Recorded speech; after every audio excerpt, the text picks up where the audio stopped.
The timid and self-deprecating youth initially contemplated the conclusion of his dismal existence. However, an extraordinary superintelligent system from an advanced civilization descended from the heavens, transforming Yi Chio's life irrevocably. I suppose this is the extent of my life. Living in such a pitiful manner, I might as well be dead. He loathed himself. Reflecting on the departure of his parents and the disdainful gazes of others, Yi Chio crouched on the ground, weeping uncontrollably. I am truly a failure, utterly devoid of merit. Why am I so cowardly? Surely no one is more pathetic than I. Yi Chio screamed in despair, filled with self-hatred. His life seemed irredeemable. Just as he wallowed in self-pity, a bright flash appeared in the sky. On the rooftop, while Yi Chio was lost in his sorrow, he suddenly felt a jolt of energy coursing through him, causing him to shiver. Dazed, Yi Chio wondered at the peculiar sensation that had overtaken him. Congratulations, big brother! You have been selected as one of the 100 most pitiable individuals in the entire galaxy. The Alpha Galaxy Corporation has specially developed this superintelligent system to assist you in reshaping your character and transforming your life. I am Supreme 001, and I am delighted to serve you. A sweet, youthful voice chimed in. Who is speaking? Gazing at the empty rooftop, Yi Chio felt as though he had encountered a ghost, his face turning pale with fear. Big brother, you truly are quite timid. No wonder your life is so lamentable. The cheerful voice continued, and before Yi Chio, beams of light intertwined, forming the image of a small girl in a three-dimensional representation. The little girl blinked her adorable eyes at Yi Chio, clad in a fitting princess dress and holding what resembled a magical wand. Exquisitely cute. My heavens!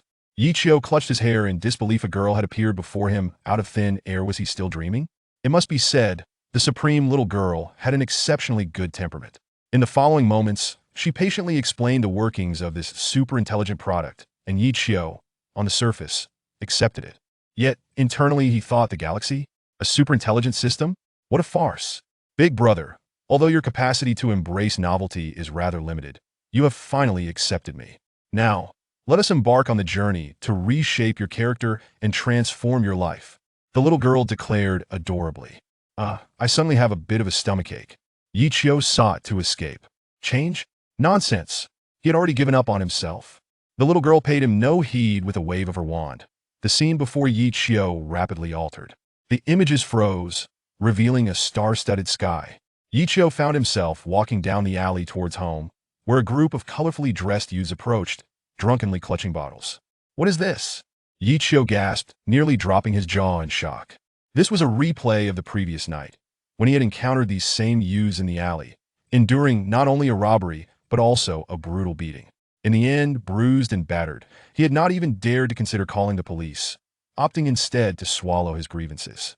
Big brother should be well aware of what will transpire next. I have modified your attributes. Your strength is now sufficient to overpower those youths. Be brave and resist. If you can muster the courage to take this step, your life will be rewritten from this moment forth. The little girl, radiating a shimmering light, encouraged him. However, beyond his initial shock, Yi Chio was consumed by terror. Damn it, save me. I don't want to be beaten again. Please, take me away. I'm so scared. I'm so frightened. Yi Chio panicked, utterly lost and bewildered. Chapter 2. A fresh start. Before long, Yi Chio found himself subjected to yet another round of beating, the outcome no different from before. The little girl rolled her eyes. She had modified Yi Chio's attributes, and now his strength was astonishingly formidable. Even if he struggled amidst the blows, his internal energy could obliterate several ruffians. This was indeed a bit tricky. A better approach was necessary. The little girl pondered thoughtfully. Soon, an idea struck her. Her eyes sparkled as she waved her magic wand once more, causing the scenery to shift dramatically. This time, Yi Chio was taken aback. They stood before the gates of a university, Shanda. Both Yi Chio and the little girl floated in midair, observing a group of youngsters dressed in various styles, their youthful faces unmistakably exuding the aura of students. Yet, it was the two figures standing among them that sent a chill down Yi Chio's spine. Indeed, they were none other than the arrogant, ignorant version of himself, brimming with misplaced pride. His 18-year-old self. He heard the haughty voice of a girl. Yi Chio, don't think you can aspire to something beyond your reach. With your pitiful appearance, do you really believe I would ever associate with you? If you continue to pester me, it won't merely be a matter of posting your love letter on the bulletin board.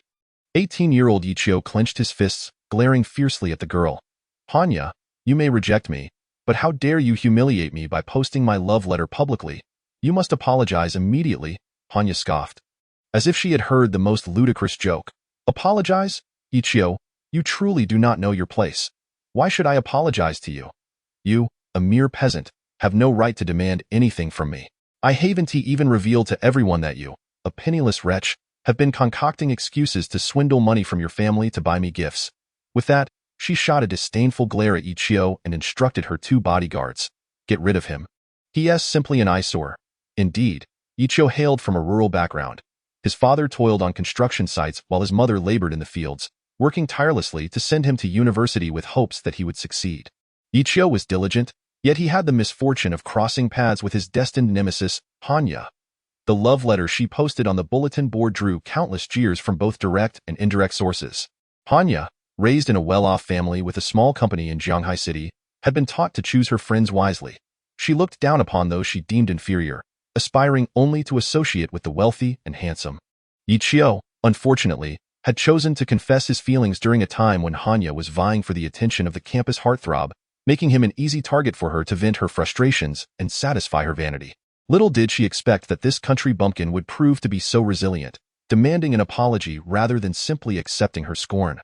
The laughter of the crowd erupted around them. 18-year-old Ichio, still frail in stature, was easily lifted by the 2 bodyguards, his protests echoing in vain. Hanya, don't think I don't know you want a rich and handsome guy, Hanya. Upon hearing this, was incensed. Ichio, do you think I'm unaware of your background? Your pathetic parents are mere farmers. How dare you, a product of a beggar's den, challenge me? Today, I will teach you a lesson on how to conduct yourself. At her words, Ichio's blood boiled, the humiliation of his past life resurfacing with a vengeance. A fiery rage ignited within him as he recalled how his parents had tragically perished due to his inability to withstand the shame brought forth by Hanya's cruelty. Returning home humiliated at 18 had led him to unleash his wrath upon his parents, resulting in his father's tragic fall at work and his mother's subsequent demise from despair. Overwhelmed by regret and fury, Ichio felt as though he might explode with rage. Had it not been for the little girl holding him in place, he would have lunged at that vile girl. Intent on tearing her apart, observing the tense and darkened expression on Ichio's face, the little girl smiled and asked, "Do you wish to change all of this? If you can muster the courage to take that first step, your life will be rewritten from this moment forward." "Let me down," Ichio demanded, his fists clenched, the flames of determination ignited within him. Ding dong. The little girl exclaimed, "Congratulations, you are not beyond saving. The Supreme System has passed you through its preliminary test and will transfer 100 million RMB to your Bank of China account. As the saying goes, money emboldens a man. Your life will change from this moment on." With her big, innocent eyes sparkling, the little girl waved her wand, and Ichio felt a grounding sensation. Before him stood the proud and arrogant Hanya. Chapter 3. A slap in the face. In that instant, Ichio's eyes brimmed with tears. 18. This was the pivotal moment of his transformation, and he had returned. Why Ichio felt a long-lost fervor rekindled within him. Ding ding. Just then, the antique phone in his pocket chimed with a message notification. Struggling free from the grip of the bodyguards, he glanced at his phone before fixing a steely gaze on the arrogant Hanya. A glint of resolve in his eyes. "Hanya, did you just say my family emerged from a beggar's den? Did you mock my parents for being impoverished farmers? You may disdain the poor, but insulting my family crosses a line." In that moment, Ichio had regained his composure, his voice steady. "And what if I insult your family?" Hanya, brimming with arrogance, retorted. "You've really provoked my ire. What do you think you can do to diminish my anger?" Ichio surveyed the onlookers, then smiled at them. "How about this? I'll treat you all to a show, and you can earn some money while you're at it. What do you say? How could such a thing be possible?" "Ichio, don't fool us." "Exactly. With so many people around, do you really have that much money?" The crowd buzzed with disbelief. Why Ichio smiled nonchalantly. "Isn't there a bank nearby? Let us go take a look. If I'm just fooling around, I'll publicly apologize and withdraw from school." Seeing Ichio's confident demeanor, the crowd followed him toward the bank, albeit with skepticism. Hanya, still recovering from her shock, thought to herself, what has gotten into Ichio? Yet she quickly dismissed her doubts, convinced he was merely bluffing, and laughed mockingly. "I can't wait to see how this unfolds." Not far from the school stood a Bank of China. The lobby manager, observing Yi Qiu and his entourage approaching, assumed they were there to cause trouble. He quickly summoned security and stood at the entrance, watching the approaching crowd with caution. Upon Yi Qiu's arrival, the manager greeted him with a smile. "Good day, sir. How may I assist you?" "I'd like to withdraw some cash," Yi Qiu replied succinctly. "Of course. How much would you like to withdraw?" "Please take a number and wait in the lounge." The manager maintained a professional smile, but internally he scoffed. "Look at this poor fellow. He probably can't withdraw much. What a show he is putting on." Yi Qiu, having been reborn at 18, felt a newfound maturity and remained unfazed. "A few million," he stated confidently. The manager's jaw dropped, and the onlookers erupted in commotion. "Yi Qiu, are you joking? Millions? I doubt you can even withdraw a few thousand." Hanya crossed her arms, smirking. "You're just bluffing, Yi Qiu." The spectators exchanged glances, clearly thinking Yi Qiu was exaggerating. However, he remained composed, producing a card and handing it to the manager. "The password is 666. Withdraw 1 million. The manager, now anxious, realized that neglecting a high-value VIP client could lead to serious repercussions. So he took the card and hurried away. Moments later, he returned, wiping sweat from his brow. "Mr. Yi, I sincerely apologize for the misunderstanding. Please don't take offense. Here is your card and 1 million. The manager's demeanor was impeccable, and the crowd stood in stunned silence, gazing at the stack of cash. Hanya was rendered speechless. Yi Qiu smiled broadly. "As I said, I invited you all to witness a spectacle. Now, the show is about to begin." He placed the box of money into the hands of the manager trailing behind him and turned to Hanya, grinning. "Do you want it? Apologize to me. And it's yours. Yi Qiu, you're unbelievable. Why take it so seriously? I knew you were a wealthy heir pretending to be poor, so I played along just to amuse you. Let's end the act here." Hanya's audacity was staggering. "Act?" Yi Qiu casually flicked a stack of cash, letting it flutter toward her face. "What a joke." Hanya's eyes widened, but she quickly forced a smile. "Oh, you're so bad." With a swift motion, Yi Qiu tossed another stack of bills. With a nonchalant demeanor, Yi Qiu tossed money at Hanya, the bills striking her face one after another. When the sum reached nearly 200,000, Hanya could no longer contain herself and screamed in despair. "Yi Qiu, you vile creature, just wait. I will not let you off the hook." Chapter 4. Stock trading. Yi Qiu observed Hanya, who showed no sign of remorse, a dangerous smile flickering across his face. Ignoring her, he addressed the crowd. "Classmates, the remaining money is a reward for you. Whoever can make Hanya apologize will receive the full amount from the box." The students were already captivated by Yi Qiu's audacious actions. The sight of the red bills stirred their desires. It was impossible to feign indifference. Yi Qiu made it clear that anyone who could elicit an apology from Hanya could acquire a fortune. Their eyes gleamed with greed. As Hanya faced humiliation at Yi Qiu's hands, her bodyguards, who had been standing protectively by her side, were now on alert. Physical confrontation was out of the question, so they resorted to verbal attacks. "Hanya, you were in the wrong to begin with. Why not just apologize to Yi Qiu? You only care about money, and now that it's offered, you refuse it? You're just a shameless woman who thinks wealth grants you status." Yi Qiu remained silent. "Hanya, the pain you inflicted upon me has now been returned in full. How does it feel?" With a cold laugh, he threw the box down at her feet, and the money scattered like confetti. The crowd's reaction was immediate, akin to flies drawn to rotten eggs, as they surged toward Hanya. "This is mine. Don't snatch it. Who dares to take my money?" Amid the chaos, Yi Qiu turned away, a smirk playing on his lips, while the bank manager watched in astonishment. The youth's arrogance and cunning conveyed a clear message. He was not someone to be trifled with. The uproar behind him contrasted sharply with Yi Qiu's calm demeanor, yet inside, he was tumultuous, vowing never to endure humiliation again. "Big brother, you performed exceptionally well for your first time. I didn't realize you could be so formidable." The sweet voice of a little girl echoed in his ears. Yi Qiu glanced around to ensure no one was listening, then lowered his voice. "Little girl, I can't speak openly to the air. Is there another way to communicate? I am bound to you, big brother. You can communicate with me through thoughts, spirit, or intention," the little girl replied. Though Yi Qiu had come to trust the existence of the superintelligent system after recent events, he still had many questions for the little girl. However, he suddenly recalled his newfound foresight regarding significant events, particularly in stock trading in his past life. Though impoverished and unable to invest, he had absorbed knowledge from an elderly neighbor who incessantly discussed the stock market. This exposure forced him to remember various details, such as the story of Zhang Jian, the first female billionaire of Huaxia.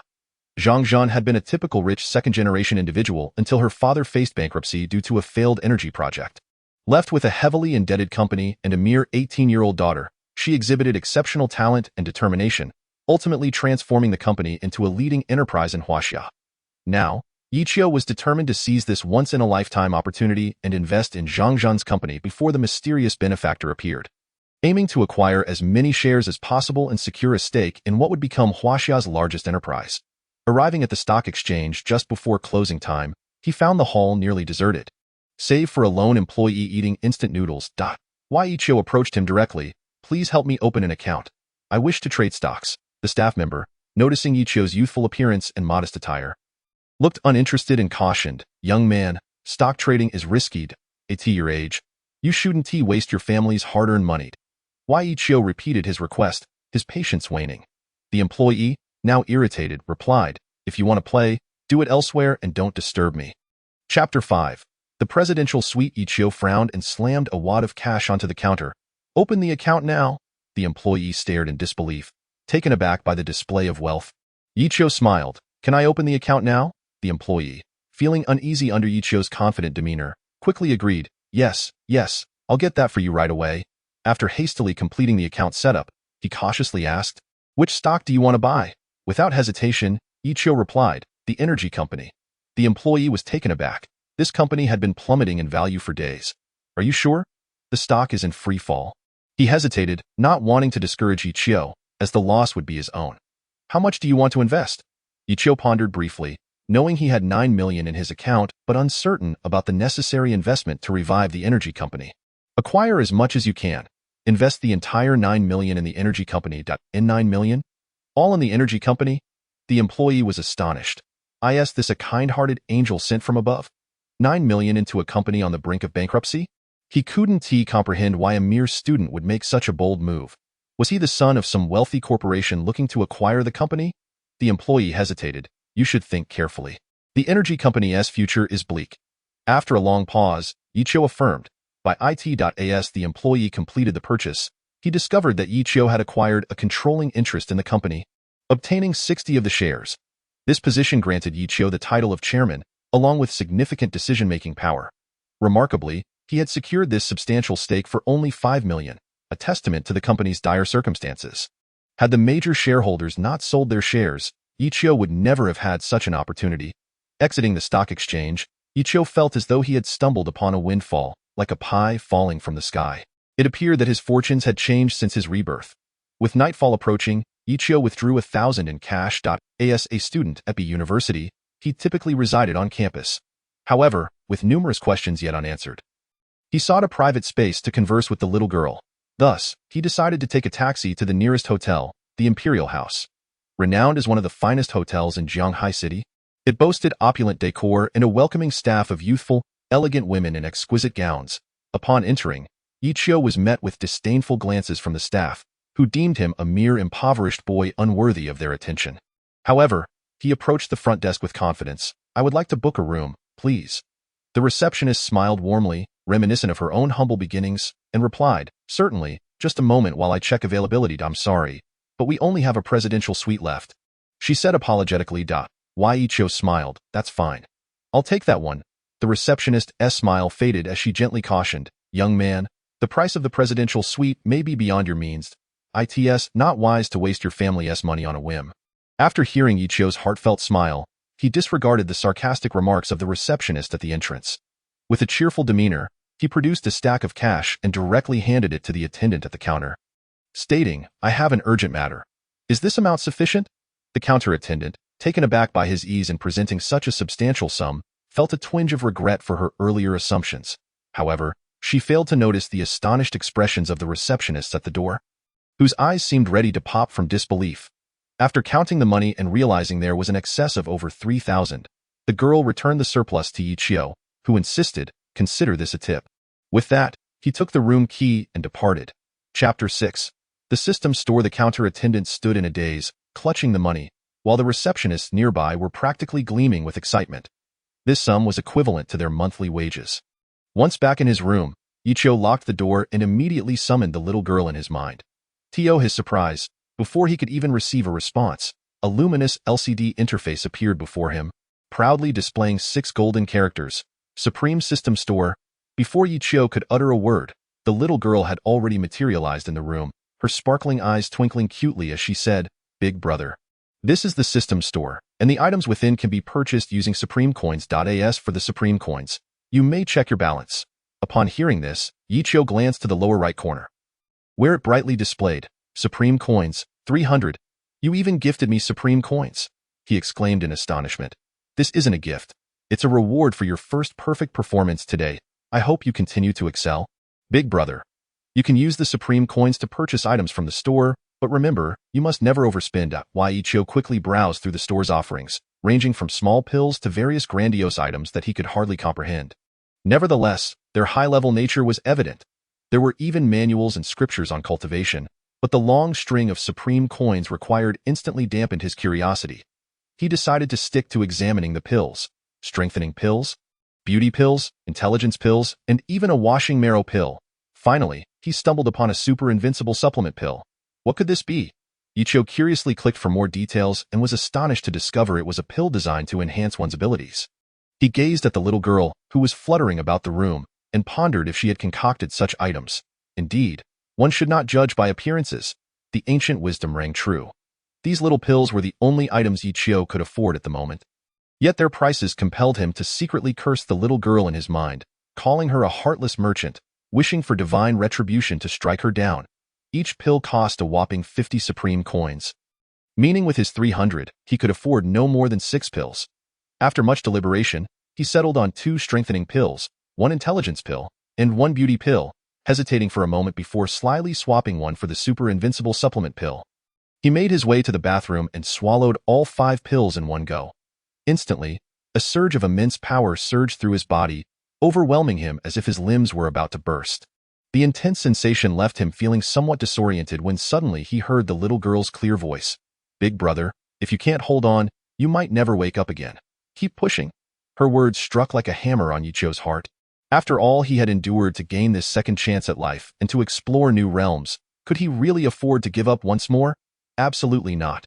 He clenched his teeth, biting himself whenever his consciousness began to fade, refusing to succumb, even if his mouth filled with blood. Time passed, and Yichio felt as though his body was being torn apart and reassembled. A wave of exhaustion washed over him, but he was relieved to realize he had made it through.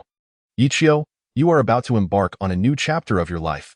After lying in the bathtub all night, Yichio finally awoke the next day around noon. Upon waking, he felt no discomfort at all. On the contrary, he felt as if he could take on a raging bull. Was this the effect of the pills? He skeptically approached the mirror, and the reflection that greeted him was one of astonishment. Standing at approximately 1.87 meters tall, with a robust physique and muscular build, his once youthful face now radiated striking handsomeness, complemented by deep, soulful eyes. Was this truly himself? Yichio could hardly believe it.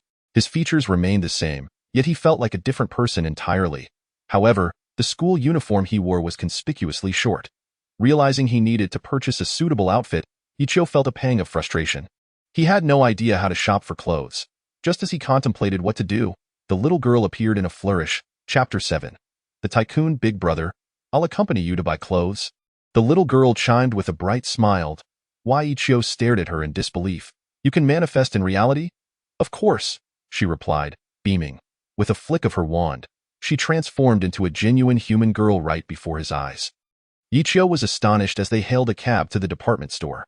Upon arrival, he quickly realized the truth in the saying that women are born to shop, as this applied to females of all ages, including the little girl.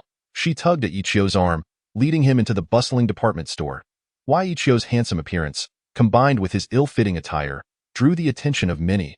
Before he could react, the little girl had already plunged them into the crowd.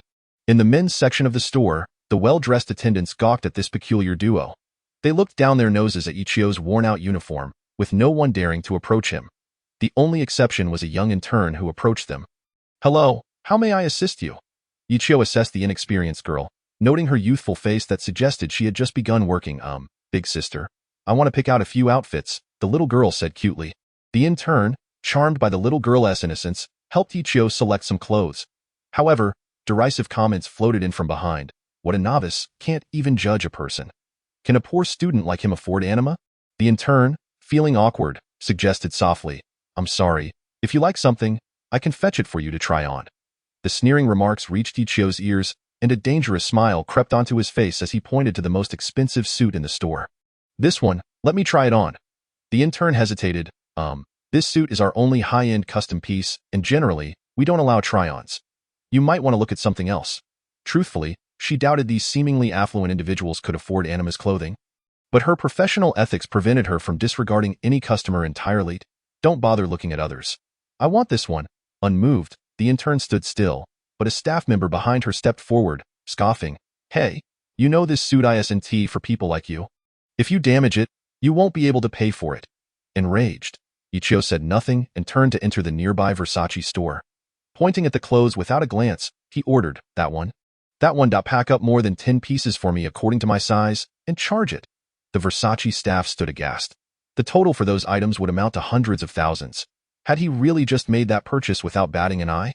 A cold glare from Ichio snapped them back to reality, and they hurriedly began packing his selections. Why Ichio carried the bags, casting a frosty glance at the Anima staff. So, can I try on that suit now? The Anima staff, already intimidated by Ichio's spending spree, scrambled to comply. I'll fetch it for you right away. They were well aware of how lucrative a commission on such a suit would be. Enough to sustain them for half a year. As they hurriedly brought the suit to Ichio, he disdainfully picked it up, inspected it, and then abruptly threw it to the ground, stomping on it with force. Looking at the stunned staff, he feigned surprise. Oh no, I accidentally got it dirty. My sincerest apologies. The staff stood speechless, torn between outrage and fear of Ichio's apparent status, their faces flushed with embarrassment. Ichio looked down on them with disdain, pulling out cash from his pocket and slapping it onto the faces of the attendants, his dark eyes glimmering with contempt as he coldly declared, This is for cleaning. With that, he turned away, leaving behind the shattered egos of the staff. The spectacle incited laughter among the other attendants on the floor, mocking the Anima staff for their earlier arrogance. Ichio's extravagant spending would surely lead to a remarkable boost in Versace sales. After finding a fitting room, Ichio changed into a new outfit, and upon stepping out, he instantly captivated the attention of onlookers. Clad in a light gray wool sweater, tailored trousers, and exquisitely crafted casual shoes, his handsome visage exuded an undeniable allure. Unfazed by the attention, he took the little girl and exited the department store. Chapter 8. Commanding presence. Ichio looked down and asked, Where would you like to go for fun? The little girl, her eyes sparkling, replied, To a bar. Why Ichio could only exclaim in disbelief, What on earth? Raising his gaze, he warned Ichio, Stay away from my woman, or else beware of your pretty face. He was indeed threatening him. The expression on his face was one of innocent grievance, as if he were more pained than the one being threatened. Ichio immediately understood. No wonder the little one had come for a drink. Hey, are you listening to me? Ichio shrugged off the burly man's hand, turning away carelessly, regarding such mindless individuals as beneath his intellect. The burly man, seeing Ichio's attitude, was incensed and pushed aside the woman, stepping forward. Why Ichio's voice lowered ominously, Think before you act. Don't provoke those you shouldn't. The danger in Ichio's tone made the burly man's heart skip a beat. Yet he could not show weakness before the woman. Enraged, he spun around and shouted, What the hell did you say? At that moment, the burly man was ablaze with rage. Without a word, he lunged forward with a punch. Cursing, How dare you act so arrogantly in front of me? Ichio had long since enhanced his physique with 2 strength-enhancing pills, making the man's strike feel like a mere itch to him. Perhaps his skills were not yet refined, but the raw power was sufficient. A heavy fist connected with the man's jaw, the most vulnerable spot on a human, capable of rendering one unconscious or even lifeless. A lesson Ichio had learned from years of experience. As expected, the burly man fell to the ground, incapacitated. Ichio glanced at the motionless figure before turning to the others. Let's go. The little one shook her head. We can't leave now. Look, she pointed ahead, raising her chin to indicate a group of individuals rushing toward them. The burly man's collapse incited his companions, who surged forward, shouting threats against Ichio for daring to harm their leader. Ichio's current abilities could only be described as average. He was merely forceful, but in an instant, the crowd fell silent, as if their mouths had been sewn shut. News of Ichio's earlier exploits at the bank had spread like wildfire. Wow, that day, Igu was simply stunning. Indeed, the way he had flung money onto Hanya's face was remarkable. Chapter 9. Wang Ru Hanya was regretting her decision to provoke such a wealthy figure as Yi Qiu. The discussions had already made Yi Qiu a well-known name throughout the school, even garnering a following unbeknownst to him, including the 5 members of his dormitory. The leader of the dorm was the first to speak, cheerfully greeting Yi Qiu. Yi Qiu, you're back, come, sit down. There's some beer and skewers left. Want some? As soon as the leader spoke, the other 4 eagerly pulled Yi Qiu to the table, urging him to sit. Yi Qiu had previously been nearly invisible in the dorm, often the first to leave and the last to return. He had never been invited to group meals, and even if he had been, he likely wouldn't have had the money to join. Observing the simple and genuine expressions of his dormmates, a smile crept onto Yi Qiu's face. This is my first time at a gathering. Let me toast to everyone. Let's forget the past and start anew. He raised his cup and downed its contents, and the others watched Yi Qiu's easygoing demeanor, their previous reservations evaporating. The bond between men is often so straightforward. If you find someone agreeable, share a drink and become brothers, direct yet profoundly valuable. The leader clapped Yi Qiu on the shoulder, laughing heartily. Good, Yi Qiu. Apologies for the past. Let's be brothers from now on. He raised his cup, and the others quickly followed suit. Yes, Yi Qiu, don't take it to heart, as they drank. A basket of beer was soon emptied, and the group became pleasantly tipsy. Even Yi Qiu, who usually held his liquor well, felt a slight dizziness. As the alcohol flowed, the atmosphere relaxed. They shifted from sitting on stools to leaning over the table. The 3rd dorm member crouched at the table, playfully challenging the 2nd to a drinking game, while the leader lay sprawled on the table, mumbling to himself. The 4th and 5th members clung to Yi Qiu, drunkenly attempting to kiss his cheek. Alarmed, Yi Qiu swiftly jumped back, causing the 2 to miss and instead embrace each other. Laughing and babbling incoherently, standing at a distance, Yi Qiu watched the carefree faces of his companions, and a pleasant feeling washed over him. The next morning, as the group nursed hangovers, Yi Qiu called out to them relentlessly. The leader, irritated, exclaimed, Xiao Lu, get lost. If you disturb my date again, I'll kick you out. Since Yi Qiu was the youngest, he held the title of Little Six in the dorm. The night's revelry had brought them closer. The others complained, You go handle it, Xiao Lu. Why are you bothering us? Seeing his friends stubbornly linger, Yi Qiu shook his head in resignation and left for class alone. As he passed the playground, a book suddenly flew toward him. With quick reflexes, he caught it. Hey, give me back my book. A spoiled voice called from behind him. Yi Qiu turned to see a girl in a baseball jersey and denim skirt standing there. He recognized her as Wang Ru, the campus belle of B University. Wang Ru was well known, not only for her stunning beauty but also for her status as the daughter of a powerful family in Jianghai City, the only daughter of Wang Yi, who had built a formidable business empire alongside his 3 brothers. The 4 of them were now at the top of the business hierarchy in Jianghai, and Wang Ru was their shining jewel. A princess in her own right, Yi Qiu regarded the haughty young lady before him. Her beauty was overshadowed by her arrogant demeanor, and she carelessly dropped her book, turning to leave for class. Wang Ru, taken aback, stared incredulously at Yi Qiu. No one in the school had ever dared to ignore her, and she was infuriated that Yi Qiu had the audacity to act so nonchalantly. Earlier, she had noticed his handsome face from the playground and, intrigued, had tossed her book to beckon him. Yet, Yi Qiu's blatant disregard for her left her seething with indignation. Chapter 10. Who let you in?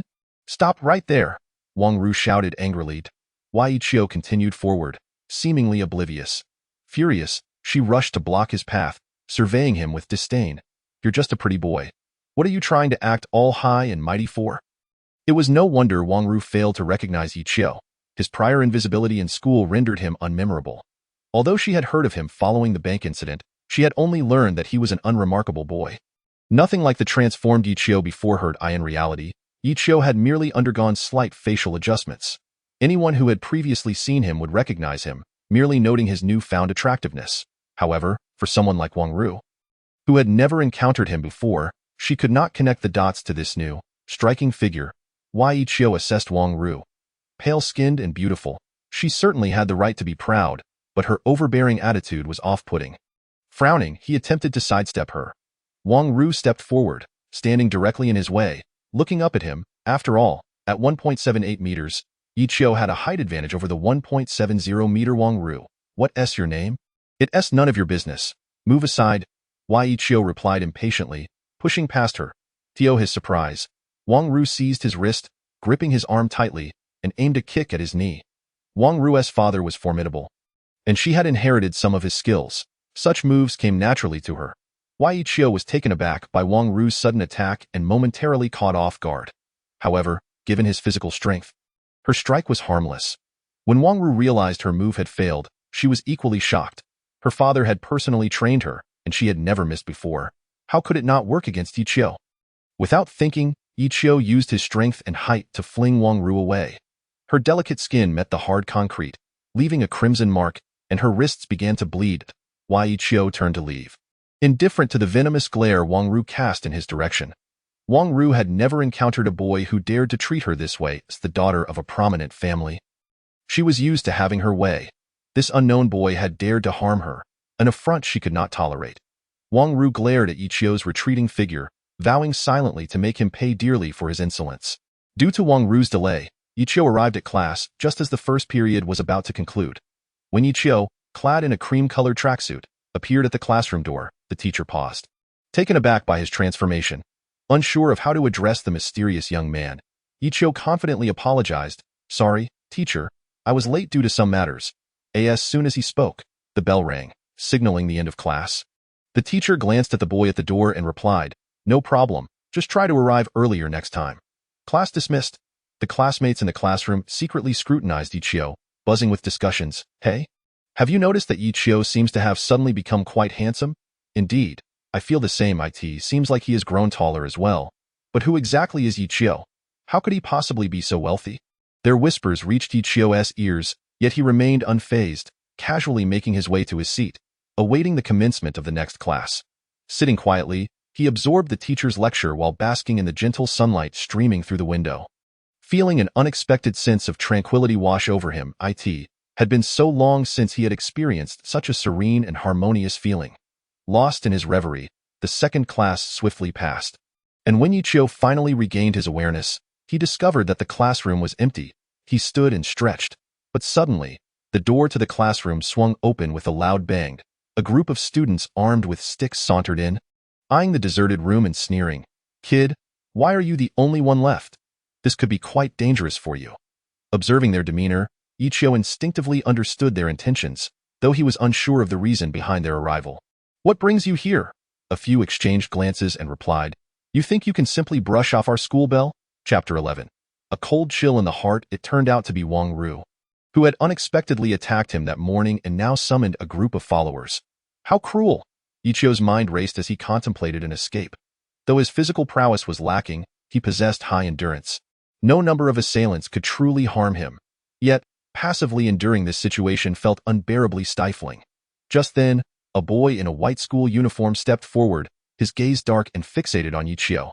"If you dare to hurt Xine, be prepared to face the consequences." This boy, Zhang Jian, was the only one among Wang Ru's entourage who received special treatment from her. Wei Yiqiu met Zhang Jian's glare head-on, an innate aura emanating from him that startled Zhang Jian, who had originally thought Yiqiu to be a mere insignificant player. As they faced off, another wave of individuals burst through the door. Yiqiu's dorm mates, who had come specifically to invite him for lunch. Upon seeing Yiqiu in a standoff, they paused momentarily, but the leader quickly regained composure and strode towards Yiqiu, demanding, "Hey, what's going on here?" The others promptly positioned themselves behind Yiqiu. Questioning the intruders, Zhang Jian had not anticipated that Yiqiu would have allies. Nonetheless, even with help, they were outnumbered, 10 against 6.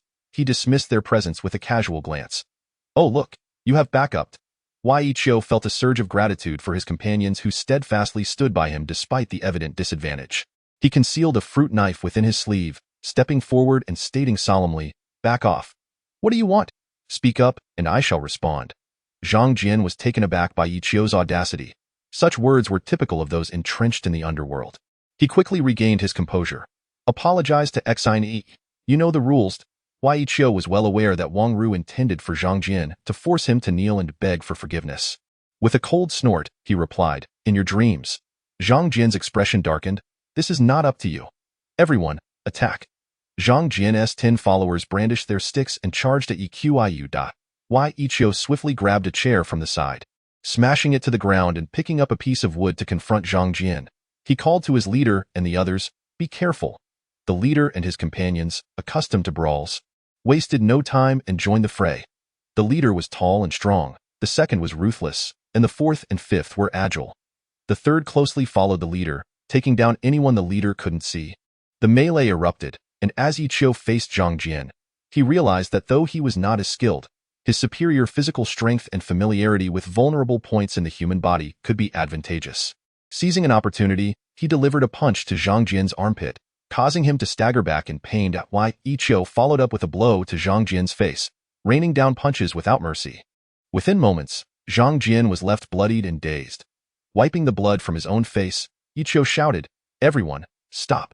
The combatants halted, gazing at the bruised Zhang Jian beneath Yi Qiu, and then at Yi Qiu's fierce eyes, which radiated a chilling ferocity.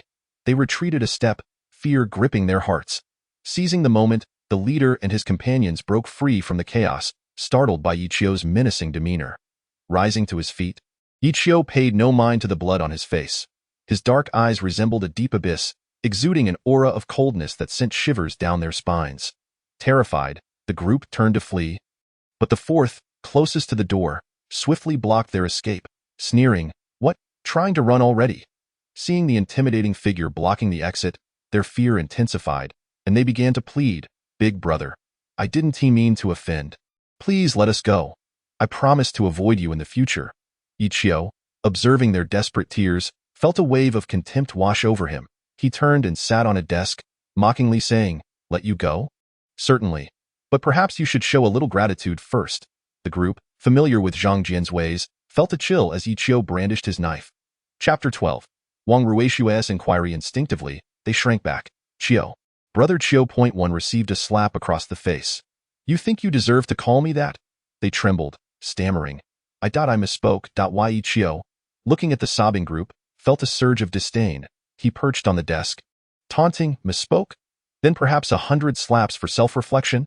Upon hearing Yi Qiu's words, they seemed to have found clarity, and without hesitation, they began to slap their own faces, terrified of displeasing him, chanting, "Sorry, I was wrong." Their eyes sparkled with a mix of fear and relief. After a while, the third quietly sidled up to Yi Qiu, frowning, "Lao Lu, I'm starving." Yi Qiu chuckled at the distressed expression of the third, playfully punching him. "You?" His smile faded as he turned to the groveling group, sternly commanding, "Enough, get lost, and remember today's lesson." The group, elated, looked up, eagerly expressing their sincerity. "No, we will never forget." With that, they hastily departed, leaving a trail of confusion in their wake. Watching them flee, Yi Qiu felt a swell of gratitude. Whispering, "Thank you all for today. If yesterday had forged their friendship, today solidified it." Yi Qiu felt a wave of emotion. He waved dismissively, "It's nothing. It's what friends do." Just then, the third, grinning, leaned closer, fixating on Yi Qiu. "But Lao Lu? You sure are ruthless. Even more so than Lao Air. That guy is a total mess now." Laughter erupted among the group, and Yi Qiu, filled with bravado, declared, "Let us go. My treat today. We're celebrating." Their cheers filled the air. But Yi Qiu felt a twinge of unease. His friend comforted him. "No one will trace the source of your wealth." Yi Qiu silently lamented his oversight. "I must be cautious. Wang Ruishuan knows about my family. He must have been puzzled by my recent behavior. I need to find time to talk to him." For several days, Yi Qiu did not encounter Wang Ruishua, and just as his curiosity about Wang Ruishua's whereabouts peaked, he unexpectedly approached Yiqiu in the office. Wang Ruishua adjusted his glasses, wearing a serious expression as he regarded Yi Qiu, who stood to one side. "Yi Qiu, I visited your home a few days ago." At those words, a chill ran down Yi Qiu's spine. So he had discovered the truth. "Yi Qiu, I also heard about what happened the other day. Where did your money come from?" Wang Ruishua's concern was evident. He had always recognized Yi Qiu's diligence and determination. However, Yi Qiu's sudden transformation left him astounded. Feeling anxious, Yi Qiu looked at Wang Ruishua. Yi Qiu, I know your family circumstances. No matter how tough it gets, you must not stray from the right path, understand?" Wang Ruishua feared that Yi Qiu's newfound wealth stemmed from misdeeds. Suddenly, inspiration struck Yi Qiu, and he lowered his head, stammering, I didn't do anything wrong. I just bought a ticket and unexpectedly won 2 million. He quickly glanced at Wang Ruishua, whose eyes widened in disbelief. "The other day, Hanya went too far. I couldn't tolerate anyone insulting my parents. It was just a moment of impulse." Chapter 13. The handgun. At that moment, Wang Ruishua could hardly believe his ears. Yi Qiu had done nothing wrong. He had merely won the lottery, a staggering 2 million. Ichio retrieved the lottery ticket he had just prepared to discard and handed it to Wang Ruishue. Wang Ruishue stared at the pink ticket, incredulous as he accepted it, taking a moment to regain his voice. Cough. Cough, you won 2 million? Ichio feigned his previous timidity, bowing his head and softly affirming, yes. Upon receiving such an unexpected yet reasonable response, Wang Ruishue, despite his astonishment, chose to believe it. After all, as a student of Ichio's caliber, there seemed to be no other plausible explanation. Listening to Wang's earnest advice to discuss matters with his family and to refrain from acting impulsively, Ichio finally felt a sense of relief. He had successfully navigated the scrutiny of his homeroom teacher. After school, while walking alone back to his dormitory, Ichio noted that his friends had long since disappeared. As a diligent student who paid attention in class, he expressed disdain for their behavior. As he passed by the small grove behind the teaching building, he suddenly heard rustling sounds that piqued his curiosity. I wonder what trouble has come this time, he thought. To his surprise, he soon found himself confronted by Zhang Jian, who had recently been left battered and bruised by Ichio, accompanied by more than 10 individuals wielding blades. Seeing Ichio unscathed only intensified the malice in Zhang Jian's eyes. Ichio, with me here today, you shall not escape this grove. Zhang Jian's twisted expression evoked a memory in Ichio's mind. The urgent voice of a little girl echoing, Big brother, your supreme coins have reached 1,000. You can now purchase weapons from the store. A glimmer of determination sparked in Ichio's eyes as he swiftly accessed the store system, confirming the presence of 1,000 supreme coins. He realized he could procure weapons like the silver Desert Eagle. Without a hint of regret, Ichio exchanged his coins, confident that after dealing with this group, his coins would soon replenish. Gripping the freshly acquired handgun tightly in his pocket, his earlier anxiety dissipated. Zhang Jian, observing Ichio's silence, felt his hatred boiling over as he barked orders to his gang. Attack. If you kill him, I will take responsibility. In his rage, Zhang Jian completely overlooked Ichio's prior display of strength at the bank. Ichio remained calm, gradually revealing the silver handgun from his pocket. The sight of it froze everyone's movements, and a terrified student shouted, a handgun. Zhang Jian, momentarily taken aback, scoffed, it's fake. How could he possibly have a gun? Ichio, however, simply smiled wider, raising his weapon skyward and firing. The loud bang resonated through the dark night, sending several of the more timid individuals tumbling to the ground. Is it fake now? Ichio's voice dripped with menace. The terrified group erupted into frantic screams, having never encountered a real firearm before. Zhang Jian stood frozen in place, his fear palpable. Why? Ichio commanded, don't move. All of you, squat down. Following this, he fired another shot into the air. The terrified crowd complied, crouching and pleading for mercy. Zhang Jian, consumed by envy and rage, struggled to comprehend how an unknown boy had become so formidable, now armed. His bitterness prevented him from complying with Ichio's order, leaving only him and Ichio in a standoff. Ichio raised an eyebrow, then shot at the ground near Zhang Jian's feet. The loud crack made Zhang Jian's legs buckle as he fell to his knees. While the others lamented their earlier choices, Ichio's devilish voice rang out again.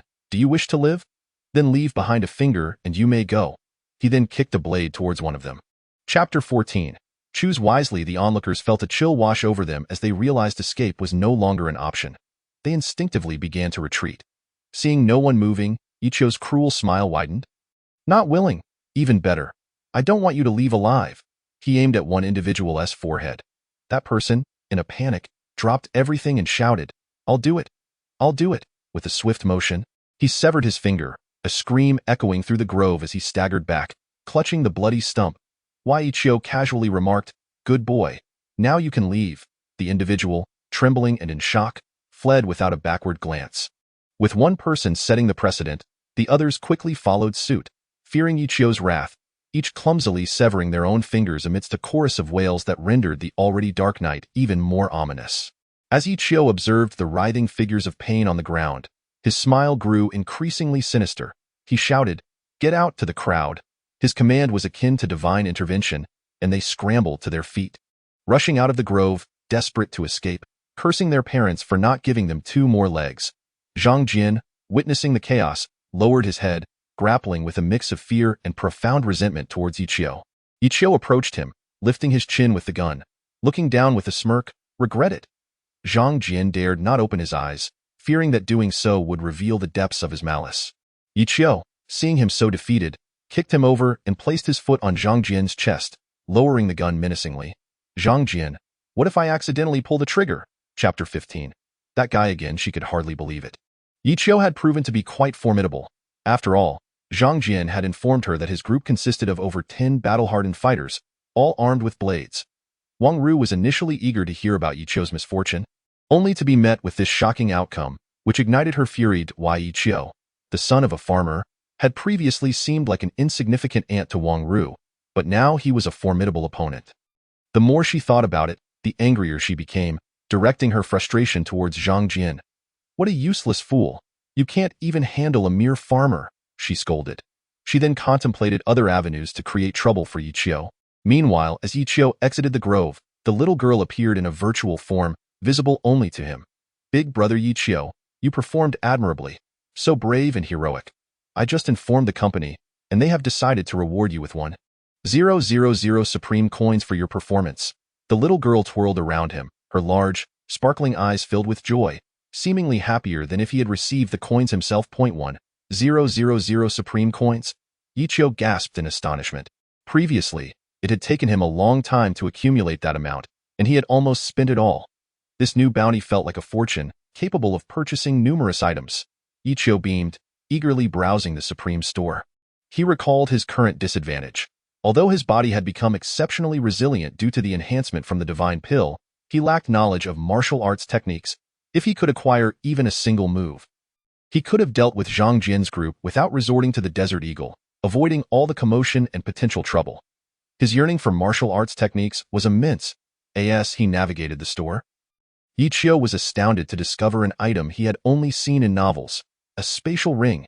Immediately, he wished to exchange for it. However, upon seeing the price of 800 supreme coins, he hesitated. That amount was exorbitant. After all, he had just earned 1,000 coins through arduous effort, and a Desert Eagle cost 2,000 coins. The spatial ring was far too expensive. Yi Qiu's face reflected his shock and conflict. He had read enough novels to covet the ring's extraordinary ability to store countless items. Noticing his indecision, the little girl giggled, silly big brother Yi Qiu. The spatial ring requires a spatial stone and intricate techniques to create, along with 49 days of meticulous craftsmanship. The stone itself is rare, typically found in cosmic black holes, making it extremely difficult to mine. Selling it for 800 supreme coins is quite reasonable, considering its value and functionality, Yi Qiu sighed, but it's still so expensive. I'll wait until I have more coins to buy it. For now, I should focus on martial arts manuals, learning a few techniques to handle difficult situations, he muttered to himself, decisively turning away from the spatial ring page and browsing the martial arts section. Just as he was about to purchase a technique, the little girl interjected, Big brother Yi Qiu, it seems you're about to encounter trouble again. What's going on? He inquired. Yi Qiu exited the supreme store and was abruptly startled by the sound of a police siren, which seemed to be directed towards his dormitory. The police car sped towards him and abruptly halted at the entrance of his dormitory. Through the window, Yi Qiu discerned Zhang Jian seated in the passenger seat. This man again. Was he not sufficiently terrified last time? What scheme could he possibly be concocting now? Yi Qiu furrowed his brows in concern. This time, he had actually involved the police. If this officer were affiliated with Zhang Jian, then Yi Qiu's troubles would indeed be substantial. A permanent record could ruin his future. Chapter 16. A misunderstanding indeed. Brother Yi Qiu, this individual is exceedingly bothersome, persistently harassing you. You must teach him an unforgettable lesson this time. The little girl declared with a displeased expression. Yes, right here. This individual is harboring firearms. Be extremely cautious. He is a despicable villain who has severed the fingers of my brothers and possesses a gun. I witnessed it myself. It was a Desert Eagle, identical to the one in the game. Zhang Jian's voice echoed from outside.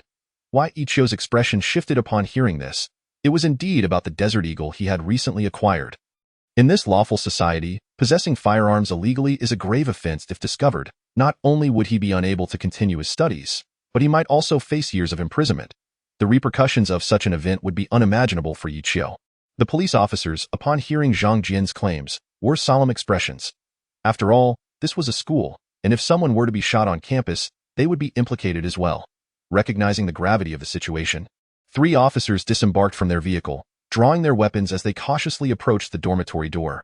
With a swift kick, they burst open the door, and the lead officer shouted, "Don't move!" in contrast to his previously composed demeanor. Ichio was now visibly panicked. He raised his hands, revealing an ancient ring on one of his fingers, seemingly appearing out of nowhere. "Officer, I am an upstanding citizen. I haven't committed any heinous acts," he stammered. "Whether you are an upstanding citizen is not for you to decide. This student accuses you of illegally possessing firearms and intimidating him, claiming to have witnessed it firsthand. If we find physical evidence, what will you say then?" The lead officer scoffed, continuing to aim his gun at Iqiu. "Do not make any sudden movements. I will fire if necessary to prevent any rash actions, Ichio." "Let's see what you have to say now," Zhang Jian chimed in, exuding false bravado. He yanked Ichio's blanket and tossed it to the floor, creating chaos in the dormitory as he kicked over Ichio's chair. In an instant, the once orderly room became a scene of disarray. The officers recognized that Zhang Jian was acting out of personal spite, yet the gravity of the firearm allegations kept them silent. Ichio furrowed his brows, a simmering anger evident in his eyes, but he refrained from acting out due to the presence of the officers. "Found it. What do you have to say now?" Zhang Jian exclaimed triumphantly as he yanked the Desert Eagle from Ichio's grasp. The officers, now serious, took hold of the weapon, declaring, "Suspect Ichio, you are under suspicion of illegal firearm possession. Please accompany us." Zhang Jian reveled in his perceived victory. "Wait, I've something to say." Ichio suddenly interrupted as the officers were about to handcuff him. "With both witnesses and evidence present, what can you possibly say?" Before the officers could respond, Zhang Jian shouted, eager to see Ichio's downfall, unwilling to grant him a chance to defend himself.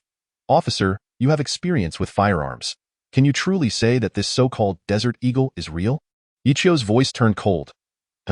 The officer, intrigued, examined the weapon, realizing it felt significantly lighter than a genuine firearm. Initially, they had not scrutinized it closely due to the severity of the situation, but upon closer inspection, they recognized that although it was metallic and resembled a real gun, it was certainly not an authentic Desert Eagle. The officer swiftly made a decision. Ichio seized the gun from the officer's hands and pulled the trigger towards Zhang Jian. "Ah, help!" Zhang Jian was momentarily dumbfounded, believing Ichio was about to commit murder in front of the police. Feeling an overwhelming sense of dread, he lost control of his bodily functions, wetting himself in panic while shouting for help. To his astonishment, instead of a bullet, a stream of water shot forth from the weapon. It turned out that the Desert Eagle replica was merely a water gun.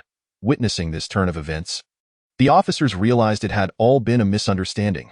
Casting a disapproving glance at Zhang Jian, the lead officer remarked coolly, "Considering this is your first offense, we shall let you go this time.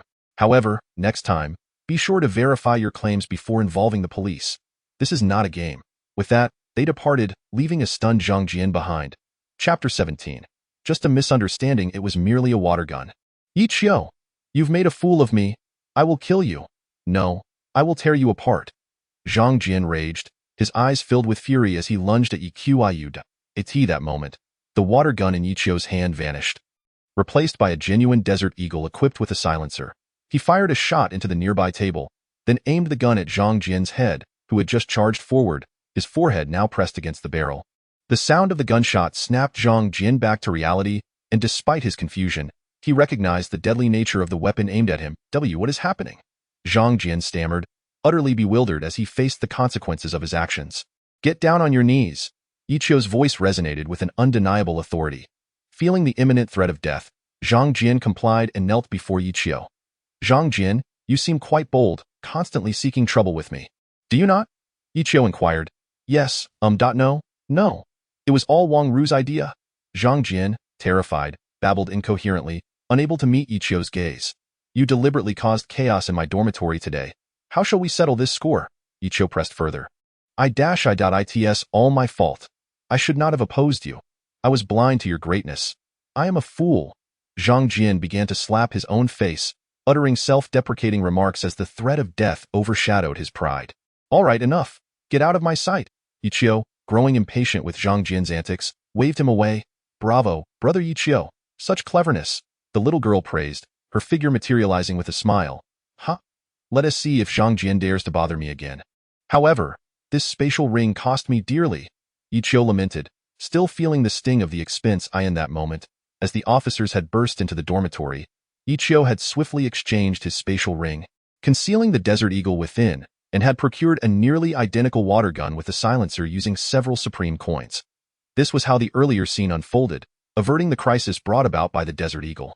Following this incident, Yichio was convinced that he should refrain from using the Desert Eagle in the future and instead acquire additional skills to defend himself. The news of the police intervention at Yichio's dormitory spread rapidly among the students, who were unaware of the true events. However, any association with the police was deemed troubling, prompting some students to inform Yichio's homeroom teacher, Wang Ruishue. Teacher, a group of police officers is at Yichio's dormitory. It seems Zhang Jian called them to take Yichio away. A student relayed breathlessly. What? Wang Ruishue was taken aback, fearing Yichio had encountered serious trouble. Without waiting for further details, he hurriedly left his office, making his way towards Yichio's dormitory. Upon arriving, he found that the police had already departed and encountered Zhang Jian fleeing from the scene. Zhang Jian cast a fearful glance at Wang Ruishue, not daring to elaborate, and hurriedly left. Wang Ruishue, puzzled and concerned, entered Yichio's dormitory and inquired, Yichio, what happened? What on earth is going on? At that moment, Yichio was tidying up the mess left in the dormitory. Startled by Wang Ruishue's sudden arrival, he quickly stashed the Desert Eagle in the spatial ring before raising his head, feigning his usual bashful demeanor. Nothing. It was just a misunderstanding with Zhang Jian. Everything is fine now. He then recounted the events, stopping short of revealing the true nature of the Desert Eagle and the incident in the woods. Chapter 18. Wu Yu Yichio, not to scold you, but please be more cautious in the future. You are not a child anymore. There is no need to play with water guns. Moreover, Zhang Jian is not a good person. Avoid entangling yourself with him. If he troubles you again, just come to me. Wang Ruishue, after listening to Yichio's account, deduced that Zhang Jian was deliberately trying to make things difficult for Yichio. Reflecting on Yichio's background as the son of a farmer and Zhang Jian's connections, he felt a slight headache, yet ultimately, Yichio was his student, and he felt obligated to protect him. Wang Ruishue had no familial ties with him, but he had taken care of Yichio in the past. With this thought, Yichio felt warmth in his heart and nodded vigorously, affirming, yes, I will. Zhang Jian, you worthless fool. You can't even handle a farmer, Wang Ru scolded angrily. Once the matter concluded, Wang Ru sought out Zhang Jian to understand the details. Sister Ru, it's really not my fault. That kid somehow got a real handgun. How could I possibly fight him? Zhang Jian trembled at the memory of the gun, almost crying as he pleaded, Sister Ru. He really has a gun. We should just leave him alone. I'm scared. Wang Ru was already furious, and Zhang Jian's response only intensified her anger. She slapped him across the face and scolded, Are you out of your mind? What is that, Yichio? How could the son of a farmer possibly have a handgun, let alone a Desert Eagle? I don't even know what to say to you. If you're not mentally sound, go see a doctor.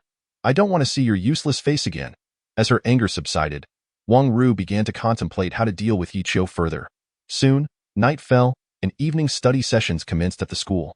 Yichio's academic performance was poor. He had never truly focused on his studies before. With the impending college entrance examination, while other students immersed themselves in their books, he lay listlessly on his desk. Feeling aimless in his previous life, he had been weak and indecisive, lacking any plans for the future.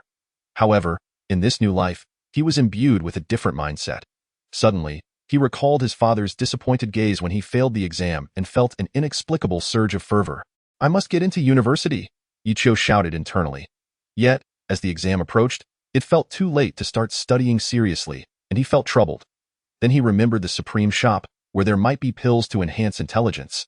He quickly contacted the little loli in his mind, asking, Little loli, do you think the Supreme Shop has any pills to boost intelligence? Ideally something that could elevate my intellect to the level of Einstein. Something that would make high school knowledge easy to grasp, of course. The little loli yawned, rubbing her eyes as if just waking up to Yichio. Why don't you look for it yourself in the Supreme Shop? I was sleeping so well, if you disturb my sleep again, I'll deduct your Supreme coins.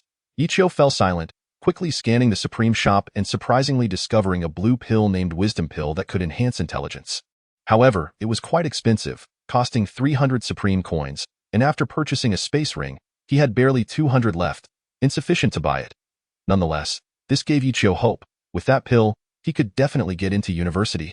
As the bell rang, signaling the end of class, students began to pack their belongings. Just as Yichio was about to leave his thoughts of the Supreme Shop behind, he suddenly heard someone calling his name. Yichio, hey, over here. He turned to see Wu Yu at the classroom door. Wu Yu was his good friend, a companion since childhood. Even when Yichio was weak and had a bad reputation at school, Wu Yu stood by him, always defending and helping him. In his past life, Yichio had never dared to entertain such brotherhood. often avoiding Wu Yu despite his kindness. However, this time was different. Reborn, Yichio's mindset had transformed, and he genuinely considered this person who had always supported him as a brother. "What is up?" Yichio replied, rising and walking toward Wu Yu with a warm smile. "I've got some good news." Wu Yu chuckled, rubbing his hands together as he pulled out a box of Furong cigarettes, offering one to Yichio. "I secretly took this from my dad. It's good stuff, worth several days' worth of my living expenses. I took it without permission, and you're the first one I'm sharing it with. What do you think? Pretty generous, right?" Wu Yu said, lighting his own cigarette and taking a long drag, exclaiming, "So satisfying. The taste of good tobacco is just different." Yichio hesitated before lighting his own cigarette, suddenly recalling that in his previous life, he had been too cowardly to even learn to smoke. This was his first encounter with smoking since his rebirth, and he still didn't know how to do it properly. Wu Yu noticed Yichio's hesitation and suddenly slapped his forehead, exclaiming, "How could I forget you don't know how to smoke? My bad, my bad. I should have taught you." Yichio chuckled at this, replying, "If I followed your lead, I'd probably be led astray. Smoking is strictly prohibited at school, and if you get caught stealing cigarettes from Uncle Wu, you'll be in for a beating." Wu Yu glanced at Yichio, laughing, and with a knowing look, he took another drag, saying, "Honestly, I heard some rumors about you at school the other day. I thought they were just messing with you. But now that I see you, it's clear you're a bit different than before. I can't quite put my finger on it, but the old Yichio would never joke around with me.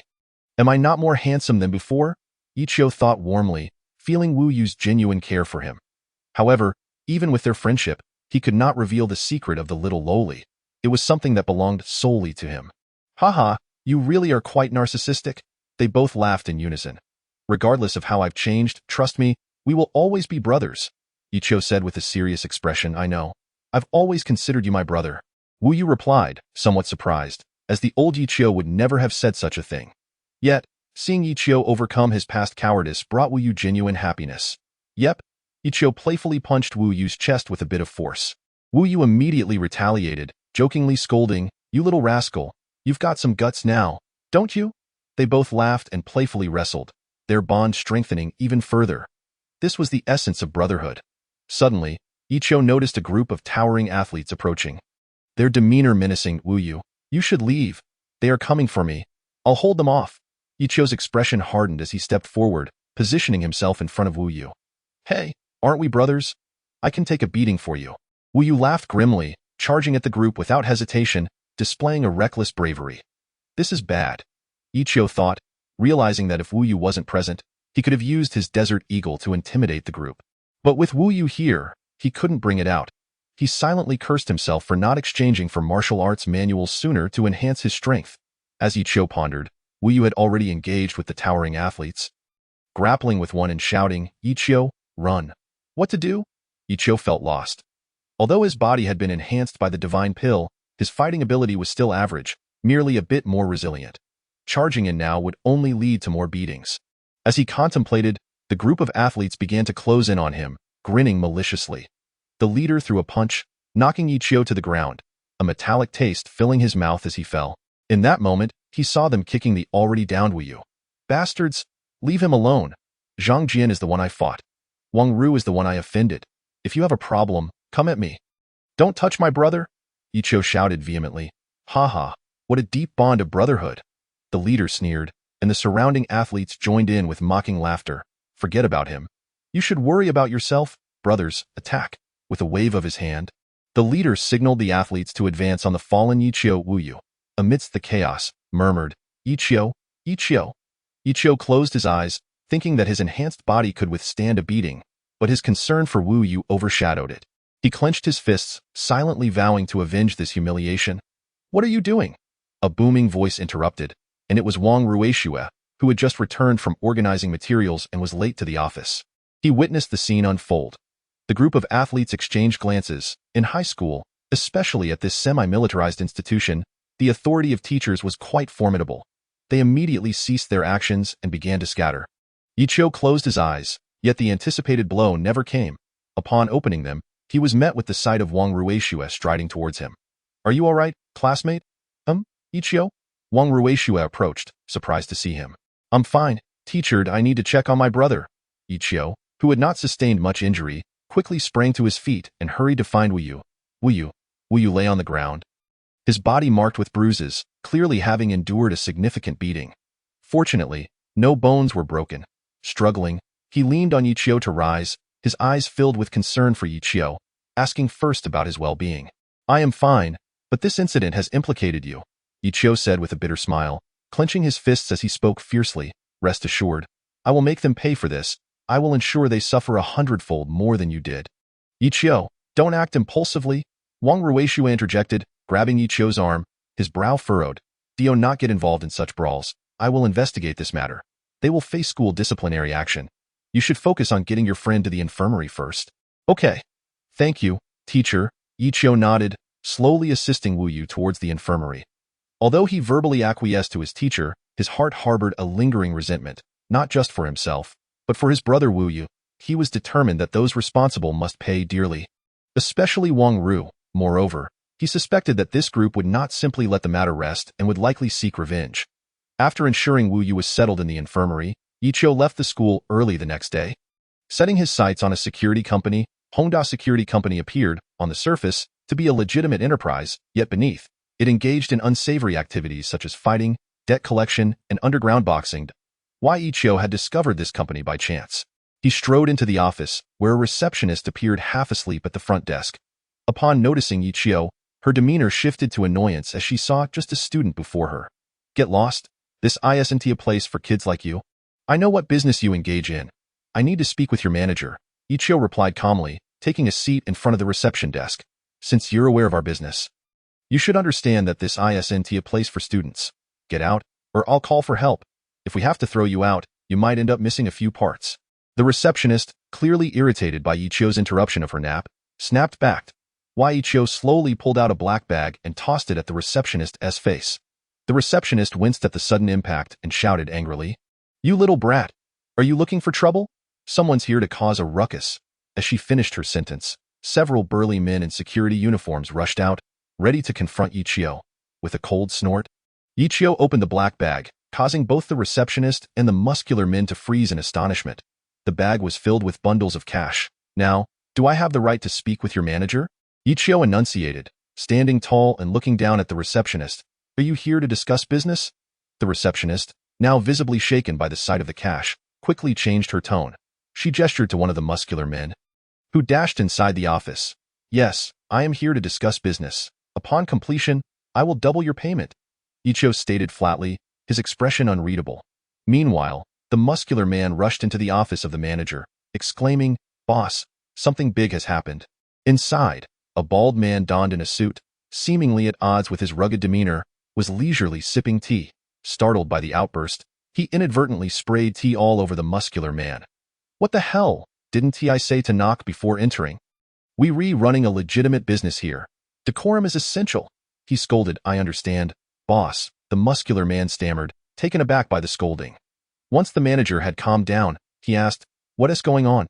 "A person has come with 100,000 yuan in cash to discuss business," the muscular man reported.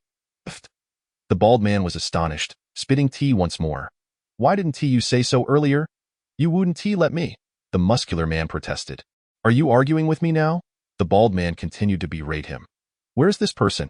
"At the reception." "Is he of any significance?" "Have you checked if he is a cop?" The bald man, despite his interest in the cash, remained cautious. "Are you stupid? Anyone bold enough to bring 100,000 yuan here must have connections in IS.T. Afraid of us taking advantage. I'll go see him." With that, the bald man, increasingly irritated with the muscular man, thought to himself how foolish it was to hire someone so dim-witted. The manager's office was not far from the reception, and soon they arrived. "Are you the manager?" Ichio asked bluntly, knowing that politeness would be seen as weakness in this territory. "Yes, I am. My associates refer to me as Brother Bald." The bald man, sensing Ichio's calm demeanor, found it hard to read him. "I need to borrow some men. I know your security company is never short on personnel, and of course, I will not borrow them for free. This is compensation," Ichio said, sliding the 100,000 yuan forward. "Business is usually straightforward, but given the current climate, I must look out for my brothers." "May I ask what you need them for?" the bald man inquired cautiously. "For a fight, specifically a brawl at a high school," Ichio replied, furrowing his brow. "So, will you take this job or not?" With business at hand, the bald man laughed. "How many do you need?" "At least 50. And I require those who are large, tough, and battle-hardened, Ichio specified. The bald man chuckled, pointing to the muscular man who had escorted Ichio. Go gather the brothers. Let this one choose. Remember, everyone, yes. The muscular man responded eagerly before rushing off. May I ask your name? I am Ichio, he replied slowly. Brother, the men are assembled. Moments later, the muscular man returned and whispered to the bald man. I noticed that kid's arrogance. I told the brothers to teach him a lesson while he is choosing. The bald man squinted, replying quietly, he is a customer. Let us not go too far. Don't worry, brother. My men know their limits. Since taking the body-altering pills, Ichio found not only his physique had become incredibly resilient, but his hearing and vision had also significantly improved. Their hushed conversation did not escape his notice. Don't think I'm unaware of your plans. If we collaborate smoothly, this 100,000 will be yours. But if you entertain any treacherous thoughts, remember this. Some people are not to be trifled with, Ichio coldly declared, revealing a desert eagle from his spatial ring and placing it on the table. Gazing steadily at the bald man. As a gun. The bald man was taken aback by the sight of the desert eagle, though he had encountered firearms in his years in the underworld. None compared to the craftsmanship of this piece. Understood why men are at your disposal. As long as you provide the payment, the bald man conceded, though reluctantly in the past, I advised the brothers to remain honest and not neglect our customers. Brother Bald cast a glance at the burly man, and he immediately understood, going to inform the brothers who were gathering. This, young brother Ichio, everyone is assembled now, you see. Brother Bald's tone softened, genuinely wanting to assist Ichio. Albeit for monetary reasons, in an instant, 50 fierce-looking men stormed the front desk. Normally, someone of Ichio's age would be terrified at the sight of 50 muscular men, their intimidating aura enough to send them fleeing. Yet, Ichio merely observed calmly and waved his hand, dismissing them. Bah, I said I don't know, so I don't know. Besides, even if I did know, I wouldn't tell you. If you have the guts, go ahead and kill me. Regardless, once I'm dead, you'll be in trouble too. This is the infirmary, and the school doctor will be here soon. I don't believe you dare act here. Wu Yupa cursed vehemently. To be honest, Ichio had left early that morning when he was still asleep. He truly had no idea where Ichio had gone. You're completely shameless. Do you think I wouldn't dare to touch you? The leading athlete slapped Wu Yu across the face and shouted, Dongzi, keep an eye on the door and let us know when the school doctor arrives. At the entrance stood a disreputable-looking individual, evidently keeping watch. Now, will you speak or not? The leading athlete sneered, his hands ready to strike Wu Yu. Chapter 22. Sister Yun's troubles I don't know. I truly don't. Wu Yu closed his eyes, displaying a resolute demeanor, as if prepared to face death. Brother, wait, Dongzi suddenly shouted from the doorway. Is the school doctor here? The leading athlete hesitated, quickly stepping aside to feign nonchalance. No, it's Ichio returning. It's Ichio. Dongzi continued. He is coming this way. Haha, it seems like it took a lot of effort to bring him here. Brothers, get ready to serve Ichio well. He slapped Wu Yu again, don't worry. Last time he got lucky with a teacher protecting him. Soon, your brother will be lying here just like you, keeping you company. Haha, I'm such a kind person. The remaining athletes burst into laughter. You're truly shameless. Wu Yu's face flushed red, and he felt anxious for Ichio. The leading athlete exited, this time truly gathering enough manpower, with over 30 people following him. He confronted Ichio with a hostile tone, stating, last time a teacher saved you. This time, let us see how you escape. Who can help you now? Ichio let out a cold laugh and said, if you have the guts, come with me. He calmly turned and walked toward a small grove in the school. Haha, this kid is quite clever. He knows we can't act in public and deliberately chose a place to be beaten. Let us go, brothers, follow him and see what tricks he is up to. The leading athlete sneered and followed Ichio into the grove. Why Ichio? Let us settle this one-on-one. Are you challenging us 30 against you alone? Or the other way around? The leading athlete shamelessly mocked Ichio. Why Ichio's eyes filled with disdain as he chuckled lightly. Are you suggesting we compete in numbers? So what? My people are more than yours. The leading athlete, emboldened, lunged at Ichio, preparing to attack from both sides, with his followers eager to join in. Suddenly, a cold voice rang out from behind all the athletes. You'd better let him go. Otherwise, I can't guarantee you'll see the sun tomorrow, and you all better stay put. The speaker was Brother Bald. His presence was commanding, exuding a strong aura of intimidation, with a group of 50 fierce bodyguards behind him, instantly putting the athletes in a state of shock. Song Yun, Upon hearing Ichio's words, was momentarily taken aback, her expression filled with bitterness. Finally, she managed a dry laugh, wondering what could be worse than the current situation. What's wrong? What happened? Ichio asked anxiously. Tell me, I can help you solve it. In his past life, Ichio would have avoided such troubles, but after acquiring the Supreme System, he experienced a transformation in character, making his earlier words sincere. Haha, our little Yeezy has grown up and now knows how to help his sister with problems. Songyun laughed heartily, giving Ichio a pat on the head. But then her expression turned somber again. What good does it do to tell you? My father's company is deep in debt, and with this burden, what could be worse than now? Tell me. I can help you solve it. It's no problem, trust me. I won't let you suffer any harm. Ichio asserted, placing a reassuring hand on Songyun's shoulder, feeling a surge of emotion. Suddenly realizing the intimacy of his gesture, he flushed and pulled away. Songyun was taken aback, then unexpectedly hugged Ichio, burying her head deep in his shoulder. Let me lean on you for a moment. I'm so tired, she said, her voice trembling with quiet sobs. Why Ichio was utterly stunned. In both his past and present lives, he had never been this close to a woman. What's going on? Ichio felt an overwhelming shyness. His voice quivered as he spoke, but then he recalled the saying that unusual occurrences often conceal hidden troubles. He guessed that something must have happened to cause the usually strong Songyun to act this way. With that thought, Ichio's embarrassment faded, replaced by concern. What's wrong? Speak up, Sister Yun. I can help you solve all your problems. Under Ichio's relentless inquiries, Songyun reluctantly shook her head, doubting that the 18-year-old Ichio could truly assist her. However, after hesitating, she thought that there was no harm in sharing and slowly began to explain. Ever since I took over Uncle Song's company, the board has made things difficult for me. Recently, I exhausted the company's resources to secure a major project, hoping to prove my abilities to the board, but unexpectedly, she sighed deeply, continuing, this company is refusing to pay the outstanding balance. I'm powerless. The board constantly demands my resignation. Little Yeezy, I truly have no way out. No options left. As she spoke, tears streamed down her face, revealing her inner turmoil to the company. Which company dares to withhold payment? Can't you pursue legal action? Do people really think they can act without consequences? Ichio exclaimed, filled with indignation. I've tried, but what good does it do? This company has a significant background, with connections in the police and even the courts. I've attempted several times, only to be suppressed. Even the initial contract was snatched away by a group of people who barged into my home. Now, I genuinely have no means left. If I can't recover the debts, I might lose control of my father's company. I can't accept that. Little Yeezy, Songyun cried, her despair evident. It's all right. I'll help you, Ichio declared, his chest puffed out in determination. After obtaining the Supreme System, his mindset had undergone a significant change. This issue was not insurmountable. If we can't go the legitimate route, we'll take the underhanded one.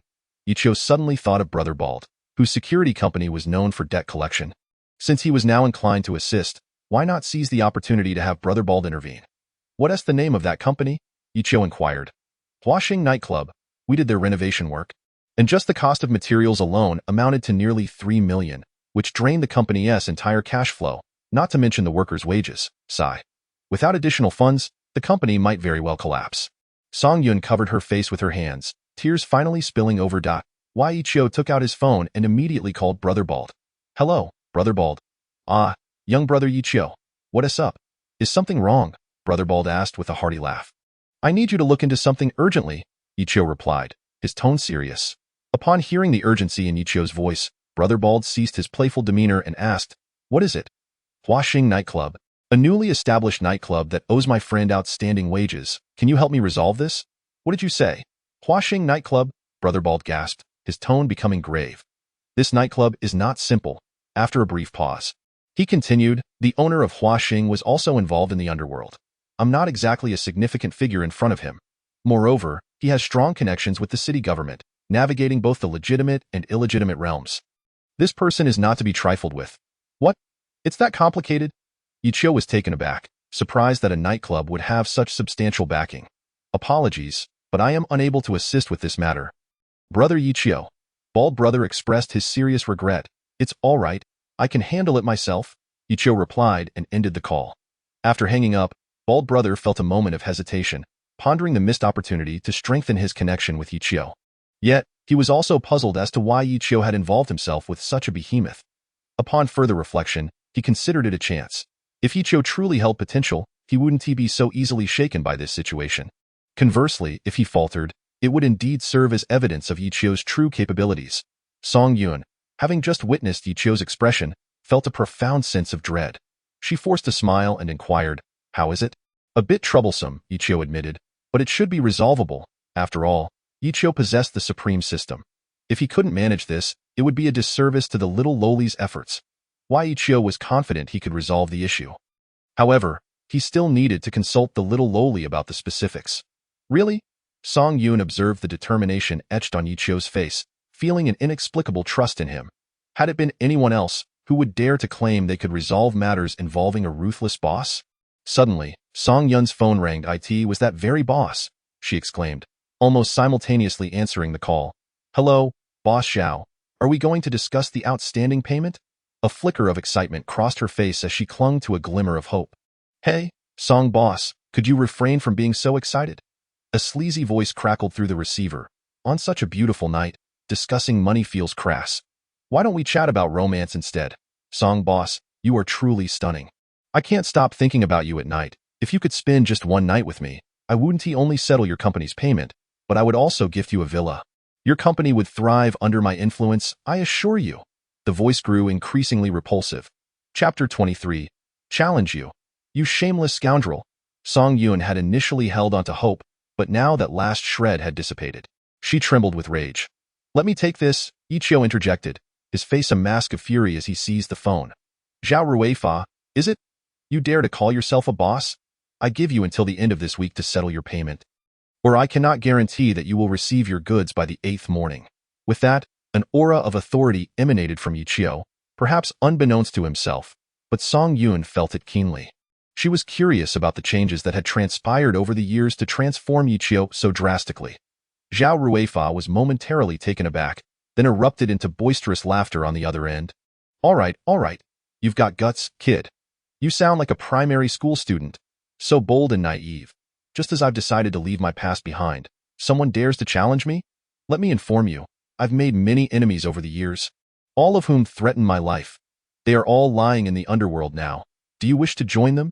Perhaps I might just be the exception," Yi Chio retorted defiantly. The tension crackled between them over the phone, each sensing the intensity of their confrontation.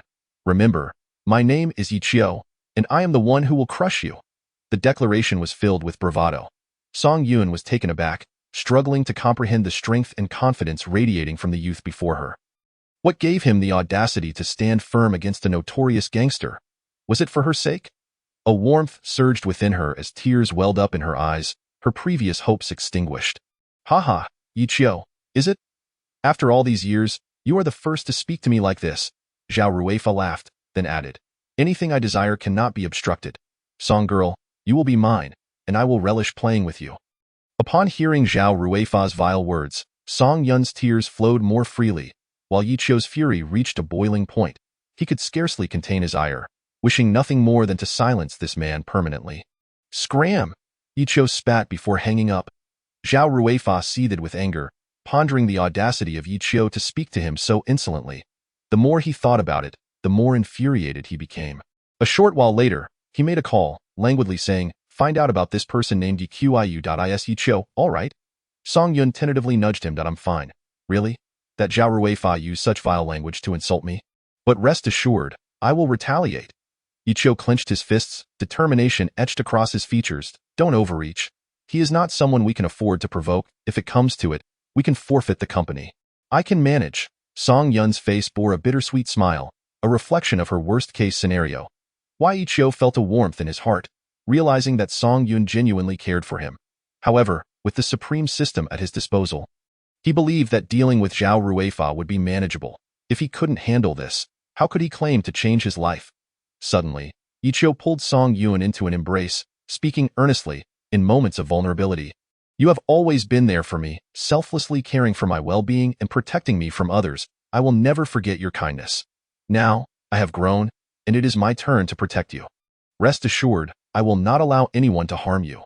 Zhao Ruifa will pay dearly for this." Song Yun, enveloped in warmth, felt a sense of calm wash over her. For years, She had remained virtuous and had not sought a boyfriend. Now, suddenly held in Yichio's embrace, she felt a mix of shyness and an undeniable enchantment in that moment. She believed wholeheartedly in Yichio. Clearing his throat, Yichio, after holding Song Yun for a while, sensed the atmosphere becoming awkward. He coughed lightly and released her. Song Yun's face flushed as she lowered her gaze to fix her hair, gazing at Yichio in a daze. Instantly, both their faces turned crimson beneath the moonlight, casting a glow over the river. "Let us go. I need to return to school." Yichio broke the silence. "Oh, then let me drive you," Song Yun responded, her thoughts racing back to what had just transpired. Feeling a wave of embarrassment wash over her, Song Yun's vehicle was a striking red sedan, parked in a nearby lot that Yichio had not noticed earlier. As they approached, he spotted a figure loitering in front of her car. Behaving suspiciously, Why, Yichio shouted. "What are you doing?" The figure, startled, turned to face Yichio and Song Yun. He was tall, towering at nearly 6 feet, and in his eyes, Yichio appeared feeble, while Song Yun was disregarded entirely. "Just borrowing some cash. I've been a bit short lately," the man chuckled, revealing a glinting knife in his hand. "Song, you look lovely as ever. Mind lending me a little for my needs?" Yichio's eyes narrowed. The man recognized Song Yun, which indicated he was no ordinary thug but rather associated with Zhaorui Fa.As. The man approached. Song Yun's composure faltered, instinctively clutching Yichio's hand, her body trembling. "Are you one of Zhaorui Fa's lackeys?" Yichio inquired. "Who do you think you are, mentioning Brother Fa's name?" The man was taken aback, anger flashing across his face. He had been dispatched before Zhaorui Fa's call with Song Yun, so he was oblivious to their earlier conversation. Had he known, he would have likely attacked Yichio without hesitation. A lewd glint flickered in the man's eyes, but he dared not move against Song Yun, as his assignment was to intimidate her into submission, eventually delivering her to Zhaorui Fa. "What gives you the right to speak like that?" Yichio's thoughts raced as he summoned his spatial ring, producing a desert eagle in his hand and a gun. The man stared in shock at Yichio, fear creeping into his heart as he faced the dark barrel. "Go ahead. Shoot me," the man challenged, incredulous that it was a real firearm. Not only he, but even Song Yun struggled to believe that Yichio would use it. Bang! The gunshot echoed through the underground parking lot, startling nearby vehicles into flashing their lights and setting off alarms. "Ah!" the man screamed as Yichio shot him in the thigh. Previously, Yichio had only used the gun to intimidate Zhang Jian, but this time, he faced a former gangster and needed to be cautious. Refusing to show mercy. "Return to your boss and let him know the next time he sends someone, it will be him facing the bullets." Yichio's voice was cold and steady. "Now get out of here before I shoot you again." "Why, yes, I understand," the man stammered, retreating in fear. The gaze of the man from the Han Dynasty was filled with resentment.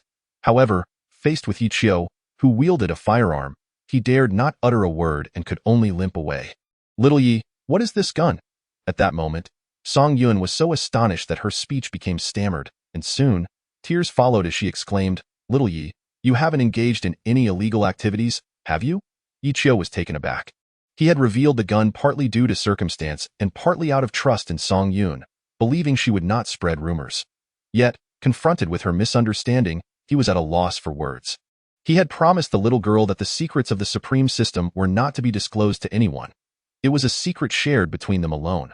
Moreover, even if he told her uncle about the Supreme System's shocking revelations, Song Yun might not believe it. "Sister Yun, rest assured, I have not engaged in any illicit dealings. This gun is solely for self-defense." Yichio reassured her, patting her shoulder. "I believe you," Song Yun replied, her trust in Yichio unwavering. A sentiment she could not articulate. "I should hurry to take you back to school. It's already 11 o'clock. She glanced at her watch, urging him to, yes. Yichio was surprised at how easily she accepted his explanation without further inquiry. Feeling a wave of relief wash over him, the car swiftly arrived at the school.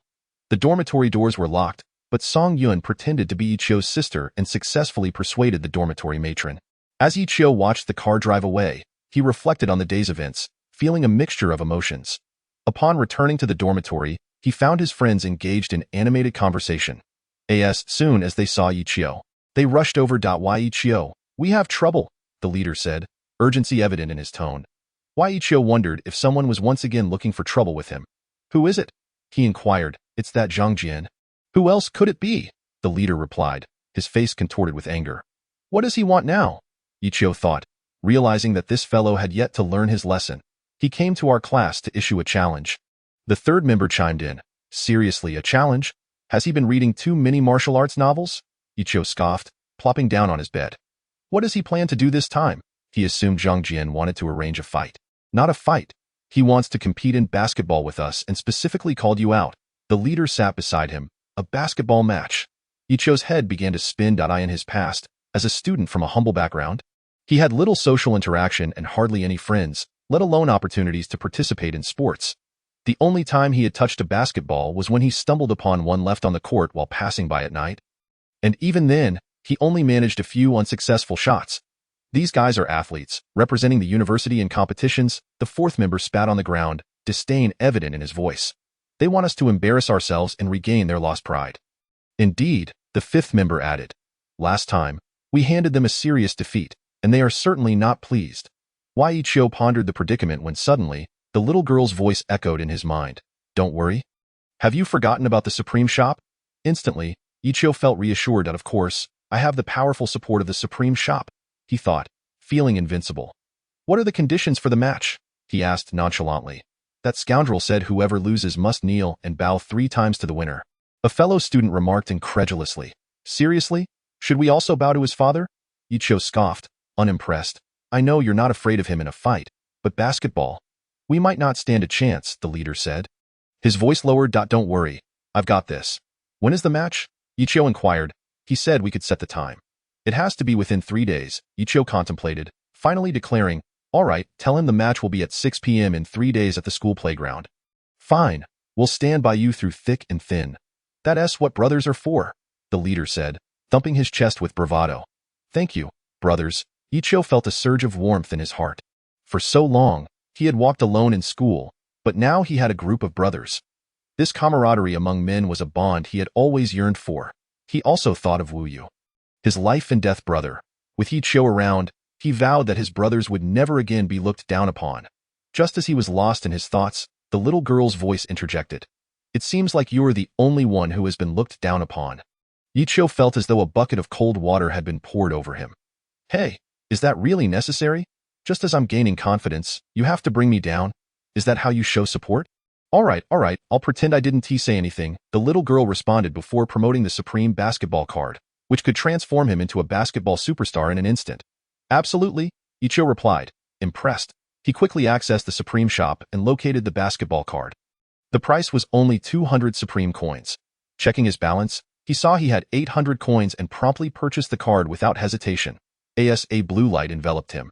Ichio felt a warm surge within, igniting a passionate fire in his veins. When will I receive more Supreme coins? He pondered, realizing he was becoming reliant on the Supreme Shop. That depends on your performance. If you can teach your opponent a lesson and make a grand impression, I believe rewards will follow, the little girl mused. News of Ichio's acceptance of Zhang Jian's basketball challenge quickly spread throughout the university. Most believed he was setting himself up for failure. Zhang Jian was a renowned athlete, leading the university team to numerous victories. Challenging him to a basketball match was akin to inviting disaster. Whispers filled the campus. Does Ichio really think he can compete with Zhang Jian's team? It's like challenging fate itself. Given Zhang Jian's prowess, he could easily take on Ichio and his entire class by himself. Why Ichio must be out of his mind, unaware of the consequences of his actions. Poor guy, he'll drag his classmates down with him. I heard the losers have to bow 3 times. Ichio's predicament seemed grim. The outcome appeared inevitable. Feeling victorious, Wang Ru plotted her revenge against Ichio. You scoundrel, this time I will ensure you are thoroughly humiliated in front of the entire school, she plotted, summoning Zhang Jian and instructing him to disgrace Ichio, teaching him the consequences of crossing her. Meanwhile, Zhang Jian, having suffered multiple defeats at Ichio's hands, was eager for revenge. He vowed, Ichio, just wait. This time, I will make you pay. The news of the basketball match reached Ichio's homeroom teacher. Mr. Wang Ruishue. That afternoon, he called Ichio into his office. Why Ichio? What's this about a basketball match with Zhang Jian? They challenged us, and we felt compelled to accept, sir, Ichio explained. Zhang Jian leads our university's team. Are you not concerned about tarnishing our class's reputation? I also heard that the losing team must bow 3 times to the winner. Is that true? Yes, it was proposed by Zhang Jian. He likely believes victory is assured. Absolute nonsense. Winning or losing is one thing. Bowing is another. This is utterly ridiculous. Mr. Wang Ruishue scolded, visibly upset.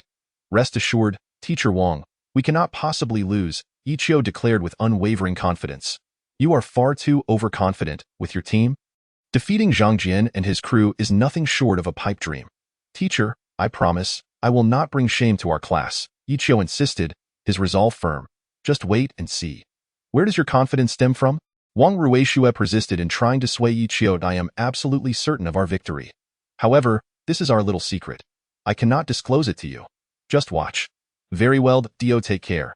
If you tarnish our class's reputation or bring disgrace upon us, I shall have to deal with you. Understood. If we lose, feel free to reprimand me as you wish, Ichio replied, sensing Wang Ruishue's frustration. Hey, should we train together? Old Lu suggested the following afternoon after class. As a few of his peers gathered around Ichio. Train for what? Ichio seemed to have completely forgotten about accepting Zhang Jian's basketball challenge. Brother, the basketball game. Don't tell me you've forgotten. Old Wu exclaimed. Oh, that matter, I didn't give it much thought to it's just a basketball game. We'll teach Zhang Jian a lesson when the time comes, Ichio replied nonchalantly. Dio, you mean it? The five looked at Ichio with skepticism. The prowess of Zhang Jian's team was widely recognized among the students of Shan University. Was Ichio's bravado unwarranted? Rest easy. With me, Ichio round, you brothers can expect to win. Just pass the ball to me when you get it, he reassured them, his face beaming with confidence. The others exchanged glances, uncertain but willing to stand by Ichio. All right, no matter what happens, whether fortune or misfortune, we'll face it together, Olda said, patting Ichio's shoulder with a grin. Don't worry, I won't let my brothers down, Ichio promised. Just wait and see. 3 days swiftly passed. That afternoon, after classes ended, nearly all the students flocked to the basketball court at Shan University. The atmosphere was electric, with excitement palpable. Ichio's audacious acceptance of the challenge had spread like wildfire, making headlines and earning him the top spot in the university's news. Zhang Jian and his team were already waiting at the court, basking in the adoration of a group of girls. He was well known across the campus for his athletic prowess, often leading his team in various sports events, thus attracting a considerable fan base, primarily female. With 5 minutes until 6 o'clock, Ichio and his crew had yet to arrive, igniting murmurs among the crowd. Could it be they're too afraid to show up? Competing against Zhang Jian in basketball? That's just asking for humiliation. It's only natural they wouldn't dare come. Zhang Jian reveled in the chatter around him, glancing at Wang Ru, who wore a disdainful expression. Look, they're coming, someone shouted, drawing everyone's attention to the entrance. Ichio and his dorm mates strolled in, casually chatting. Ichio, why are you only just arriving? I thought you wouldn't dare show, Zhang Jian taunted. We were just playing cards in the dorm. Realized the time and decided to come, Ichio replied, unfazed by Zhang Jian's provocations. Seriously? You were playing cards right before the game? Murmurs of disbelief rippled through the crowd. Well, it doesn't matter. We're going to lose anyway. It's just a formality. Let us begin, then. What are the stakes? Ichio inquired. The losing side must kneel and bow 3 times, proclaiming, Grandfather, I acknowledge my mistake. Zhang Jian replied with a sinister grin. Could you speak a bit louder? I didn't catch that. Ichio feigned ignorance. Zhang Jian gestured for silence, and the gym fell silent. We are about to engage in a basketball match. The losing side, regardless of who it is, must bow 3 times and declare, Grandfather, I acknowledge my mistake. Ichio, do you dare accept these terms? All right, I accept, Ichio said nonchalantly. Just remember, no backing out if you lose, Zhang Jian warned. Enough with the chatter. Let us get started. We have dinner plans after this, Ichio said impatiently. Given your obvious inferiority, you can start first. With a whistle, the game commenced. Ichio stood at the ball's starting position, dribbled a few times, gauged Zhang Jian, then launched the ball into the air with a flick of his wrist. The basketball soared in a graceful arc, landing perfectly in the hoop without even grazing the rim. The crowd, including Zhang Jian and Wang Ru, gaped in disbelief. The gym was shrouded in stunned silence. Now it's your turn, Ichio said, grinning at Zhang Jian. What followed was a display of overwhelming prowess. Every time the ball reached Ichio, regardless of his position, he effortlessly tossed it into the hoop, each shot a work of art. On the contrary, whenever Zhang Jian's team gained possession, Ichio would snatch the ball away almost instantly, rendering their physical advantage futile. The final whistle blew. The score read an astonishing 360-0. The gym erupted in thunderous applause, a wave of excitement sweeping through the crowd. The once dominant Shan University basketball team had been utterly decimated by this improvised team, marking an unprecedented record of 0 points. Why Ichio raised his hand for silence and turned to the ashen-faced Zhang Jian. Now, it's time for you to fulfill your promise. Zhang Jian, overwhelmed by the collective gaze of his peers, realized he could not backtrack on his earlier words. Gritting his teeth, he knelt and bowed 3 times, saying loudly, "Grandfather, I acknowledge my mistake." Why Ichio chuckled, "Good grandson. Since I'm in a good mood today, I shall spare you further humiliation. Let us go, brothers. I'll treat you all to a feast." With that, he led his still stunned companions out of the gym amidst a chorus of cheers as they neared the exit. Ichio glanced back at Wang Ru, who remained in disbelief, her expression a mix of shock and helplessness. In his heart, he mused, "You really thought you could compete with me?" Ultimately, this basketball match concluded with a resounding victory for the challengers. That evening, tales of Ichio's remarkable performance spread throughout the Shan University campus. Videos showcasing his stunning shots were uploaded to the university's online platform, elevating him to the status of a prince charming in the eyes of many female students. Meanwhile, a furious Wang Ru, after berating Zhang Jian, could only begrudgingly accept this humiliating outcome. Once outside the gym, Ichio eagerly reached out to summon his little companion. "Hey, how did I perform today? Wasn't it impressive? Any rewards?" The melodious voice of his little companion echoed in his mind. "You showcased remarkable prowess in this basketball game, demonstrating significant improvement compared to your past performances. Moreover, you humiliated your opponent in front of a large audience. The Supreme System has decided to reward you with 200 million RMB, which has already been transferred to your bank account, along with 5,000 Supreme coins." "Wow, I've struck it rich," Ichio exclaimed, giddy at the prospect of acquiring exquisite gear and potions to enhance his strength. Eager to celebrate their victory, Ichio led his friends to a nearby luxury restaurant, reserving a private room. "Today, we triumphed over Zhang Jian once again. Let us celebrate. Order anything you desire." "Absolutely. We must celebrate this victory. Thanks to old Lu, we made a name for ourselves at Shan University. In a short while, we shall raise a few glasses in his honor," the leader said with a beaming smile, instantly garnering unanimous support from the group. "Today, thanks to my brother's assistance, I had the opportunity to thoroughly humiliate that scoundrel, Zhang Jian. Everyone has worked hard and I, Ichio, would like to distribute a little bonus as a token of my gratitude." Upon finishing his statement, Ichio pulled out a bag filled with cash and tossed 100,000 yuan onto the table. "Here, brothers, 2,000 each. Don't think it's too little. Consider it a token of appreciation for your efforts." "Wow, old Lu is impressive." Upon seeing the cash on the table, Old San immediately gave Ichio a thumbs up. "Wait a moment, Ichio, we are helping you because we consider you one of our own. If we start discussing money, it distances us," the leader chuckled. "That's not how it should be, old leader. Brothers still have a little money. As the saying goes, when there's money, everyone profits. I have the money, and everyone can spend it. Don't be polite. It's just a small gesture. Please accept it," Ichio hurriedly explained. Seeing Ichio's insistence, the leader and the others finally accepted the money. In no time, the food and drinks arrived. Everyone raised their glasses for a toast, then began to indulge in the celebratory feast. Zhang Jian's face was thoroughly disgraced. Let us see what he has to say next time he dares to provoke us. Indeed, this little rascal never gives up, always scheming to embarrass Ichio, only to find himself the one embarrassed. Ha ha ha. However, Ichio, you must remain cautious. After suffering such humiliation, he will likely harbor deep resentment toward you. Be wary of his schemes. As they dined, the group discussed Zhang Jian's predicament. "No worries. With him, I truly don't regard him as a threat. Besides, I have all of you brothers by my side. What is there to fear?" Ichio said nonchalantly. "Right, we are brothers, sharing both joys and hardships. If he wishes to pursue anything, let him come. Come, let us raise another toast." The leader was the first to lift his glass. "Cheers, for our glorious victory today." Everyone shouted in unison. The feast lasted a full 4 hours. By the time Ichio and the others stepped out of the restaurant, it was already 11:30 p.m. "I don't know, it's so late. Our school must have locked the gates. We'll have to climb over the wall," Old C said, glancing at his watch with frustration. "Climb over? Brothers, come with me. Tonight, I'm treating. We'll stay at a hotel," Ichio declared. Having recently acquired a hefty sum of 200 million yuan, he was naturally feeling extravagant. "Really? Great. Then we won't hold back," the leader replied joyfully. "If we're staying, let us stay somewhere nice." To the Empire Hotel, Ichio proclaimed grandly, "Wow, seriously? That's the most luxurious hotel around." Old Wu couldn't hide his excitement. Really? I didn't he notice? Ichio scratched his head, feigning ignorance. Of course, now you are a wealthy landowner. The Empire Hotel must seem trivial to you. How can we compare? Old Air teased.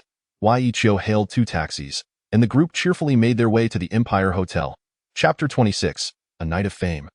Upon entering the lobby, the front desk attendant was the same girl who had previously checked Ichio into the presidential suite. Tonight, she was on duty, but since no guests were staying, she was drowsy. Upon seeing Ichio and his friends, she glanced up briefly before looking down again, dismissing them, as these struggling students could hardly afford to stay at a place like the Empire Hotel. Ichio boldly approached the front desk and tapped it. Excuse me, are there any rooms available?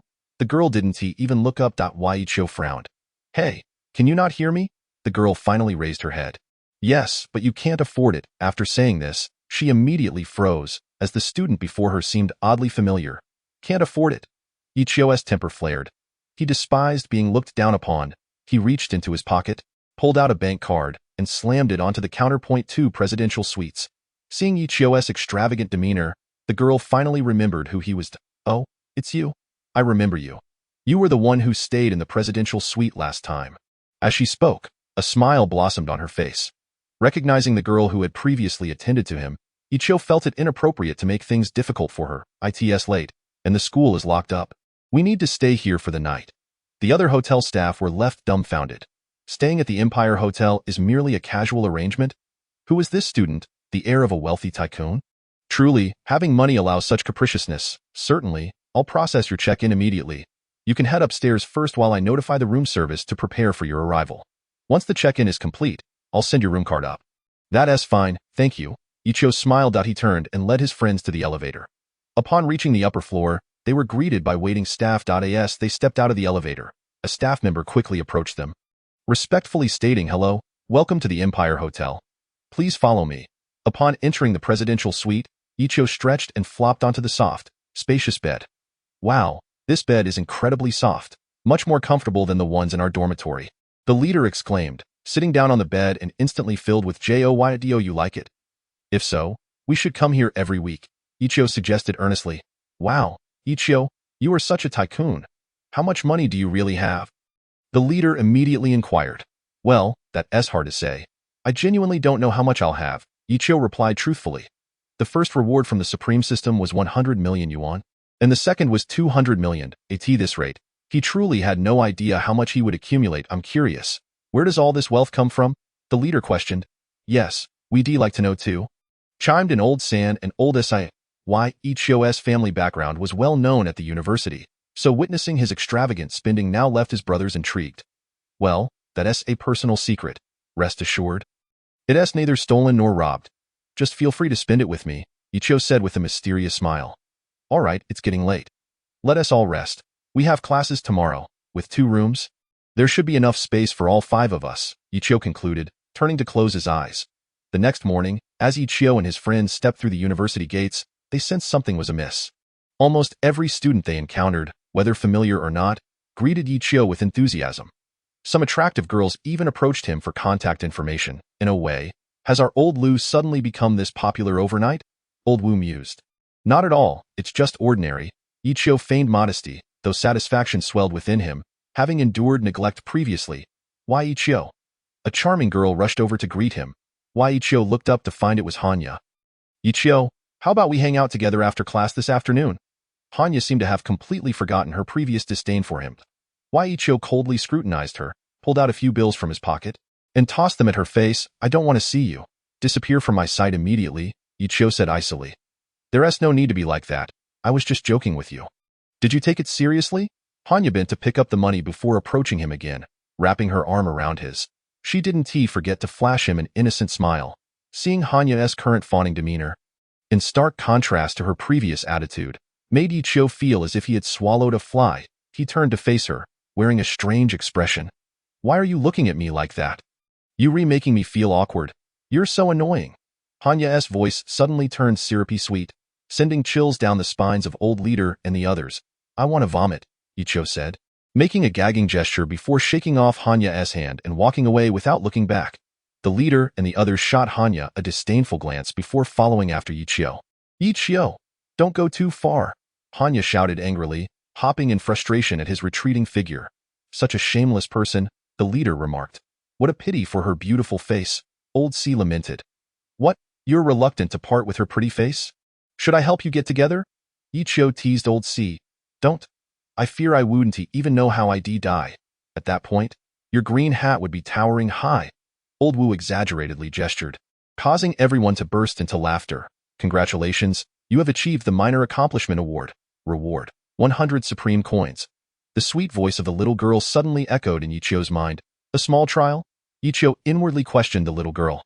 Perplexed in simpler terms, you just humiliated the girl who has always tormented you in the past, in a way. Is that even possible? Ichio was astonished. What? You don't want it?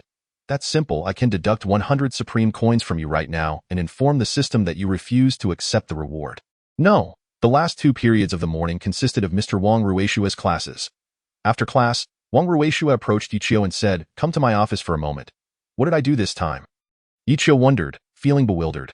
However, since the homeroom teacher had called him, he had no choice but to follow Wang Ruishua into his office. We won the basketball game. I truly did not expect that. Although I don't know how you managed it. Nonetheless, it brings glory to our class. Well done, worthy of praise, Wang Ruishua said amicably, so that was the reason he called me. Why Ichio felt relieved. It's nothing. Just a small matter. You don't need to pay too much attention to it, Mr. Wang. Ichio feigned nonchalance. Good. You must continue to improve in your studies and bring glory to our class. Understood. Although Wang Ruishua's words were serious, he maintained a smile on his face. Understood, teacher, I'll do my best, Ichio replied helplessly. Upon exiting the office, Ichio let out a long sigh. It seems the saying fame brings trouble holds true. He chuckled bitterly. Well, now that there's nothing else to do, it's time to help Sister Yun collect the debt. After some thought, he decided to seek out Song Yun that evening. As the evening approached, Ichio finished his class and greeted his friends, mentioning he had something to attend to before leaving the classroom. Standing at the school gate, he called Song Yun to inform her that he had devised a plan to deal with Boss Zhao. Upon hearing this, Song Yun immediately asked where he was, saying she would drive over to pick him up. After hanging up, Ichio focused his mind to access the Supreme Store and found the evidence collection card. Priced at 1,500 Supreme coins, he already possessed 5,600 Supreme coins. Although the price was steep, it was manageable for him at the moment. Considering the possibility of confronting Boss Zhao, he selected a combat training card as well, which was also not inexpensive, priced at 1,200 Supreme coins. Gritting his teeth, he purchased both cards. As he absorbed the knowledge of these cards, 2 beams of black light flashed past him, filling his body with an immense power. He inquired within his mind, how do I use the evidence collection card? The little girl replied leisurely, Didn't I tell you last time? Just think about the evidence against your target, and it will appear before you. Ichio quickly concentrated on Boss Zhao's evidence, and in mere seconds, a thick dossier materialized in his hands. Just as he was about to examine its contents, the sound of a car horn drew his attention. Turning around, he saw Song Yun had arrived. He hurried over, opened the door, and got in the car. Chapter 27. The leverage in hand. Song Yun anxiously asked, Xiaoyi, did you really think of a way to deal with Boss Zhao?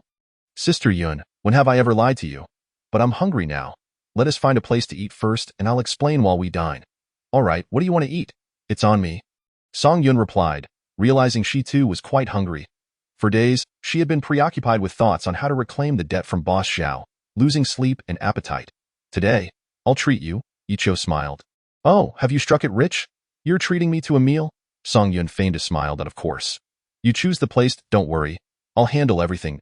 Why Ichio was aware of Song Yun's worries and wanted her to relax. After pondering, she suggested, let us go to the Four Seasons restaurant. Their dishes are delicious and reasonably priced. I've taken clients there a few times, and it was quite good. Whatever you say, sister. Let us go. Ichio smiled back. About half an hour later, they arrived at the Four Seasons restaurant. Fortunately, they arrived early, so the restaurant wasn't too crowded. Why Ichio requested a private room from the waitress. The siblings entered, seated themselves, and ordered dishes. Once the waitress had left, Ichio took out the extensive dossier he had obtained with his mind and handed it to Song Yun, his sister. Take a look at this. Could it help you reclaim your money from Boss Zhao? As Song Yun opened the file and read a few lines, her expression changed dramatically. Why Ichio, seeing her reaction, leaned in and asked, Sister Yun, what's wrong? Where did you get this information? I acquired it through some technical means. What does it contain? Is it important? Ichio guessed the information must be critical due to her tense demeanor. This dossier, if made public, would spell doom for Zhao Ruifa, Song Yun said emphatically. I don't care if he perishes. My concern is whether this can help you retrieve your money. With this in hand? He wouldn't dare refuse to pay me, Song Yun asserted confidently. Then that settles it. As long as you can reclaim your money, I'm indifferent to his fate, Yiqiu reassured her, relieved that the purpose of the dossier aligned with helping Song Yun recover her funds. Unexpectedly, he learned that Zhao Ruifa had engaged in numerous heinous activities, embezzling workers' wages, defaulting on payments to partners, bribing officials, running an underground casino, smuggling, and trafficking drugs. What? This is serious, Yiqiu exclaimed, springing to his feet. Yes, the dossier details all of Zhao Ruifa's criminal activities. Anyone who possesses this information can bring him to ruin, Song Yun explained. Then we can confront him for the money, right? With all this evidence, he wouldn't dare resist.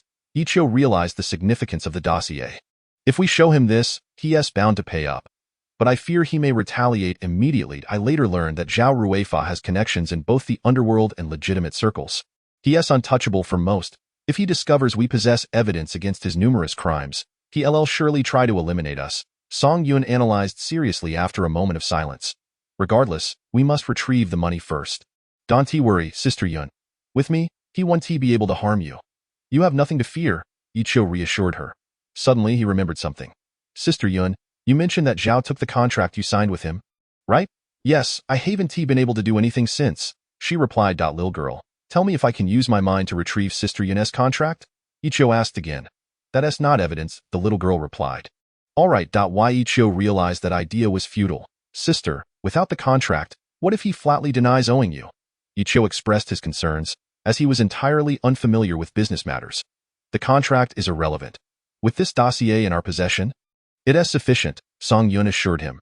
Excuse me, sir and ma'am. Here are your dishes, the waitress suddenly interrupted, entering with a plate of fragrant food. Yiqiu and Song Yun immediately halted their conversation. Sir, ma'am, this dish is our specialty at the Four Seasons restaurant. Allow me to introduce it to you, the waitress began, showing no intention of leaving. Yiqiu impatiently interrupted. All right, enough with the introductions. Please leave. We have important matters to discuss.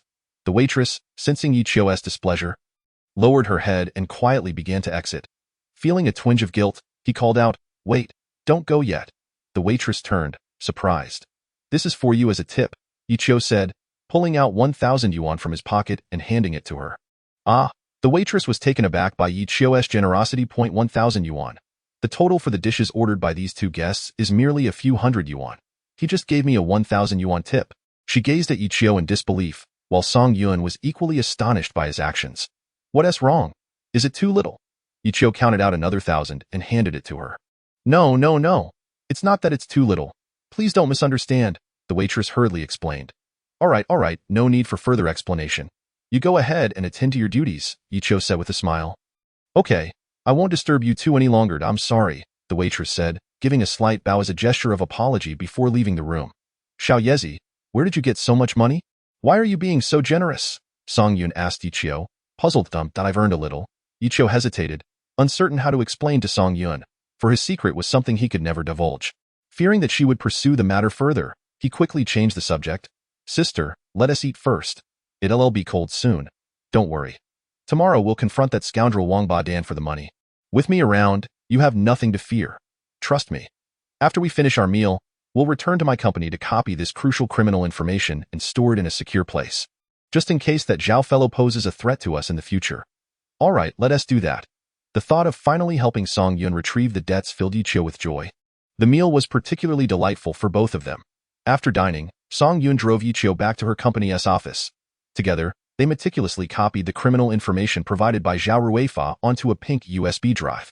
Once completed, Song Yun paced the office with the USB in hand, her face a mask of contemplation and indecision. Unable to contain his curiosity, Yiqiu asked, Sister Yun, what are you thinking about? Is there something troubling you? I am considering where to securely store such vital information. IT would be safest with me.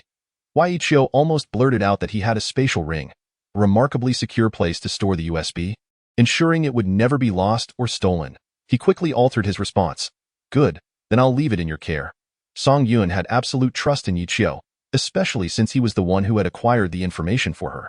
Now, we need to strategize how to demand money from Zhao Ruifa, Song Yun said solemnly as she handed the USB to Yichio. That's simple enough. We'll just confront him directly. As long as I see Zhao Ruifa, he won't escape, Yichio confidently asserted. He understood that Zhao, who had long coveted Song Yun's beauty, would seize any opportunity if she approached him directly.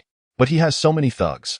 I fear we might not make it out alive. Song Yun recalled Zhao Ruifa's threatening words during their phone conversation. She understood that if she were to confront him, he would not let her go easily. Sister Yun, do you trust me?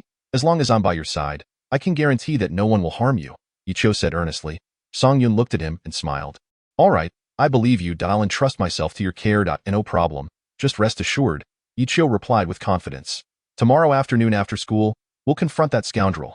With her company on the brink of collapse, Song Yun felt she had no other options and was ready to gamble everything. It's already quite late. You won't be able to return to school. Let us find a hotel to stay for the night, she suggested, noticing the time was nearing midnight. Sister, follow me. I have a regular hotel I stay at, Yichio said, recalling the Imperial Hotel. Really? You have a regular hotel? Song Yun asked in surprise. Just stop asking so many questions and come with me. We leaving at midnight, Yichio teased, making a face at her. After leaving Song Yun's company, they got into the car. Where are we going? Song Yun inquired. To the Imperial Hotel, Yichio responded without hesitation. What? Song Yun exclaimed in shock. Hurry up and drive, sister.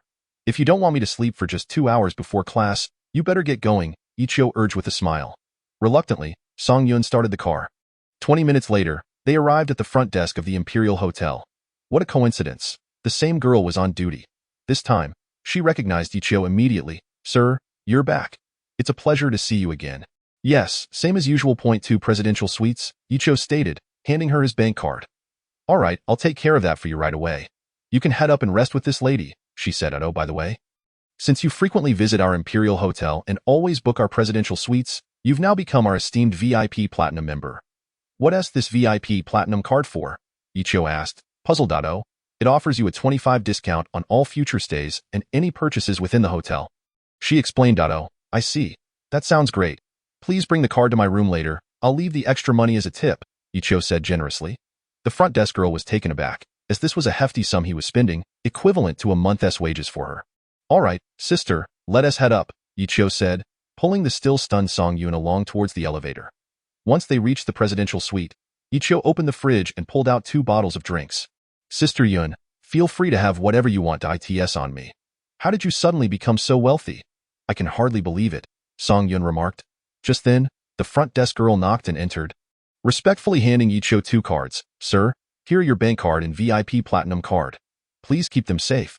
Thank you. By the way, I keep running into you. I don't think I know your name. Yichio inquired earnestly. My name is Li Dan, the girl replied, a bit shyly. All right, I'll just call you Sister Dan from now on. Okay, then what's your name? Li Dan asked. I'm Yichio. You can call me Xiao Yezi. Good. I'll call you Xiao Yezi from now on, Li Dan said, feeling a fondness for this handsome and wealthy young man. Unbeknownst to her, Song Yun felt an inexplicable discomfort seeing Yichio and Li Dan conversing so intimately. Could it be that she was feeling jealous? Back in her presidential suite, Song Yun still felt unsettled. She thought, Li Dan mentioned that Yichio often stays here. Has he gone astray? Is he bringing girls here? Determined to find out, she returned to the front desk. Seeing Li Dan still on duty, she approached her. Hello, is there anything I can assist you with? Li Dan asked, slightly puzzled by Song Yun's return. I have a question I'd like to ask. Could you step outside for a moment? Of course, Li Dan replied, stepping out from behind the counter. Song Yun pulled her aside to a corner of the lobby. Does Xiao Yezi frequently stay at your hotel? Yes, he has visited several times, always booking our presidential suites. He usually comes alone or with a few male classmates. He has never brought a girl with him until you. Li Dan clarified. Oh, that is good to know. I'm relieved, Song Yun said to herself. Is there anything else you wish to ask? Li Dan wondered, sensing a connection between them. No, that is all. I'm sorry for interrupting your work.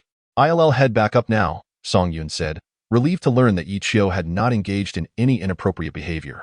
With her worries assuaged, she returned to her presidential suite, feeling composed and regal once more. After enjoying a soothing shower, she lay down on the spacious, soft mattress, smiling at the prospect of reclaiming her money the following day. Sleepiness washed over her as she slowly closed her beautiful eyes. Drifting into a peaceful slumber, for the first time in months, she could finally rest soundly. The next morning, Song Yun drove Yichio back to school. After arranging to meet in the afternoon, Song Yun drove back to the company while Yichio entered the school to attend class. Upon entering the classroom, almost all of his classmates flocked to greet him, and his close friends were particularly affectionate, draping their arms over his shoulders. Settling into his seat, he reached for his textbook, only to find a pile of small notes instead. What on earth? Could these be advertisements? Ichio mused to himself, bemused by the audacity of people plastering ads even in his classroom. Flipping through a few, he discovered they were love notes from various female students expressing their affection and asking for his contact information. With a dismissive smile, he discarded all the notes into the wastebasket by the door. As the teacher entered and began the lesson, Ichio's mind wandered far from the classroom. That evening, he would accompany Sister Yun to confront Zhao Ruifa about the debt. He anticipated an inevitable confrontation and knew he had to prepare meticulously to ensure everything went smoothly. Any misstep could spell disaster for Sister Yun. Glancing around the classroom, he noticed the teacher was engrossed in lecturing, while none of his classmates paid him any heed. A sly smile crept across his face as he mentally accessed the Supreme store. Searching for the skills he required, his primary focus was, of course, martial arts. He had already purchased a combat mastery card the previous day. Perhaps there were more suitable options available. He meticulously browsed through the selections. To his dismay, he realized that the card he had bought was merely a novice level. There were numerous varieties of combat cards, and he carefully selected his purchases. With 2,900 Supreme coins remaining, he decided against being greedy and resolved to master one form of combat first. Hence, he bought a 200 Supreme coin novice combat card, a 300 Supreme coin intermediate card, and a 400 Supreme coin advanced card. Lastly, he acquired a 1,000 Supreme coin master-level combat card. Regardless of how formidable Zhao might be, he doubted he could rival Bruce Lee. In his mind, a master-level fighter should be comparable to Li. For good measure, he also purchased a Supreme Impact Resistance card, depleting his final 1,000 Supreme coins. Now I find myself in a rather precarious situation, he thought, feeling somewhat impoverished.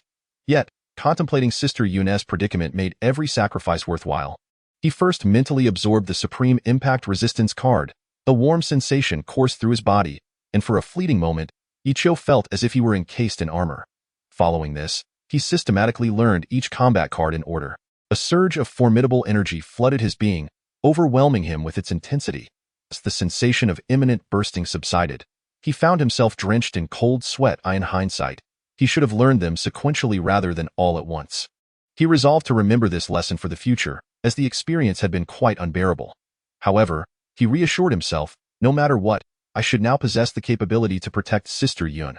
With this thought, his earlier regrets vanished. Tonight, Zhao will witness my prowess, he chuckled to himself, nearly bursting into laughter. The day dragged on until afternoon classes finally concluded. After bidding farewell to his friends, Ichio dashed out of the school. As he exited, he spotted Song Yun's car waiting at the entrance. Sister Yun, you arrived early, he greeted her with a smile as he climbed in. Let us eat first, she suggested, though a trace of anxiety lingered in her voice. Given that they were about to confront a ruthless gangster, no, let us collect the debt first. Otherwise, you won't have an appetite, she insisted. Wai Ichio understood her apprehension. Don't worry, Sister Yun with me here. You re perfectly safe, he reassured her, taking her hand. All right, let us go, she replied, steeling herself. Half an hour later, they arrived at a beautifully landscaped compound. Together, Ichio and Song Yun entered Zhao Ruifa's establishment. Inside, two flamboyantly dressed girls were chattering animatedly. Upon noticing Ichio and Song Yun, they approached with sweet smiles. Welcome. How may we assist you today? We're here to see the boss, Song Yun replied. Oh. What business do you have with him? One girl asked. We're here to collect the money he owes our company, Ichio interjected. The moment the girls realized their purpose, their expressions soured. One of them coldly replied. Our boss isn't here. You may leave. Not here? Very well, we'll go find him ourselves, Ichio retorted with a sneer. Do you think you can dictate what happens here? Get back to your duties, and don't make things difficult for yourselves. Oh, really? I'd like to see how you plan to make us uncomfortable, the girl shot back, her disdain evident. Wai Ichio's eyes gleamed with contempt. Not leaving, huh? Just wait. One of the girls picked up the phone on the table and dialed a number. Wei Gu, we have some troublemakers here, she said before hanging up. With a mocking smile, she turned to Ichio and added, You'll soon learn what discomfort feels like. Wai Ichio motioned for Song Yun to sit on a nearby sofa while he stood protectively in front of her. Moments later, a door beside the reception area swung open, and a group of robust security guards emerged. The leader, a burly man with rough skin, surveyed the scene, and inquired about Yichio. The girls nodded in affirmation. The man ambled over to Yichio, sizing him up. "What's this? A little brat causing trouble? Out of respect for your age, I won't deal with you. Just scram." "Scram? Very well. I'll show you how to leave." Yichio replied coldly, seizing the man's arm and twisting his wrist. The burly man let out a howl as Yichio delivered a swift kick, sending him tumbling across the floor. Seeing their leader downed, the guards charged at Yichio, fists flying. With a cold smile, he deftly sidestepped and retaliated, dispatching them one by one until the room lay strewn with incapacitated bodies, save for the two girls and Song Yun. Crossing his arms, Yichio regarded the girls with icy disdain. "Is that all? It appears the discomfort belongs to them." The girls stared at him, dumbfounded, speechless from shock. "I'll ask you one more time. Is Boss Zhao here?" He advanced, cracking his knuckles menacingly. "Wait, I'll call him right now." One girl stammered, trembling as she reached for the phone. "Hello, is this the boss? Two guests are here to see you. Wei Gu and his men have been taken down. What should we do now? They said they'd come find you." The girl stuttered through her message, then paused to ask Yichio, "What are your names?" "Song Yun." "Yichio," he announced loudly. "The boss would like you both to come upstairs." The girl relayed, setting the phone down. Yichio cast a cold glance at the two girls before turning to Song Yun. "Sister Yun, let us head up." Watching Yichio effortlessly take down over a dozen burly men left Song Yun in disbelief. Was this truly the younger brother she knew? Yichio led Song Yun into the elevator, and as the doors opened, they were met by two hulking figures blocking their path. "What are you two doing here?" Yichio, growing impatient, wasted no time and swiftly incapacitated them with a punch and a kick. Surveying the corridor, he spotted a door marked General Manager's office at the far end. He tugged Song Yun along as they approached, and without a second thought, he kicked the door open, striding inside. The room housed 5 individuals, one of whom was the rotund Zhao Ruifa. Upon seeing Yichio and Song Yun enter, he shot Yichio a frosty glance before turning to Song Yun with a smile. "I was wondering who it was. Our beautiful Song. If I had known you were coming to my establishment, I would have greeted you personally. Zhao Ruifa, I've come to collect the money you owe our company." Song Yun stated frostily. "Money? What money? I'm unaware of any debt." Zhao feigned innocence. "You?" Song Yun exclaimed, pointing an accusatory finger at him. "Don't be angry, Song Beauty. You look even more stunning when you're upset. So, you want money? It's simple. If you spend the night with me, I'll ensure you receive 2,000 tomorrow." Zhao leered with a smirk. "Zhao Ruifa, don't you dare be shameless. You have been withholding the funds of our company and now seek to impose your will upon me. Truly, you are a despicable individual." Zhao Ruifa's shamelessness ignited the restrained fury within the typically composed and gentle Song Yun.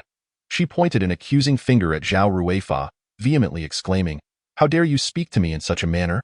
If I do not deal with you properly today, I shall no longer bear the surname Zhao. Bring this wretched woman inside. Let us see how I shall play with her," Zhao Ruifa retorted, his demeanor shifting abruptly to one of malevolence. The 4 men behind him lunged towards Song Yun without a glance at Yichio, blatantly ignoring him. Yichio swiftly stepped forward, fists raised, ready to confront them. With a powerful kick, he sent the foremost assailant sprawling, and in a deft maneuver, he seized the second assailant's arm, applying pressure until a pained scream escaped his lips, signaling a fracture. A flurry of punches followed, incapacitating the third and fourth attackers. Then, with a swift leap, he charged at Zhao Ruifa, delivering a kick that sent him crashing into the desk behind him. With a thunderous crash, both he and the desk collapsed to the ground. "You little brat, do you wish to perish? Dare to strike me? Do you know who I am? With a mere word, I could make you vanish from this world. I could end your life in mere moments. Do you believe me?" Zhao Ruifa bellowed as he struggled to rise. "Is that so? I truly do not believe you. Show me your capabilities, for I am here awaiting your demonstration." Yichio taunted. "Very well. You think you can fight? Let us see how many you can handle alone." Zhao Ruifa pressed a hidden button beneath his desk, and in an instant, over 20 henchmen surged into the room, filling the space to capacity. Yichio wasted no time, plunging into the fray. With remarkable agility, he threw punches and delivered kicks, incapacitating all 20 men within 10 minutes. Witnessing the swift defeat of his men, Zhao Ruifa felt a chill creep up his spine as he retreated toward the door. Thinking of escaping? "There is no way out," Yichio declared, sprinting to intercept him. He seized Zhao Ruifa by the collar, executing a powerful throw that slammed him to the ground. "Ouch, that hurts," Zhao Ruifa cried out, rolling in agony. Wei Yiqiu lifted him to his feet and demanded, Zhao, if you wish to live, you will promptly return the money you owe us. When have I ever owed you money? What evidence do you have to claim such? You are extorting me, Zhao Ruifa protested, attempting to act defiant. Oh? You intend to report us to the police? Very well. Let us see whether the police will apprehend us first or you, Yiqiu replied, retrieving a substantial dossier of incriminating evidence from his storage ring and slamming it down before Zhao Ruifa. Do you see this? What is this? I owe you nothing, Zhao Ruifa insisted, recalling how he had previously dispatched his men to recover and destroy the contract with Song Yun's company. Determined to deny all responsibility, he refused to relent. Look closely before you speak, Yiqiu urged, pressing Zhao Ruifa's head down toward the file. Upon recognizing the contents, Zhao Ruifa's face paled. How did you obtain this? He stammered, terror etched across his features. That is not your concern. I have my methods. Let me be clear, Zhao. Do not presume you can provoke anyone. I am someone you cannot afford to cross. I have made a duplicate of this evidence, safely stored with my associates. If you do not return the funds you owe us today, I guarantee this dossier will find its way to the chief of police by morning. Wait. Let's discuss this calmly, Zhao Ruifa pleaded as he struggled to rise. There is nothing to discuss. Will you repay the debt or not? Yiqiu pressed, staring coldly into Zhao Ruifa's eyes. I will. I shall repay it immediately, Zhao Ruifa capitulated, fully aware of the dire consequences should the evidence fall into the wrong hands. Then let us expedite the process. Write a check. Wei Yiqiu cornered Zhao Ruifa against the wall. All right, I will write it now. Zhao Ruifa stammered, trembling as he retrieved a checkbook and a pen. Miss Song, is this the correct amount? He asked, presenting a check for 7 million. That will not suffice. You have delayed payment for far too long. The penalties and interest must be included, Yiqiu interjected before Song Yun could respond.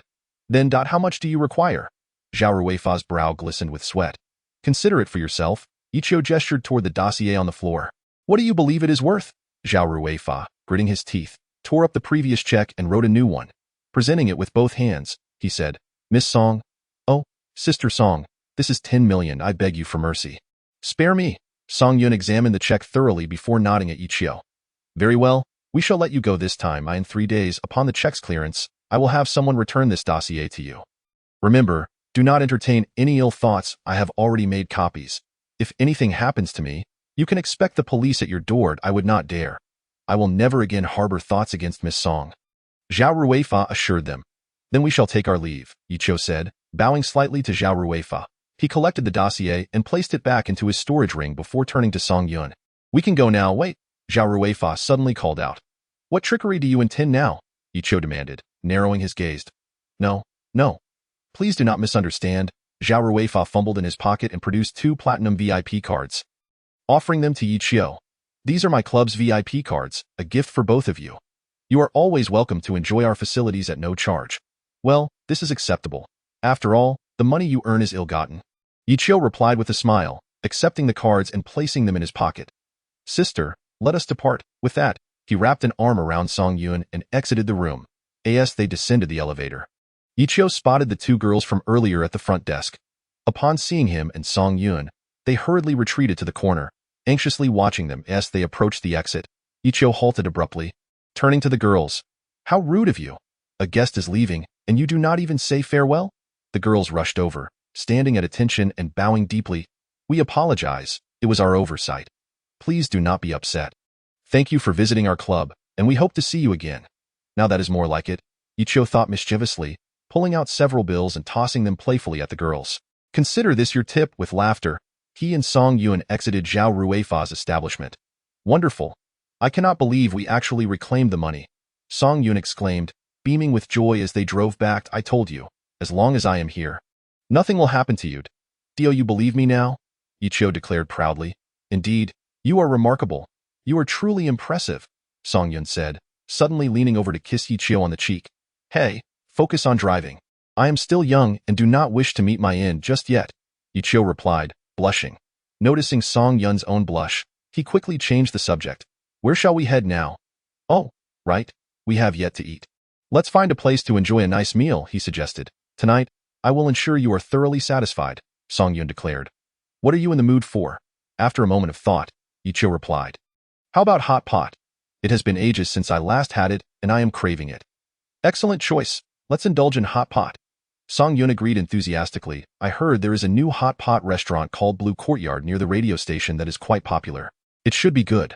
Shall we go there? Ichio recommended. Whatever you say. Let's head to Blue Courtyard, Song Yun exclaimed, pressing down the accelerator as their car sped forward in the private dining room of Blue Courtyard. A table laden with delicious fare awaited them.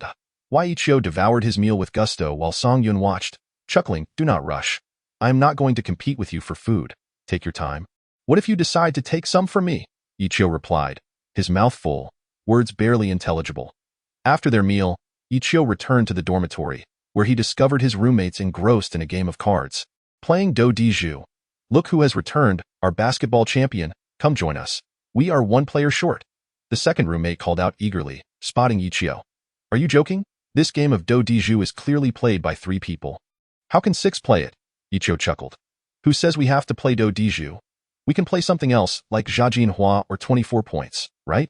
The second player urged once more. Ultimately, Ichio had no choice but to sit down and join them in a game of Jiajin Hua.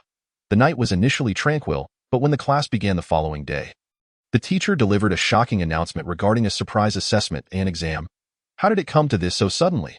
Some students, who were not doing well academically, wore expressions of despair as they looked at the teacher. However, the teacher ignored their grievances and began to recite the unchanging rules of examination. No cheating, no whispering, no throwing paper. These words had become so familiar to the students that they had practically developed calluses in their ears from hearing them.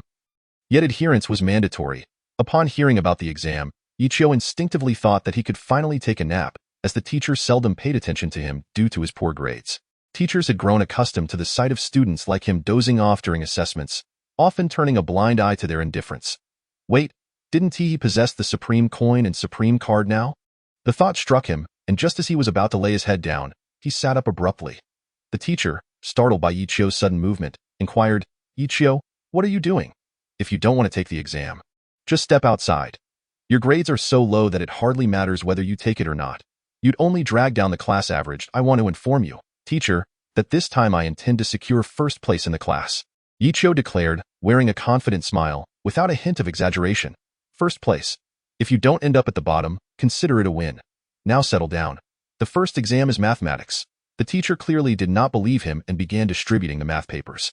Seeing the teacher hand out the papers, Ichio started to browse the Supreme store. Before long, he discovered advanced cards for subjects such as Chinese, mathematics, and English.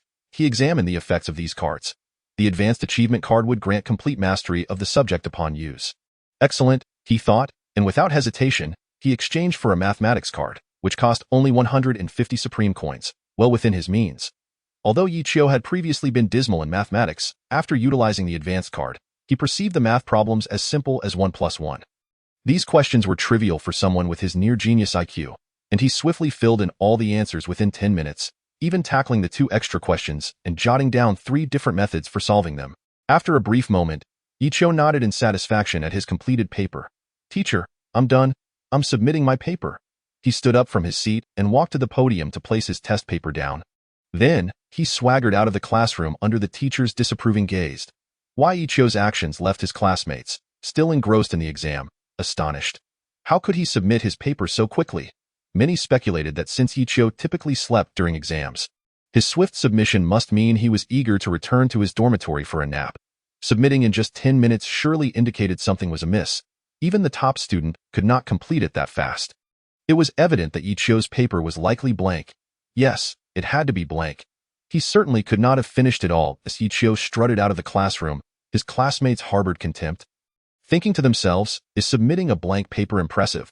Will you be proud to score the lowest in the class? In the following days, Ichio continued to exchange for an advance card before each exam. Always being the first to submit his paper, his classmates felt a mixture of pity and disdain for his actions. Yet, Ichio remained indifferent to their opinions. His performance was of no concern to them. During this time, Ichio indulged in a lavish lifestyle, often treating a few friends to extravagant meals at 5-star hotels, occasionally playing cards in the dormitory, and even taking time to call his sister. Yunjie, hello, Yunjie. Yes, little brother Ichio. What brings you to me today? Yunjie's voice was laced with joy upon hearing him. Nothing much. We just had a surprise exam recently, but it's over now. I wanted to take this opportunity to ask how you've been. Ichio replied with a smile at, oh, so you were taking an exam? I heard your grades are quite poor. Why are you so cheerful after the exam? Is it a day of great celebration? Yunjia asked, her tone laced with curiosity. At that moment, she felt an inexplicable nervousness, questioning why she cared so much about his affairs. Could it be that I am so concerned about him finding a girlfriend? After all, I am just his sister. Not at all, haha, Yunjia, you jest. Today is hardly a momentous occasion, as for the girlfriend matter. I haven't found the right one yet. And who said my grades are poor? That was in the past. I am quite different now, Yichio declared proudly, oblivious to Yunjia's thoughts. Very well, it seems my little brother has changed and grown stronger. You should do well on the exam. When the results come out, be sure to inform your sister so she can share in your joy. Yunjia replied, of course. If you have nothing else, I'll hang up now. You can get back to whatever you were doing. All right, goodbye, little brother Yichio.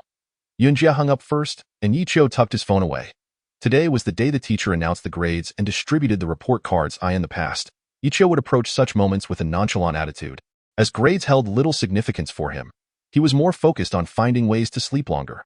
However, since utilizing the advanced cards, he had been eagerly anticipating the results to discover how he performed. As the students settled into their seats, they held their breath while gazing at the teacher, who clutched a report card. Most felt a mix of hope and anxiety, yearning for good results while fearing they might not measure up to previous performances. If they did poorly, perhaps their allowances from their parents would diminish. Conversely, doing well might lead to more pocket money. Ichio simply smiled, as he sensed an unprecedented surprise in the teacher's eyes upon entering the classroom. Class, last week, we conducted a surprise assessment across all subjects. The reason for not informing you in advance was to test your ability to respond to unexpected situations, the teacher announced, deliberately glancing at Ichio. I expected that without prior notice, your performance would not be up to par. However, it has completely exceeded all our expectations. You all did quite well, with most students showing significant improvement. Naturally, there is one student who has made the most remarkable progress. At this moment, the teacher paused for effect, stealing glances at Ichio, hoping to glean something from his expression. Yet, after studying him for a while, all he observed was the ever-present smile on Ichio's face. Now, I will announce the results, beginning with the top 3 students. The third place goes to Li Yang, with a score of 680. As the teacher called out Li Yang's name, the classroom erupted in chatter. Li Yang, the class representative, typically performed well, so his third-place finish was expected, yet the score was astonishing. Everyone knew the total score was 750, and achieving 680 was impressive, which sparked curiosity about who the top 2 would be. Naturally, everyone had their suspicions, with many believing that the first place would undoubtedly go to Wu Wanner, who had consistently ranked first in previous exams. This was an unchanging rule. Her dedication was well recognized by all. Now, I announced the second place, with a score of 691. Wu Wanner. When the teacher mentioned her name, the class fell silent, stunned that Wu Wanner was in second place. This was unheard of. If she ranked second, then who could possibly be first? Everyone pondered the question, speculating whether a dark horse had emerged among the new students. In the third row, a long-haired girl visibly stiffened at the announcement of the second place, her beautiful eyes gradually filling with tears. Why is it that this time I ranked second? At this moment, Wu Wanner felt as though someone had snatched away her most precious possession, leaving her utterly despondent. As if the comforting words of her desk mate had become inaudible to her, she was completely bewildered. The class teacher naturally noticed Wu Wanner's expression. He had always observed her diligent studying. It is said that one reaps what one sows. And this score was the utmost recognition of her efforts. However, this time, she was not the first, and thus her reaction became sluggish. The teacher sighed and shook his head, preparing to make an announcement. Everyone looked at the teacher, and with this gesture, they understood he was about to announce the name of the first-place student, prompting them to cease their whispers and listen intently. The first place, with a score of 732, was Ichio. The teacher could hardly believe it. A student who usually ranked at the bottom of the class had, this time, achieved the top score in the entire class and even the whole school. The first thought that crossed the teacher's mind was cheating, yet the exam was unique to their school, with no similar papers available elsewhere. The types and formats of the questions were original, and there were certainly no answers online. How had Ichio managed to score 732? It seemed implausible that any student in the nation could surpass him. Not only was the teacher initially shocked, but the classmates also thought they had misheard, questioning their own hearing. Was it really him? Wu Wanner too realized who had taken first place and couldn't help but shift her gaze towards Ichio, a boy who seemed quite unfamiliar to her. Throughout her 3 years in high school, She had been preoccupied with her studies and family matters, surrounded only by classmates of similar academic caliber and their teachers. Yet, she had never noticed Ichio before. But she felt a surge of unwillingness. Having placed second was a humiliation to her. She was determined to speak with Ichio later, at the very least. She needed to get to know him, for he had taken away her most cherished possession, her faith in herself. Indeed, this exam had revealed a dark horse in their class, Ichio. The teacher's lips twitched slightly. He felt that announcing this news was rather abrupt. Although Ichio had previously performed poorly, it appeared that he had been diligently studying over the past month. The teacher tentatively inquired, well, more or less? Ichio wouldn't reveal anything about the Supreme System. Even if he did, who would believe him? He couldn't even bear to think that they might send him to a human research facility. Ahem, well then, after class, please come to my office. I would like to hear about your study methods and exchange ideas. The teacher thought it best to discuss this matter further, as it had occurred so suddenly. All right, Ichio wondered why he was being summoned to the office. However, he quickly grasped the reason. His teacher likely doubted his results. But that was fine. He had used the advanced card, which would benefit him for life. If the teacher dared to test him, it would be an effortless task. Why, Ichio thought to himself. Soon, class was over, and Ichio arrived at the teacher's office as promised. He knocked 3 times at the door. Having become rather polite due to his experiences in 2 lifetimes. Come in, came the teacher's weary voice. Once granted permission, Ichio opened the door and walked in confidently. Teacher, what do you need from me? Ichio asked with a smile, fully aware of the reason behind the meeting. Why, Ichio? Is this exam score truly yours? The teacher scrutinized Ichio, attempting to discern any hint of deceit in his confident smile. However, he quickly abandoned this train of thought, finding no signs of dishonesty. No. Ichio replied honestly. No? Oh, Ichio, admitting one's mistakes is commendable. It seems you are not beyond redemption. If you apply yourself in these last 3 months, you could certainly gain admission to a second-tier college. Should you have any uncertainties, feel free to ask me. However, you really should not resort to cheating this time, though I do not know how you did it. It is inconsequential now. Since you have admitted it today, I will not dwell on it further. Just take care of yourself, the teacher earnestly advised Ichio. Teacher, perhaps you have misunderstood, Ichio said with a slight smile. Feeling that his teacher was overthinking things. What do you mean? Just now, I asked if your score was real, and you said it wasn't. Was I wrong? The teacher was confused. Indeed, this score is not real for me. But that does not imply I cheated. I could have scored full marks. I simply failed to read the questions carefully, losing points on the essay and a physics question for not including parentheses. Ichio explained earnestly, so this isn't my true score. I am fully capable of achieving full marks. Are you certain? The teacher was momentarily flabbergasted by Ichio's assertion. Can it be false? The teacher's eyes darted around. And to verify Ichio's claims, he retrieved an exam paper from his drawer and placed it on the desk. Since you claim you can achieve full marks, here is a set of mathematics problems from Jingbei City's top high school. Please attempt them. This exam paper, composed by a renowned mathematics professor, contained notoriously difficult problems.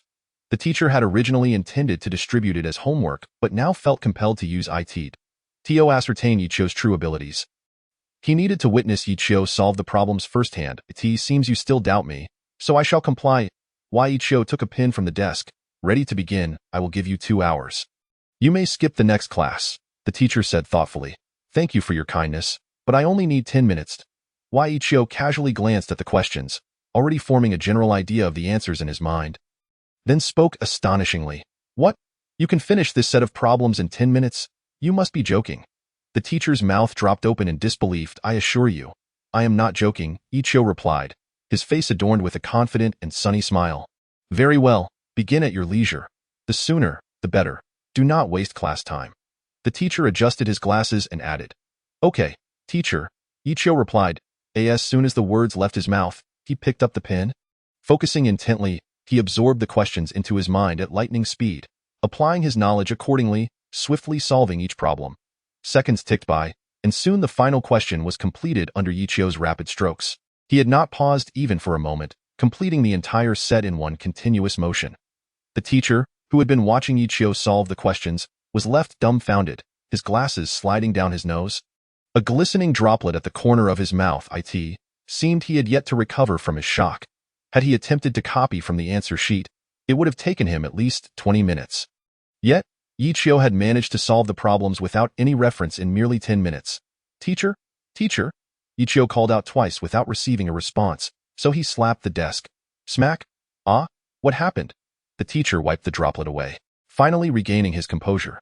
Teacher, are you hungry? It's only 10-30 da. Why Ichio inquired curiously after seeing the teacher wipe his mouth. No. No. Please tell me, Ichio, what method do you use for studying? The teacher swallowed hard, stammering his question.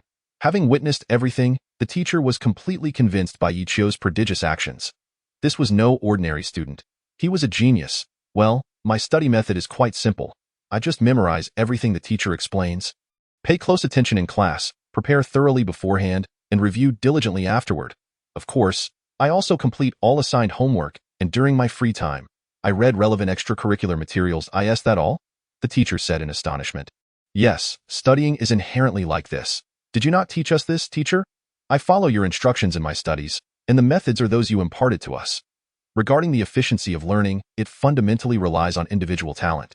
Of course, my ability to rank first in the class is attributed to my remarkable aptitude, Ichio boasted without a hint of embarrassment. All right, homeroom teacher, I believe we should conclude our conversation here for today. We can exchange ideas at another time. Class is about to start, and I assume you wouldn't want me to miss it, would you? Observing the homeroom teacher still in a state of bewilderment, Ichio felt it was futile to linger, thus he expressed his intention to leave. Well then, I won't delay your class any further. Let us discuss anything else next time. You may go. The homeroom teacher responded with an oddly contorted smile, waving goodbye to Ichio. As Ichio exited the teacher's office, he felt an irresistible urge to laugh. This charade was simply too entertaining. The current Ichio was not the same as before. He was a transformed individual. He was determined to become stronger and excel in every aspect. This sentiment truly reflected his innermost thoughts at that moment. Upon returning to the classroom, he noticed classmates whispering and pointing at him. While Wu Wanner secretly observed him, it wasn't until the class ended that she finally mustered the courage to approach his side. Initially intending to have lunch with a few friends, Ichio was surprised when a stunning young woman approached him. This girl, Lu Yu, had elegantly arched brows, large expressive eyes, and a delicate nose above a perfectly shaped cherry-red mouth. Her luscious lips seemed inviting, making one unable to resist the urge to kiss them. However, her clothing, a stark contrast to her beautiful appearance, reflected her family's financial struggles, as Wu Wanner had little money for new clothes or cosmetics. Presenting herself without any makeup, her natural beauty was striking. Why Ichio knew little about this girl apart from her excellent academic performance and her family's poverty. You are Ichio, right? Wu Wanner inquired, biting her thin lips. Indeed, that is I. May I ask what brings you to seek my company? Ichio replied, winking at her with a hint of playful humor. Wu Wanner felt a twinge of confusion. Why did this boy speak to her so casually as if they were close? Yet, hearing him call her beauty made her cheeks flush. In a barely audible voice, she asked, Are you free at noon? Suddenly, Ichio heard a familiar voice echo in his mind. As the little girl exclaimed, Congratulations, Ichio, the beautiful girl before you harbors a flicker of curiosity towards you, which is gradually transforming into affection. Tio, acknowledge your impending success in winning her favor. I shall reward you with 5,000 supreme coins. The melodious voice of the little girl took Ichio by surprise. Wu Wanner liked him. Why was she granting him such a generous reward? Thank you, but you needn't tea, Ichio responded cheerfully. For your happiness, I intentionally added a little extra. The little girl giggled. Oh, I truly appreciate it. Ichio expressed his gratitude. Noticing Ichio grinning at his desk, Wu Wanner felt puzzled. Did this boy have a screw loose, daydreaming in broad daylight? Hey, Ichio, she called again. Were you inquiring if I was free at noon? Of course, I have plenty of time. Ichio smiled apologetically at Wu Wanner. He had been so engrossed in his conversation with the little girl that he hadn't caught her earlier question and felt embarrassed. But I'm curious, what is the purpose of your inquiry? Upon hearing Ichio's question, Wu Wanner's face flushed anew. I'd like to invite you to lunch and discuss some matters. Oh? You wish to treat me to lunch? Ichio exclaimed in surprise. Where shall we dine? I haven't too much money. How about the cafeteria? Wu Wanner, lacking the means to invite him to a restaurant, agreed to the cafeteria. After speaking, she anxiously awaited his response, fearful he might decline. All right, but allow me to treat you, Ichio insisted. Is it not the custom for a beauty to treat a gentleman? Wu Wanner's expression momentarily darkened, which Ichio noticed, prompting him to make a kind offer. Is that inappropriate? I'll be the one treating. Will you join me? Fine. Since it's to discuss certain matters, the meal is secondary, Wu Wanner conceded, forcing a smile. This boy wasn't he so bad after all. How had she failed to notice him before? Unbeknownst to her, she had been solely focused on her studies and family responsibilities, indifferent to others. Occasionally, a few boys had pursued her like flies, but she had always evaded them, leading to her reputation as the ice flower of the school. Indeed, it's great that you feel this way, Ichio replied, pleased. Shall we head out now? If we delay, I fear the cafeteria will be overcrowded. Chapter 33. You are my sister-in-law. Since Ichio had crossed over, he had not indulged in the cafeteria's offerings for quite some time. Previously, it had been convenient, and the food was palatable. Now, he was eager to savor it once again. Wu Wanner felt a twinge of embarrassment at inviting a boy, an act bold for her. This was the first time she had taken such a daring step. She mused that if not for his superior grades, she would never have sought him out. Indeed, it was his academic prowess that spurred her to approach him. Ichio, let us go have lunch, she urged. Just as they were about to head to the cafeteria, several of Ichio's friends rushed over, calling out for him, I can't join you today. I'm off to have lunch with Wu Wanner. Ichio informed them, glancing apologetically at his friends. Who? One friend appeared astonished, as if he had misheard. I'm with Wu Wanner. Ichio reiterated. You're with Wu Wanner? Wow, old six, you've really managed to win her over. Another friend exclaimed incredulously. His loud voice caused Wu Wanner to halt, feeling a wave of mortification wash over her. Why had she invited Ichio to lunch? It was bound to attract attention. And it embarrassed her immensely. Old six, are you joking? Another friend interjected, equally astonished. Just a simple lunch, nothing more, Ichio said, glancing at Wu Wanner, who was hastily moving away. Just a simple lunch? Do you expect us to believe that? One friend teased, grinning knowingly. Old six has finally found a girlfriend, especially one as stunning as Wu Wanner. We're so proud of you. With their playful banter, Ichio felt increasingly anxious as Wu Wanner began to slip away. Think what you will. I'm merely having lunch with her, he declared before rushing to catch up with her. Wow, old six has really changed a lot. One friend remarked it feels like he has grown up. Another added, what about us? We're still single, and now old six has a girlfriend. We need to step up our game, one friend encouraged. Let us leave old six to his date and eat without him. Another sighed. Upon reaching the cafeteria, it was bustling with people. Due to the crowd, Ichio couldn't spot Wu Wanner, prompting him to summon the little girl. Little girl, are you there? What can I assist you with? Ichio? She chirped happily. Can you help me locate Wu Wanner? Ichio asked. The Supreme shop has a human search card for a mere 10 Supreme coins, but for larger areas, a more expensive advance card is required. If you only need to find her in the cafeteria, I recommend a basic search card, the little girl advised sweetly. Oh? I see. In that case, I'll exchange for a basic human search card. After the exchange was complete, Ichio immediately utilized it. He felt his thoughts align with the person he envisioned, ultimately fixing his gaze upon a table in the center of the cafeteria, where he quickly spotted Wu Wanner. However, beside her were a couple of boys wearing mischievous grins. Noticing this, Ichio hastened his steps towards them. Isn't this Wu Wanner? You've certainly grown since we last met. Zhang San leered while assessing Wu Wanner, who was neither too big nor too small. Not only have you grown, but it seems your face has also become more radiant, Li Si chuckled, extending his filthy hand towards Wu Wanner's delicate one resting on the table. When Li Si's hand brushed against hers, Wu Wanner swiftly withdrew her hand, resolutely refusing to allow such scum to touch her. Get away, she glared at them. Unfortunately, these two held a certain status in school, and thus, the other students merely pretended not to see their harassment of the campus beauty. Anyone daring enough to intervene would likely end up battered and bruised, leaving them hesitant to meddle in such affairs. Wow, it seems our Wanner's temper has increased after a few days, Zhang San teased. Indeed, it's been a while, and you've changed quite a bit. So, how do you find my conditions? Are you tempted? Li Si leered. That's 200,000 yuan. Enough for your mother's surgery. Hemph.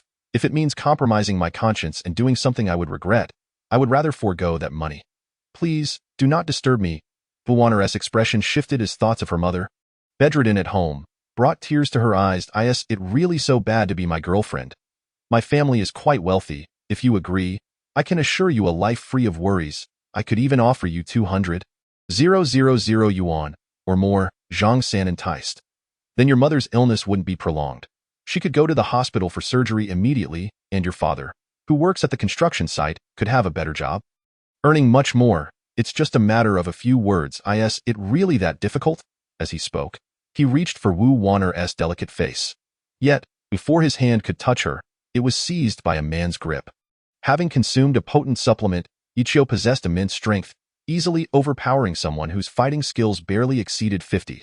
Gripping Zhang San's filthy hand, he swiftly pulled it away and delivered a merciless punch to his nose.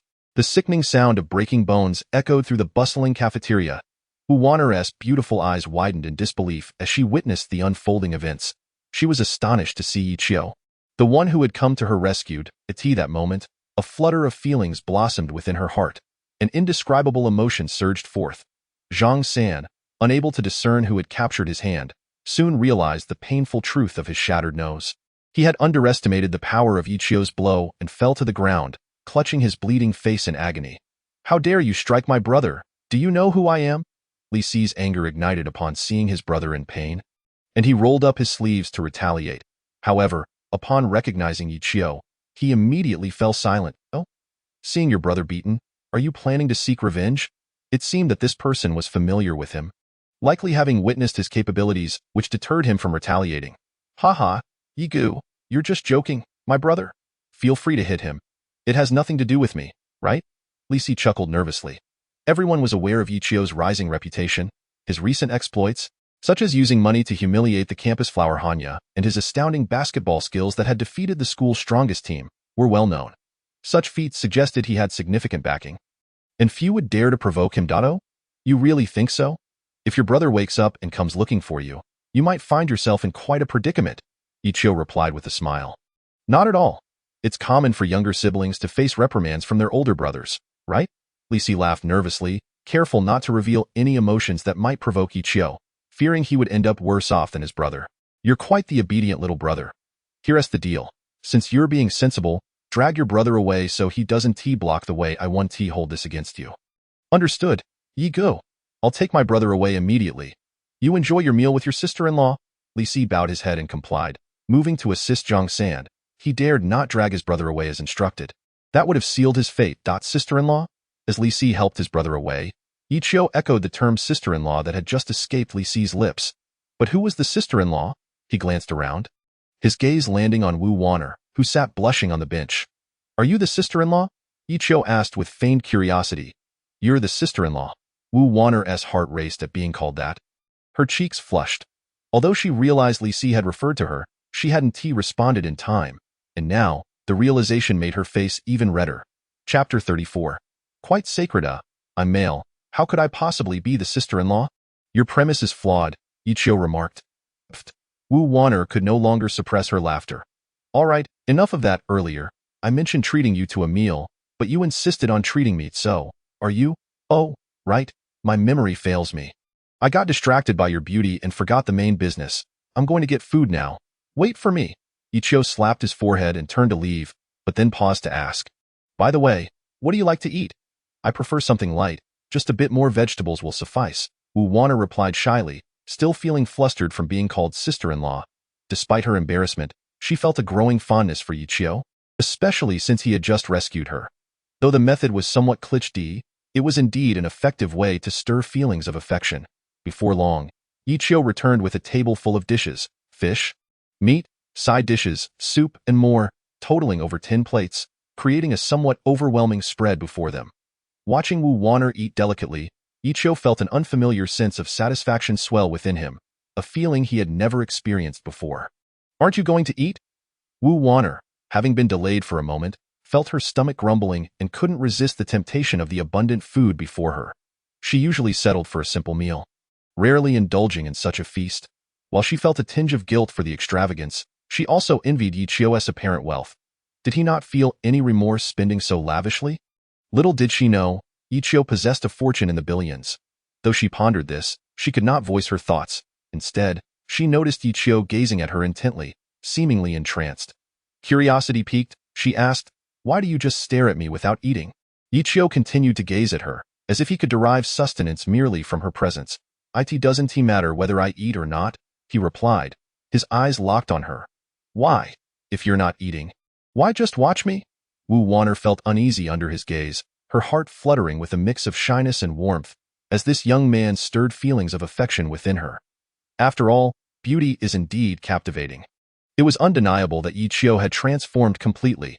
The influence of the supreme system had altered even his manner of speaking, making him more articulate and charming. He couldn't help but reflect on how he had once been infatuated with a materialistic girl like Hanya. Had he recognized Wu Wanner, the true campus gem, sooner, perhaps he wouldn't have faced such ruin. Why, Ichio? May I ask you something? Wu Wanner, her face flushed, bit her lip before inquiring, go ahead. Are you wondering if I have a girlfriend or something? Ichio winked at her. Rest assured, without you, I, Ichio, shall remain a bachelor forever. That position is eternally reserved for you. Not that. I'm not asking that, I meant to say. Wu Wanner blushed deeper, her head lowered as if it could vanish into her chest. Not that. Then what do you wish to ask? Ichio queried, puzzled, thinking her persistent blush indicated interest in him. Had he misread her intentions? I wanted to ask about your grades. Wu Wanner, having lost her usual composure, felt flustered in front of Ichio. She was unsure of her own behavior today. Was it due to his act of heroism, or perhaps because his academic performance surpassed her own? Oh, you wish to know about this matter as well? Rest assured, I am not plagiarizing, Ichio said without much thought. It's not about me. I want to inquire how you study and what methods you employ. When Wu Wanner learned that she had only secured the second position in the class during the announcement of results, she felt a surge of emotion, nearly brought to tears. Why was she not the first? She had exerted so much effort, only to be surpassed by a dark horse. What? You want to learn from me? How about this? I can tutor you and ensure you understand every question you struggle with, Ichio assured, patting his chest. Really? Is that truly possible? Wu Wanner's eyes sparkled with admiration for this boy. Of course, I do not deceive. The thought of spending extended time alone with Wu Wanner excited him. That's wonderful. Can you really help me improve my scores? She sought further confirmation. Yes, improvement is possible, but it ultimately depends on you. Even if I can assist you, the extent of improvement may not be significant. Why is that? Because your scores are already quite high. If you improve further, you would surpass me, Ichio replied candidly. This statement left Wu Wanner speechless. She had encountered selfish boys before, but had never met someone as direct and self-centered as Ichio. Nonetheless, she found herself drawn to him. He was unlike others, who were merely driven by desire and possession. Although Ichio occasionally cast admiring glances her way, she felt there was less impurity in his gaze, which made her feel more at ease. Well then, shall we set a time? Wu Wanner asked, biting her lip. What time do you mean? You mean for tutoring? Why not head to a hotel right now? Ichio teased her playfully. You're insufferable. I meant when and where we could meet for tutoring. Wu Wanner felt a strong urge to bite him. His playful nature was utterly inappropriate at this moment. Oh? You meant that? It's simple. We can meet anytime, anywhere. Just call me, and we can arrange it, Ichio boasted, feeling the need to impress in front of the beautiful girl. Thank you, but what if I disturb you when I seek your help? Wu Wanner pondered this dilemma. If she could approach him at any time, it might disrupt his work. Not at all. How could you possibly disturb me? You are so lovely. If you come to find me, even if I'm in the shower or busy, I would rush out to greet you, Ichio declared fervently, exuding an air of confidence. Rest assured, I can tutor you anytime. If you have questions, feel free to ask. Perhaps consulting me will yield better results than asking a teacher. A simple meal had inadvertently bridged the gap between Ichio and Wu Wanner. And as they shared laughter and conversation, Ichio resolved to make Wu Wanner his girlfriend, believing that with time, everything would naturally unfold. Time flew by, and as days passed, summer arrived in June, a month notorious for being a turning point for high school students, marking both the beginning of dreams and their potential end. During this much-anticipated month, the annual National College Entrance Examination approached, yet before the exam, there was a break during which Ichio continued to tutor Wu Wanner. The reason was simple.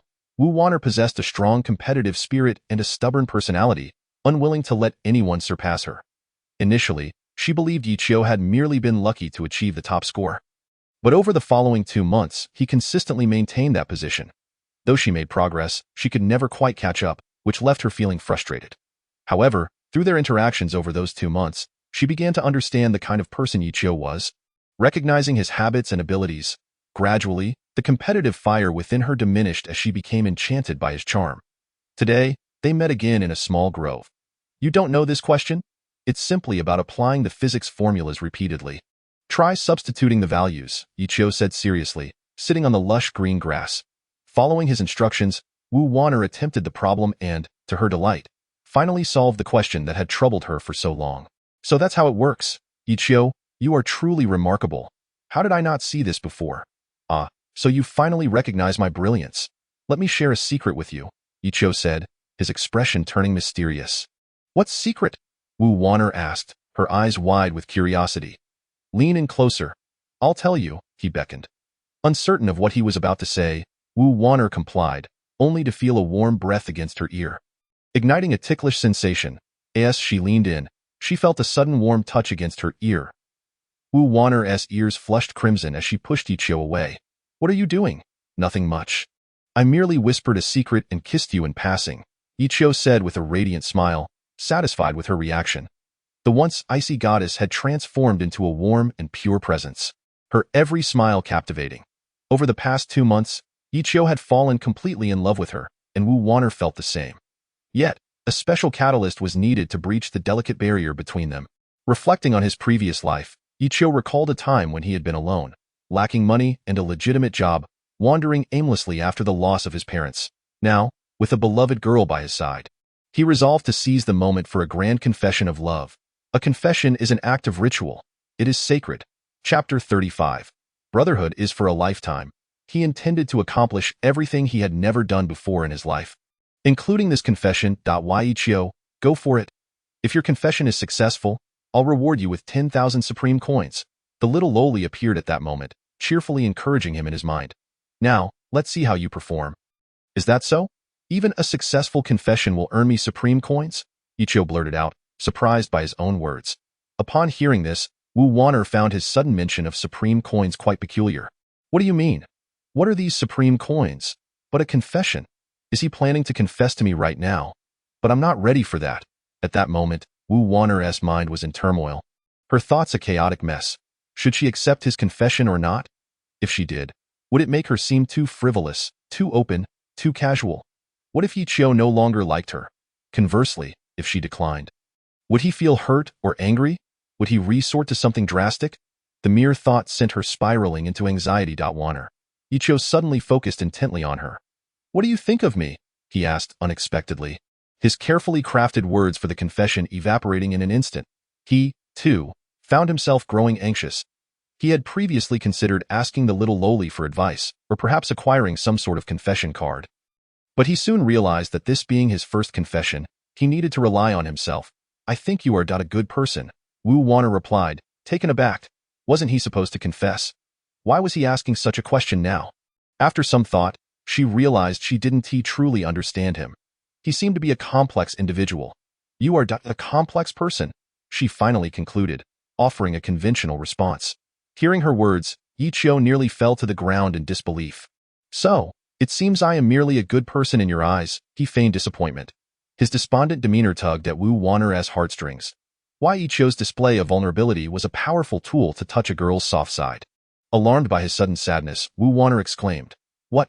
What do you want me to say you are? Are you a bad person? By the way, why don't you tell me what kind of person I am? Ichio suddenly brightened up. You, my dear, are just a little fool. I am not a fool. Others call me a goddess, and a goddess who excels in both character and academics. Have you ever seen a fool with such good grades?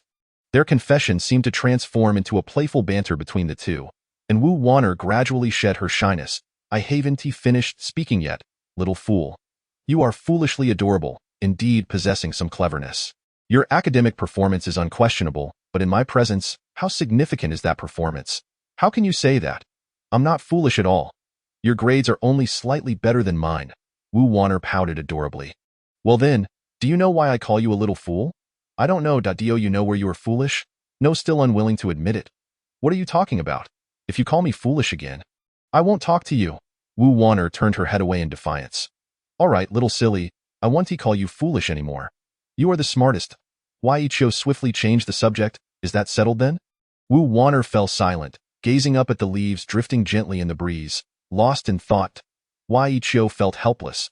What kind of confession was this? It seemed he hadn't gotten to the main point. The words I love you felt incredibly difficult to utter. Thus, silence enveloped them, second by second passing by. Close your eyes and rest for a while. After all, solving problems is exhausting, Ichio suggested. Yes, I am a bit tired. Wu Wanner replied, closing her eyes. The sight of such a beautiful girl before him closing her eyes made Ichio's heart race.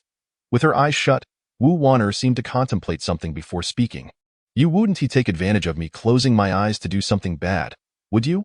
Rest assured, didn't you say I'm a good person? What could I possibly do? Ichio chuckled. What do you feel when you close your eyes? A bit uncomfortable. I'm afraid of the dark. Wana wondered about Ichio's intentions in asking this, but kept her eyes shut. Can I open my eyes now? She asked after feeling she had rested enough. Yes, open your eyes. What do you see?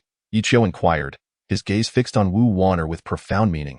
I see the big tree, the grass, the stones, and students playing basketball on the playground. And who are you facing directly? What is right in front of you? It's you, Wu Waner replied, somewhat frustrated. I want your eyes to behold only me from now on.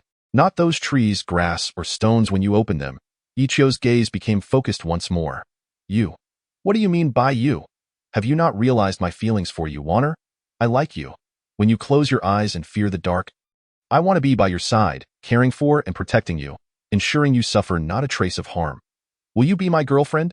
Upon hearing Ichio's last words, Wu Waner froze. He had finally confessed his feelings. Tears uncontrollably streamed down her cheeks as she felt entirely embraced by Ichio's sentiments, even the moment she nodded in agreement. Her voice was like a whisper, barely audible. After receiving her affirmation, Ichio stepped forward and embraced Wu Waner tightly, never intending to let go. Congratulations, Ichio, on your successful confession. You've earned 10,000 supreme coins, a cheerful voice echoed in Ichio's mind. Thus, beneath the cooling shade of the maple tree, a pair of lovers was born. This brief interlude came to an end, but a day later, the highly anticipated college entrance examination arrived. Ichio had yet to call his parents. He planned to return home after the exams, visit them, and perhaps bring them a few gifts or even buy them a villa. However, the thought of providing his parents with a quality life and a splendid house troubled him. Was this all too sudden? What if they were startled by his actions? Their health had never been robust, and such a shock could worsen their condition. Feeling guilty about this, Ichio decided to exchange for a medical god card from the Supreme shop when he returned home. It required 25,000 Supreme coins. Such a card, which could benefit someone for a lifetime, was rare and thus quite expensive. Moreover, since it possessed life-saving abilities, it could not be cheap. Otherwise, its efficacy might be questionable. Hence, the price of the medical god card was reasonable at this level. The examination commenced. Students, please refrain from whispering. The beginning of the exam was always marked by those unchanging phrases, delivered in a monotonous voice. After 2 months of dedicated tutoring, Wu Waner was swift in her writing during the exam, her pace considerably faster than most, though she appeared somewhat slower in Ichio's presence. If she could complete the test within an hour, he could undoubtedly finish in half that time. He would always strive to outperform Wu Waner. After completing the first Chinese exam, Ichio, along with a few close friends and Wu Waner, headed to a restaurant for a meal. Ichio, you must have done well, right? One friend inquired. Their leader had fully recovered after a lengthy hospital stay following an altercation and was now ready for the exams. Yes, securing the top spot in the province should be no problem. Ichio nodded. Alas, from now on, it seems only one of us will make it to a prestigious university. The rest of us are hopeless, another friend lamented. Don't say that. There are many paths to success. We don't all need to attend elite universities. What if we end up doing better than you in the future? Ichio reassured them, if your studies aren't going well, focus on your hobbies or learn a skill. You won't have trouble finding work? Knowing this might be their last meal together, Ichio felt a pang of sadness. Having lived a life before, he understood the bitter realities of life outside. Brotherhood lasts a lifetime. He would undoubtedly help them if they ever needed it. Chapter 36. Disruption. Haha. Look at you all, so anxious. It's not like we're heading to battle. Is it really necessary to be like this? Come on, let us have a drink before the exam. One friend laughed heartily, lifting his glass to encourage the others. All right, let us not waste words. Let us toast first. All our words are in the wine. After finishing a drink, the 6 friends felt their burdens lift somewhat. Due to the upcoming exams, they refrained from further drinking and simply enjoyed their meal before parting ways. Naturally, Ichio stayed behind to accompany Wu Waner to the exam venue. As her boyfriend, it was both expected and obligatory. After the college entrance exam, perhaps we will part ways. Wu Waner appeared somewhat glum, her expression sorrowful. Ichio was taken aback. What do you mean? I think you misunderstood. I'm not saying we will truly separate, but rather that we might walk different paths. Wu Waner bit her lip. What do you mean by that? I know you come from a wealthy family. You are a Prince Charming, while I am a girl who is even less than Cinderella. I may not be able to attend a prestigious university because my family cannot afford it. I plan to graduate and return home to help my parents run the store, taking over the family barbecue stall. Wu Waner felt it was time to express these thoughts. knowing she would have to confront them eventually. If she delayed, she might regret it later. If you cannot accept my decision or are unwilling to wait for me, then Wu Wanner's eyes brimmed with tears, unable to finish her sentence. Often, circumstances can change people and situations, and Wu Wanner was a prime example of this. I cannot accept that. Yi Chio's words chilled Wu Wanner's heart. Really? Of course. What you've said is trivial. If you lack money, you have me. Do you think I can't support you? Do you think I'm the kind of person who only sees wealth? I know you're worried that my parents won't accept you. Someone who is even less than Cinderella. But let me assure you, when my parents meet you, they will be overjoyed and celebrate with the whole village. Ichio grasped Wu Wanner's shoulders firmly. As for my parents, I can handle them. You don't need to worry about your family's barbecue stall. After the exams, I will accompany you back to your home. I will finance the establishment of a large barbecue chain for your family. Concerned about the lack of skills, we can always hire a master. Ichio, in his excitement, expressed everything that was on his mind. Whatever lingering doubts you have, voice them. I refuse to believe there is anything that cannot be resolved with my support as your boyfriend. Ichio declared confidently. Wu Wanner, once again captivated by Ichio's assertive affection, found herself enchanted. After all, having a wealthy partner has its advantages. Yet, a thought lingered. Such a man is bound to attract other women. What would happen if he were to abandon her in the future? With Ichio's bold declarations, Wu Wanner struggled to identify any barriers standing in the way of their love. It seemed that none remained. Do not overthink. I will shoulder all your concerns. I promise to ensure your university education. Take your exams seriously, understood? Ichio gently caressed Wu Wanner's fair cheek, offering comfort. Yes, I will heed your words, Wu Wanner responded, feeling an unprecedented sense of security in his presence. As her worries faded, the exam period commenced anew. Ichio, showcasing his mastery, completed the test swiftly. The college entrance examination spanned 2 days, and Ichio navigated it with ease, leaving only the anticipation of results ahead. On a clear and cloudless day, Ichio donned a stylish outfit and meticulously styled his hair, nodding in satisfaction at his reflection. Similarly, Wu Wanner arose early, preparing herself for the day they had both eagerly anticipated, the day they would visit her home. After assisting her parents with some matters, Ichio planned to bring her to his own home, as it was only fitting that his parents get a glimpse of his chosen partner. You look stunning today, Ichio remarked, admiring Wu Wanner in her floral dress paired with a denim jacket. Her heart swelled with joy upon receiving his compliment. I am quite lovely, aren't I? Ichio playfully teased, grasping Wu Wanner's small hand as they exited the school gates, marking their departure from high school and the beginning of their summer break. With thoughts of university life ahead, Ichio reflected on his own past. He had never attended university due to poor academic performance and financial hardships. This opportunity felt like a chance to experience the dream of college life that had long eluded him. On the long-distance bus, Ichio and Wu Wanner engaged in delightful conversation, reminiscing about childhood memories. The journey lasted mere 20 minutes, leading them out of the city to a quaint, remote town. This is our stop. Let us get off, Ichio announced, unloading their luggage before stepping off together. As the bus resumed its journey toward more distant villages, the two had no inkling of the challenges awaiting them. Why did you lose at cards again? One man lamented. You don't know. The Dragon Gang has taken over every mahjong parlor on the street. They rigged everything. Playing there is like giving them money. Such greed. Can't we even enjoy a game anymore? Another responded. They are the Dragon Gang after all. We can't afford to confront them. We should focus on legitimate work instead. As Ichio slowly wheeled their luggage along the town streets, he overheard a few middle-aged men discussing the local struggles. Yet, these matters felt distant from his concerns. The town bore signs of disorder, with rumors of a police station under gang control. Residents endured the Dragon Gang's oppression, facing demands for protection money, including for their humble barbecue stall. Wu Wanner, noticing Ichio's contemplative silence, shared her insights on the town's grim circumstances. So, the law enforcement here is quite ineffective, he inquired, puzzled. Who would dare report them? The Dragon Gang's reputation for ruthlessness is well known. Anyone who dares to speak out risks their life. The police seem to be in their pocket, neglecting their duties, Wu Wanner expressed, her voice tinged with indignation. Is it true they demand protection money from your family? Upon my arrival, I intend to make them repay every cent. Ichio mused darkly. Although he had taken many supplements to enhance his strength and speed, he knew he needed to learn martial arts like Jeet Kune Do or Taekwondo, which he believed were available in the Supreme Store. Why, Ichio? I know you are skilled in combat, but please, do not act impulsively. The Dragon Gang has at least 50 or 60 members, all capable of violence, Wu Wanner cautioned, her worry evident. I will be mindful. Let us return quickly and meet my parents. Yichio replied, smiling as he shifted his focus away from the gang. As they walked, Wu Wanner quickened her pace.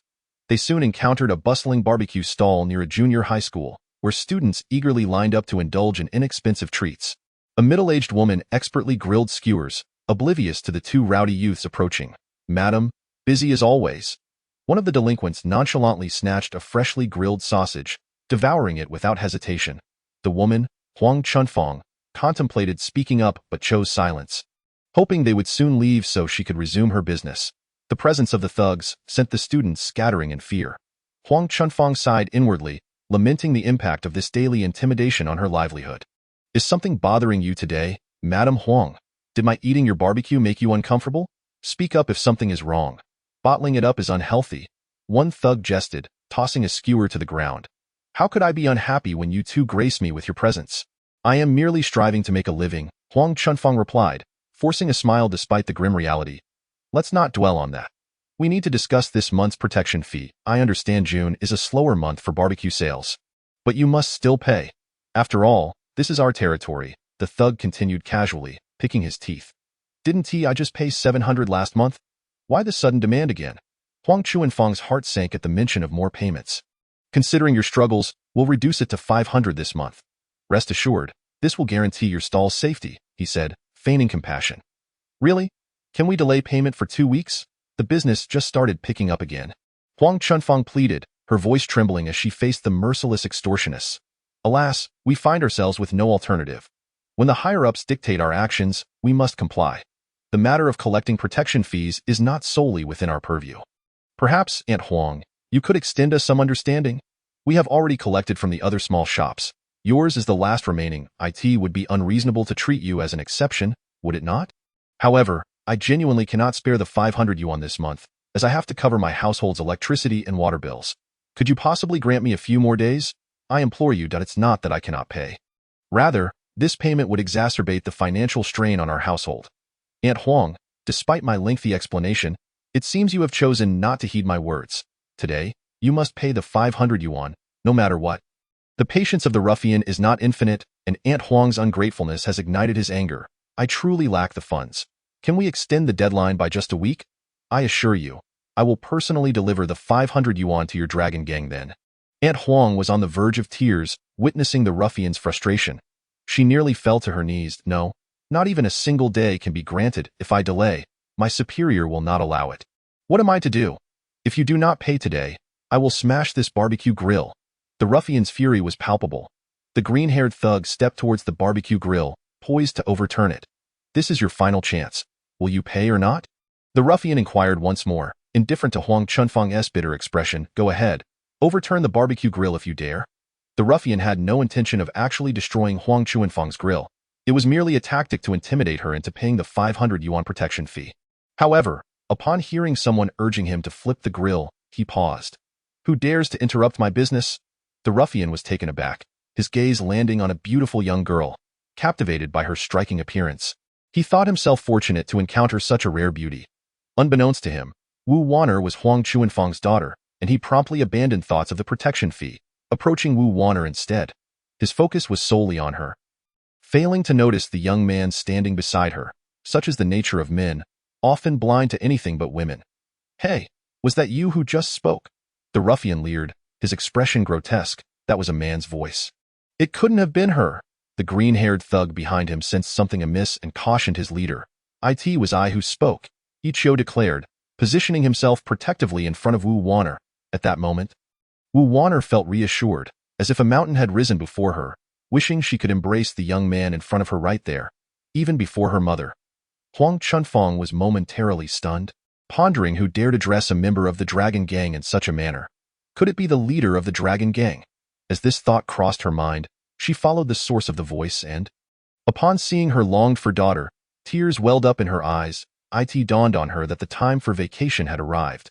Her daughter had graduated and was returning home. Yet, considering the current predicament, her heart sank with anxiety. Who was the tall young man beside her daughter?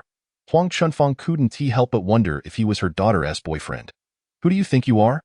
The ruffian snarled, angered to find his view of the lovely girl obstructed by and Dio, you know who I am. You must be an outsider, unaware of the rules here. Outsiders must pay protection fees. 1,000 for men, 500 for women. Of course, women can avoid payment if they agree to spend the night with me. The ruffian boasted, his arrogance unabated. If the girl behind you spends a night with me, you both can forego the protection fees. What do you say? Suppressing his anger, he retrieved a cigarette and a lighter from his pockets. Just as he was about to light the cigarette, both the lighter and cigarette slipped from his grasp, and he felt a sharp pain on his face. Ichio's slap was executed with such swiftness that it left the ruffian dazed. Blood trickled from the corner of his mouth, and 5 distinct red welts marred his cheek. This unexpected blow filled the ruffian with an unprecedented sense of humiliation. He had never been struck by anyone but his boss, and now a mere 18-year-old had done so. Wiping the blood from his mouth, the ruffian glared at Dio, you know who I am. I don't care who you are. You bullied my mother-in-law and now my woman. Do you think I'll stand idly by? Ichio had observed everything unfold and had tolerated enough. Seeing the ruffian's insolent demeanor, he could no longer remain silent and raised his hand to strike the ruffian's ugly face once more. Underestimating the strength of his own blow, Ichio managed to draw blood but held back enough to avoid knocking the ruffian to the ground. However, he was still satisfied with the punishment, though he felt it was inadequate. What? That old hag is your mother-in-law? Perfect. Now that you're here, pay me back the protection fee with interest. If not, you owe me 1,000 for medical expenses, or you can kneel and lick my shoes. And let me have your woman for a few days. Even after being struck, the ruffian's arrogance had not diminished. He only grew bolder. 1,000? Clearly, you're trying to make things difficult for me. Yet for Ichio, a billionaire, a mere 1,000 was insignificant. Would he comply? The answer was a resounding no. Smack. Ichio found conversing with such a parasitic thug exasperating, opting instead to let his actions speak. Another slap landed on the ruffian's other cheek, leaving it swollen and red. You dare hit me again? Green hair, come here and deal with this punk, the ruffian shouted, tears welling in his eyes from the pain. I am coming, Green hair responded, picking up a coal tongs from the barbecue stand. How dare you bully my mother-in-law? How dare you bully my mother-in-law? Ichio ignored the approaching green-haired thug and seized the ruffian, who felt as limp as a noodle, devoid of any resistance, utterly at Ichio's mercy. Thus, Ichio easily lifted him and began to rain down slaps upon his face. The ruffian's cries of pain echoed until he could no longer scream. Finally, Ichio threw the ruffian, whose face now resembled a swollen pig, to the ground. He wiped his hands on his clothes, as if the act of striking such a person was a dirty deed. Thoroughly repugnant, after finishing, he noticed the green-haired thug standing nearby, holding the tongs, frozen in place. What's the matter? Come here to get hit? Ichio asked, his eyes not lifting. He quickly caught the scent of urine and noticed the green-haired thug's pants were damp, with a steaming puddle forming beneath him. Did you just wet yourself? Ichio remarked nonchalantly. Why are you standing there with the tongs if you're not going to use them? Ichio looked down on the green-haired thug, but he had no intention of letting him off easily, as he too had been complicit in bullying his mother-in-law. He needed to leave a lasting impression. Congratulations, brother Ichio. In light of your thorough punishment of the villain, you are awarded 500 supreme coins. A cheerful voice chimed in at that moment. Upon hearing this, Ichio mused to himself, so beating people can earn supreme coins. Perhaps he should find more people to confront in the future. But brother Ichio, don't get ahead of yourself. While you can earn supreme coins by punishing the wicked, that doesn't mean you can just hit anyone if you strike the wrong person. I will deduct your supreme coins, the little girl warned with a playful glint in her eye. And you'll deduct coins? But why? Upon hearing that committing a wrongful act would result in a deduction of supreme coins, Ichio's mood swiftly soured. The supreme system is a just system, a benefit bestowed upon those with a righteous heart. Should one stray into malevolence, the supreme system would automatically revoke their privileges. How terrifying am I, then, considered a good person? Ichio inquired with concern. Yes, brother Ichio, you are still regarded as a good person for now, but do not become complacent. Continue to perform good deeds and engage in meaningful activities. The little lowly will reward your efforts with supreme coins. Very well. Why? Ichio responded with a hint of resignation to the lowly in his mind. Once her voice faded completely, Ichio's thoughts returned to reality. Brother, what did you just ask me? The green-haired thug stood frozen as he witnessed his yellow-haired companion being manhandled. After a moment, he became so frightened that he nearly lost control of himself. Now, Hearing the demon before him speak, he found himself momentarily speechless. What did I just ask you? Oh, right, I asked if you wet yourself. Ichio suddenly recalled his previous inquiry. That I did. The green-haired thug was now utterly terrified. The brutality of the earlier scene was so severe that he believed he was caught in a nightmare. He had never seen such violence from his own gang. It's good that you wet yourself. Now you understand that I am not to be trifled with. Ichio, with an air of a mentor, spoke gently to the green-haired thug. By the way, you belong to the Dragon Gang. Correct? Yes, brother. The green-haired thug, unsure of what the demon intended to say, nodded obediently. Then go back and inform your gang leader that a group of Autumn Gang members has arrived here, and you should say that they come to enact justice against your Dragon Gang. Ichio's eyes glinted as he concocted this audacious statement. I heard that the Dragon Gang is quite a formidable faction, notoriously unruly. Thus, Ichio felt it necessary to take charge of this matter. As the little lowly had asserted, he was a good person, a champion of justice. Given the circumstances, he was compelled to intervene. He could not allow them to run rampant. If he failed to manage this situation, he would not deserve the title of a good person. The thought of the little lowly potentially branding him as indifferent to evil, or worse, deducting his supreme coins, was disheartening. After all, supreme coins are not easily earned. How many times must he help elderly individuals cross the street to regain what he might lose? Moreover, even if not for the sake of the supreme coins, Ichio's conscience weighed heavily, especially since this matter involved his future mother-in-law. Thus, he deemed it absolutely necessary to involve himself in this situation, and even to eradicate the Dragon Gang. Though he was but one person, he possessed access to the Supreme Shop, which offered a myriad of items. Perhaps he could exchange for a Master of Martial Arts card. Could he not channel the spirit of Ip Man and take on 10 foes at once? Or, alternatively, he could acquire a super bomb to obliterate the Dragon Gang. He decided to consult the little lowly about this matter later that night. Autumn Gang? Brother, where did this Autumn Gang come from? I have never heard of it, the green-haired thug stammered, fearful that Ichio might strike him. Do not concern yourself with that.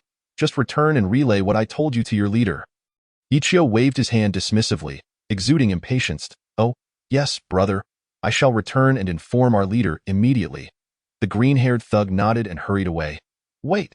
The ominous voice of Ichio echoed once more in the thug's ears, causing him to tremble, yet he had no choice but to comply, turning around with a face full of dread. Brother, what else do you require? He asked in anguish. Of course, there is another matter.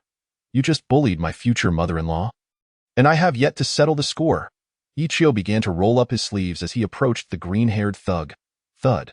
The thug, unable to withstand Ichio's intimidation, fell to his knees. Brother, please spare me. This was all instigated by the yellow-haired one. I had no intention of it. Tears and snot streamed down the green-haired thug's face as he regarded Ichio with revulsion. Is that so? I might consider your plea, as it is not an irreparable mistake. Why? Ichio feigned deep contemplation, though his mind danced with mischievous thoughts. Thank you, brother, for your mercy. The green-haired thug sighed in relief. His heart finally unburdened, and he repeatedly expressed his gratitude. However, I cannot simply let you off the hook. This matter is far from resolved. Although it is not a grave mistake, you did wrong, particularly in bullying my future mother-in-law. There must be a punishment. Ichio stroked his chin as he spoke. Of course, you may choose to avoid punishment, but you must comply with my directive, which presents you with two choices. Which will you select? I choose the option to avoid punishment. Surely even a fool would choose that option. But is it truly that simple? Very well, you are wise, yet there is an additional condition. You must follow my instructions to the letter. Use a fire tong to give that yellow-haired one a good thrashing, then take him away and inform your Dragon Gang leader that he was beaten by the Autumn Gang. A wicked smile crept across Ichio's face as he thought of the Dragon Gang. Considering this a warning, the next encounter would not be so simple. You want me to beat the yellow-haired one? The green-haired thug glanced at the rigid fire tong, then at the yellow-haired one sprawled on the ground. Unrecognizable. Yes, I will give you 2 minutes. If your performance does not meet my satisfaction, I will punish you. Do you understand?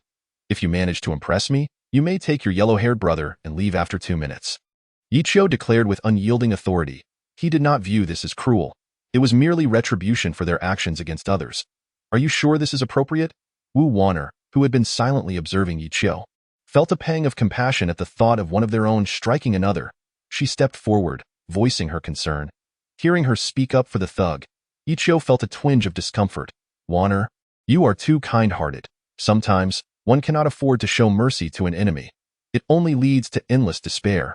When they turn against you, the consequences become painfully clear. Why Ichio spoke earnestly, but that they wield a fire tong. Ordering someone to strike another with such an implement, could that not be lethal? Wu Wanner questioned, her apprehension evident. Why Ichio's reasoning began to resonate with her, yet the thought of using a fire tong still troubled her. Rest assured, these thugs are accustomed to brawling. Their resilience is formidable. Asking him to use a fire tong on the yellow-haired one is merely a minor penalty. Why Ichio reassured her nonchalantly. Very well. I will trust your judgment. With Ichio by her side, Wu Wanner felt a newfound confidence. Why Ichio nodded, then turned to the green-haired thug. Your 2 minutes begin now. Show me your skill. All right, I will strike. The green-haired thug's forehead glistened with perspiration. The yellow-haired thug on the ground was merely feigning injury. His face had been so battered that it was barely recognizable now. Hearing that he was to be struck again, he silently prayed for the green-haired thug to go easy on him. Chapter 39. The astonishment of Huang Chunfeng's smack. Just as the yellow-haired thug was praying for leniency, he received a heavy blow to his backside. Causing him to gasp in pain, he truly struck hard. The assault did not cease there. The green-haired thug swung the fire tong once more, relentlessly targeting the yellow-haired thug's rear, eliciting cries of agony. As the 2 minutes elapsed, the green-haired thug was drenched in sweat, while the yellow-haired thug's backside was thoroughly bruised, leaving him unable to move. Even his cries had ceased, with his entire body sprawled on the ground. Had it not been for the rising and falling of his chest, one might have thought he was dead. Brother, have 2 minutes passed? Are you satisfied? The green-haired thug wiped the sweat from his brow. Gazing at Ichio with an ingratiating expression. Not bad. You did well.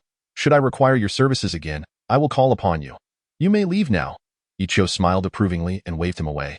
Thank you, brother.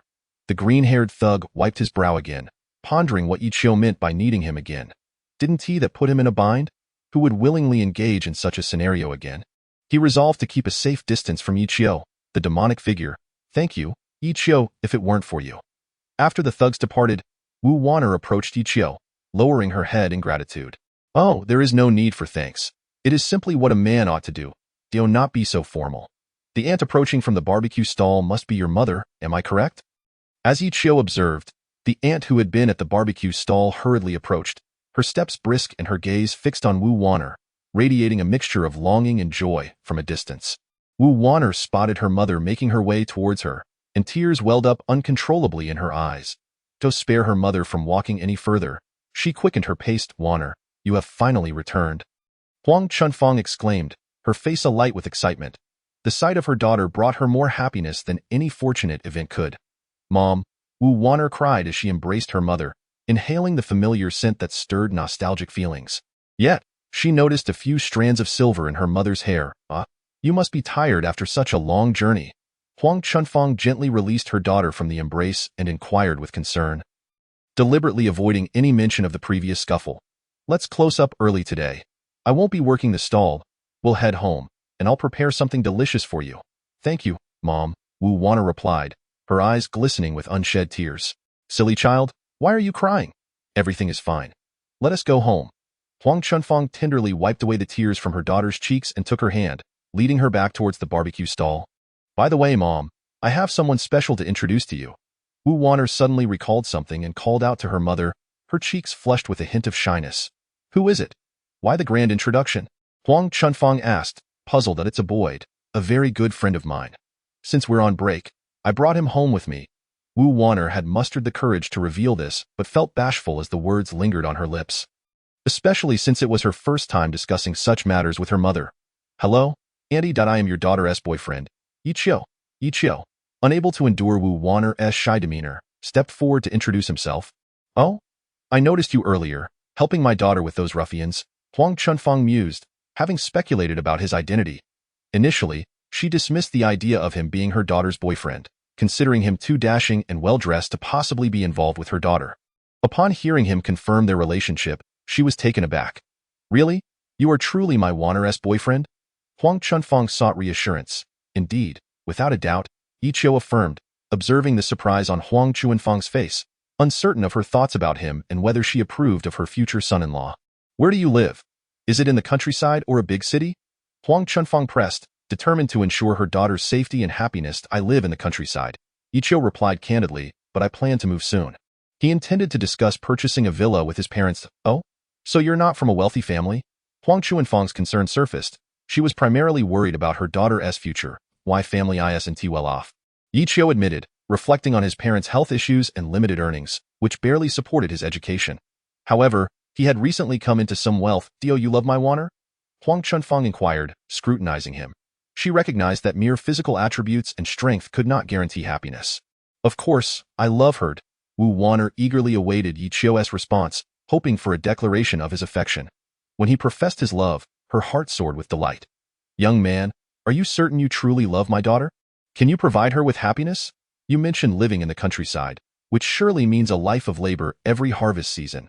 I wish for her not to suffer in the future, Huang Chunfang cautioned. Her tone serious as she sought clarity on his intentions. Mom, how can you say that?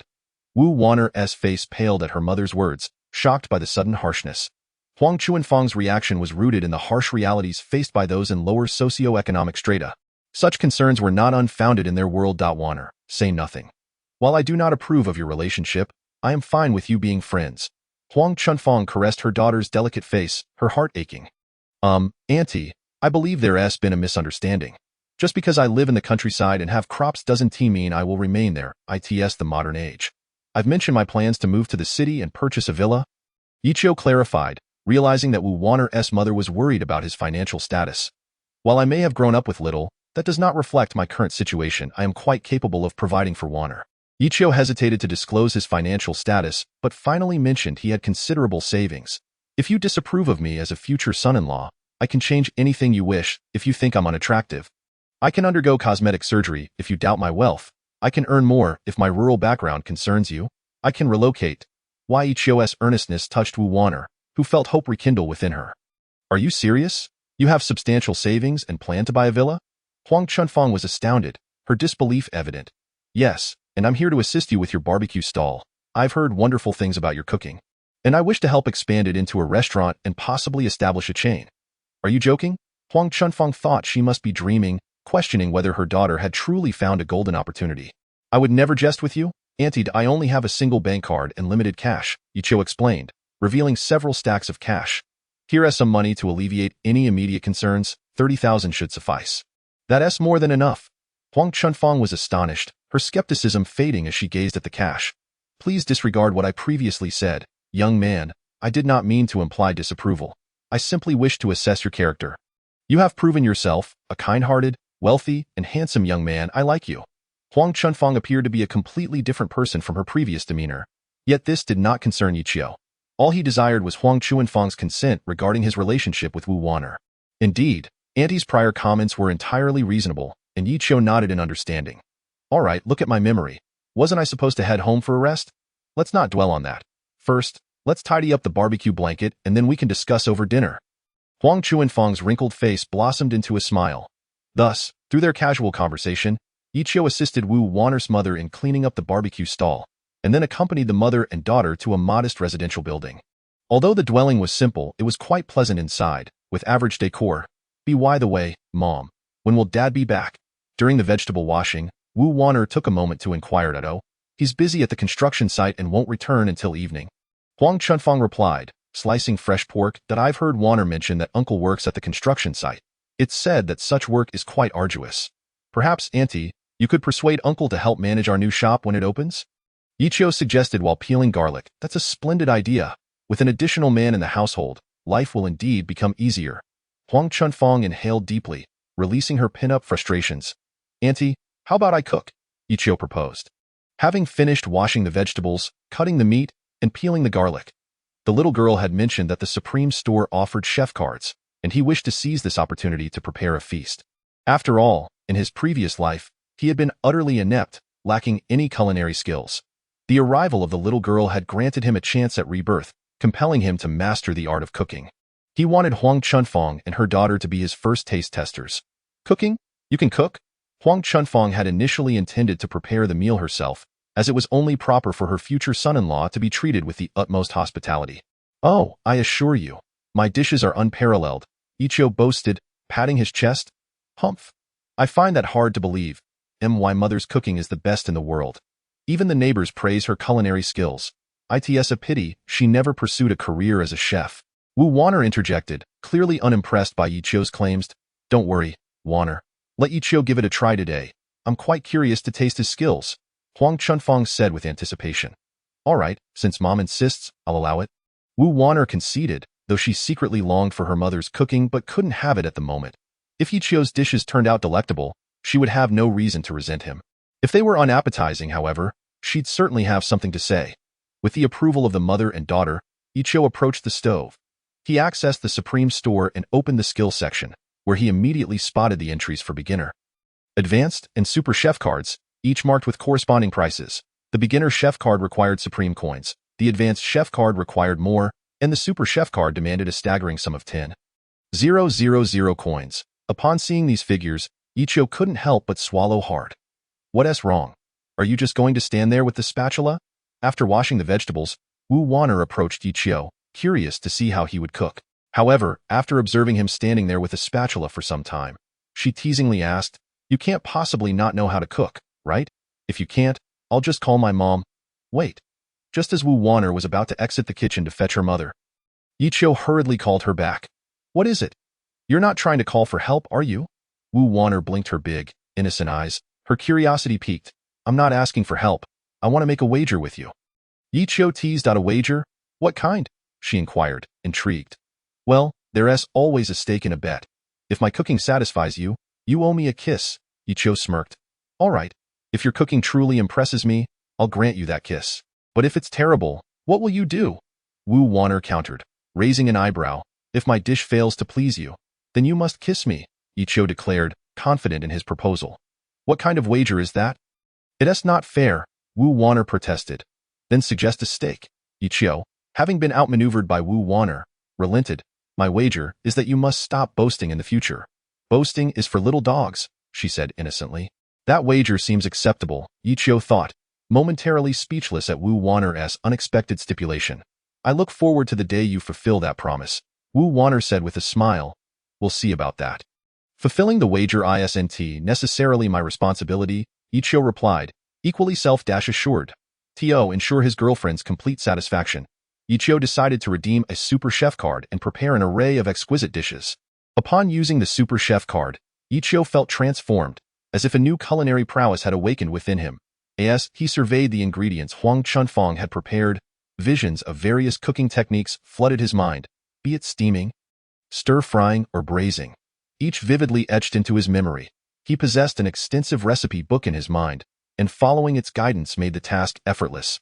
With the lightweight spatula in hand, Yi Chou felt imbued with an extraordinary power. Once the water in the pot evaporated, he poured in some oil, a preliminary step for making an egg custard before stir-frying the meat. After adding the appropriate amount of oil and waiting for it to heat, he introduced the minced meat into the sizzling pan, expertly stirring as if he had practiced this countless times. Wu Wanner watched in awe. Yi Chou was not only handsome and wealthy, but also the top student in his class, a rarity indeed. She felt an overwhelming sense of fortune to have such a boyfriend. With his skills, the dishes he prepares must be delightful. If they are, I'll certainly keep my promise, she thought, reassured by the notion that kissing him wouldn't lead to any complications. Yi Chou moved with grace, his cooking technique flawless, each movement imbued with purpose as he added seasonings, salt, MSG, sugar, each spoonful seemingly measured with precision. A discerning chef would surely recognize that the seasonings were perfectly balanced. Within 5 minutes, steam began to rise from the pot, filling the air with an irresistible aroma. Wu Wanner, standing behind him, could not help but swallow hard. The scent was simply divine. It seemed that Yi Chou's cooking surpassed even her mother's. May I taste it now? She asked, her mouth watering at the sight of the enticing dish. Certainly, but there's a small price to pay first, Yi Chou replied, continuing to stir the contents of the pan. Undeterred by her interruption, if only better ingredients were available, he believed he could excel even further. Alas, the limitations of home-cooked meals confined him to simpler fare. Chapter 41. Concerns. Of course, employing a super chef card for these dishes felt somewhat excessive. Yi Chou's skills were only showcased at a fraction of their potential in the future. He longed to experiment with high-end ingredients. Abalone, rare mountain delicacies, bear paws, foie gras, ingredients of the highest caliber.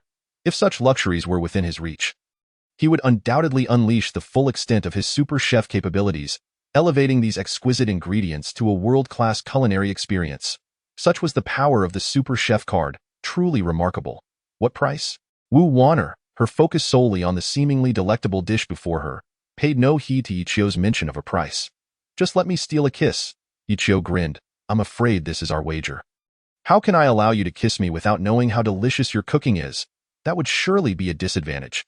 Wu Wanner immediately wrinkled her adorable little nose and exclaimed, Oh, come now. A kiss is inevitable, whether sooner or later. Why fret over such trivial matters? Let your elder brother have a kiss first, Yichio suddenly said with a mischievous grin. In a way, Wu Wanner's cheeks flushed, and she shook her head repeatedly. Go be honest, she had no idea what kissing felt like. The only experience she had was when Yichio had once kissed her ear during his confession. Now, hearing him say he wanted to kiss her, she felt flustered, her shy heart tinged with sweet anticipation. All right then, if that's the case, you cannot taste this dish until later at dinner. Why Yichio pouted. After all, if he didn't kiss her now, she'd still end up kissing him after tasting his cooking. That was unavoidable. With Yichio denying her a taste, Wu Wanner gazed longingly at the delectable dish. Feeling a restless yearning inside, it is often said that girls are natural foodies, experts in the culinary realm, with an almost zero resistance to delicious food. Thus, Wu Wanner steeled herself, biting her lip. Fine. Just give me a kiss. Once she had made up her mind, her shyness dissipated, and she tilted her exquisitely fair neck, closing her beautiful eyes, awaiting the kiss from the one she admired. You've changed your mind so quickly. Yichio found it rather amusing. It seemed Wu Wanner could not resist the allure of food. This realization thrilled him, yet he felt a bit awkward facing such a situation. Hurry up and kiss me. Wu Wanner tightly shut her eyes, adopting a posture as if waiting for the favor of a king. Though be honest, seeing Wu Wanner like this made Yichio's heart race. She was simply irresistible. Suddenly, he felt hesitant to kiss her. Wu Wanner, naturally beautiful, was now displaying such an enchanting demeanor, making her even more captivating. Gazing at her, Yichio felt as though she were a living piece of art. If I don't kiss you soon, the moment will pass, and no kissing on the lips, Wu Wanner said. Her cheeks flushed as she looked at Yichio, however, was not deterred. Since his future wife had spoken, why should he hesitate? If he waited any longer, what kind of man would he be? That would be utterly disgraceful. With determination, Yichio leaned in and kissed her. He too closed his eyes and, thus, didn't he realize where he had kissed? He merely felt a soft, warm sensation, accompanied by a faint, pure fragrance. Wu Wanner felt a rush of heat on her lips, as if something had pressed against them. After half a second, she suddenly realized something and pushed Yichio away. I told you no kissing. Did you not hear me? Wu Wanner pouted, her lips a rosy red, utterly adorable. I didn't notice. Yichio had not intended to overstep. He merely acted impulsively in the moment, but he had the chance to savor it before being pushed away. A lingering sense of bewilderment filled him. Yearning for another chance. Enough. This is a one-time exception. Since you've kissed me, you can't demand anything further. Now, I want to taste this dish. Wu Wanner noticed a hint of guilt on Yichio's face and felt a strange surge of emotion. So he knows how to feel shy too. A unique sentiment washed over her heart. All right then. Having taken advantage of the moment, Yichio naturally acquiesced. By the way, how does it taste? Oh no, it's burnt. The dish is burnt. Just as Wu Wanner was about to taste her creation, she caught a whiff of a charred aroma. Oh no. Upon hearing Wu Wanner's melodious voice, Yichio suddenly remembered the food in the pot. He rushed to the stove, turned off the heat, and added some water to the pot. Who told you to be so preoccupied with me? Now the dish is burnt. You continue, and I'll taste my dish. Wu Wanner picked up a piece of the beautifully arranged dish with her chopsticks and tasted it. The flavor was absolutely delightful, causing her small eyes to squint into crescent shapes. The food was exquisite. Yet despite her enjoyment, she wouldn't voice it. Why Yichio ignored Wu Wanner's teasing and focused on cooking. There were still several dishes to prepare, of course, with Yichio's exceptional culinary skills. These dishes were swiftly completed. Cooking was no longer merely a task for him. It had transcended into a form of supreme artistry. Dishes like shredded pork with green peppers, fish-flavored eggplant, braised crucian carp, and exquisite phoenix tail were all prepared. Each time Yichio brought a dish to the table, he announced its name. Though these were the most commonplace of dishes, They were crafted by the masterful hands of Yi Qiu. Wow, for someone so young, your cooking smells divine. Huang Chunfang, having worked tirelessly throughout the day, was quite hungry. As she caught a whiff of the irresistible aroma, she quickly picked up a piece of glistening pork belly and tasted it. Mmm. Upon tasting, Huang Chunfang was immediately captivated by the flavor of the pork. It was neither too tough nor too tender, and it held a subtle fragrance that exploded in her mouth with each bite, leaving her craving more. This was her first experience with such delectable cuisine, and even after swallowing, she felt unsatisfied. What's wrong, auntie? Does the dish not suit your taste? Yi Qiu observed Huang Chuanfang's myriad expressions. Although he already knew the answer, he still sought an explicit confirmation from her. If his future mother-in-law praised the food, Wu Wan'er would surely have nothing to say, allowing him to fulfill his prior promise. This is so delicious. How could it not suit Auntie's taste? After just one bite, Huang Chunfang felt an addictive sensation, unable to resist. Upon hearing her future son-in-law's inquiry, she quickly nodded in approval. From the moment I caught a whiff of the dish, I knew it would be delicious, but tasting it revealed that it surpassed my expectations. Since Auntie enjoys it so much, please eat more. Yi Qiu beamed with joy and exchanged a knowing glance with Wu Wan'er, silently conveying, "See, your mother says the food is delicious. Don't forget to honor your promise later." Feeling Yi Qiu's gaze, Wu Wan'er's cheeks flushed, and though she remained silent, she busily tackled the food on the table. Seeing this, Yi Qiu shrugged and took up his chopsticks, diving into the meal himself. Despite being a master chef, he had never tasted food prepared by a master chef, so he was eager to experience it. Congratulations, Yi Qiu. Your future mother-in-law's fondness for you is skyrocketing. I've decided to award you 2,000 supreme coins. The little loli appeared in Yi Qiu's mind, joyfully announcing. Haha, thank you, little loli. Yi Qiu responded to the news with a mental acknowledgement. No need to thank me. It's all well-deserved. Keep up the good work. The little loli playfully replied. Yi Qiu was taken aback to hear such internet slang from the little loli, but quickly brushed it off and responded in kind. Though he still didn't quite understand what meant. Under the relentless passage of time, the meal was devoured in no time, as the three of them ate like hungry wolves. Even the rice cooker was emptied, leaving only a few remnants of sauce on the plates. Wu Wan'er rubbed her swollen belly, pondering. If I follow Yi Qiu every day and eat his cooking, will I become overweight and unattractive? But if I can eat such delicious food daily, perhaps gaining weight might be worth it. With a thoughtful blink, she nodded. About that incident this afternoon, Huang Chunfang, having rested for a moment, suddenly recalled what had transpired. Auntie is surely worried about my earlier altercation. Yi Qiu immediately grasped Huang Chunfang's concern. Yes, that matter, if it were someone else, it would be manageable, but they are indeed from the Long family. If they report this, you will definitely face trouble, Yi Qiu. Perhaps you and Wan'er should leave first. Huang Chunfang's expression became serious. She seemed quite concerned about the issue. Chapter 42. You're so clumsy, leave. I hadn't planned on departing. I intend to stay here overnight. Is there no space for me, auntie? If not, I can find a nearby inn to spend the night. Yi Qiu replied. That's not what auntie meant. There are 2 beds here. Now that Wan'er has returned, it's perfect. I'll share a bed with her father, and if you don't mind, you can share a bed with Wan'er as well. After all, we are all to become one family. Huang Chunfang paid no heed to Wu Wan'er's suddenly flushed face, continuing, I urged you to leave early because I fear that the dragon gang might come looking for you in the afternoon.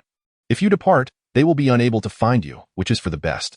Shortly, I will help you pack your belongings. As she spoke, Huang Chunfang stood up. Then we shall take our leave. Auntie, what will you do? Yi Qiu asked with concern. Auntie is old. Do you think they would resort to murder and arson? It's nothing to worry about. Huang Chunfang replied with a smile. No, today, no matter what you say. Auntie, I will not leave. Rest assured. I have already familiarized myself with the situation here before coming. I am aware of the Dragon Gang's presence and have reported it to the police in the city center. They will arrive shortly. Yi Qiu smiled knowingly, crafting a lie without hesitation. Yet, to reassure his mother-in-law, he chose to weave a benevolent falsehood. Upon hearing Yi Qiu's words, Wu Wan'er widened her eyes in surprise. About to speak, but was silenced by Yi Qiu's gaze. His eyes sparkled like stars, radiating a comforting aura akin to a calming elixir. Thus, Wu Wan'er chose to remain silent, feeling an overwhelming sense of security in the presence of the man before her. Is that true? Huang Chunfang asked, astonished, the news catching her off guard and leaving her somewhat incredulous. Her gaze shifted to her daughter, expecting clarity. Logically, if her daughter was with Yi Qiu, She should be aware of the truth behind it all. Yes, Mom, you need not worry. Why Ichio has a way to handle this. Let us trust him, Wu Wanner said, pressing her lips together, deciding to support Ichio in this fabricated story. Well, if that is the case, let us go with the flow. I only hope the police arrive soon. Huang Chunfeng sighed, finding temporary solace in her daughter's assurance, believing Ichio's words to be true. Yes, Auntie, your trust in me is all that matters. Ichio nodded in satisfaction. After their meal, Huang Chunfeng busied herself clearing the dishes. Tio earned some extra income. She would help out at a nearby small supermarket in the afternoons. Once she finished, she would head over. Meanwhile, Wu Wanner sought a nap and retreated to her room, cautioning Ichio against entering. Despite their evident relationship, she hesitated to take that final step. Both mother and daughter had their tasks to attend to, and Ichio too was contemplating his plans. Since Wu Wanner occupied her room, Ichio made his way to Huang Chuanfeng's room, locking the door securely. Little Loli, come out, Ichio called, summoning her from the confines of his mind. What is it, brother Ichio? Do you need something? The little girl's voice echoed in his mind, and in a flash of white light, her petite figure appeared in the room, radiating an aura of cuteness. Is there anything in the Supreme shop that can enhance my strength? Perhaps some substantial aid? Ichio inquired, his interest piqued out of course. Remember the Desert Eagle you exchanged last time? If you have sufficient ammunition, it can take down not just 10, but even 100 foes, however. If you intend to use a gun for criminal purposes, I will deduct your Supreme coins, little Loli said with a sweet smile. Crossing her arms in mock seriousness, I would never commit a crime, so rest assured, little Loli. However, I cannot exchange for that gun, as it could inadvertently cause harm. In this society, taking a life leads to grave consequences, and I have no desire to waste my youth on such actions. Ichio shook his head vigorously, realizing the absurdity of the situation. Then perhaps you should consider various enhancement pills, little Loli suggested, her brow furrowing in thought. However, those pills won't grant you immense strength instantly, as your body might not withstand it. I have contemplated the consequences of enhancement pills, which is precisely why I summoned you. Ichio had fabricated the story about the police arriving to soothe Huang Chunfeng, and now he had to ensure he could manage the Dragon Gang situation effectively. Let me ponder this. You seek to defeat many without causing harm? Ichio had always regarded little Loli as omnipotent, a sage of infinite answers. Yet this question seemed to perplex her. Wait, I just had a thought. Ichio's eyes brightened. Surely the Supreme Shop must possess some form of martial arts from Earth. Martial arts? Are you referring to techniques like the Qian Kuren de Nua Yi or the Nine Young Divine Art? Little Loli pondered at his inquiry. I was actually hoping to find Supreme cards for Taekwondo, Jeet Kune Do Masters, or perhaps Sanda Masters. You mean there are actual martial arts manuals available?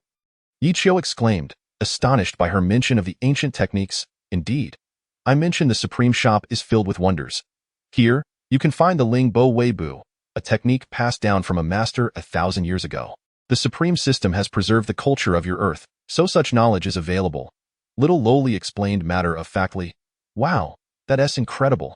Ichio couldn't help but exclaim, his excitement palpable. Brother Ichio, you're being naughty. Given your frequent use of foul language, I am compelled to deduct 100 Supreme coins as a penalty. Should you offend again, I won't be lenient. Little Loli shot him a disapproving glance. In that moment, Ichio felt an overwhelming sense of regret. He had never imagined that swearing would cost him Supreme coins. It seemed he needed to control his tongue moving forward, as these coins were hard-earned. Fine, I promise not to curse again, Ichio panted, drenched in sweat. Now that's more like the righteous brother Ichio. Let us return to the matter at hand. Since these martial arts are ancient, they require a significant amount of Supreme coins. You can search for them by inputting keywords with your mind. Above the room, a search box akin to a search engine appeared, accompanied by a transparent keyboard. All right, let me give it a try. Following little Loli's instructions, Ichio searched for the dragon subduing 18 palms. To his surprise, it was available. He studied the descriptions, which detailed 18 unique techniques, the last being the divine dragon's tail. My goodness, upon reading the explanations, Ichio felt overwhelmed, as little Loli had presented him with marvels beyond belief. Isn't this the technique written in Jin Yong's novels? Who says these are mere fabrications? They have existed in the world long before. Jin Yong merely stumbled upon them during his travels. His inability to practice them led him to write them down in novels. Otherwise, how could he depict them so vividly? Without his discovery, would he have achieved fame? Little Loli said proudly. I see. Ichio thought so. The martial arts in his other novels were also pilfered. Indeed, It seems you understand. Little Loli nodded, her expression one of approval. Determined, Ichio resolved to exchange for a martial art to study, but he had one final question. Can I learn any of these martial arts? No, once you learn one, you cannot learn another. Unless you desire to invite your own demise, little Loli chuckled mischievously. Why not? Because attempting to practice two different martial arts would lead to chaos within your body. How can you be so naive? Little Loli shot him a bemused look, gazing upon the myriad of ancient techniques.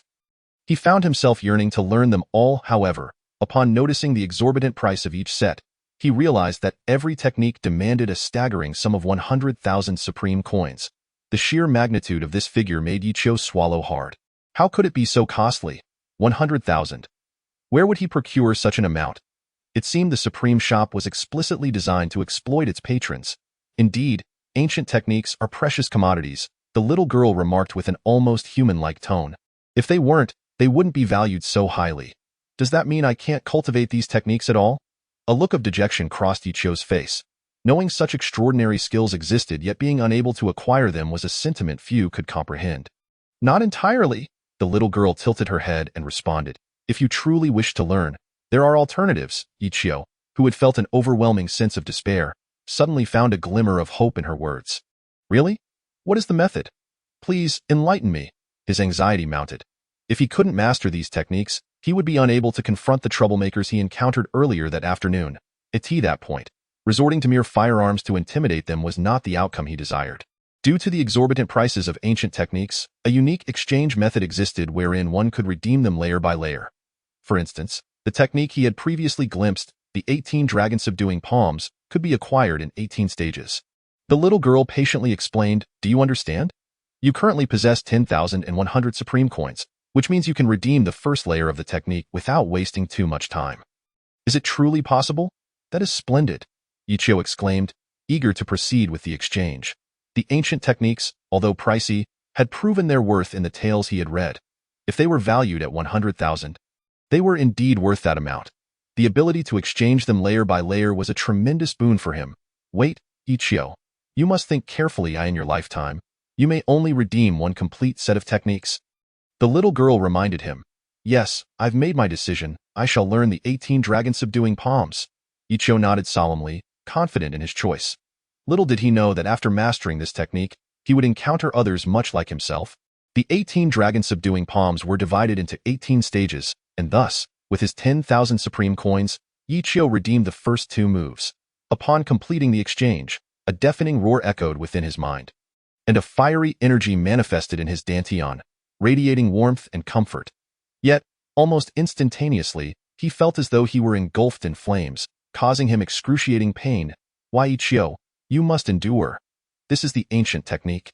If you wish to learn, you must first bear the pain it inflicts, for this is for your own good, the little girl observed with concern as she watched his contorted expression. With gritted teeth and a face flushed red, Ichio felt sweat pouring down like a torrential downpour. Minutes turned into an hour as he fought against the overwhelming sensation of collapse.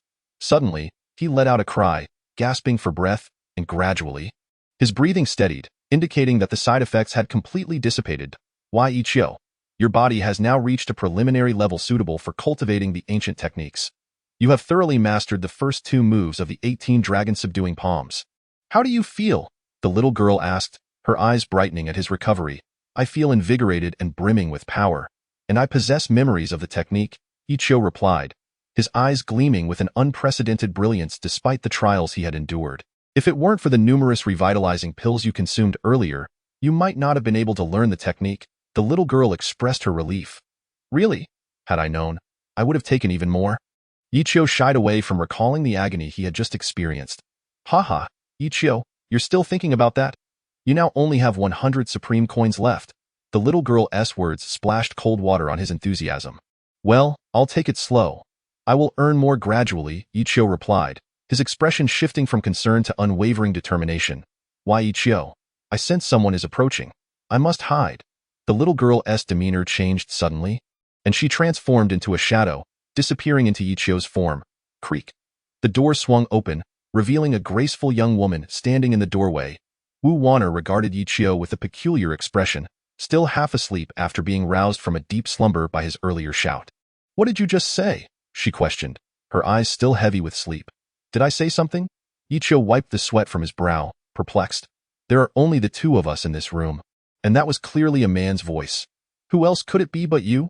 Wu Wanner shot him a sidelong glance, scrutinizing his sweat-drenched appearance. Why are you so drenched in sweat? Were you up to no good in here? What could I possibly be up to? Yichio replied awkwardly. Did you perhaps have a nightmare while napping? Wu Wanner nodded, as if affirming her own thoughts. Yes, I was asleep and indeed had a nightmare. Yichio seized upon her suggestion, finding it a convenient excuse. Wu Wanner's demeanor shifted to one of concern. I'm sorry. Why are you apologizing? Yichio was taken aback. Can you truly resolve the matter with the Dragon Gang? Her face was etched with worry, and she connected his earlier outburst with the troubles he faced. Had Yichio known the depth of Wu Wanner's imagination, he would have marveled at her creativity, wondering why she didn't pursue a career in writing. Of course I can resolve it. You should consider who I am. Yichio chuckled, rising from his bed and moving closer to her, gently clasping her hand. I'm serious. I don't want you to deceive me.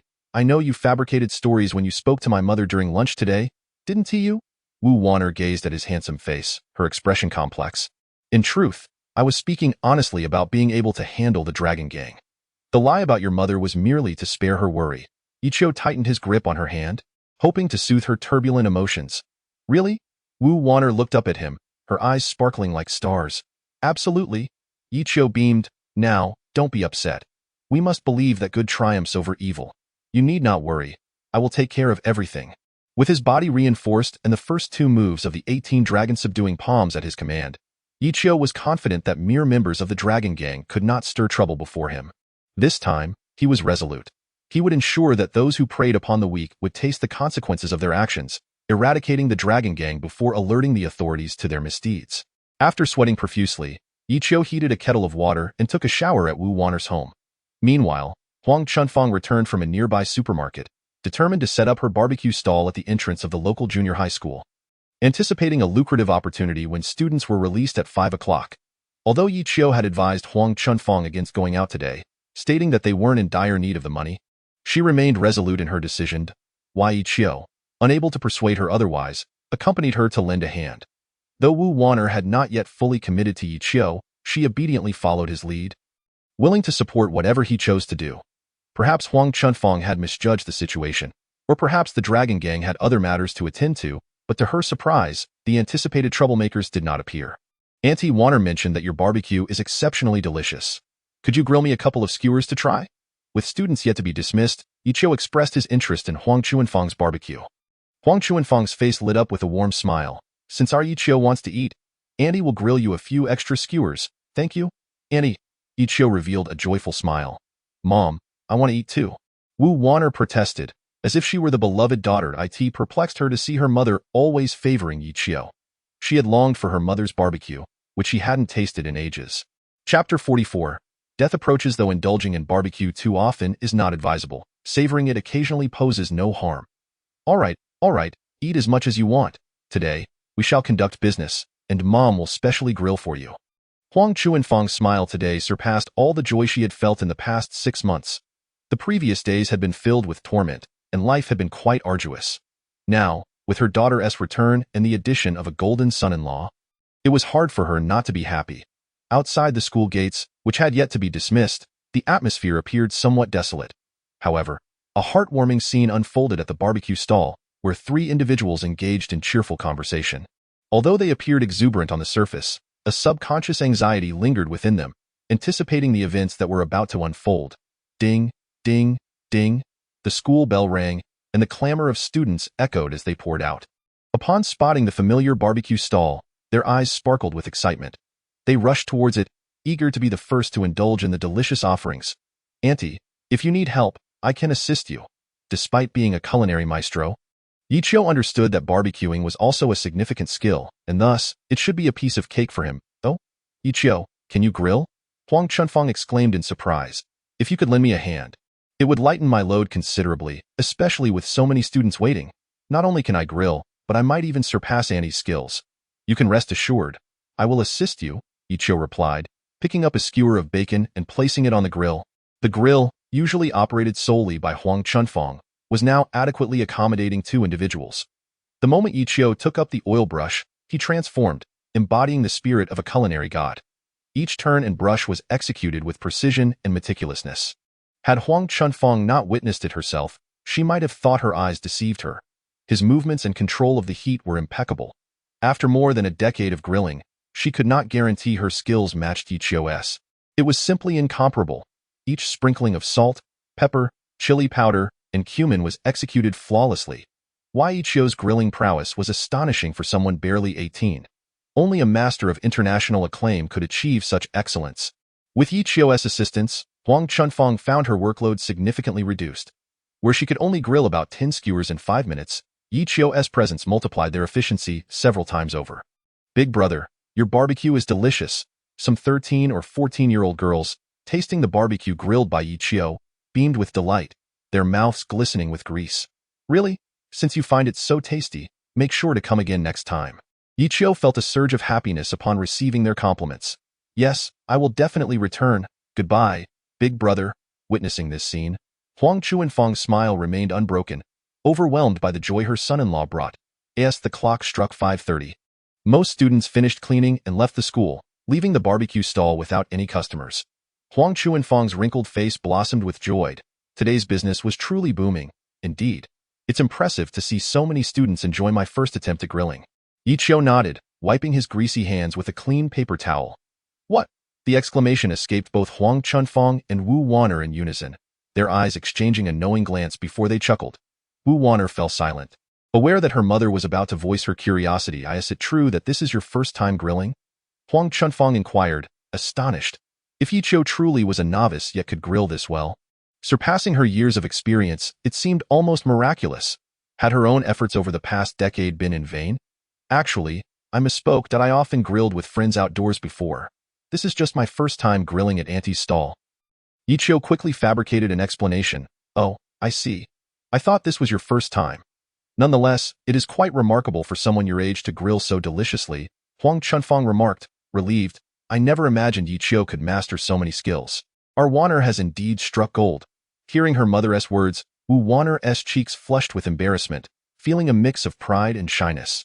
Despite Yi Chio not yet marrying her, why did he seem to belong to their family? However, she felt elated by her mother's praise for Yi Chio, her heart sweetened like honey. Yet, this warm moment was short-lived. Yi Chio and Huang Chunfang noticed a group of young men in black vests emerging from a narrow path beside the school. Initially, only a few appeared, but soon Yi Chio counted around 20. Each held a shiny steel pipe, and aside from their uniform attire, every one of them bore a tattoo of a vividly depicted black dragon on their arms. Upon seeing such a group, it was easy to deduce they belonged to the Dragon Gang. Several lingering students quickened their pace to leave, while shopkeepers, frightened by the intimidating presence of the gang, hurriedly closed their doors and windows. Oh no, the Dragon Gang has indeed come knocking. A flicker of panic crossed Huang Chunfang's face. I told you to leave at noon. See what has happened now. Auntie, don't worry. I can handle this. Yi Chio clenched his fists, staring down the approaching thugs. Why, Yi Chio? Didn't you say you called the police? Where are they now?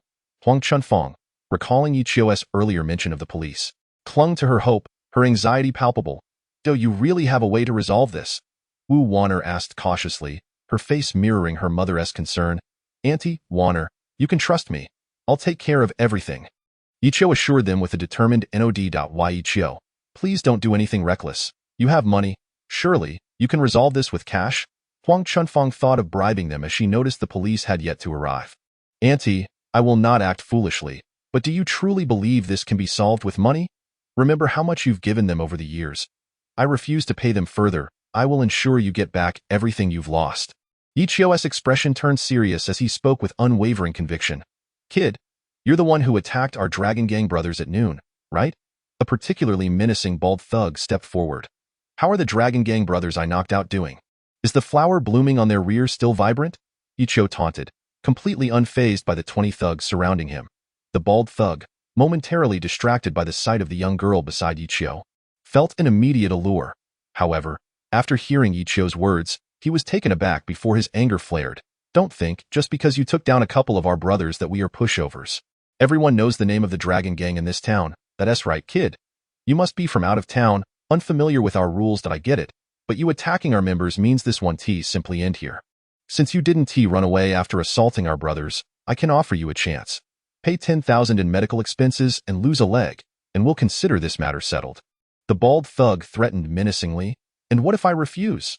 A cruel smile crept onto Ichio's face. He expected the Dragon Gang to send their full force against him, yet was disappointed to see only 20 show up. How much better it would have been if they had all come. He could have unleashed the power of ancient times to deal with them all at once. Only 20 individuals have arrived. What a hassle. Once this is over, we must go to their Dragon Gang and make a scene. If that fierce-looking bald man were to discover Ichio's intentions, he would surely faint from rage. Do you disagree? Young man, you must think carefully. Being here is akin to falling into a dragon's lair, and no one will come to your aid. As for the police, they are likely counting their money at the station right now. Aren't they? The bald thug said with a grin, continuously fiddling with the steel pipe in his hand. You better ponder this well. If you remain obstinate, it won't just be a matter of paying a little and ending with a broken leg. At that moment, our gang will unleash a flurry of blows upon you, and if by chance we accidentally kill you, no one will be there to collect your body. Chapter 45. Nonchalant. Furthermore, the young lady behind you will likely fall victim to our schemes as well. She. The bald thug glared hungrily at Wu Wanner's alluring figure before swallowing hard. Why Ichio fell silent at this moment. Huang Chunfeng, thinking Ichio was frightened, stepped forward with a fawning expression and suggested. Brother from the Dragon Gang, how about we handle this differently? We can offer you more money. Just don't break his legs, all right? For Huang Chunfeng, it was best to resolve matters with money. If anything happened to Ichio, her daughter's husband would be greatly missed. No, our Dragon Gang will not change our minds, the bald thug replied sternly, showing no mercy. After all, why would they be part of the Dragon Gang otherwise? How about this? Consider it. A sum of 200,000. Or perhaps 300,000. Huang Chunfeng believed Ichio was wealthy enough to afford such a sum. Are you testing the patience of our Dragon Gang? The bald thug said, growing impatient as he pushed Huang Chunfeng aside and directed his attention to Ichio. Speak up, kid. If you don't say anything, do you believe I want to break your legs and beat you to death before tossing you onto the street? Ichio, quick-witted, caught Huang Chunfeng as she was pushed away, steadying her before letting go. I see this as a challenge to my patience. Ichio exclaimed angrily in an instant. Before anyone could react, he seized one of the bald thug's hands and, channeling all his energy, squeezed with all his might. A sharp crack echoed as the thug's bones shattered under the pressure. The bald thug, astonished, realized he was being held by this young man. Initially, he underestimated Ichio's strength, thinking that a mere boy could not possibly overpower him. However, as he attempted to exert force, he felt his left hand go numb, followed by an unbearable pain coursing through his brain. Sweat poured down his face, and the veins on his forehead bulged ominously. Ichio, too, was taken aback. He had never possessed such strength, not even after consuming potent supplements. Now, with just a gentle squeeze, he had crushed a person's bones. How could this be? Was it due to his training in the 18 dragon-subduing palms? Was the ancient technique truly so extraordinary? Meanwhile, Wu Wan'er and her mother were equally stunned, having witnessed the shocking scene of Ichio's display of power. It was utterly unfathomable. Yet, Ichio remained in disbelief, still processing the shocking event. Although the bald thug's left hand was incapacitated, he was a seasoned gangster, unafraid of death. With his other hand still clutching the steel pipe, he swung it with all his might, aiming to deliver a fatal blow to this young man, demonstrating the severe consequences of his actions. Just as the steel pipe was about to connect with Ichio's head, he heard an unexpected sound. To his astonishment, he found something gripping the steel pipe, preventing him from pulling it away. As he looked up, a powerful palm struck him with incredible force, drawing upon his knowledge. Ichio executed the first move of the 18 dragon-subduing palms. The dragon's fury, vital energy surged through him, flowing from his spine into his arms, and then into his palm. The strike was overwhelmingly forceful. The ancient technique re-emerged in the modern world, its power astonishing. Before his palm even touched the thug's grotesque face, the force propelled him through the air, creating an elongated parabola before crashing heavily onto the ground. Thud! The thug hit the ground with a resounding thud, his ample frame colliding with the earth, stirring up clouds of dust that polluted the That moment, he experienced unprecedented agony. With his left hand ruined and his backside slamming into the hard ground, he felt like he had been shattered.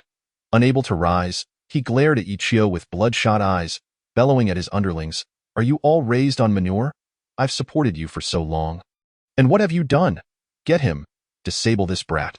I want him to suffer a fate worse than death. This time, the bald thug was utterly enraged, his voice echoing furiously. The remaining gang members hesitated initially, having witnessed Yichio's prowess, but upon hearing their leader's command, their confidence surged. After all, they were many, armed with deadly weapons, while he was merely an unarmed youth. They charged forward, wielding gleaming steel pipes that glinted in the sunlight. Yichio! Concerned voices called from behind him. Although Wu Wanner had seen Yichio's strength, the sight of so many approaching men filled her with dread. If anything were to happen to him, she could never forgive herself. Do not worry, you and Aunt must stay back. For your safety and mine, you must listen, Yichio said with a reassuring smile before charging forward himself. Indeed, for their safety. This was the best course of action. If they intervened, it would only complicate matters. Why Yichio possessed absolute confidence in handling these thugs. It was just a steel pipe. After all, he had an advantage.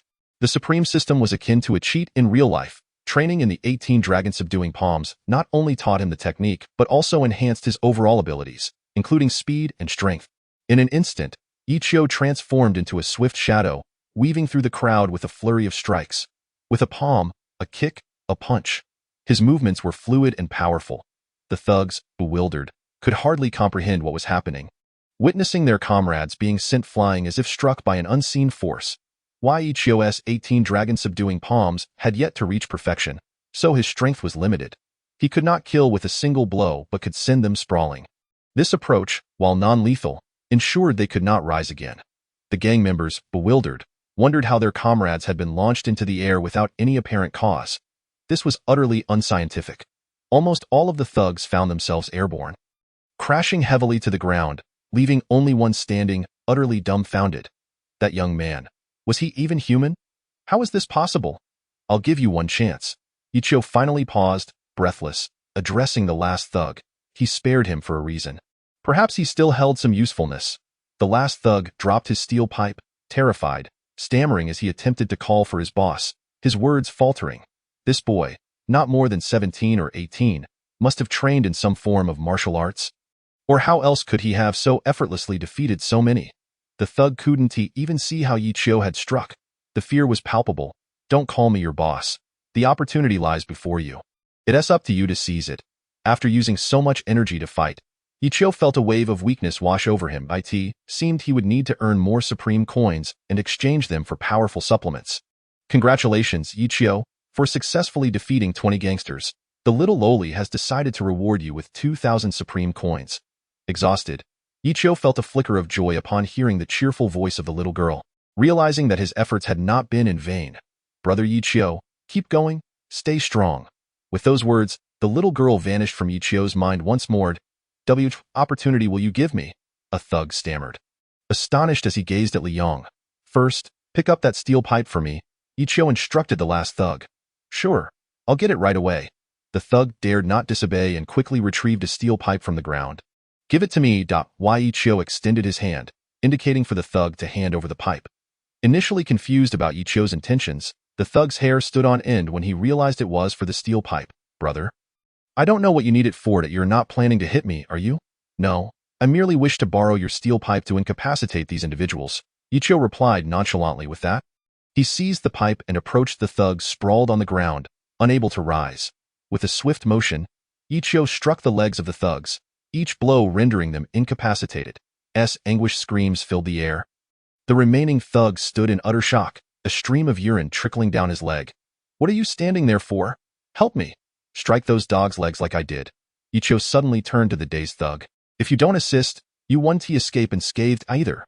The last thug, taken aback by Yichio's demand, was unsure if he was joking. How could he harm his own people? Yet, the thought of being beaten if he failed to comply sent a chill down his spine. Gathering his courage, he picked up another steel pipe. Brothers, don't blame me. We owe debts in this line of work, and it seems it's time to pay up. He mourned silently, sensing that this young man's sudden appearance heralded the demise of their gang. Wu Wanner and Huang Chunfang could hardly believe the chaotic scene before them. Is this Yichio? Wu Wanner's eyes sparkled with admiration. Oh my, Wanner, is your boyfriend some kind of extraordinary figure? Huang Chunfang, visibly astonished, struggled to articulate her thoughts. Don't know. In that moment, Wu Wan'er was completely captivated by Yi Chio's fierce demeanor, finding him incredibly handsome as he fought. After incapacitating the last bald thug, Yi Chio wiped his hands and discarded the bloodied steel pipe. Thanks, buddy. If it weren't for your help, I would have wasted more time. A smile of relief spread across Yi Chio's face. But I'll need your assistance again shortly. The thug sensed a devilish heart beneath Yi Chio's amiable facade. He was terrifying. To be compelled to commit such heinous acts only to receive gratitude was unfathomable. Despite his thoughts, he replied politely, "No problem. It's my duty." Yi Chio, indifferent to the sincerity of his words, merely smiled and addressed the group on the ground. You have committed numerous wrongdoings, oppressing the innocent and extorting protection fees. Now that I, Yi Chio, have arrived, I shall ensure you face the consequences, making you remember your transgressions for a lifetime. While the local police turned a blind eye to these thugs, Yi Chio would not. He believed that violence must be met with violence, to teach them the pain of being victimized. After making this declaration, he approached the last thug. "I spare you because you might be of use. Take me to the police station and to your boss's location." The thug hesitated. "Why the reluctance?" Yi Chio glared at him. "It's not that. I know where the station is, but I don't know my boss's exact whereabouts. The Dragon Gang has 3 establishments, an internet CAF, an underground casino, and ABARD. My boss frequents these places, so I can't pinpoint his location." "Oh? Then take me to all those places. By the way, what's your name?" Yi Chio pondered, as his goal was to eradicate the Dragon Gang entirely. "I'm Xiaojia." Meanwhile, the 20 thugs on the ground were largely ignored. Some who could move began reaching for their phones to call for an ambulance, while others considered reporting the incident. Yi Chio noticed this and smashed their phones, leaving only one intact to call for help before destroying it as well. After handling this, he turned to Wu Wan'er and Huang Chunfeng. "I told you, you don't need to worry. I've got everything under control," Yi Chio assured them. Observing their astonished expressions, he wondered if he had perhaps intimidated them too much. He sighed inwardly. The matter with the Dragon Gang was not yet over. "Wait for me at home. I'll return with good news." As they remained silent, Yi Chio sensed the weight of the explanation he owed them upon his return. After giving his instructions, he turned to leave. Yi Chio, Wu Wan'er called softly. Hearing her sweet voice, he paused but did not turn around. "Be careful, I'll be waiting for your good news." Her eyes glistened with unshed tears. With his back to her, Li Yang smiled and gave her an okay sign. Then he and Xiaojia walked away, disappearing into the stillness of the street. Moments later, the doors of nearby homes opened, revealing astonished faces as they beheld the scene before the barbecue stall, where a dozen members of the Dragon Gang lay. They wondered who could have dared to confront them as dusk fell. The street vendors began to pack up, and small workshops closed for the night. "Here, take this," Yi Chio said, removing his long-sleeved shirt and handing it to Xiaojia. Xiaojia was puzzled by the violent young man offering him his clothing. "Especially in the heat of June. I'm not cold," he replied, assuming Yi Chio was concerned for him. "Who said you were cold? In this sweltering weather, if you felt cold, you'd likely be unwell." Yi Chio retorted, rolling his eyes. "Then why are you giving me your shirt?" Xiaojia asked, confused. "Are you foolish? Walking around bare-chested exposes your affiliation with the Dragon Gang. Haven't you noticed how passers-by avoid you as if they've seen a ghost?" Yi Chio chastised him. Realizing the implications of his tattoo marking him as a gang member, Xiaojia accepted the shirt. "Thank you." "Why thank me? I did it for my own convenience. I don't want a burden by my side." Yi Chio said dismissively. "By the way, can I ask you something? Why did you join the gang?" Yi Chio inquired, curiosity piqued. "For survival, to avoid being bullied," Xiaojia replied, a distant look in his eyes. "And when you bully others, do you not feel anything?" Yi Chio pressed. "What about you?" Xiaojia countered. "I feel no pity for those like you." "You deserve it," Yi Chio stated firmly. "All right, we deserve punishment. It doesn't matter," Xiaojia said lightly. As if he had come to terms with everything in that moment. "I can sense a hint of defiance in your tone. Nevertheless, I shall not engage in further conversation with you. Please take me to the police station quickly, for I have 3 more places to visit." Yi Chio urged. "Very well, I shall comply with your request, but you must adhere to our prior agreement and refrain from causing me harm," Xiaojia replied. "I am a man of my word," Yi Chio retorted succinctly, emphasizing the crux of the matter without elaborating further. As dusk settled, they arrived at the police station, which was already enveloped in the evening shadows. The entrance was plastered with numerous derogatory notes, expressing disdain for the ineffectiveness of the police and their negligence. It appeared the townsfolk harbored a profound resentment towards the local law enforcement. "Knock, knock, knock." Yi Chio approached the door and politely knocked. The lights were on inside the station, indicating the presence of individuals. After training in the dragon subduing 18 palms, his hearing had become exceptionally acute, and he could discern the sounds of 3 men inside, engaged in conversation over a meal, accompanied by the clinking of glasses, likely indulging in spirits. "Are you familiar with the police here?" Ichio inquired during a lull in their exchange. "Fairly familiar," Xiao Jie replied candidly. "By the way, I still don't know why you came to the police station." "Take a guess," Ichio responded before suddenly kicking open what appeared to be a sturdy door, which surprisingly yielded to his force. The loud crash startled the 3 officers still dining and drinking inside. "What is going on? What was that noise? An earthquake? Seems to me you're all quite intoxicated. The neighbors are merely renovating their home. It's only natural for there to be some noise. You wouldn't be imagining things due to your inebriation, would you? An earthquake? If it were a major quake, you wouldn't be able to escape, and if it were minor, there's no need to flee, understood?" Old Zhang remarked. "Today, Long Gu gave me a sum of money, instructing us to continue doing our jobs properly. Here is 20,000. You two can each take 5,000. Let us divide it up." "Who are you?" Old Li suddenly exclaimed upon noticing the 2 newcomers in the room, startled. "How did you get in? Wasn't the door closed?" "Xiao Jie, what are you doing here collecting protection fees?" Although Old Wang was somewhat tipsy, he still recognized one of them. "I'm just the guide here," Xiao Jie replied, walking into a room within the station and pulling out a chair to sit down. The ensuing events no longer required his intervention. "Hey, Xiao Jie, don't think you can act recklessly just because you're with the Long Gang. You're merely a small-time thug. What are you doing here?" "Speak your piece," Old Wang said, feeling a sense of humiliation as he observed Xiao Jie's familiarity with the surroundings and his audacity. Xiao Jie remained silent, merely gesturing to the others, indicating that they were the ones being sought after. Following Xiao Jie's gaze, they noticed Ichio's unfamiliar face. "Is this your little brother? Why did you bring him here?" Ichio approached their table and casually picked up a bottle of liquor, glancing at it with a smile curving at the corners of his mouth. "So even lowly policemen can indulge in Woyangya? And with this feast on the table, I dare say it must cost at least 2,000, quite affluent, aren't we?" His gaze shifted to the thick stacks of red Mao Zedong bills on the table. "With such a generous salary, you policemen must be quite impressive.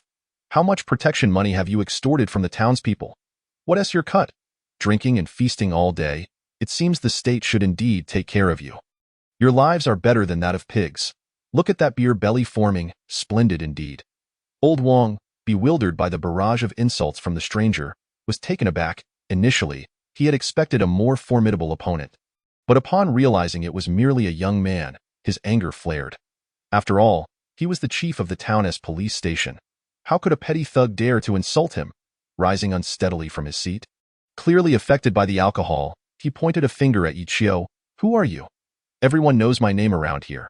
What I eat and drink is none of your business." Old Wang was infuriated, having come to enjoy a light drink with his colleagues only to be confronted by such absurdity. "Aren't you just a little punk? If you can't stand me, go ahead and file a complaint."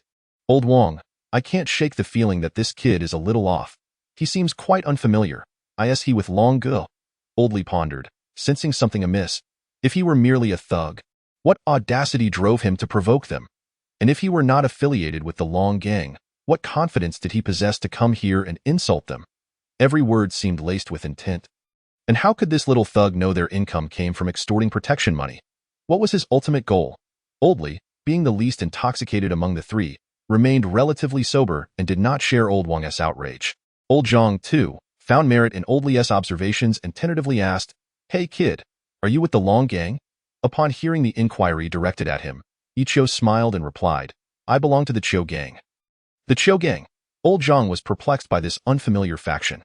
Regardless of whether you're Xiao Jie's friend or a member of the Long Gang, or whatever this Chiu Gang is, you can't just come here, kick down the police station door, and insult us without facing consequences. You must apologize and provide an explanation, or you'll have to leave something behind today." Old Zhang flashed a cruel smile, his hand slipping into his pocket, seemingly emboldened by whatever he felt within. Why Ichio was well aware of the contents. "Just a gun. After all. No, you've misunderstood the situation. I am not here to apologize or explain myself. Rather, I am here to demand an explanation from you for the entire town, and to have you return the bribes you've accepted over the years." Ichio smirked. "If you refuse, you'll have to leave something behind today." These officers bore no semblance of true law enforcement, which is why Ichio chose to confront them first. "Oh, little brother. Who do you think you are to speak to us like that? Old Wang's anger peaked as he heard Yi Chio's audacious words. He drew his handgun from his pocket. Slamming it onto the table, Shao Jia, seated nearby, was taken aback at the sight of the dark firearm. Although he had witnessed Yi Chio's prowess, his ability to weave through crowds and send people flying, he knew that did not equate to being able to contend with modern weaponry. A single bullet could extinguish one's life. For a moment, Shao Jia sat frozen, aware that these reckless officers had been drinking, and if they accidentally discharged their weapon, it could lead to catastrophe. Yi Chio, however, merely glanced at the gun without so much as a flutter of his eyelids, and with an air of nonchalance, remarked, "You are police officers. If you have a gun, why not use it for justice? Why brandish it now? I'm using it for justice now, kid. Just watch. This matter won't end today.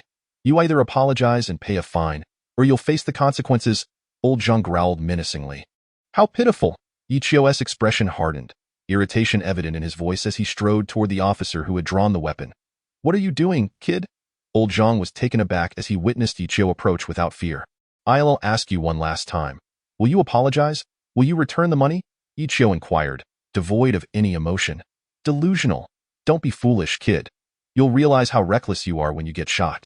As Old Zhang saw Yi Chio advancing, he instinctively took a step back. In that moment, he felt a surge of anger wash over him. Why should he be intimidated by a mere boy? He tightened his grip on the gun, aiming it at Yi Chio. Hey, Old Zhang, don't act impulsively. We're just playing around. Don't shoot anyone, Oldly cautioned as he observed Old Zhang's actions. Enough! I don't wish to waste my breath on you so-called officers. As Yi Chio faced the cold barrel of the gun, he initially felt a twinge of fear, but then he recalled that he was no longer an ordinary individual. And he regained his composure. What? Old Zhang was bewildered by Yi Chio's words. Get lost.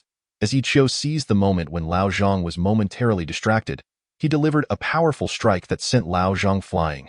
Before he could even comprehend the situation, the handgun slipped from his grasp. With remarkable agility, Yi Chio caught the firearm just as it fell. In that instant, he heard the prompt from the little lowly, notifying him that he had earned 2,000 supreme coins for punishing wrongdoers. Consequently, he swiftly exchanged these coins for a high-level gunslinger card, putting it to immediate use. The moment he gripped the handgun, a wave of familiarity washed over him. With the weapon in hand, he moved swiftly through the air, pulling the trigger 6 times in rapid succession. The sharp reports echoed, startling Shao Jia, who was seated. At the sound of gunfire, he instinctively covered his head, fearing he might be hit. Once silence fell, he cautiously peeked through his fingers to assess the situation outside. Yi Chio stood as if possessed by a spirit of marksmanship. The handgun poised in midair as if frozen in time, a strikingly impressive sight.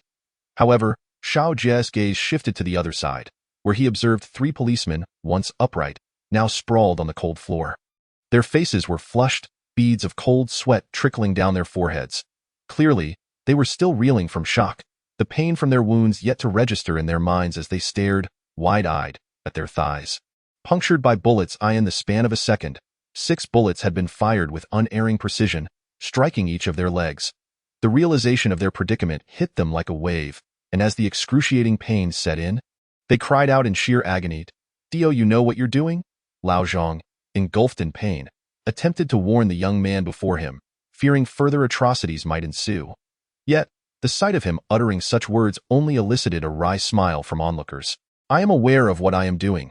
Disabling your limbs, I do not seek your lives. Rather, I intend to teach you a lesson. Should I desire your demise, it would be a trivial matter." Yi Chio remarked, examining the handgun in his hand. "This is a model, containing a total of 12 bullets. I have wasted 6 on you, leaving me with an unknown quantity for the moment."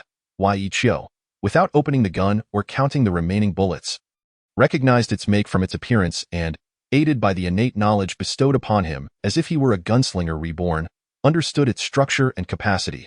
Unbeknownst to him, his words astounded the 3 officers on the ground, who pondered how this young man possessed such intricate knowledge about the firearm. Surely, an individual with such insight must be extraordinary. Who exactly was this young man? And how could he shoot without a flicker of hesitation? Was he a product of rigorous training? What was his purpose here? Was he merely seeking trouble? Who are you? This question lingered in their minds, revealing the complexity of Yi Chio's character. Thus, the officers' intoxication was swiftly replaced by the harsh reality of their pain. I already mentioned that I am a member of the Chiu gang. The name was chosen simply because my name contains the character Chiu. Despite its haphazard inception, I alone represent this gang. Yet even a single individual can incite a tempest of bloodshed. What do you intend to do? Lao Zhang, now utterly subdued, realized that this young man would shoot first and ask questions later. In his eyes, the law meant little, for he was a corrupt officer himself. I've made myself clear. How much money have you embezzled? You'd best confess honestly. Wai Chio spun the handgun in his hand. His expression stern. If you dare lie, this gun is merciless. I'm not certain. My funds are all in a bank account, and I've never checked. Lao Li, prioritizing his survival, confessed, pulling out a bank card. Upon seeing the card, Yi Chio inquired, "What is the password? And what about the others? Hand over your cards." As Lao Li relinquished his bank card, still bleeding from his wounds, he knew that without immediate medical attention, he would face dire consequences. However, Lao Wang harbored other intentions. He believed that since this young man had crippled his comrades, he must pay a heavier price. Concealing his hand in his pocket, Lao Wang smiled cruelly as his fingers grazed the firearm. But just then, Yi Chio fired, hitting Lao Wang squarely in the forehead. In an instant, he collapsed, lifeless. "That is what happens if you attempt to play tricks on me," Yi Chio warned. Now having killed one officer, he felt no fear, for this man deserved his fate. Is there another card I have yet to receive? Yi Chio turned his gaze to the last officer, his intent clear. Comply, or meet the same end. Witnessing the young man's ruthless demeanor, the remaining officer hastily complied, surrendering his bank card and revealing the password. Why Yi Chio's intimidation proved effective. The two officers hurriedly recounted their corrupt dealings, confessing to embezzling over 300,000 from the townspeople's hard-earned money. Of course, the protection fees they had collected far exceeded that amount, with even more funds tied up with the so-called Dragon Brother. "Very well, it seems you two are sensible." Wai Chio nodded approvingly. "Now, you may return to your revelry. I shall take my leave." Upon hearing that the young man intended to depart, the two officers panicked. "What will we do?" They had been lying on the ground for an eternity, pressing their hands against their wounds, unable to stem the bleeding. Abandoned here, they would surely perish from blood loss without swift medical attention. "Oh, my memory fails me. Shao Jia, please call the hospital and report this incident." Wai Chio said nonchalantly. "All right," Shao Jia acquiesced. Recognizing the weight of Yi Chio's words, he had to comply. This individual was not merely powerful. He was extraordinarily formidable.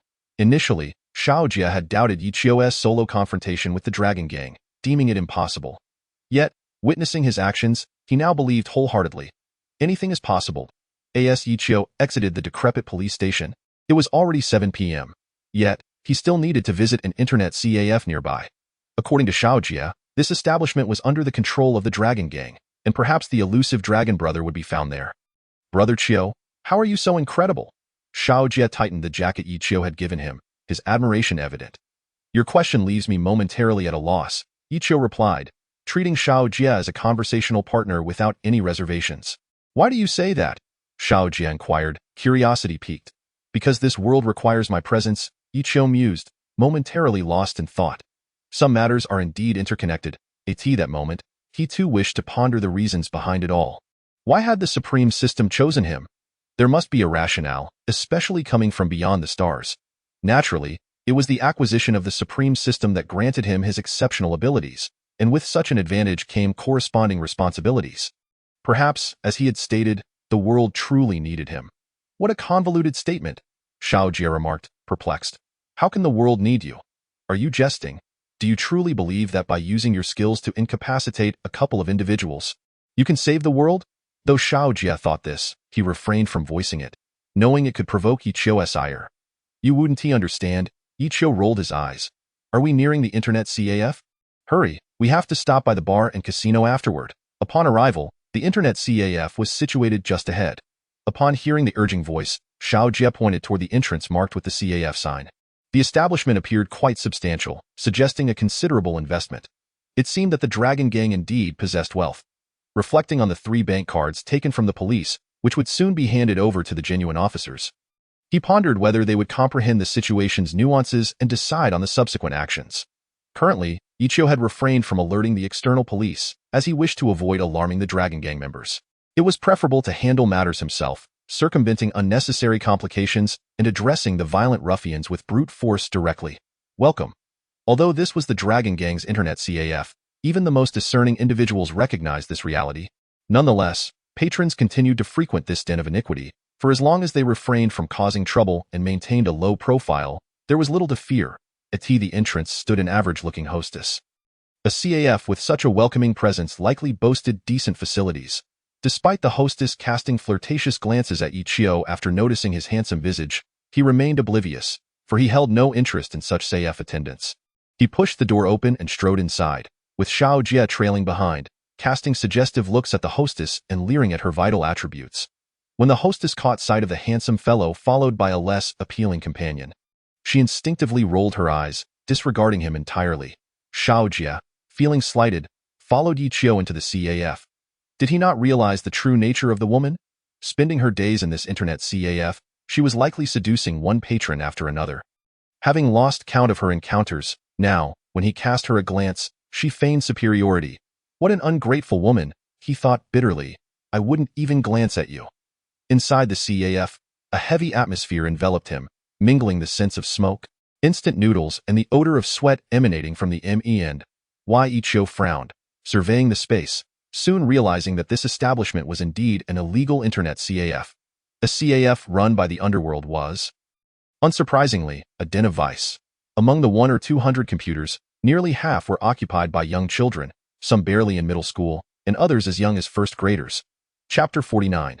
Discontent. The sight left Ichio astonished. Some students still carried their backpacks, evidently having come here straight after school to play games. This reflected the grim state of the nation. Primary school children were already vulnerable to the internet's allure. What would become of them as they grew? Brother, want a cigarette? Xiao Jie suddenly appeared behind him, pulling out a pack of Zhonghua cigarettes and lighting one for himself. As he exhaled smoke rings, he approached Ichio. Seeing him, Ichio frowned, extinguished that cigarette within 3 seconds. If you don't hurry, I will extinguish you. Startled by Ichio's words, Xiao Jie trembled, dropping the cigarette to the ground, where he hastily stomped on it, twisting it beneath his foot. My apologies, Brother Chio. I didn't know you disliked smoking. I won't do it again. Forget it. Just get to work. Is Brother Long here? Ichio inquired. I took a look. He should not be here. If Brother Long were present, there would undoubtedly be many thugs surrounding him, and he has the 4 kings protecting him. Ordinary folks cannot approach him. Xiao Jie replied earnestly. In that case, summon the CAF's owner. I wish to discuss something with him, Ichio said mysteriously. All right, Brother Chio. I'll find the CAF owner now, Xiao Jie responded before disappearing through a door behind the counter, presumably to locate the proprietor. Seizing the opportunity, Ichio settled onto a sofa not far from the internet area. However, it wasn't long before a young boy approached him. The boy, a primary school student with a white, round face and a backpack, timidly examined Ichio before asking, Big brother, could you lend me 5 yuan? My internet fee is due, and I need to renew it. Taken aback by the child's request, Ichio pondered the state of the world. Had even primary school students resorted to trickery? Why had society changed so swiftly? I have no money, little one. You should return home and not squander your time in places like this. Ichio was not short on funds. He simply did not wish to indulge the boy. He was the nation's future. How could he allow the child to become ensnared by the internet? Big brother, I know you have money. Please, just a little, and I promise to repay you in a few days. The boy pleaded, his tone tinged with desperation. That will not do. Tell me, why do you enjoy playing games online? Ichio's expression shifted. If the Dragon Gang did not operate this illegal CAF, perhaps these children would not have ventured here? Ultimately, the source of this moral decay traced back to the Dragon Gang. The boy fell silent upon noticing his computer had shut down. Renewing his access was no longer an option. Frustrated, he shot back at Ichio. What kind of big brother visits an internet CAF without money? What bad luck today with that? The young student departed, leaving Ichio bewildered, unsure of how he had offended the child. Yet, as realization dawned, a surge of anger welled within him. This degradation stemmed from the CAF, corrupting the innocence of these students. Rising from the sofa, he approached an empty computer and kicked the monitor with force. The sudden noise startled many students, drawing their attention to the source of the commotion. Just then, Xiao Jie reappeared, accompanied by a bald middle-aged man who witnessed Ichio shatter the computer screen. Rage flared within him. Who are you? Do you even know whose territory this is? Are you seeking death? The bald man bellowed, his expression menacing. Previously resting in the back room, he had seen one of the Dragon Gang's lackeys enter and mention someone was seeking him. Reluctantly, he had come out, fearing that a significant figure from the Dragon Gang was looking for him. When he inquired about his visitor, Xiao Jie pointed at the stranger who had just kicked the computer.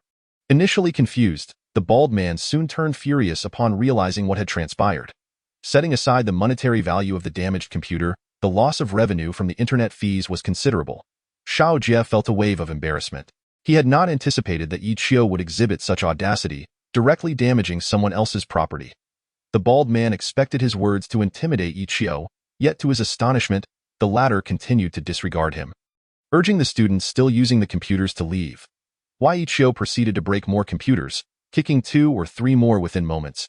It seemed that the once sturdy machines crumbled easily under his assault, some even emitting smoke. As the computers malfunctioned, the bald man became increasingly furious. Xiaoyang, summon help, drag this troublemaker out and give him a thorough beating, regardless of his identity, he commanded, addressing Xiaoyang at the counter. Meanwhile, Yi Qiu remained unfazed, continuing to coax the students to exit the CAF while he wreaked havoc on the computers. After a while, he paused, noting his shoes were beginning to wear down from the kicks. Yet, he spotted a steel pipe nearby and seized it, finding it much easier to destroy the computers with the added leverage. Is this the person you're looking for? The bald man, unable to contain himself, charged toward Yi Qiu, angrily addressing Xiao Jie. Very well. I don't care who this person is. If he dares to vandalize my CAF, I'll show him that the CAF owner is not to be trifled with. Xiao Jie merely shrugged in response, settling into a comfortable spot once more. Yi Qiu, possessing keen instincts, sensed impending danger behind him. A smile crept across his face as he tightened his grip around the steel pipe. Swinging it back forcefully, the dull thud reverberated, stirring the adrenaline in the crowd, igniting a primal excitement within the men present. Hit him hard, the bald man shouted, rallying his brothers to charge. Yet, to his astonishment, he soon realized that within mere seconds, 7 or 8 of his men had collapsed to the ground. What was happening? He posed the question to himself, then turned with a face full of terror to look at the leisurely Xiao Jie sitting on the sofa.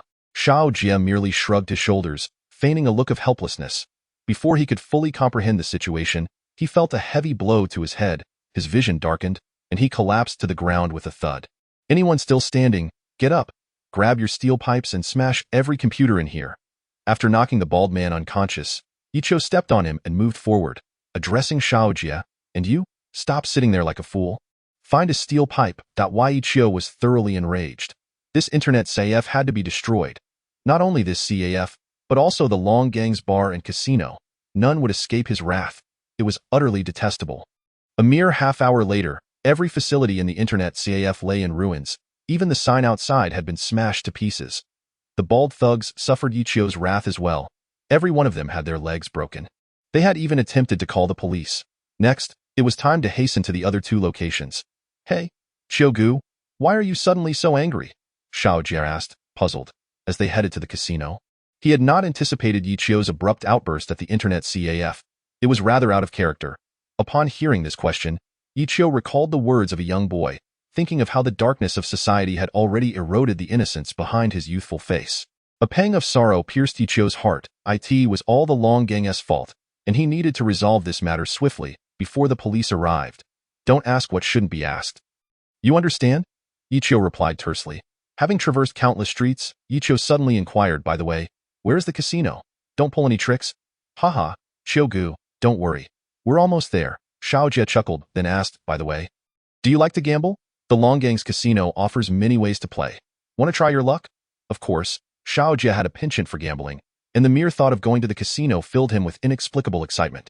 Yi Qiu, however, felt no interest in such activities. A man could refrain from drugs, smoking, or lust, but he could not avoid gambling.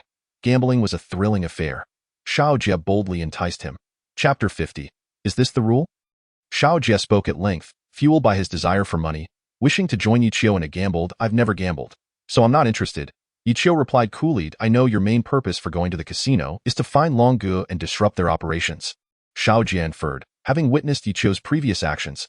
However, he hoped Yi Qiu would indulge in some fun before getting down to business.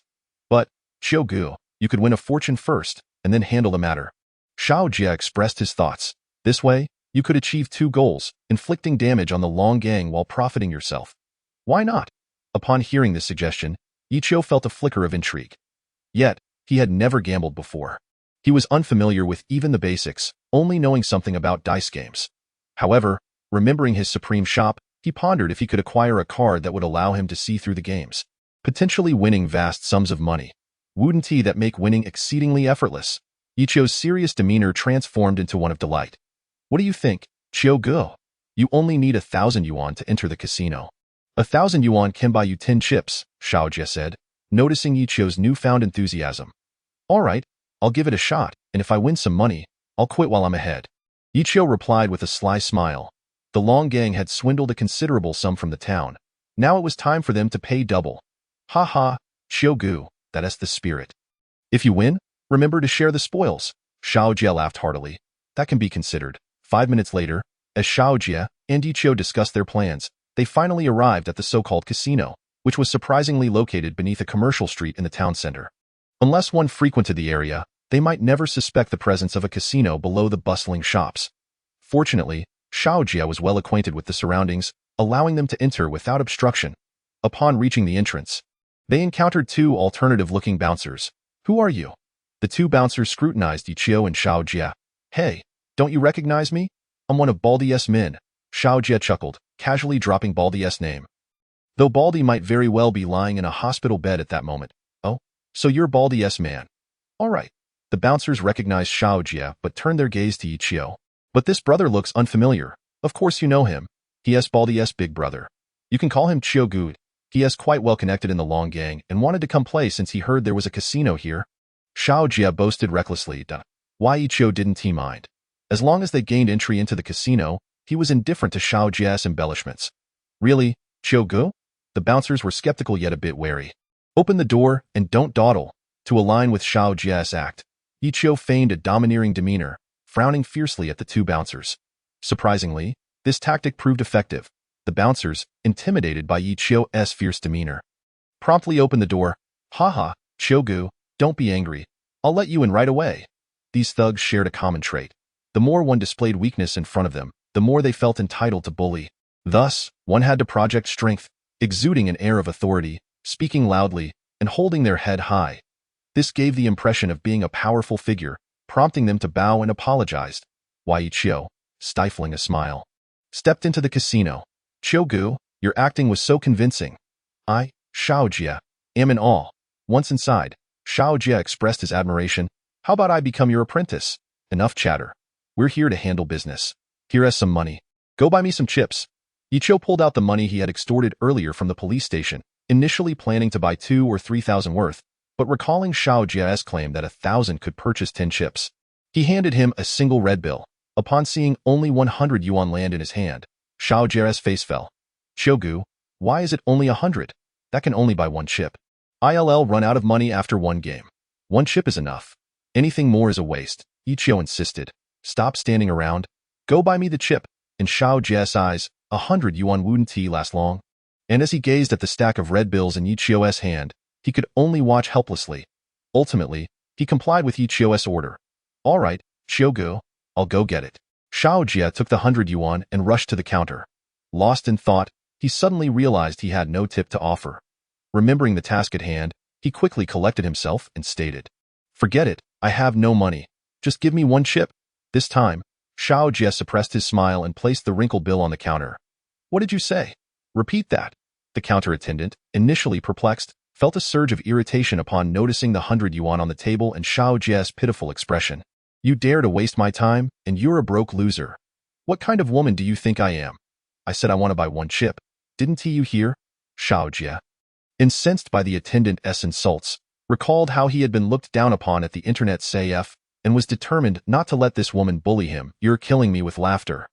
The minimum for gambling here is 10 chips. You want to buy just one? What a joke. The attendant began to laugh uncontrollably, clutching her stomach as if she had heard the funniest joke imaginable. Try laughing one more time. Xiaojie snapped back, unwilling to let her disrespect him any further. However, the young lady remained unfazed by Xiaojie's threats, laughing even more audaciously, completely disregarding his fury. What do you think you can do to me? Aren't you just a petty thug? If you dare to touch me, everyone here will take your life. After her laughter subsided, she continued to insult Xiaojie. Showing him no respect whatsoever, a man without wealth is invariably looked down upon.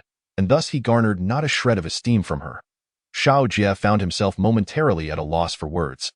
Indeed, he lacked the means to deal with this woman. Suddenly, he fell silent. What is going on? I asked you to buy a chip. How can you still be messing around? Yi Qiu had been waiting for some time without receiving any news from Xiao Jie. He spotted him from a distance, chatting with a counter attendant, yet it appeared that he had not purchased any chips.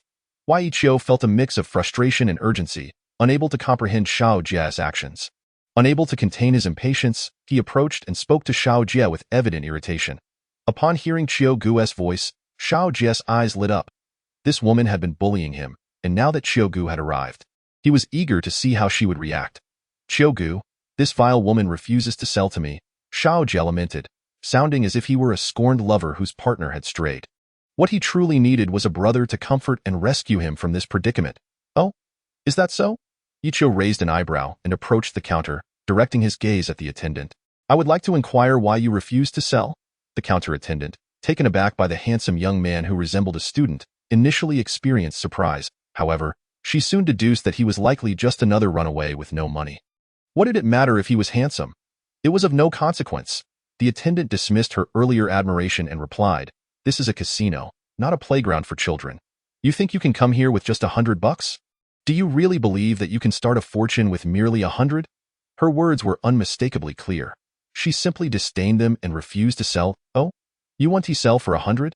Yi Qiu regarded the counter attendant with earnestness, his gaze devoid of any lewd intent, yet beneath that clarity lay a simmering anger, ready to erupt. No, I want to sell, the attendant asserted firmly, signaling that she had no intention of making a sale today. Is this a rule? You casinos refuse to sell chips worth $100? Yi Qiu questioned again, wondering if the establishment truly upheld such a policy. If the attendant dared to deceive him, she would surely regret it. Women, after all, are just as capable of violence, and your refusal to sell chips is merely wasting my time. If things do not go smoothly later, it could end poorly. Yi Qiu contemplated these issues. It's not that I want to sell. I simply don't wish to sell to you. You should leave, the attendant, observing the serious expression on the handsome student's face, felt an inexplicable fear arise within her, yet she resolutely decided against selling. Are you perhaps dissatisfied with $100? Yi Qiu's lips curled into a barely perceptible smile. Yes, that is indeed my point. You've seen through me, but if you're out of money, why don't you two just leave? The attendant, having her thoughts exposed, tore off the mask of civility. To her, these two seemingly insignificant thugs posed no threat, and thus she spoke with a disdainful tone. How much? Yi Qiu inquired again, observing the attendant's displeasure without revealing any anger on his face. Rather, he remained calm and conversational. What? The attendant, unable to hear clearly, asked again. I'm asking how much you need. Yi Qiu, having initially wanted to deal with her physically, now opted for a different approach to confront her without resorting to violence. After all, making a scene might attract unwanted attention, and he wished to enjoy his time at the casino. We are asking how much money is needed to buy chips. Are your ears clogged with wax? Xiao Jie interjected, unable to bear the attendant's insolence any longer. The attendant, reminded of her earlier insults, felt a surge of anger rising within her. As she opened her mouth to call for help, a sharp sound of a slap echoed, and her mouth snapped shut upon seeing a bundle of red bills on the table. She could not tear her gaze away, suddenly regretting her earlier assumptions. It seemed this young man was not broke after all. Why had he only pulled out $100 earlier? Was he deliberately toying with her? Is that not enough? Yi Qiu observed the attendant's astonishment with a dismissive attitude. There's more with that. Another slap resonated as another bundle of red bills appeared on the table, totaling 10,000. The attendant swallowed hard, her disbelief palpable. Is this enough? I perceive you are not content. It appears you seek more, Yi Qiu remarked as he pulled out additional bundles, tossing them onto the table. The attendant, now transformed by the sight of so much money, abruptly shifted her demeanor. Oh, my apologies. I was merely joking earlier. I didn't expect you to take it seriously, but now, it's all good. I'm no longer jesting, the attendant shamelessly declared. Hearing this, Xiao Jie could not help but retort, you only started behaving when you saw the money. Where was this compliance before? That was all a misunderstanding, the attendant giggled awkwardly. Do you wish to exchange all this money for chips? As the counter attendant contemplated her commission from the chip sales, she eagerly anticipated selling more. However, upon hearing the young student's words, her demeanor darkened. Give me $100, Yichio suddenly stated. Xiao Jia, taken aback, hesitated but eventually handed over the crumpled bill. Yichio placed the money on the counter, resolutely declaring, I will buy $100 worth of chips today. Will you sell or not? Raising his voice, he exerted the energy within him. He believed there was no need to spend so much on chips. 100 would suffice. The attendant's expression shifted as she contemplated the amount of money he possessed. Fine, I'll sell. The attendant accepted the 100, retrieving a red chip from a drawer filled with chips and placing it on the table. Yichio then took the chip in hand. With one chip in hand, Xiao Jia concealed tens of thousands in his possession. After wandering through the casino for a while, he had grasped the general atmosphere of the first floor. Chiogo? The gambling here is typically low stakes. The most one might win or lose is in the hundreds of thousands. The real action is on the second floor, where the stakes start at 100,000. If you gamble there, you might easily lose $1 million. However, if luck is on your side, you could become a millionaire in an instant. Yichio was taken aback, realizing the casino was not as small as he had imagined. $1 million could indeed change fortunes. So, if Chiogu has good fortune, we could win more and perhaps ascend to the next level. Xiao Jia exclaimed with enthusiasm. By the way, what games do you play? Are you skilled? Do you have any experience? To be honest, I am quite proficient in all the games offered here. I just never had the funds to gamble. Xiao Jia admitted. Yes, that's so? Yichio responded absently. Of course, if you trust me, we should try our luck. They have the classic high-low dice game, which is quite simple, and then there's the 3-card poker and 24 points. Xiao Jia eagerly introduced the games. While Yichio's mind wandered, calling out to the little girl in his thoughts, Little girl, I'm here to find you again. Yichio summoned. What is it, brother Yichio? The little girl in his mind yawned. Stretching, her demeanor adorably playful, as if she had just awoken from slumber. Yichio could not help but wonder if the little girl ever slept, yet he refrained from voicing his curiosity. Instead, he inquired, I wish to gamble. Do you happen to have any divine gambling cards? Divine gambling cards? Yes, we have super divine cards and advanced divine cards, but with your current amount of supreme coins, you won't be able to redeem them. The little girl replied, her expression reflecting her inability to assist. Upon hearing this news, Yichio's enthusiasm was instantly extinguished. Was he truly to seek out the leader of the Dragon Gang directly? By the way, Yichio, why bother with divine gambling cards? Don't we have better alternatives? For instance, mind-reading cards and insight cards can effectively allow us to peek at others' hands or thoughts, the little girl suggested. This idea reignited Yichio's spirit. Mind-reading and insight cards were indeed tailored for the casino environment. However, his joy was short-lived as he soon heard the little girl sigh once more. But, due to their remarkable capabilities, mind-reading and insight cards require a considerably greater amount of supreme coins. Yichio's mood plummeted once again. Was this a mere game? Why did life feel so fraught with thorns, yet simultaneously filled with joy? It was a roller coaster of highs and lows, fraught with challenges. I'm sorry, Yichio. It seems there are no other options, the little girl admitted, her expression finally betraying her helplessness. The crux of the issue lay in the insufficiency of supreme coins. If only he had enough, redeeming anything would be a breeze. But alas, that was far from reality. Wait, little girl, could we possibly consider temporary exchange cards? I don't need them permanently. Just 2 or 3 hours would suffice. Yichio reasoned that an insight card lasting an hour or two would be adequate, as he wouldn't linger in the casino for long. Oh, it seems such items do exist. The little girl's eyes lit up in surprise. Yes, we have temporary insight cards, but they cost 1,000 supreme coins for just 1 hour. You currently possess 100 supreme coins. How do you intend to proceed? Upon hearing this, Yichio felt as though he had just received grand news. A smile immediately graced his face. All right, I wish to redeem 2 hours worth. Very well, Yichio. You have now redeemed 2 hours of the temporary insight card. Would you like to use it immediately? The little girl's cheerful voice rang in Yichio's mind. Use it immediately. Yichio replied, as soon as the words left his mouth and he activated the temporary insight card. He felt a rush in front of his eyes. When he closed and opened them once more, a radiant gleam emanated from his gaze, fleeting and unnoticed by others. Why Yichio? Yichio, speak up. Xiao Jia, observing Yichio standing still with a furrowed brow and then suddenly laughing, assumed something was amiss and called out anxiously. What is the matter? Yichio finally returned to the present, addressing the concerned Xiao Jia. Phew, I thought you were ill, but now that you're fine, shall we try our hand at that dice game? Xiao Jia suggested eagerly, noticing others were enjoying themselves. All right, Let us play that. Ichio was keen to test his newfound insight ability. He focused his thoughts and attempted to see what lay beneath Xiao Jie's attire. To his amusement, he discovered a pair of SpongeBob SquarePants underwear hidden beneath his jeans, prompting a hearty laugh. I didn't expect you to retain your childlike spirit. What do you mean, Ichio? Xiao Jie asked. Bewildered and oblivious to the implication behind Ichio's words, I meant you still have a child's heart. Which aspect do you think is most obvious? Ichio teased, steering Xiao Jie to deduce the answer himself. Which aspect? Xiao Jie, noticing Ichio's peculiar gaze directed at his lower half, widened his eyes in surprise. Why, Ichio? How did you know I was wearing SpongeBob underwear? That was your own admission. Ichio shrugged, feigning innocence. However, Xiao Jie's loud exclamation drew the attention of others, who regarded him with bemusement, as though encountering a fool. How can a man in his 20s wear SpongeBob underwear? How embarrassing. Xiao Jie felt his face flush with shame under the scrutiny of others, vowing never to wear such pants again. Amidst his embarrassment, he pondered how Ichio had discovered his secret. By the way, Ichio, how did you find out? Did you see it when I was fighting? Even if you did, you shouldn't mention it. That is so humiliating. He wore a pitiful expression, his demeanor radiating distress. I said nothing about it, and how I know is a secret I shall keep. Ichio replied, barely suppressing laughter. By the way, why is that item wrapped in SpongeBob so tiny?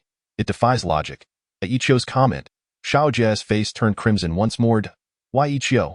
Please, stop talking. How do you know everything? Ha, I shall remain silent. Ichio suddenly found immense joy in his ability to see through illusions. With this newfound power, he mischievously considered finding a woman to test it on in no time. He spotted several potential targets and, filled with excitement, took a look. However, within 2 minutes, he found himself bleeding from the nose, prompting him to quickly retract his gaze. He mused about his vigorous vitality. How could he bleed upon witnessing such a scene? Ichio, why are you bleeding again? After recovering from his earlier embarrassment, Xiao Jie noticed Ichio inexplicably bleeding from his nose as they approached the dice game area. I bumped into a wall. Do you have a tissue? Ichio replied awkwardly. Yes, bumped into a wall? There are no walls here. Xiao Jie thought curiously, but nonetheless produced a pack of tissues from his pocket. Thanks. If I win money later, I'll share some with you, Ichio said generously, patting Xiao Jie on the shoulder. Haha, then I wish you great fortune. Although Xiao Jie voiced encouragement, he privately doubted Ichio's chances given the solitary red chip in his hand. Bet big or small, bets are locked in. The male dealer, dressed in a professional suit with neatly styled hair and a touch of makeup for added charm, announced. During the first round, Ichio chose not to place a bet, opting instead to observe.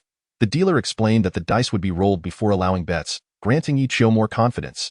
Bet big or small, bets are locked in. The dealer rolled the dice and held the box steady, wearing a professional smile as he faced the eager gamblers. The crowd began shouting their bets. I bet 10. I bet 13. I still believe it's 13. I bet 12. Amidst the cacophony, Ichio focused intently on the box containing the dice, his gaze penetrating the wooden enclosure to reveal its contents. Why, Ichio, hurry and choose. If not, let us go with my suggestion. Let's pick 14. I see no one else has bet on that, and I suspect it will be 14. Xiao Jie urged, excitement coursing through him as the game was about to commence. Time is running out.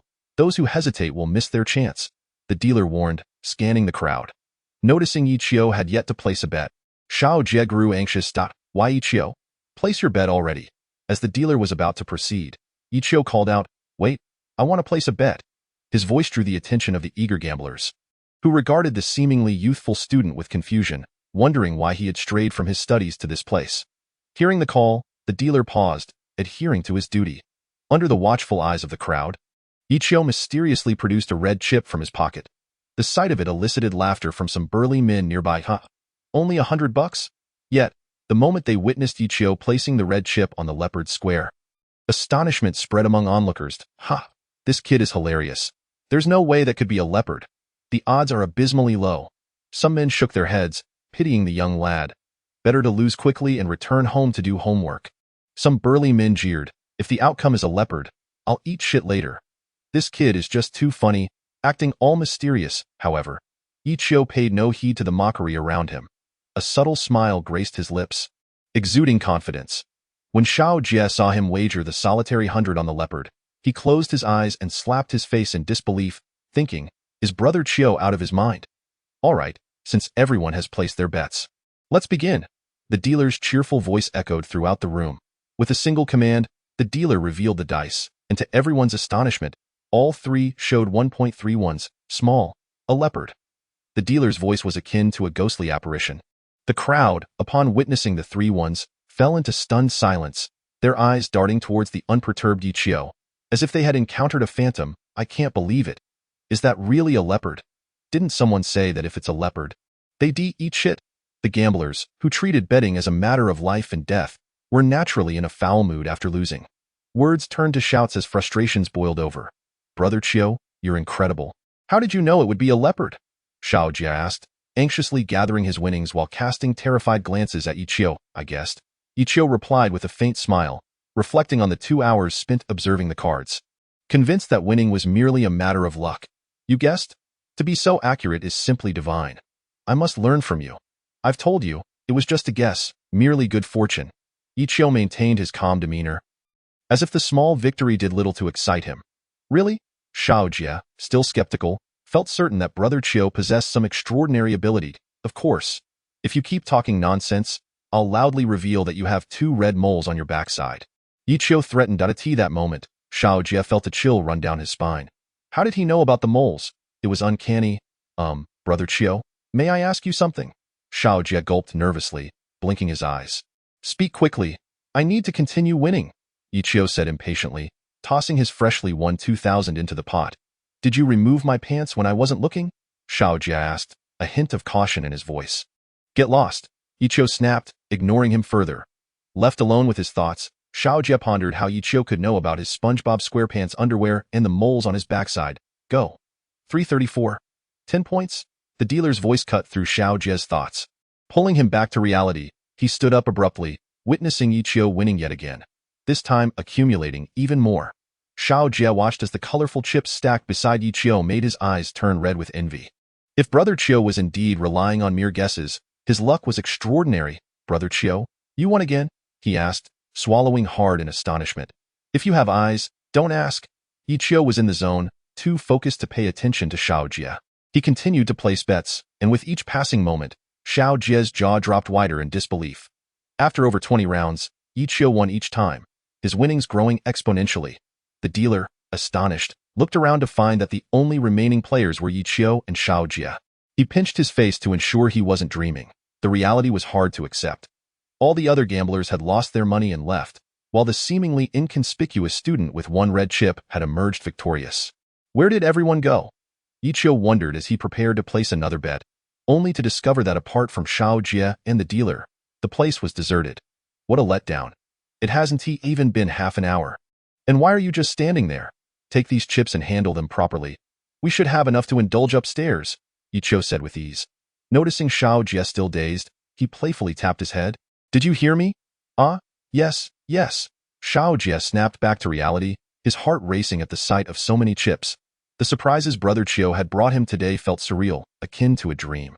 He had to adapt to this new reality. He suddenly realized that staying close to this brother meant a life of abundance. When Ichio and Xiao Jia left the dice area, the dealer stood alone, the table devoid of gamblers, a stark contrast to the lively atmosphere moments before. Upon reaching the so-called second floor of the casino, Ichio observed that it was on an entirely different level from the first. Filled with stunning women and well-dressed affluent individuals, including some bald businessmen who exuded power and influence. The women towered over 1.7 meters, dressed in revealing attire, showcasing their assets. Just then, a beautiful woman approached with a tray of delicacies and drinks. Thank you. Ichio politely took a glass of red wine, while Xiao Jia leered at the woman, grabbing a pastry and a slice of pineapple. As the woman departed, Ichio marveled at the wealth surrounding him. Realizing the Dragon Gang's influence was formidable, attracting such affluent clientele. This only heightened his awareness of the depth of his adversary's power. Yet, recalling his ancient lineage and mastery of the first 2 stances of the dragon subduing palm, he felt confident against these ordinary folk. Brother Chio, this is my first time on the second floor. I never expected the environment to be this grand, and look at all the free food and beautiful women. Xiao Jia exclaimed, eyes gleaming with excitement.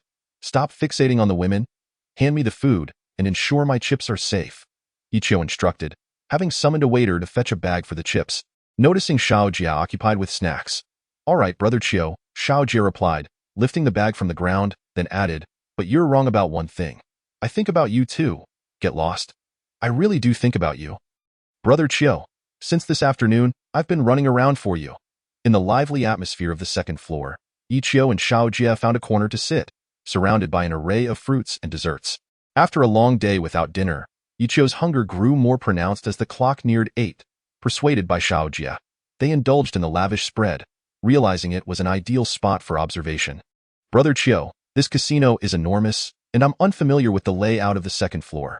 Finding Brother Long here is like searching for a needle in a haystack. Xiao Jie exclaimed, mouth full of creamy cake and apple salad. Let us not rush.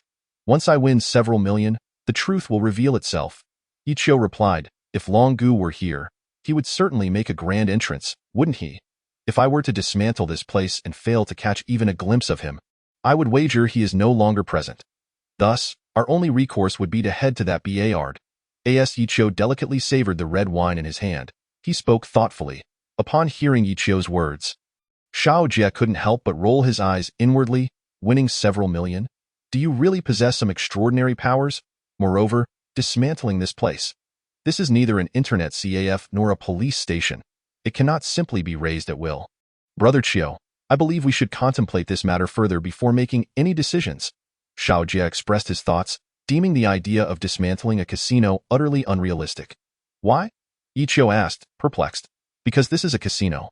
Have you not noticed that every corner is occupied by men in black suits and sunglasses? They are professional enforcers, and they are quite formidable. If you attempt to dismantle this casino, they will undoubtedly be the first to respond. And who knows, they might even have firearms in their pockets. Xiao Jie gazed at the men in suits, his expression turning to one of alarm. Oh, I am indeed aware of that. However, with such wealthy and influential individuals present, I doubt they would dare to brandish their weapons indiscriminately. Besides, how could they possibly stand against us? A confident smile graced Yichio's lips, though he soon felt troubled by the situation at the casino. Completely dismantling it was an impossibility.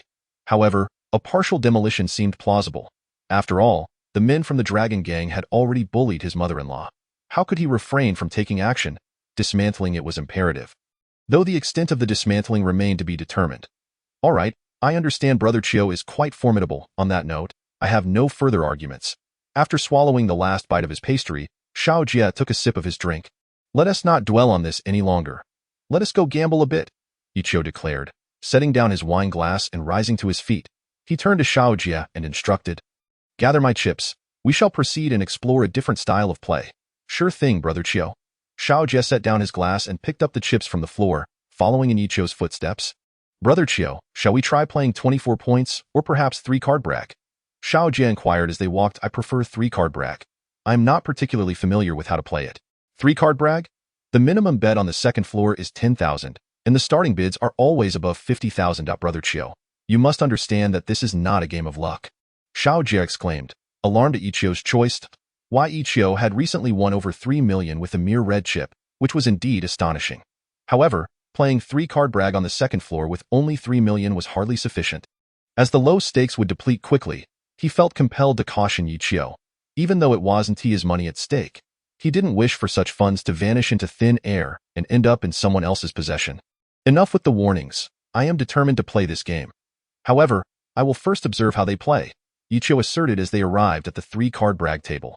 Before a massive table, 4 or 5 well-dressed individuals sat, their expressions tense as they focused intently on the dealer, preparing to deal the cards.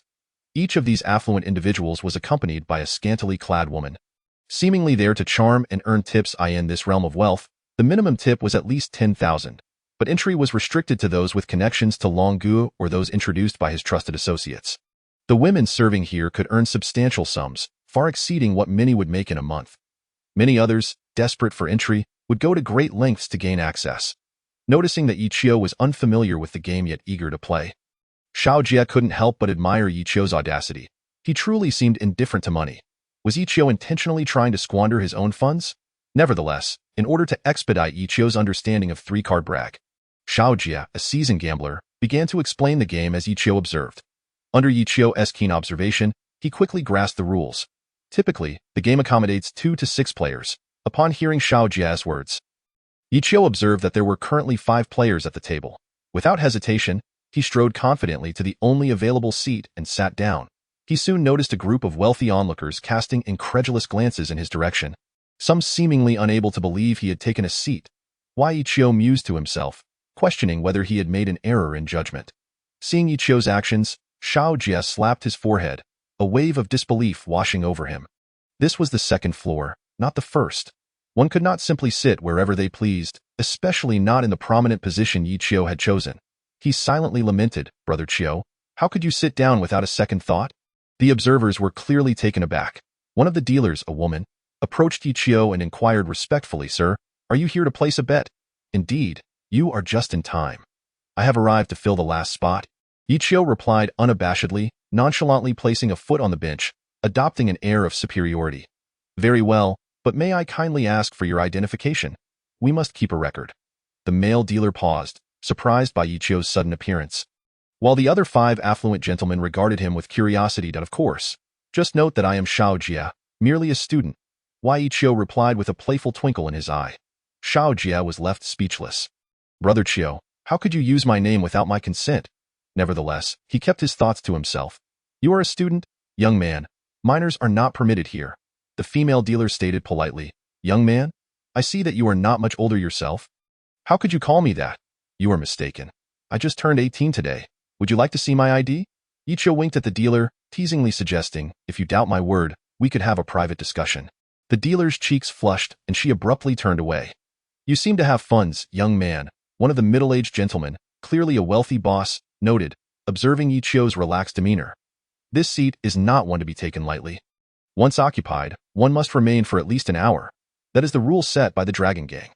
Anyone who does not comply may find themselves on the receiving end of some very serious consequences." "Indeed I do. Whoever is in charge, bring me my chips," Ichio commanded without turning around. At his call, Xiao Jie, realizing he was the one tasked with this, promptly picked up the bag of chips and poured them onto the table. A vibrant array of red and yellow chips spilling across the surface. The sight of such wealth brought smiles to the faces of the 5 affluent gentlemen, one of whom remarked, "Kid, do you think that a few million will be enough for several rounds?" Considering the question, Ichio replied, "Assuming you're not foolish, I believe I can play for quite a while." "What do you mean by that?" the gentleman inquired, perplexed. "Well, that remains to be seen," Ichio stated. Unable to provide a clear explanation, he then urged the male dealer, "Dealer, let us begin the game. We are all present and ready to start." The dealer, upon hearing this, glanced at the others, who nodded in agreement. He then skillfully shuffled the cards, a testament to years of practice. Once shuffled, he began dealing, distributing 3 cards to each player before stopping. Ichio's stack of chips, formerly in disarray, was now neatly organized by an unseen mechanism. As he looked at the 3 cards in front of him, he couldn't help but frown. 3-7K. His hand was far from impressive. The first to speak was the square-faced man beside Ichio. He did not look at the cards, but instead pulled out a cigarette box from his hand. Ichio had never seen such a cigarette box before, and then he watched as the square-faced man took out a thick cigar from it.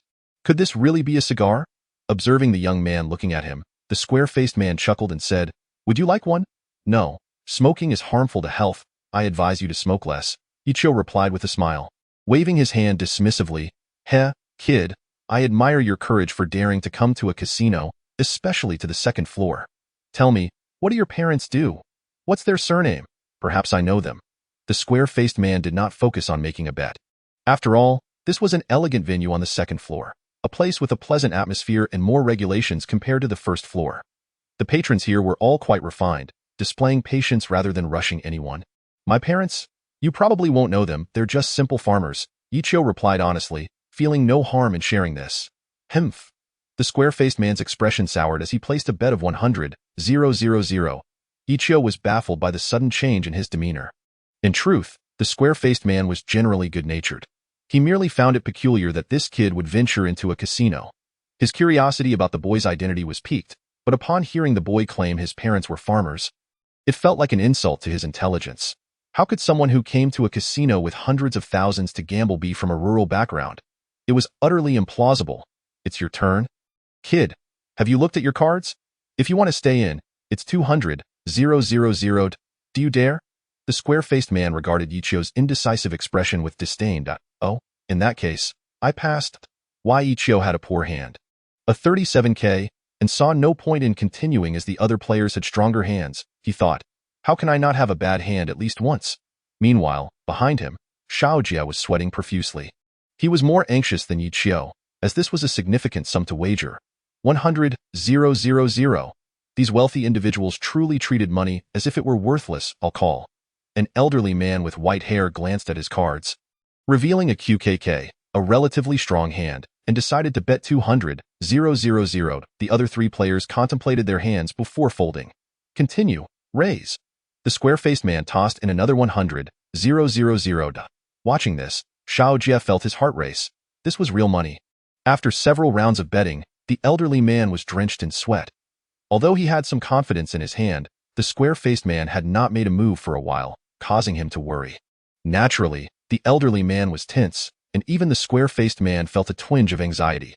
Seeing the elderly man keep betting, he suspected the man had a strong hand. A flicker of trepidation arose within him. Let us see your cards. The square-faced man threw in another 100,000 to call. Closing his eyes, he picked up his cards, ready to reveal them. Slap! 666. When he unveiled 3 sixes, his face broke into a broad smile. Such a hand was exceedingly rare. And his luck was astonishing. The elderly man, upon seeing the square-faced man's hand, turned green with envy, helplessly watching over 2 million he had just wagered slip away into another's pocket. I won't give up. Let us continue. The elderly man gritted his teeth. Meanwhile, the square-faced man gleefully collected the chips on the table, and with the dealer's help, the chips were neatly arranged again. Haha, my apologies, but I just hit a plane. I need to buy a plane ticket. The square-faced man's comment reminded everyone that with a hand like 3 sixes, everyone at the table needed to chip in to cover the ticket cost, which was also 100,000. As they all handed over the money, the square-faced man turned his gaze to Yi Qiu, saying, Kid, hand over your chips, 100,000 for the ticket. All right, here you go. Yi Qiu was not particularly concerned about the square-faced man's substantial winnings. He thought to himself that he would definitely find an opportunity to reclaim it later. That was more like it. The square-faced man's unappealing visage twisted into a grotesque expression as he secured the chips and once again called out to the male dealer, deal the cards. The male dealer nodded and began dealing the cards anew. This time, Yi Qiu was astonished to discover he had 3 eights. His eyes lit up with excitement, and he was thrilled for quite a while. He then glanced at the other players, noticing their hands were relatively mediocre. A smile crept onto his face. Now it was his turn to speak. With a total of 2.5 million in front of him, he hesitated not and pushed 500,000 into the pot. Raise 50,000. After declaring this, Yi Qiu crossed his arms, a smile gracing his features, as if he were destined to win this round. The other 5 players were taken aback that this young man had not even looked at his cards before pushing in such a bold bet. They wondered where his confidence stemmed from. Was he merely trying to show off? The square-faced man chuckled, realizing this kid was indeed naive and lacking understanding. Secretly, he looked at his cards, revealing a consecutive 2, 3, 4. All diamonds, causing a grin to form on his lips. Are you all in? The square-faced man asked, now feeling assured. The 3 others, after inspecting their cards, exchanged knowing smiles, seemingly satisfied with their hands. However, they soon realized that to stay in, they would need to match a bet of 100,000. Yet, recalling the fable of the squirrel that could not catch the big wolf because it was too stingy, they all decided to raise. As they pushed more chips onto the table, Xiaojie felt his heart racing, thinking, Brother Qiu, you haven't even looked at your cards and you're betting so recklessly. This is like throwing money away. In Xiaojie's eyes, the other 5 players had likely seen their cards, giving them confidence in their hands. Little did he know that their confidence would lead to a painful outcome. After 4 rounds of betting, Yi Qiu found himself with only 500,000 left, while the 5 continued to raise.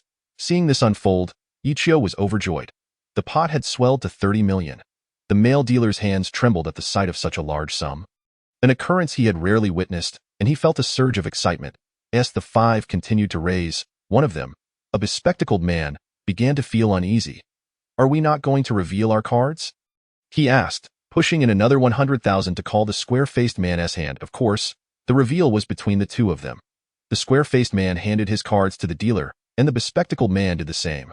After the dealer viewed both hands from a discreet angle, he announced, Mr. Fong's hand is larger, discarding the bespectacled man's 77Q into the discard pile.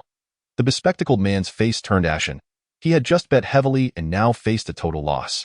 With one person beginning to reveal cards, the others soon followed suit, each displaying regret as they revealed their hands. Seeing the grim expressions of his opponents, the square-faced man, Mr. Fong, smiled even wider, recognizing that victory was within reach. The stakes had escalated to 50 million. In his mind, he dismissed the kid who had not even looked at his cards as a non-threat, and he boldly pushed another 1 million into the pot. Kid, it's time for you to reveal your cards. I wouldn't want you to lose too much. Once you're done, you can head home early. Mr. Fong sneered at Ichio's remaining 500,000, finding it laughable that he dared to gamble with such a meager amount. Are you that certain? Ichio replied, a hint of a smile playing at the corners of his mouth. Absolutely. Mr. Fong grinned, convinced that the boy's cards could not possibly surpass his 2, 3, 4 straight flush. After all, who would gamble without looking at their cards, unless they were a god of gambling? Ha, you might be in for a disappointment. Why? Ichio replied, then flipped his cards over to reveal 3 eights. Mr. Fong's smile instantly froze as he beheld the 3 eights. This was absurd. At that moment, he felt a sharp pang of dread, his expression frozen in disbelief. What the hell? The square-faced man could hardly believe his eyes, prompting him to exclaim loudly, "Ha ha, I apologize, with so many chips, my hands are becoming soft." Ichio, observing the pained expression on the square-faced man's face, couldn't he help but feel a surge of joy. Wasn't he quite the hotshot just moments ago? Now, he appeared utterly foolish. As Ichio gathered the chips, nearly 60 million in total, he experienced an exhilarating rush for the first time. The thrill of cheating was simply extraordinary. Xiao Jie was once again astounded by Ichio's ostentatious display, which was astonishingly convincing. Indeed, it was incredibly authentic. It seemed that displaying bravado was rooted in genuine skill. Upon seeing 3 eights, Xiao Jie's jaw nearly dropped to the floor. Ha ha, anyone else? It seems you all have run out of money. Ichio laughed heartily, noticing that the 5 individuals who had previously boasted capital of 1 or 2 million each now found themselves nearly penniless. Similar to Ichio's situation upon his arrival, with only a few scattered millions left, insufficient for further gambling. The male dealer had already dealt the next hand. As Ichio glanced at his cards, he was once again astonished, feeling as if he could embrace the heavens and shower it with kisses. Who could possibly have better luck than him? Just moments ago, he had drawn 3 eights, and now he was dealt 3 aces. Ichio found himself at a loss for words to adequately express his excitement. Of course, we must continue. The square-faced man, realizing his dwindling funds, was unwilling to back down, determined to gamble on, unwilling to lose face before a mere child. Losing money was trivial, but losing face was utterly unacceptable. If he retreated now, he would lose his dignity. In contrast, the other 4 men had different thoughts. They were acutely aware of their financial constraints. Continuing to gamble could leave them without funds for future indulgences. Thus, they began to withdraw. Some stood up, feigning urgency. Oh, it's getting late. I need to go home and pick up my son. Let us play again some other time. One even pulled out an iPhone and pretended to make a call. Hello? Xiaoli? What? It's your birthday today. Oh dear. I completely forgot. But don't worry, I'll be right back. The elderly man observed as 2 of them prepared to leave and coughed lightly. Oh, I have some matters to attend to as well. I must hurry home. Instantly, these men affected a hasty demeanor and departed, leaving the bewildered square-faced man and Ichio at the table. Oh, how disappointing that everyone has left. Uncle, if you still wish to play, why not make it exciting? Let us go all in. Ichio displayed a provocative expression, a subtle smile gracing his lips. The square-faced man was taken aback by the audacity of this youth's words, momentarily rendered speechless. What's wrong, uncle? Afraid to proceed? Afraid? Not at all. Let us do this. Cornered by the boy's bravado, he felt compelled to display his masculinity. However, uncle, it seems your chips are insufficient. Why? Ichio observed the mere millions before him, smirking slightly. Insufficient? The square-faced man glanced at his chips, feeling a flush of embarrassment. Bring me 50 million in chips. I'm going to make a significant wager. As a man of stature in these circles, the staff promptly complied, fetching the requested chips with impressive efficiency. Ichio, suppressing a laugh, remarked, Uncle, you truly are wealthy. Indeed. The square-faced man felt a mix of pride and anxiety at the compliment, then urged, the dealer has dealt the cards. Let us begin, with the stakes high. The square-faced man felt sweat pooling in his palms, even trickling down his forehead. This was 50 million at stake. Yet, witnessing the calm demeanor of the youth across the table, he felt a pang of inadequacy. Let us proceed. No more delay. Let us make this decisive, Ichio declared with bravado, having already surmised the outcome of the hand. The dealer's shuffling skills were remarkable, having dealt Ichio 2 consecutive strong hands. This was a stroke of luck that warranted a generous tip for the dealer afterward. With resolve, the square-faced man revealed his cards first, 2, 3, 5. The moment he saw his cards, his mind exploded with disbelief. He felt utterly dazed. Xiaojia, watching closely, felt his heart race as he anticipated the outcome. Yet, having grown accustomed to Yichio's extraordinary luck, he had become somewhat desensitized. It was as if whatever Yichio envisioned came to fruition. Xiaojia braced himself for the inevitable, knowing that if Yichio won again, it would hardly surprise him. Upon seeing the square-faced man's cards, Xiaojia's face flushed crimson with barely contained laughter. 235? Oh dear uncle, your hand is rather weak. It appears you've lost this final round. Why? Ichio shook his head, feigning pity. He was too apathetic to reveal his cards, fearing it would further wound the square-faced man's pride. As he began collecting the chips, 50 million plus his own winnings of 50 million, totaling a staggering 100 million, he pondered how to transport such a sum. Thankfully, most casinos offered banking services to deposit winnings. I demand your cards, the square-faced man, now in a frenzy, lunged toward Ichio, flipping over his cards. However, when he discovered 3 aces, his face drained of color, collapsing to the floor. Impossible. This cannot be, uncle. Losing is part of the game. Why is it so impossible? Ichio shook his head at the square-faced man's despondent state. No worries, we can play again later. I'll just take these chips for now. Wait, you're cheating. The square-faced man suddenly sprang to his feet, his eyes bloodshot with rage, glaring at Ichio. Hey, uncle, everything must be substantiated by evidence. How can you accuse me of cheating? Besides, there are cameras here. If you truly believe I am dishonest, feel free to check the footage. The dealer dealt the cards. I didn't touch them, let alone cheat. Ichio spread his arms, feigning indignation at the accusation. Yet, the square-faced man, still not enraged enough to lose reason, turned to the dealer. You're complicit in this, aren't you? You've been manipulating the game, ensuring he always gets the good cards. Sir, please refrain from baseless accusations and respect my profession. We adhere to ethical standards. We only shuffle the cards and do not collaborate with anyone to cheat. If you have grievances, feel free to speak with our boss. The dealer, clearly no pushover, stood firm against the wealthy man's sire. Your boss? Bring him here. I wish to speak with him. This matter is not finished. Perhaps driven mad by his losses, the square-faced man boldly confronted the dealer's associates. The dealer furrowed his brow and signaled to nearby bodyguards dressed in black. They swiftly approached and restrained the square-faced man. Let me tell you, we don't care who you are. If you dare cause trouble, be wary of your fate. Another dealer, equally irate, spoke without hesitation. Meanwhile, Ichio and Xiaojia swiftly gathered the mountainous pile of chips into a large bag and departed the contentious scene. The man with the square face continued to shout at them, You must be cheating.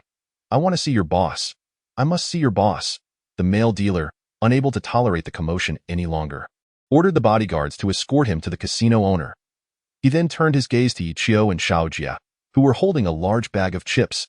Frowning, he pulled a walkie-talkie from his uniform pocket and said, Calling the boss, there are 2 young men on the 2nd floor who have won 100 million and are heading towards the bathroom. 100 million? The person on the other end was taken aback by the figure. They think they can just leave after winning so much? Do they really believe that they can come and go as they please in the Longgang Casino? If they hadn't won so much, it would be one thing, but with that amount, they must cough up half, gather the men and block their way. Remember to keep an eye on them. We cannot let them slip away. Understood, boss. The male dealer responded and then turned off the walkie-talkie. He picked up another one and shouted, Listen, Wang San, tell your men to block all exits of the casino and send up a dozen capable fighters to help me catch those 2. After relaying these orders, a sinister smile crept across the dealer's face. Whenever someone won a large sum, the Long Gang would take notice, and it was customary for them to demand a portion of the winnings. After all, how else could they maintain such a large casino? Collecting protection fees from the townsfolk was trivial compared to the revenue generated by the casino. Meanwhile, the carefree Ichio and Xiaojia were oblivious to the impending danger. Having indulged in several light wines and various beverages earlier, they were now heading to the restroom. They chatted and laughed along the way. Xiaojia admired, Brother Chio, you truly are impressive. You didn't even need to make a move. Yet when you did, it was astounding. We came to the casino just to play a few rounds and won 100 million. I'm in complete awe. It's just luck, Ichio replied with a smirk that didn't quite reach his eyes. After we use the restroom, we still need to find the boss of Long Gang. Did you hear what the dealer said to that square-faced man? Ichio asked. Of course. He mentioned that Long Gang's boss isn't here. Only the casino owner is. What are your plans, brother Chio? Xiaojie queried. Since Long Gang's boss isn't here, take me to the last bar later.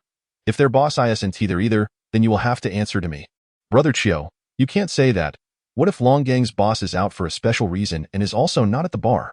Xiaojie protested, his face contorted in concern. Is that so? But that's not something I'm considering, Ichio replied dismissively. Brother Chio, you can't be like this. There's always the possibility of unexpected events. It's really difficult for me. Xiaojie's expression was one of deep dismay. I don't want any surprises. If we go to the bar and there's so-called boss isn't there, you'll have to deal with it, Ichio stated coldly, leaving Xiaojie no room for retreat. At this moment, Xiaojie found himself at a loss for words, feeling trapped between his frustration and the reality of the situation. Enough. Don't say anything. I won a whole 100 million today. And you played a part in that. Here's a reward for you, Ichio said, pulling out a golden chip from his pocket. Each golden chip was worth 1 million. It was generous of Ichio to give away such a sum. For him, 1 million was merely pocket change. Thank you, brother Chio. Xiaojie beamed, his heart racing at the sight of the golden chip. Having been with Long Gang for many years, he had never received such a sum before. Why thank me? This is what you deserve. Now, let us head to the restroom first. We can go to the next location afterward, Ichio reminded him. Huh? Did I hear you right? Where in we supposed to tear down this casino? Xiaojie was bewildered by Ichio's sudden change of plans. Are you foolish? If I say we're tearing it down, we really are. Have you seen how big this casino is?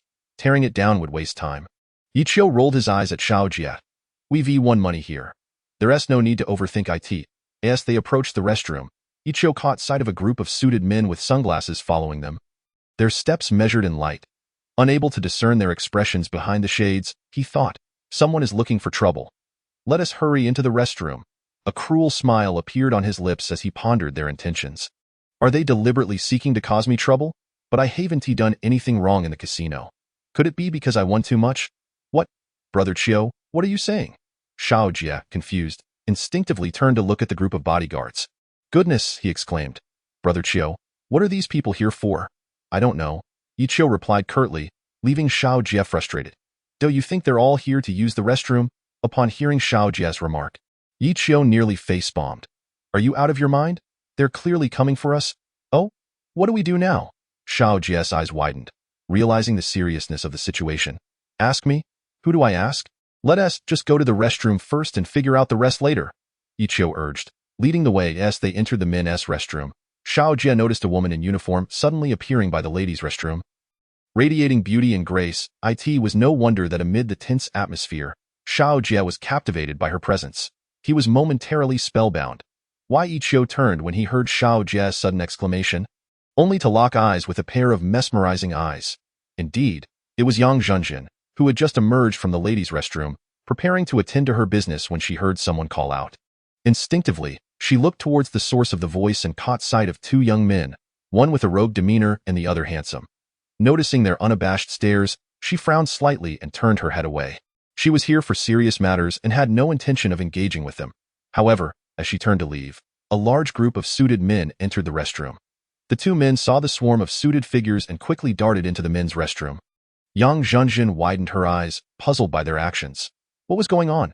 Were they all rushing for the restroom?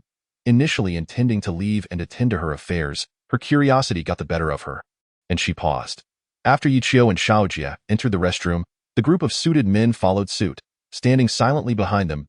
Why Ichio found it odd but was too urgent to pay them any mind. He needed to relieve himself first before any confrontation ensued. As they took care of their business, an amusing scene unfolded in the cramped restroom. Two young men urinating while a group of bodyguards stood silently behind them, watching without uttering a word. Once they finished, both Ichio and Xiaojie simultaneously shivered and zipped up. Why Ichio feigned ignorance towards the group of bodyguards behind him, casually approaching the water to wash his hands. After finishing, he turned to Xiaojie and said, "All right, let us go. Remember to grab the chips." "Got it, brother Chio." Although Xiaojie was uncertain of Ichio's intentions, he felt obliged to follow his instructions. He promptly collected the chips. "Hey, either you guys take a leak or squat somewhere else. Don't block our way," Ichigo boldly confronted the bodyguards. He intended to test their resolve, curious about their objectives. However, he underestimated their patience. They remained unfazed, save for the leader who shook his head and stated, "Leave half of the chips behind, and you can exit safely. Otherwise, you'll deal with us?" Ichigo inquired, now understanding their true motive for the chips. Yet, even for the sake of the chips, he was not inclined to relinquish half of them so easily. "Brother Chio, can we omit the we in your statement? They can handle you just fine. I'm not a match for them," Xiaojie corrected him, realizing that only someone as extraordinary as Ichigo could contend with these guards. I can give you a chance to rephrase that," Ichigo replied, having overlooked the wording earlier. But upon hearing Xiaojie's betrayal, he felt displeased. "Brother Chio, let us discuss this later. We can't escape now," Xiaojie grimaced, then swiftly opened a restroom door and locked himself inside. "Are you even listening to me?" The leader of the bodyguards noticed that the two young men were ignoring him, uncertain if he was angry, as Ichigo could not see his expression. "Yes, but what did you just say?" "I didn't catch that," Xiaojie, hidden in the restroom, nearly laughed out loud at Ichigo's response. "Kid, don't try to act cute in front of me. Please follow the rules, otherwise don't blame us for being impolite," the leader of the bodyguards warned, clearly leaving no room for negotiation. It was either give up the chips or face the consequences, a stark choice. "Rules? Is it customary for those visiting your casino to surrender half of their winnings?" "That seems rather excessive," Ichigo smirked, a cruel smile creeping across his lips. "Indeed, you heard correctly, but it's not quite that straightforward." The leader replied, "Oh, and what if I refuse to hand over the chips?" Ichigo asked, already preparing himself internally, his energy beginning to converge quietly. "Kid, are you sure?" The bodyguard leader reiterated, "I am certain and unequivocally so." Ichigo affirmed with renewed conviction, "Let us get on with it. Just don't cause any fatalities."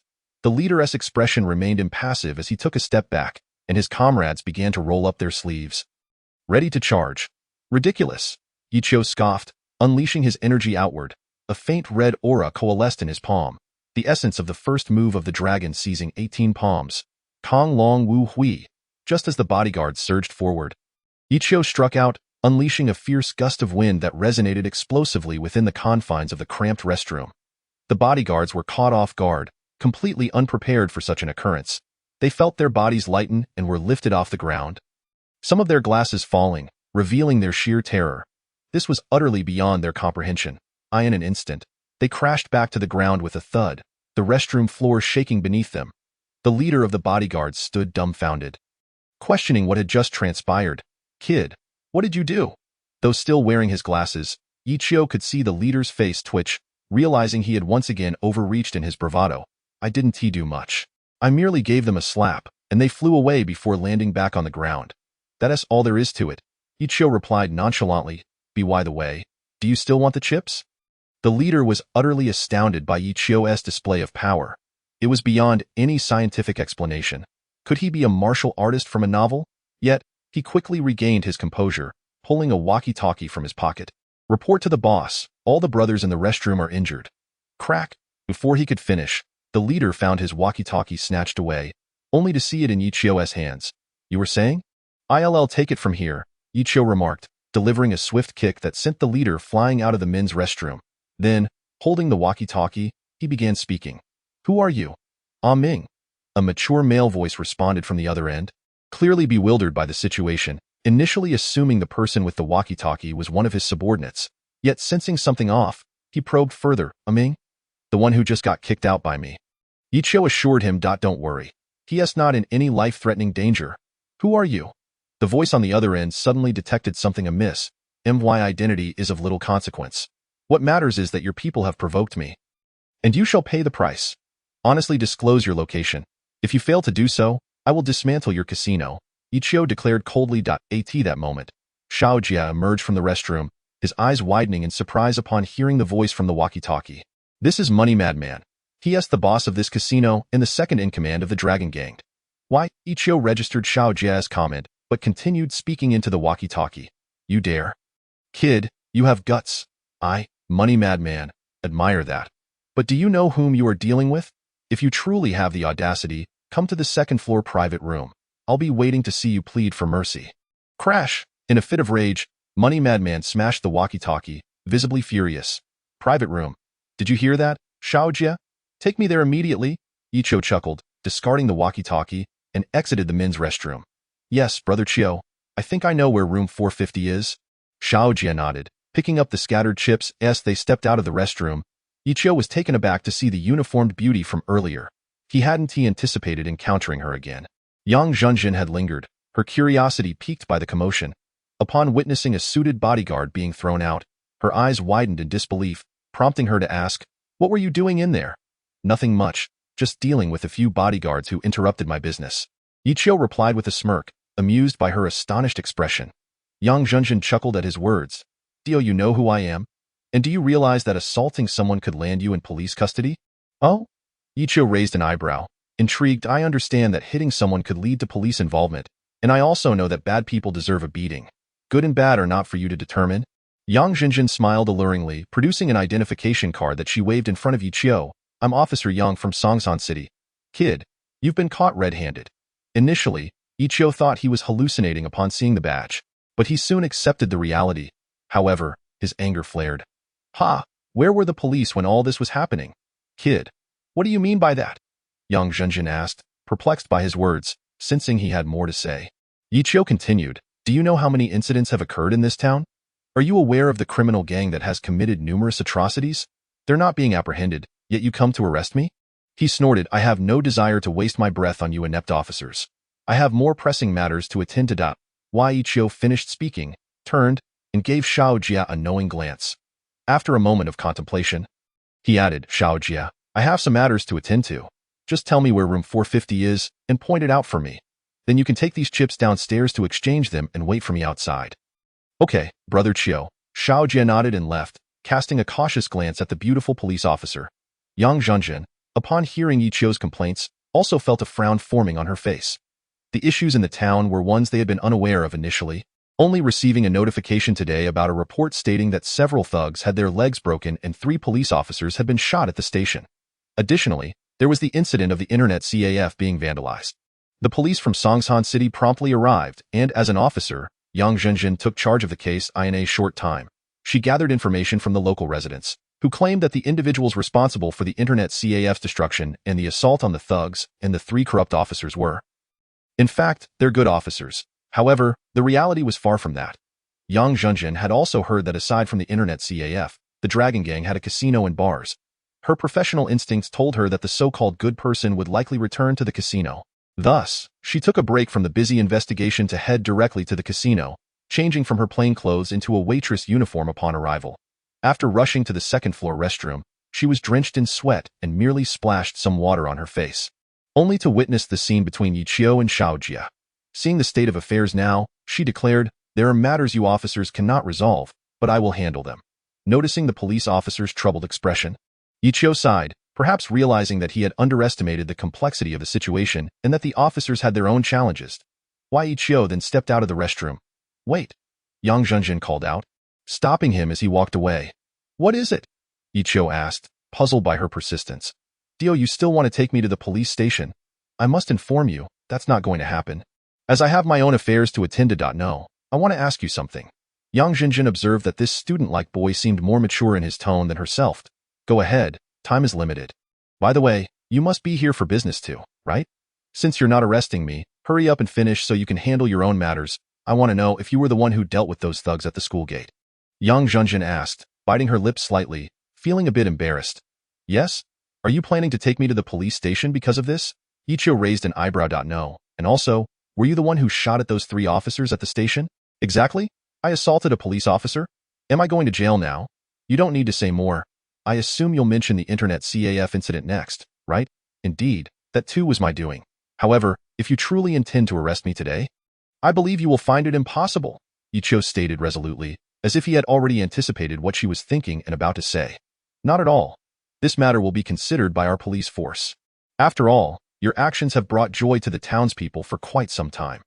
Even the law cannot surpass the sentiments of the people," Yang Zhenjin replied earnestly. Chapter 59. Marksmanship. "Oh, if that's the case, I have no further business here and must take my leave." Wai Yichio said casually, "Wait, you're looking for the so-called Brother Long, right? I can accompany you," Yang Zhenjin called out to him again, approaching his side. "You?" Yichio regarded the police officer with skepticism. Yang Zhenzhen felt belittled under the scrutiny of a boy younger than herself. Her mood quickly soured. After all, she was also a police officer. I came here to gather information too. Don't forget, I am a police officer, armed and capable. If anything arises, I might be able to assist you, she declared with pride. Fine, it doesn't matter as long as you don't hold me back. Yiqiu shrugged. Say what you will, but I will also serve as a check on you. I hope you refrain from any foolish actions. Although the Dragon Gang has committed numerous crimes over the years, those responsible must ultimately be brought to justice. As Yang Zhenzhen followed Yiqiu, she continued, Oh, by the way, what is your name? I am Yang Zhenzhen. You may call me Officer Yang Da. Yiqiu. Earlier, surrounded by so many bodyguards in the men's restroom, you emerged unscathed. Are you quite skilled? Indeed, I am quite capable. I doubt anyone in this world could defeat me. Yiqiu contemplated. You're just boasting. You ask, I answer. Whether you believe it or not is irrelevant to me. Bang! Yiqiu arrived at the door of room 450 and, without uttering a word, kicked it open. Yang Zhenzhen was taken aback by his audacity, staring at the splintered door in shock. Did you not hear what I just said? However, before Yang Zhenzhen could finish, a gunshot rang out, prompting her professional instincts to kick in as she immediately dove to the ground. In that instant, she worried for Yiqiu, only to see him react even faster than she did. This boy. Yang Zhenzhen's anxiety dissipated, replaced by a silent reproach. Had she not warned him against reckless behavior? Why did he have to kick down someone else's door? Such arrogance clearly signaled an ambush inside. The gamblers outside were startled by the gunfire, and chaos erupted on the second floor. After the initial shot, there came another, then a third. Inside the room, Qian Fengzi, surrounded by several bodyguards, was taken aback. The trio of armed guards, startled by the sound of the door being kicked in, immediately opened fire upon seeing movement at the entrance. Qian Fengzi, a coward at heart, jumped from his seat and quickly hid behind a chair, while his three bodyguards remained vigilant, eyes fixed on the now empty doorway. Yang Zhenzhen and Yiqiu found a hidden spot to crouch, wary of peeking out, knowing that even a slight movement could result in a bullet from the trained guards. What should we do? Yang Zhenzhen whispered, close enough for Yiqiu to hear. I told you, you truly are a liability. If you weren't here, I would have charged in and dealt with them by now. The moment Yiqiu kicked down the door, he had been ready to spring into action, intending to use a powerful move to incapacitate them and capture the one hiding behind the chair. However, with Yang Zhenzhen by his side, he hesitated. Keep bragging. There are 3 trained bodyguards here, and judging by their shooting skills, they are likely mercenaries from abroad. Their combat prowess far exceeds that of ordinary police officers. Yang Zhenzhen whispered urgently, Please, don't associate me with you. Yiqiu rolled his eyes at Yang Zhenzhen. Though she was attractive, it did not grant her any special treatment in his eyes. Moreover, he had another captivating figure on his mind, that being Wu Wan'er. He wondered how she and her mother were faring at home. I can't believe you think you're so impressive. These are mercenaries, not the ordinary bodyguards from earlier, Yang Zhenzhen warned. Just then, the 3 mercenaries began to draw nearer. Crack! One of the mercenaries stepped on a stray piece of wood, producing a crisp sound that made both Yang Zhenzhen and Yiqiu tense up simultaneously. What could have been a straightforward resolution was now complicated due to Yang Zhenzhen's presence, putting them in a vulnerable position. The 3 mercenaries advanced in a triangular formation toward the flower bed where Yiqiu lay. Their keen ears had picked up the hushed conversation between a man and a woman. They were aware they held the upper hand, but having fought abroad, they had developed a habit of not underestimating any situation. Each step was taken with utmost caution, their sharp eyes scanning the surroundings. One could never afford to be careless on the battlefield. Even the slightest misstep could cost them their lives. Thus, neither the mercenaries nor Yiqiu and Yang Zhenzhen dared to breathe too loudly. As Yiqiu pondered his next move, he unexpectedly spotted a shattered mirror nearby. Through its fractured surface, he clearly discerned the silhouettes of 2 mercenaries, which instantly sparked a glimmer of hope within him. However, the realization that they were armed with guns soon clouded his thoughts, leaving him in a state of dismay. Yang Zhenzhen, gritting her teeth, retrieved her solitary handgun from her possession. At this juncture, escape seemed futile, and she intended to use the weapon as a last resort, embracing the notion of a noble demise. Upon hearing the sound of the gun being chambered, Yiqiu instinctively turned his gaze to Yang Zhenzhen, who was also lying low. Upon noticing the gun in her hand, a plan began to form in his mind. He gestured urgently to her, mouthing the words, "Throw your gun to me," he spoke softly, not wanting the approaching mercenaries to overhear. Fortunately, they seemed oblivious to the exchange, and Yang Zhenzhen, despite her anxiety, quickly grasped his intent. Yet, doubt lingered. She questioned whether this young man possessed the skill to wield a firearm. Thus, she mimed back, "Can you even use a gun? What do you need it for?" Ichio remained focused on Yang Zhenjin's response, interpreting her gestures with growing impatience. Rolling his eyes, he silently mouthed back, "If I couldn't use a gun, why would I ask for yours? Hurry, they're getting closer." Reluctantly, Yang Zhenjin complied, placing the gun on the ground and pushing it towards him.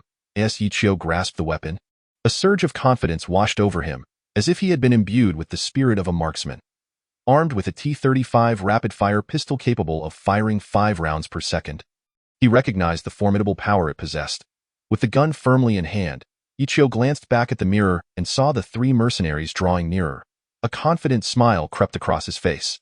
Despite the awkward shooting position, he felt assured that any target within his line of sight was as good as HITI in the realm of a true marksman. Every shot found its mark. As the mercenaries approached, Ichio took aim at an unconventional angle and fired 3 rapid shots into the air. The sudden appearance of a hand and a gun startled the mercenaries, who instinctively drew their weapons to retaliate. Yet, it was too late, for Ichio's reflexes were swifter. Yang Zhenjin, witnessing his erratic shooting, felt a pang of concern for his recklessness. How could he hope to hit anything while lying down and firing blindly? Regret washed over her for having entrusted him with the gun, fearing this could spell disaster. Finally, the chaos subsided.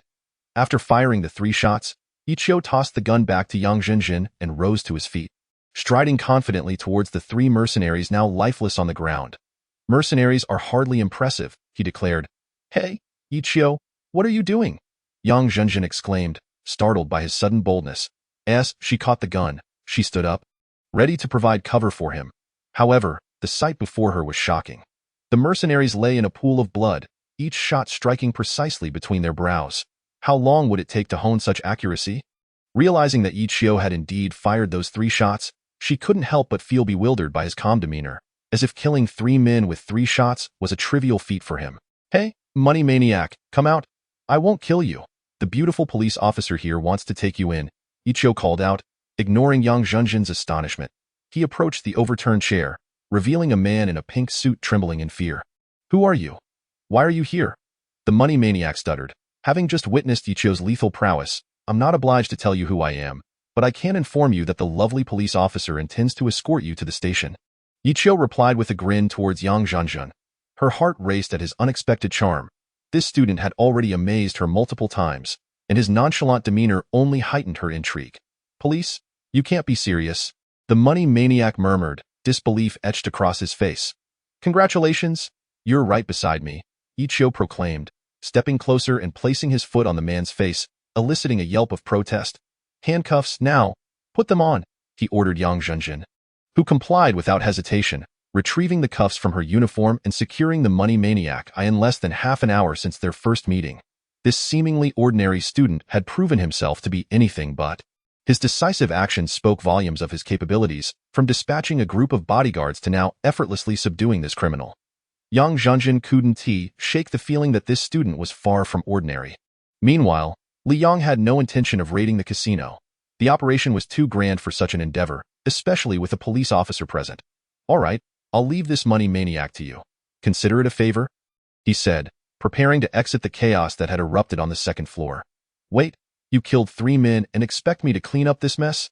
Yang Zhenjin exclaimed incredulously. "What are you planning to do next?" "What I do is none of your concern. Those men were deserving of their fate, and I acted in defense of your life. Just label it as self-defense. You're a police officer, after all." Ichio retorted, attempting to leave. "Stop right there. Wait for me," Yang Zhenjin called out, her voice commanding. "Why?" Ichio rolled his eyes but paused at her command. The money maniac, handcuffed and bewildered, could only watch as the two exchanged words, uncertain of what was to come next. "Excuse me, officer, how long am I going to be locked up for?" he cautiously inquired. "Shut up. I don't have time for you," Yang Zhenjin shouted before retrieving her phone and dialing a number. "Hello? Xiao Jiang, you need to hurry over here. Don't pretend you don't know where the Dragon Gang-esque casino is. You've gathered intel before. I expect you here in 5 minutes to deal with a few dead bodies and a prisoner. I don't care how busy you are. You need to be here." Uncertain of the circumstances, Yang Zhenjin had just made a phone call, leaving the person on the other end utterly speechless.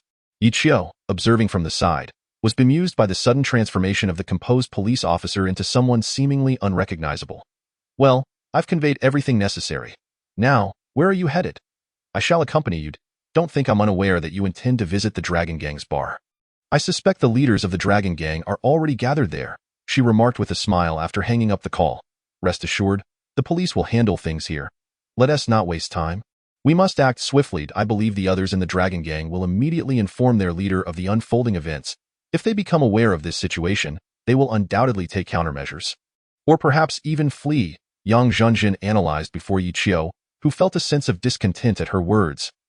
I see your prowess as an officer is commendable. At least you grasp these matters. Shall we not hasten? Yang Zhenjin nodded emphatically in agreement. In a mere 5 minutes, a group of officers clad in uniforms and armed with firearms arrived, following Yang Zhenjin's orders to secure the area. As Yi Qiu stood outside the casino, his thoughts immediately turned to Xiao Jie, who currently held a fortune of 100 million in his hands. Reflecting on the impulsive decision to let him exchange the chips without a second thought, Yi Qiu felt a wave of regret wash over him. How could he have been so rash as to trust someone who was neither a brother nor a friend? As Yi Qiu's expression darkened, Yang Zhenjin, puzzled by his demeanor, approached him. What troubles you? Is something amiss? Did something fall at the casino? This is far worse than merely losing something at the casino. Yi Qiu sighed in resignation, realizing there was no trace of Xiao Jie to be found. That 100 million seemed lost forever. Brother Qiu. Just as Yi Qiu contemplated riding with Yang Zhenjin to the bar, a familiar voice broke through. He turned towards a nearby milk tea shop to find Xiao Jie waving at him. Instantly, Yi Qiu's gloomy mood dissipated, replaced by joy. Perhaps Xiao Jie was not as unreliable as he had feared, especially since he hadn't absconded with the money. Xiao Jie, holding a cup of milk tea in each hand and surrounded by snacks, seemed to have settled down after exchanging the money. Officer Yang, would you care for a cup of milk tea before we proceed? Yi Qiu inquired playfully with a smile. Milk tea? Yang Zhenjin, noticing the ruffian waving from the shop, contemplated before nodding. All right, I'll indulge in a cup, but this is on you. Of course, it's my treat. Let us go. Yi Qiu laughed heartily, striding towards the milk tea shop. Upon their arrival, Xiao Jie appeared surprised. Brother Qiu, are you and this beautiful officer an item? What kind of talk is that? Do you want me to take you back to the police station? Yang Zhenjin retorted, her irritation flaring at Xiao Jie's comment. Yi Qiu also found Xiao Jie's audacity shocking. It seemed this young man had a death wish. Apologies, Officer Yang. Please disregard my earlier comment as if it were mere flatulence, Xiao Jie stammered, sensing the shift in Yang Zhenjin's demeanor. Consider yourself fortunate this is your first offense. Should you dare speak so again, I shall not let it slide, she warned sternly, her thoughts racing as to how Yi Qiu, such an unusual character, could associate with someone like Xiao Jie. Yes. It won't happen again. There won't be a next time. Xiao Jie chuckled awkwardly, taking a sip of his milk tea. The trio sat in a tranquil moment, perhaps a brief calm before the storm that lay ahead, unaware of the events to come. By the way, Xiao Jie, I am curious as to why you didn't run off with my money?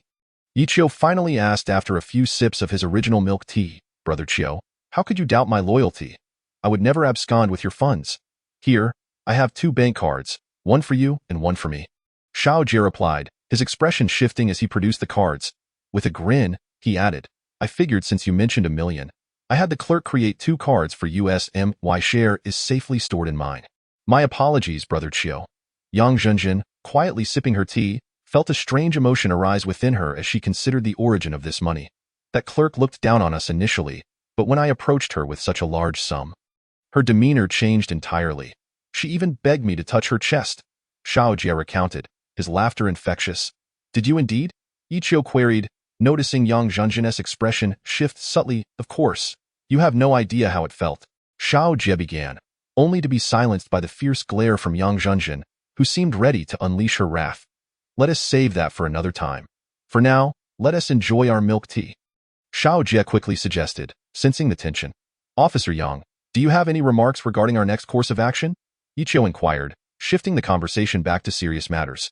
Yes, I plan for the 3 of us to reconnoiter the bar without escalating the situation. We should gather information while avoiding any unnecessary confrontations with the local ruffians. Even if we spot the Dragon Gang's leader, we must remain calm. Do you understand? Yang Zhenjin stated earnestly, her confidence bolstered by Yi Qiu's formidable presence.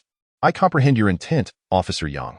Our visit to the bar is merely for reconnaissance. If we identify the leader, we will monitor him until more officers arrive, Yichio confirmed. Indeed, I instructed my subordinates to remain ready to follow my orders as we exited the casino. Yang Zhenjin affirmed, her resolve evident. Well, I trust you are all good officers. I acted impulsively in wanting to intervene in this matter, but with your assistance, it should be considerably easier, Yichio remarked after taking a sip of milk tea. One cannot speak so lightly. Students with strength and a sense of justice are rare. The very fact that you thought to investigate Brother Long is commendable. In truth, it is you who has aided our police force. Yang Zhenjin responded with utmost seriousness. She recalled the moment on the second floor of the casino when she was surrounded by 3 mercenaries, facing imminent death, only to have this student miraculously turn the tide by firing his weapon. Had it not been for this handsome student, perhaps her life would have been lost. This is what we, as contemporary students, ought to do. It is my duty, Yichio said, noticing the earnest expression on Yang Zhenjin's face, which stirred a peculiar emotion within him. As your milk tea finished? Yang Zhenjin stood up first, her meaning clear. It was time to act. I finished it a while ago. I was just enjoying it now. Xiao Jie replied as he rose to his feet. Let us depart. Yichio nodded, and after settling the bill, he, Yang Zhenjin, and Xiao Jie entered a Volkswagen vehicle. This was Yang Zhenjin's private car, not a police vehicle, as she deemed that driving a police car would expose their objective. However, just as she was about to start the car, her gaze fell upon Yichio in the passenger seat. By the way, why is that thug coming along? How should I know why he followed us? Yichio pondered aloud. Hey, brother Chio, have you forgotten? I've been with you for quite some time. I guided you to the casino to win money. That was all my doing. Don't you dare forget that, Xiao Jie exclaimed. Truthfully, Xiao Jie had nowhere else to go. Having chosen to follow Yichio, it indicated he had turned over a new leaf. Now that he had chosen this path, there was no turning back. He decided to stick with Brother Chio until the end, witnessing Brother Long's arrest so he could leave Yichio at peace. For if Brother Long were not captured, his own life would not improve. Following Yichio now filled him with an unprecedented sense of fulfillment and satisfaction, something he had never experienced before. Does this thug even know the way to the bar? Yang Zhenjin inquired, realizing why he had been trailing Yichio. Yes, he does. So he is still of use, Yichio retorted, leaving Xiao Jie speechless.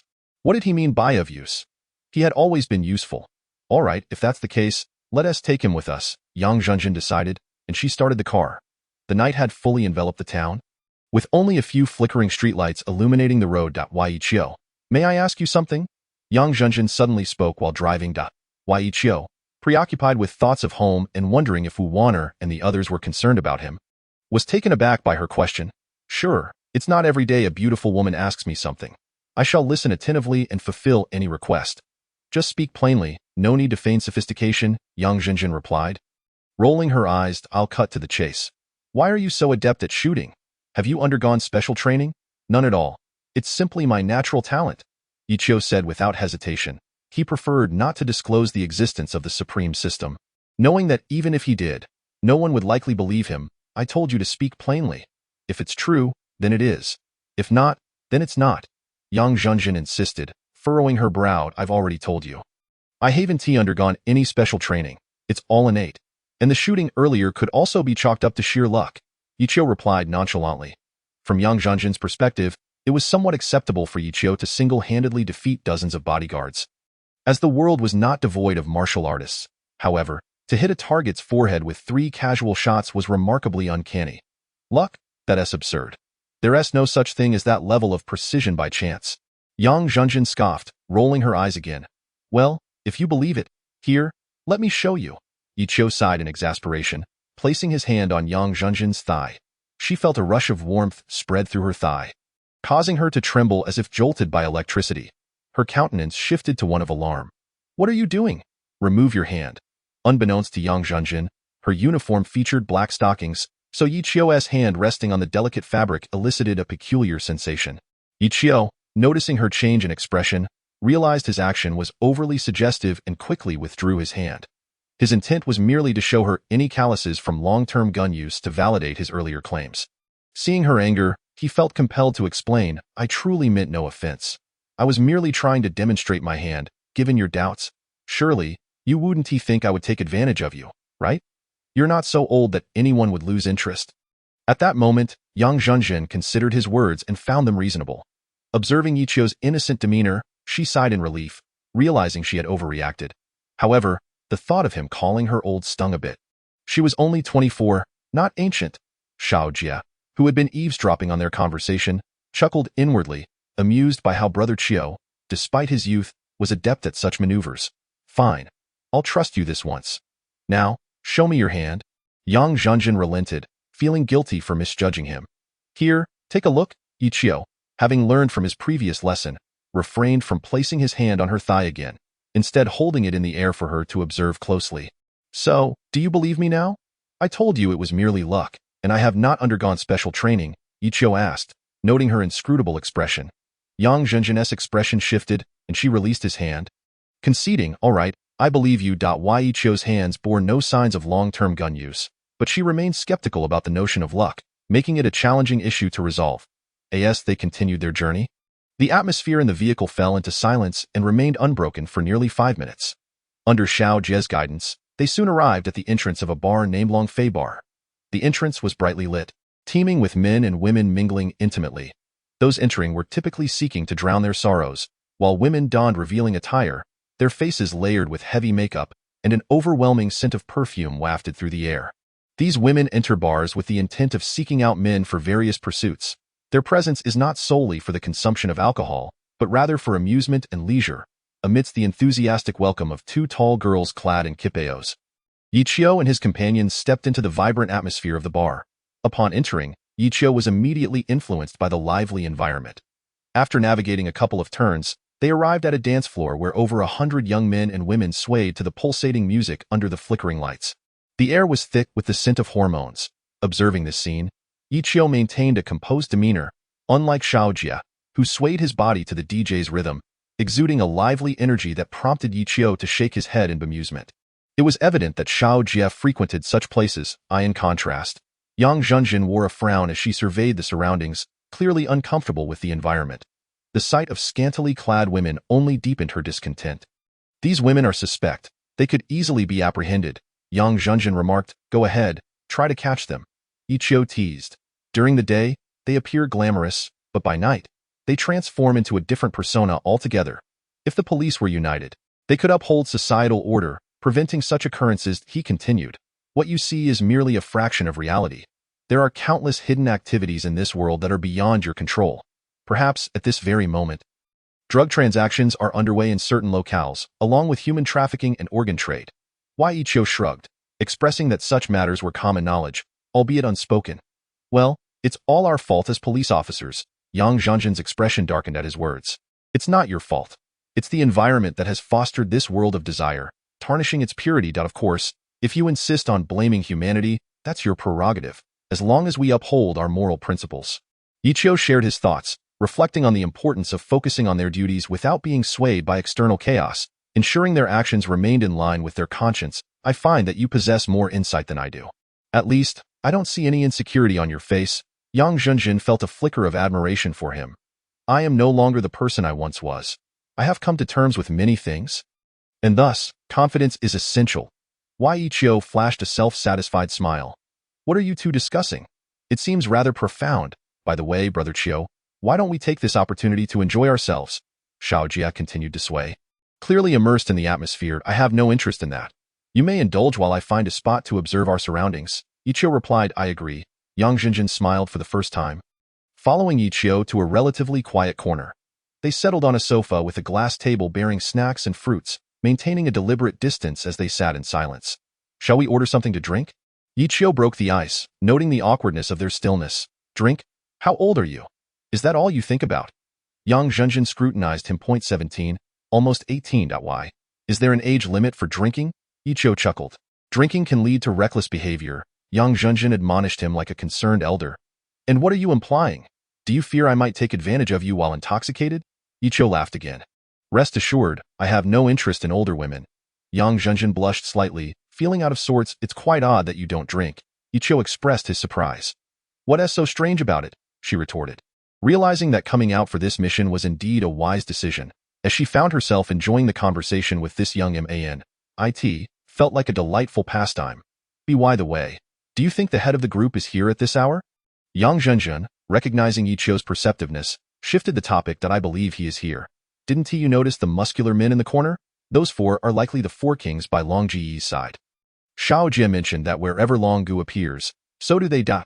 Yi Qiu discreetly observed the situation, yet had yet to catch sight of the elusive Long Gu. Well, look at who I am, he quipped, earning a playful laugh from Yang Zhenjin. Are you getting cocky?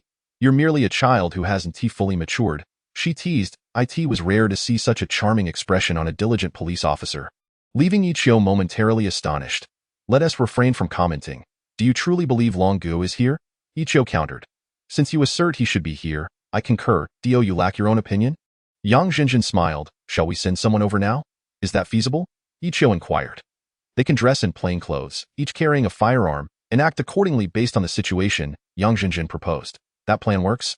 But it will take them some time to arrive, especially since you've left them with such a mess. Yi Qiu nodded.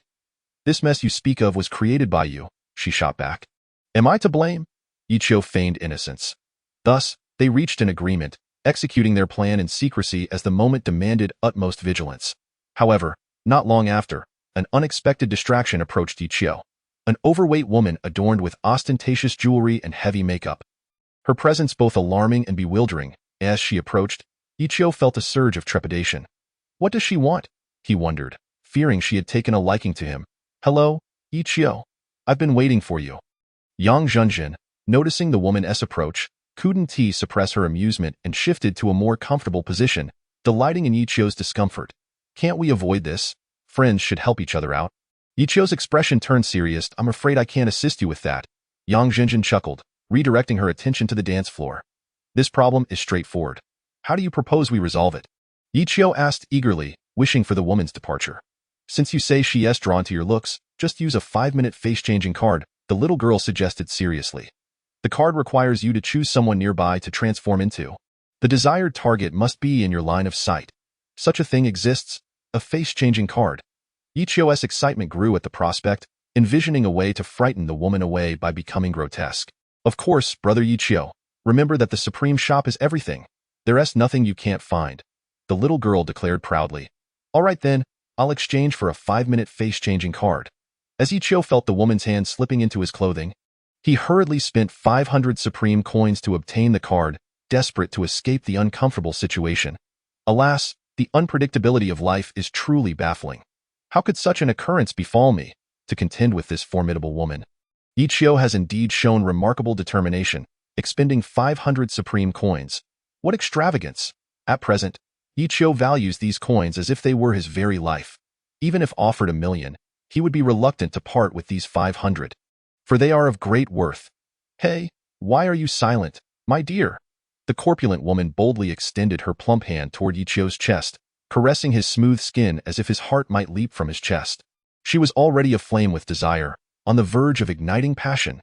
Yi Qiu, with his head bowed, had just cast a glance around and spotted an ugly man with a crooked nose, a large mouth, single eyelids, and a face adorned with stubble. Instantly, an idea sparked in his mind. He transformed his appearance to match that of the grotesque man, lowering his head to avoid startling others. Dear sister, I've had a change of heart. If you provide me with ample funds, I can fulfill any request you have, Yi Qiu playfully declared, still keeping his head down. Really? Have you changed your mind so quickly, my sweet? The woman exclaimed in astonishment. Indeed. Just give me the money. Yi Qiu seized the opportunity to tease this wealthy lady. You're quite affluent. Surely it's not unreasonable to part with some of it. Money, you say? The wealthy woman's eyes sparkled with excitement as she released Yi Qiu, reaching into her limited edition handbag to extract a bundle of red bills. Without hesitation, she tossed the money onto the sofa and proclaimed with grandiosity, My dear, is this amount sufficient for you? What do you take me for? Yi Qiu did not look up. He sensed that the amount was meager, and so he feigned indignation to provoke her into offering more. Oh? Is it insufficient? Fear not. As long as you are happy. I am willing to spend any amount. The woman smiled, retrieving a bank card from her purse and placing it on the sofa. Darling, I only brought 10,000 in cash today. Since you find it lacking, I shall offer you this card, which contains 50,000. Ah? Such a sum. Then tonight, I shall belong to you. Yi Qiu feigned shyness, playing the part of a bashful young man. Yang Zhenjin, observing from a distance, was perplexed. She had been closely watching Ichio and was startled to see the situation shift dramatically. What was happening? What trick was Ichio up to? What had begun as a simple performance now held an intriguing allure. Leaving Yang Zhenjin dumbfounded, a smile crept across the wealthy woman's lips. She had a peculiar penchant for witnessing the surrender of these charming young men to her wealth and influence. Hence, she produced another bank card. My dear, I believe 50,000 cannot buy your virginity. I shall increase my offer to 100,000. This is rather embarrassing, Ichio thought to himself. Realizing his worth was soaring, he cheerfully responded. If you bestow such riches upon me, then please, do not treat me as a mere human tonight. Ha ha, my dear, how can you speak like that? Since I am in high spirits, I will give you an additional 200,000. The wealthy woman declared, pulling out yet another bank card. Tonight, no matter how many guests you entertain, I am yours. Ichio recalled a recent online video featuring a similar dialogue. Without understanding his own motivation, he blurted it out, my dear, may I now fetch the room key? The woman beamed with delight. However, at that moment, Ichio suddenly raised his head, a grin spreading across his face as he gazed at the woman, cheerfully stating, very well, let us proceed to the room. Since you have so generously provided me with such wealth, I must oblige. Stop right there. As the woman beheld Ichio's current demeanor, she froze, her pudgy face resembling a mask of shock. Who are you? I am the darling you spoke of. What seems to be the problem? Is there something amiss? Ichio blinked innocently, observing her terror. He secretly reveled in the effectiveness of his ploy. Darling, you should take a look at your appearance. The wealthy woman was bewildered. Had she been imagining things? Just moments ago, she had seen a charming young man, and now he had morphed into a hideous creature with a stubbled face and a crooked nose. Was her inebriation to blame? The thought of having so intimately brushed against him sent chills down her spine. Ichio merely smiled at the woman's flustered expression, savoring his victory. You brought this upon yourself? My dear, what ill fortune has befallen me today? The woman grumbled as she stood up from the sofa, her hefty form wobbling as she strode away in her 10-centimeter heels. Once the corpulent figure had finally departed, Ichio wiped the sweat from his brow and exhaled a sigh of relief. At last, she has left, Yu. After the woman's exit, Yang Zhenjin gazed at Ichio with a mix of horror and disbelief. Her eyes wide as she took in his extreme ugliness. Noticing her gaze, Ichio chuckled. What? Are you surprised? Did I frighten you? Women are such superficial beings. Upon encountering a handsome man, they shamelessly flock to him. Yet when faced with an unsightly man, they recoil in disgust. If I truly were this hideous, perhaps you would not have chosen to collaborate with me. Who are you? Ichio. But how did you transform into this? Yang Zhenjin, disregarding his remarks, was solely focused on whether this was indeed Ichio. Of course, I am Ichio. What of it? Do you not find my appearance charming? Ichio grinned unabashedly.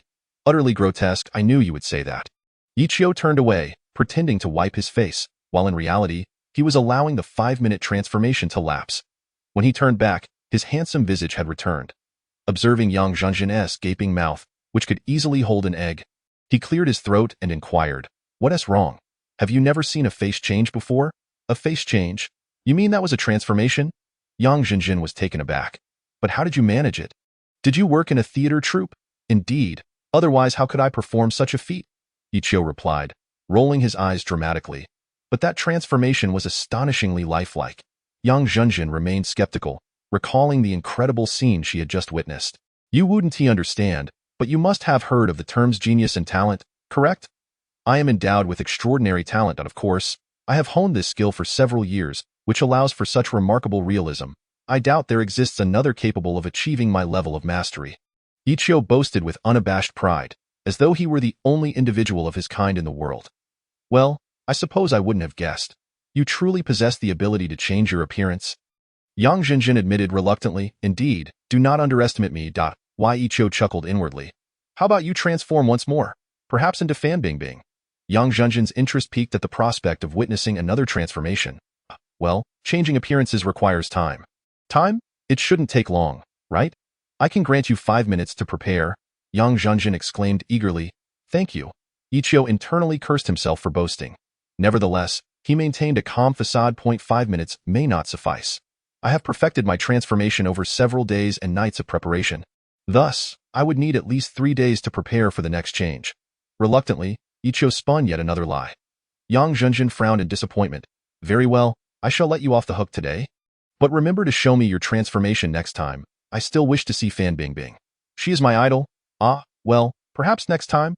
Ichio thought to himself, pondering the possibility that they might part ways and never meet again. If he were to perform for Yang Zhenjin, it would cost him another 500 supreme coins, a price he was unwilling to pay for mere pride. As the conversation waned, Ichio and Yang Zhenjin found themselves enveloped in monotony. Suddenly, a dashing man clad in a white suit entered their line of sight. When Ichio discovered that the man was gazing at Yang Zhenjin, he couldn't help but find it amusing. Who was it that chose to turn a blind eye when I faced difficulties? Ichio suddenly uttered this line, leaving Yang Zhenjin perplexed. What do you mean? She asked, confused. My meaning is quite evident. Just moments ago, when that hefty woman was bothering me, I noticed you chuckling from the sidelines, showing no intention of coming to my aid. Now, it seems you are about to be harassed as well. Rest assured, we shall be treated equally, and I won't intervene. Why? Ichio flashed a row of pristine teeth. Just as Yang Zhenjin was about to inquire further, she heard footsteps approaching from behind.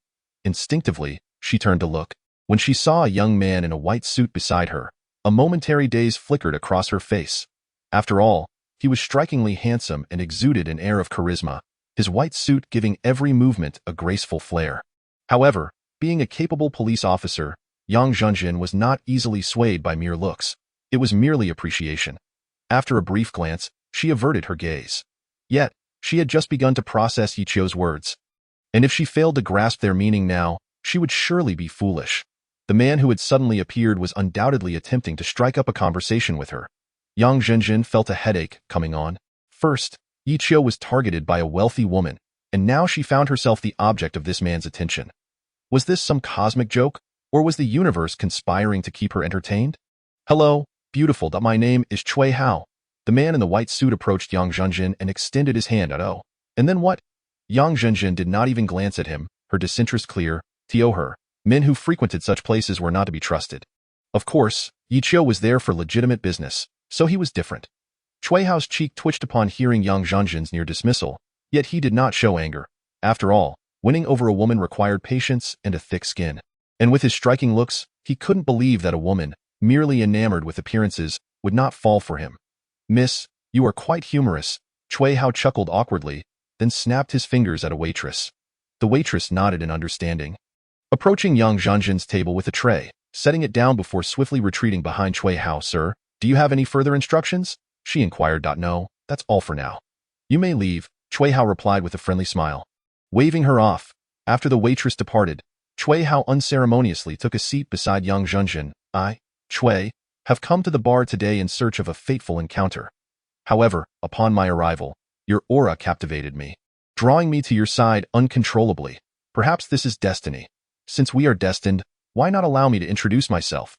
And the wine on the table can serve as a small token for our first meeting.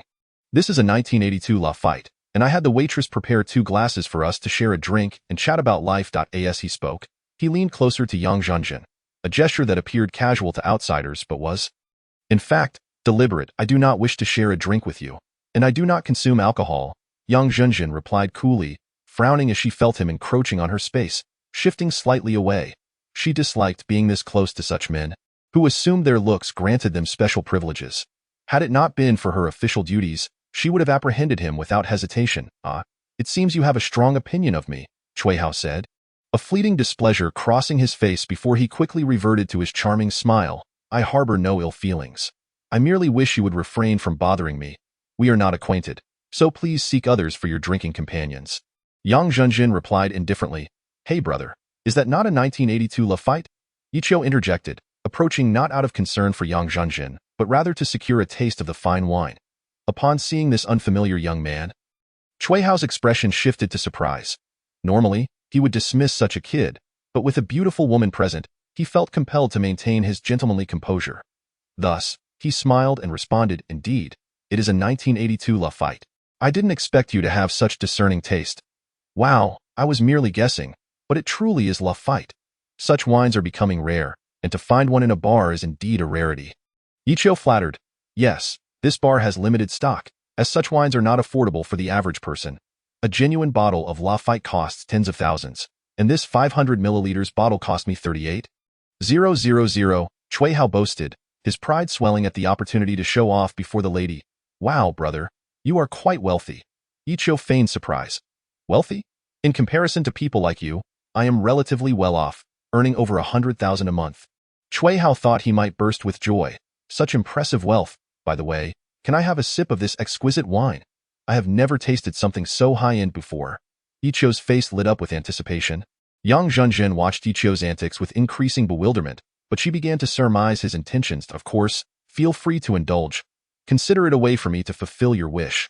While I may not excel in many areas, assisting others is one of my strengths. Upon hearing that Ichio wished to taste the expensive Lafite, Cui Hao felt a twinge of reluctance, but he knew he had to appear generous in front of the beautiful woman.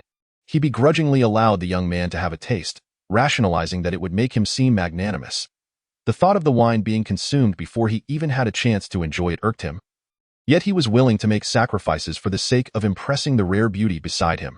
However, the alluring Yang Zhenzhen had no interest in the antics of Cui Hao, who was merely a chicken in her eyes. Haha, brother, you are incredibly generous. If it were any other wealthy person, they would never offer a poor soul like me a drink. Ichio thought he might burst with laughter, having successfully exploited Cui Hao's psychological weaknesses. Without hesitation, Ichio approached, uncorking the Lafite and pouring it into a glass. He was well aware that such glasses were meant to hold only a modest amount, but he filled the transparent glass to the brim. The deep red liquid was irresistible, and even Yang Zhenzhen, who usually abstained from alcohol, found herself momentarily enchanted by its fragrance. As Cui Hao reveled in the aroma, he noticed that Ichio had filled the glass to the top, instantly depleting more than half of the 500 milliliters bottle. Chapter 66. A harmonious understanding. The substantial amount of wine now occupying the glass made Cui Hao's blood boil. You absolute novice. Who pours wine like that?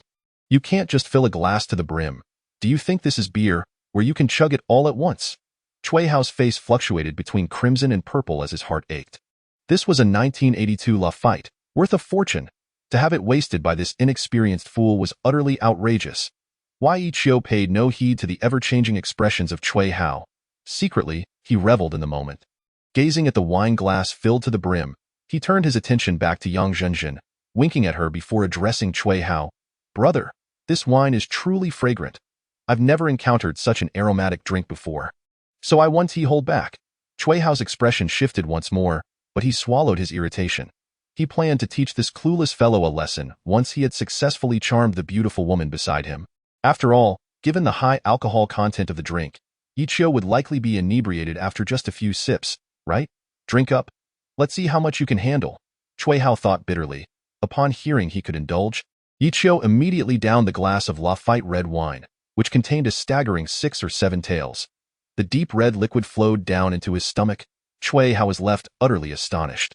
Just moments ago, he had doubted this young man's capacity for alcohol, and now, witnessing him gulping it down, he found himself at a loss for words.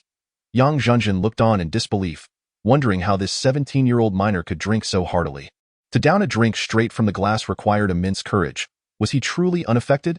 After consuming an entire glass of the 1982 Lafite, Ichio let out a loud belch, a sound that felt like a slap in Cui Hao's face. You actually drank it all? Cui Hao thought, struggling to articulate his feelings. This was utterly ridiculous. This Lafite was not some cheap beer to be chugged. Such exquisite wine was meant to be savored, not wasted in such a manner. Ichio blinked innocently. Yes, I drank it just like that. By the way, this wine is really delightful. It's the best I've ever tasted. The best? You might as well be drinking beer the way you're downing it. Cui Hao could only voice his frustration internally, daring not to express his anger outwardly. If it's good, then it's good, he muttered, his cheeks twitching in irritation. How about you, miss? Would you like to join in? Cui Hao feigned a smile towards Yang Zhenzhen, despite feeling a pang of regret over the wine now consumed. However, since it had been drunk, he thought it better to accept it as a misfortune of encountering an uncultured fool. Yet, he was still eager to win over the beautiful woman, so he continued to charm her. Yang Zhenzhen, having witnessed Ichio's impressive feat, felt a newfound admiration for him. And please, don't call me miss. It sounds so unpleasant. She insisted, clearly uncomfortable with the title. Miss, why are you being so ungrateful? It's my honor to invite you for a drink, yet you act like you're above it all. Are you intentionally trying to offend me? Cui Hao could no longer contain his frustration and was ready to reveal his true colors. Initially, He had approached Yang Zhenjin with confidence, but her repeated rejections had rattled him. To add insult to injury, an ignorant fool had swooped in and consumed a significant portion of his fight. What infuriated him further was that, in an effort to maintain a gentlemanly demeanor, he had refrained from cursing the oblivious intruder and had even smiled at him. Now, as he pleaded with Yang Zhenjin for a drink, she still remained indifferent. Even a patient man has his limits, and Cui Hao is no exception. This girl is no longer worth my effort. He resolved, realizing he could employ more forceful tactics. Although not a member of the elite, his family name carried weight, and his father was a formidable business tycoon with limitless financial resources. He had countless ways to retaliate against the fool and the woman before him. I am not the one at fault here. You are. Had you not approached me, perhaps this situation would not have arisen. Ultimately, this is your own mistake. Don't blame me. Yang Zhenjin shrugged nonchalantly, imitating Yi Chio's earlier gesture. Very well, very well.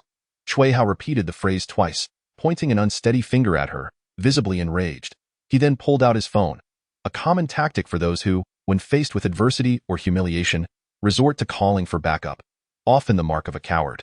A rich heir with zero combat prowess, Yi Chio observed the scene. He could not resist commenting, "Why bother wasting words on such scum? Just take action. That is exactly what I intend to do." Yang Zhenjin smiled at Yi Chio and swiftly approached Cui Hao, delivering a powerful kick that shattered his iPhone. In the wake of his shock, she followed up with 2 resounding slaps to his handsome face, leaving him utterly stunned. Next time you go out to flirt, make sure to assess the situation first. Today serves as a valuable lesson. You've chosen the wrong target. With that, she delivered another swift kick, striking him squarely on the jaw. The sound echoed through the bar, yet the deafening DJ music masked the commotion. All done. Yang Zhenjin clapped her hands together, feeling triumphant. I didn't expect him to crumble so easily. He was so fierce just moments ago, but clearly, he is nothing but a coward. Indeed, indeed. Yi Chio mused, though not in praise of her victory, but rather reminiscing about the earlier scene filled with tension. Where are your eyes wandering? Yang Zhenjin caught his gaze, her cheeks flushing. I want to tell you that when you kicked him, your uniform was quite fitting, he remarked appreciatively, taking in her appearance. She pursed her lips and exclaimed, Stop looking at me with those impure eyes. Understood, Yi Chio replied, closing his eyes, but not before adding, just make sure to adjust your shorts. Yes, if you're the one to say that. Yang Zhenjin's cheeks flushed. And once she was sure Yi Chio had closed his eyes, she discreetly adjusted her shorts in the dim corner, covering her earlier exposure. All set, she declared, turning to Yi Chio, who still had his eyes shut. When he finally opened his eyes, he noticed the lingering blush on her cheeks, an indication of her bashfulness despite her earlier fierceness. What should we do with this guy? Yi Chio asked, glancing at Cui Hao, who lay on the ground, eyes rolling back in unconsciousness, his chin bruised and motionless. How to deal with him? I happen to have a pair of handcuffs. We can secure him in the restroom. He won't be waking up anytime soon, Yang Zhenjin considered before locking her gaze onto Yi Chio. Men's or women's restroom? He inquired, blinking. What do you think? She shot back, prompting him to concede. All right, men's restroom it is. I'll take him there now. Yi Chio inwardly sighed. Though the attractive officer had once admired him at the casino, she now seemed like a completely different person, barking orders and glaring at him. Did he somehow offend her in a past life? Yet, in his previous existence, he had been aimless and unremarkable, never having dealings with such a stunning woman. Yi Chio dragged the dazed Cui Hao into the men's restroom, effectively locking him inside. He reflected on how his initial purpose had been to execute a task, only to find himself entangled in troublesome circumstances. He had first encountered a wealthy woman, and now Yang Zhenjin had to deal with a wealthy young man. What an uncanny coincidence. Chapter 67. Good news. Upon returning to the dimly lit corner, Yi Chio found Yang Zhenjin seated elegantly on the sofa, her gaze scanning the surroundings, seemingly in search of Long Gu's presence. Earlier, the police had already gathered intel on Long Gu's appearance, and Yi Chio had caught a glimpse of it as well. Yi Chio had initially imagined that the leaders of the underworld would be either bald, muscular, or perhaps possess a robust physique accompanied by a shock of white hair. However, upon viewing a photograph of Long Gu, he felt as though his worldview had been utterly shattered. Long Gu was, astonishingly, a man with flowing long hair. Was he truly the leader of a criminal organization, or an artist of international stature? His gaze then fell upon an unfinished bottle of Lafite wine on the table. Igniting his interest, he poured a glass for himself and suggested, Shall we share a drink? Would you do me the honor? I already mentioned that I drink. Did you not hear me earlier? Are you and that fool from before cut from the same cloth? Yang Zhenjun rolled her eyes in response to Yichio's invitation. It was already 9 p.m., a time when bars were typically bustling with life, and night owls would be out in full force. Yet, Long Gu had yet to make an appearance, leaving Yang Zhenjun feeling anxious. How could I possibly be like that person? Yichio retorted, visibly displeased. Indeed, how could you not be? Just look at you, daring to invite me to drink. Who knows what goes on in a man's mind? Yang Zhenjun replied disdainfully. Fine. If you choose not to drink, I shall indulge alone, Yichio declared, tilting the remaining Lafite back into his mouth. After setting down the glass, he added, nevertheless, I must admit it is quite an honor for you to consider me a man. This wine costs tens of thousands. Its flavor is undeniably exquisite. It would be a shame not to enjoy it. He remarked, leaving Yang Zhenjun rolling her eyes yet again. That moment, a sharp rustling sound erupted from the large stage at the center of the dance floor, as if someone were testing the microphone. This noise naturally captured the attention of both Yichio and Yang Zhenjun. As the sound echoed, the four heavenly kings, who had been lurking in the corners of the stage, strode forth with a commanding presence. The dancers halted their movements as the pulsating DJ music ceased and the flashing lights converged upon the grand stage. Once more, the rustling sound echoed, and a figure clad in leather slowly emerged under the spotlight. Upon closer inspection, this was not a woman but a man, sporting long hair akin to that of an artist. The regular patrons recognized him immediately. This was the leader of the group, Long Gu. Finally, the boss has made his appearance, they exclaimed in unison, exchanging glances filled with unspoken understanding, as if they both felt a sense of shame in sharing such a silent accord. It truly is a pity that Long Gu does not pursue a career in artistry. He is a fine specimen, Yichio mused, shaking his head. Perhaps he should consider undergoing surgery in Thailand, Yang Zhenjun thought maliciously. How can a distinguished police officer entertain such improper thoughts? Yichio chastised. You suggest others undergo surgery. Why not yourself? Enough of that. Let us observe the situation and act accordingly. You may call your people, but do not raise any alarms. We must ensure Long Gu does not escape. Yichio remarked cheerfully upon noticing the anger on Yang Zhenjun's face. That much I know without your prompting, she retorted, retrieving her phone. That moment, Long Gu raised the microphone, seemingly ready to address the crowd. Ahem, thank you all for coming to my bar. Today is my 38th birthday. To celebrate, I will have some food distributed to everyone here, and of course, there will be drinks as well. His announcement elicited gasps of surprise. Long Gu's birthday? No wonder the bar was so packed tonight. Please, do not hold back. Eat and drink to your heart's content, Long Gu proclaimed with a grin, though his long hair concealed his facial features. Suddenly, a bruised and battered young thug rushed onto the stage. Wai Yichio was taken aback upon recognizing him.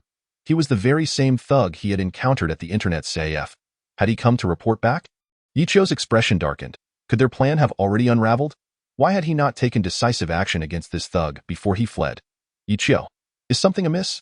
Yang Zhenjun noticed his change in demeanor and inquired. The thug who just went on stage is someone I dealt with earlier. He has come to relay information. Yichio explained his thoughts aloud. So, does that mean our plan was in vain? Yang Zhenjun's expression soured. The situation is not as dire as that. We must remain calm and refrain from rash actions. Let us observe the developments here and ensure we do not alert anyone. She concluded, nodding in agreement with Yichio's assessment.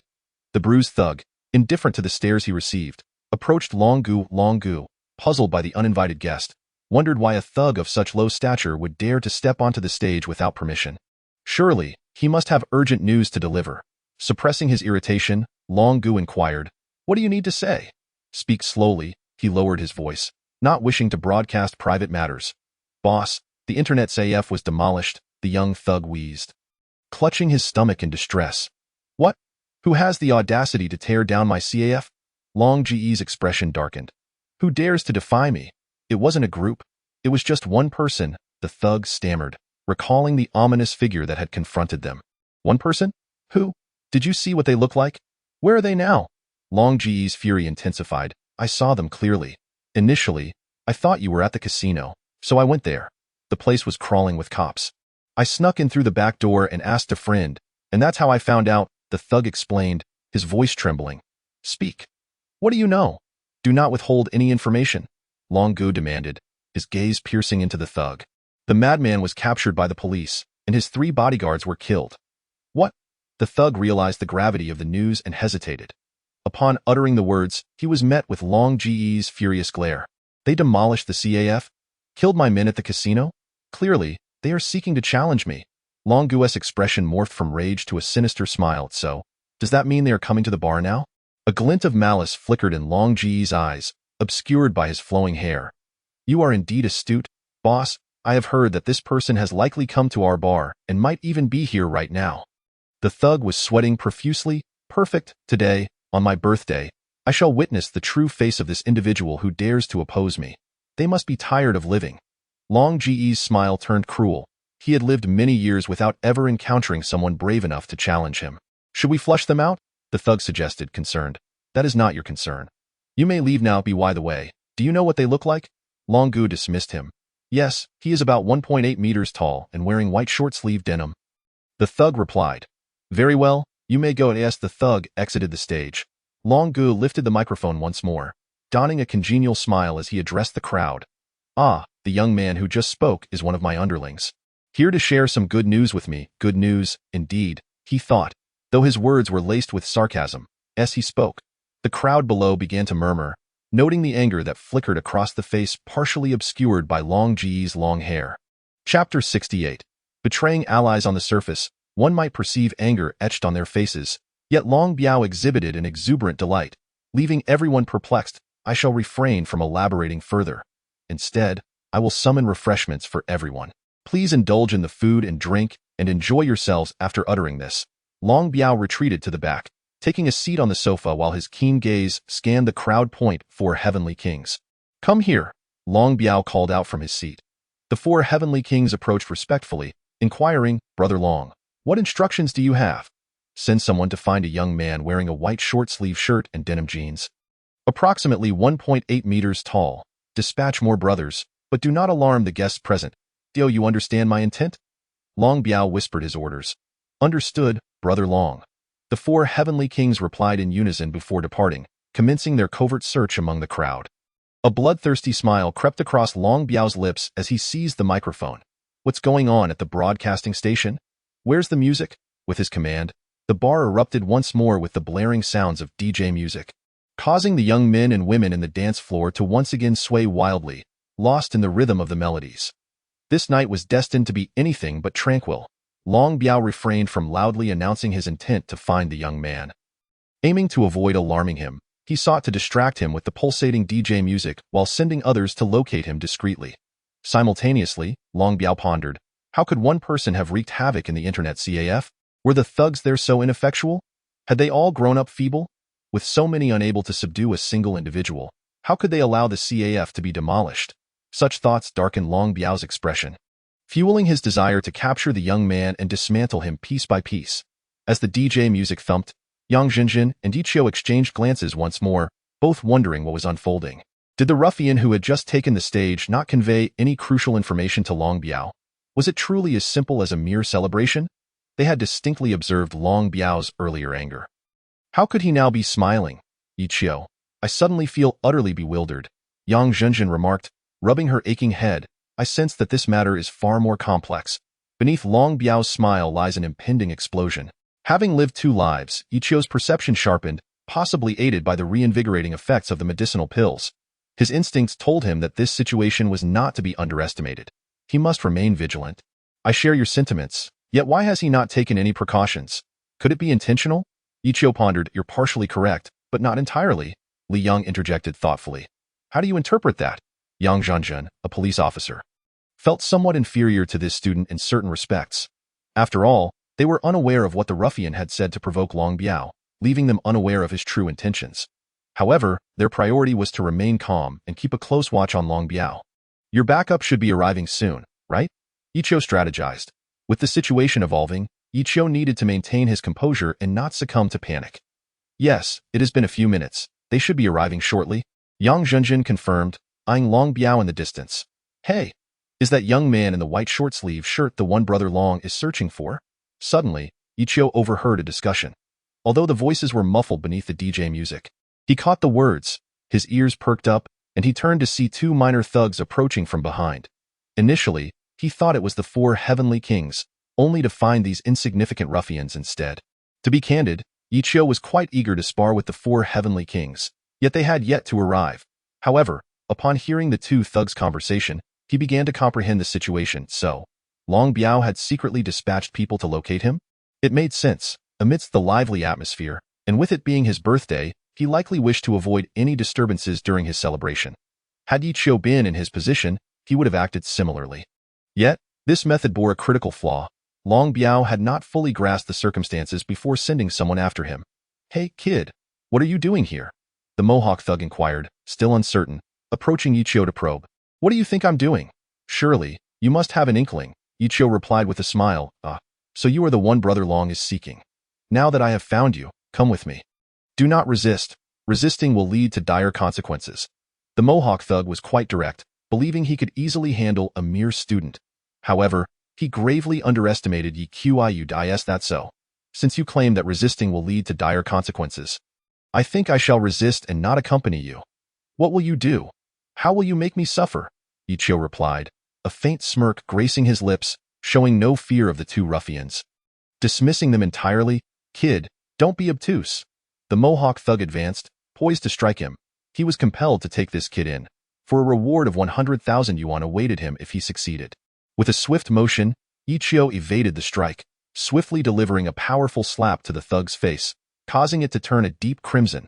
"That's for your reckless words," Ichio exclaimed, following up with another slap to the other side of his face, then delivering a swift kick to the thug's abdomen. The sequence of actions transpired in a blur, leaving the Mohawk thug dazed and unconscious on the ground. "How dare you lay a hand on our people?" The second thug, though intimidated by Ichio's prowess, felt emboldened by the group's territory and charged forward, drawing a silver dagger from his waistband. The glint of the dagger caught Ichio's eye. A flicker of anger crossed his face. How dare they resort to weapons, however, before the thug could reach him? Ichio acted swiftly, kicking a bottle of Lafite wine towards him, striking him squarely in the face. The glass shattered, leaving the thug in agony rather than unconscious. He howled in pain, prompting Ichio to frown as he approached him. "Keep it down. You'll attract more attention with that." Ichio delivered a decisive kick to the thug's head, slamming it against the floor, leaving him unconscious while the ground remained unscathed. After dispatching the two feeble thugs, Ichio dusted off his hands and turned towards Yang Zhenjin, irritation evident in his tone. "So, you were merely spectating? Why didn't you lend a hand?" Surprisingly, Yang Zhenjin did not exhibit any discomfort. Instead, she responded nonchalantly, "Given your evident prowess, you hardly required my assistance. Besides, why would a grown man need help from a mere woman to deal with two thugs?" She winked playfully, her attitude seemingly effortless, leaving Ichio speechless for a moment. "Fine, let us assume you're right. However, we cannot linger here any longer, as those thugs are indeed after us, and others are likely searching for us as well." Ichio's demeanor shifted to one of urgency. "Why?" Yang Zhenjin, as the police chief, seemed momentarily oblivious to the gravity of the situation. "Did you not hear what those two thugs were discussing?" Ichio replied, exasperated. "Long Biao has secretly sent people to find us." "Oh, I see. They're not just looking for you, are they? Let us not make this about us."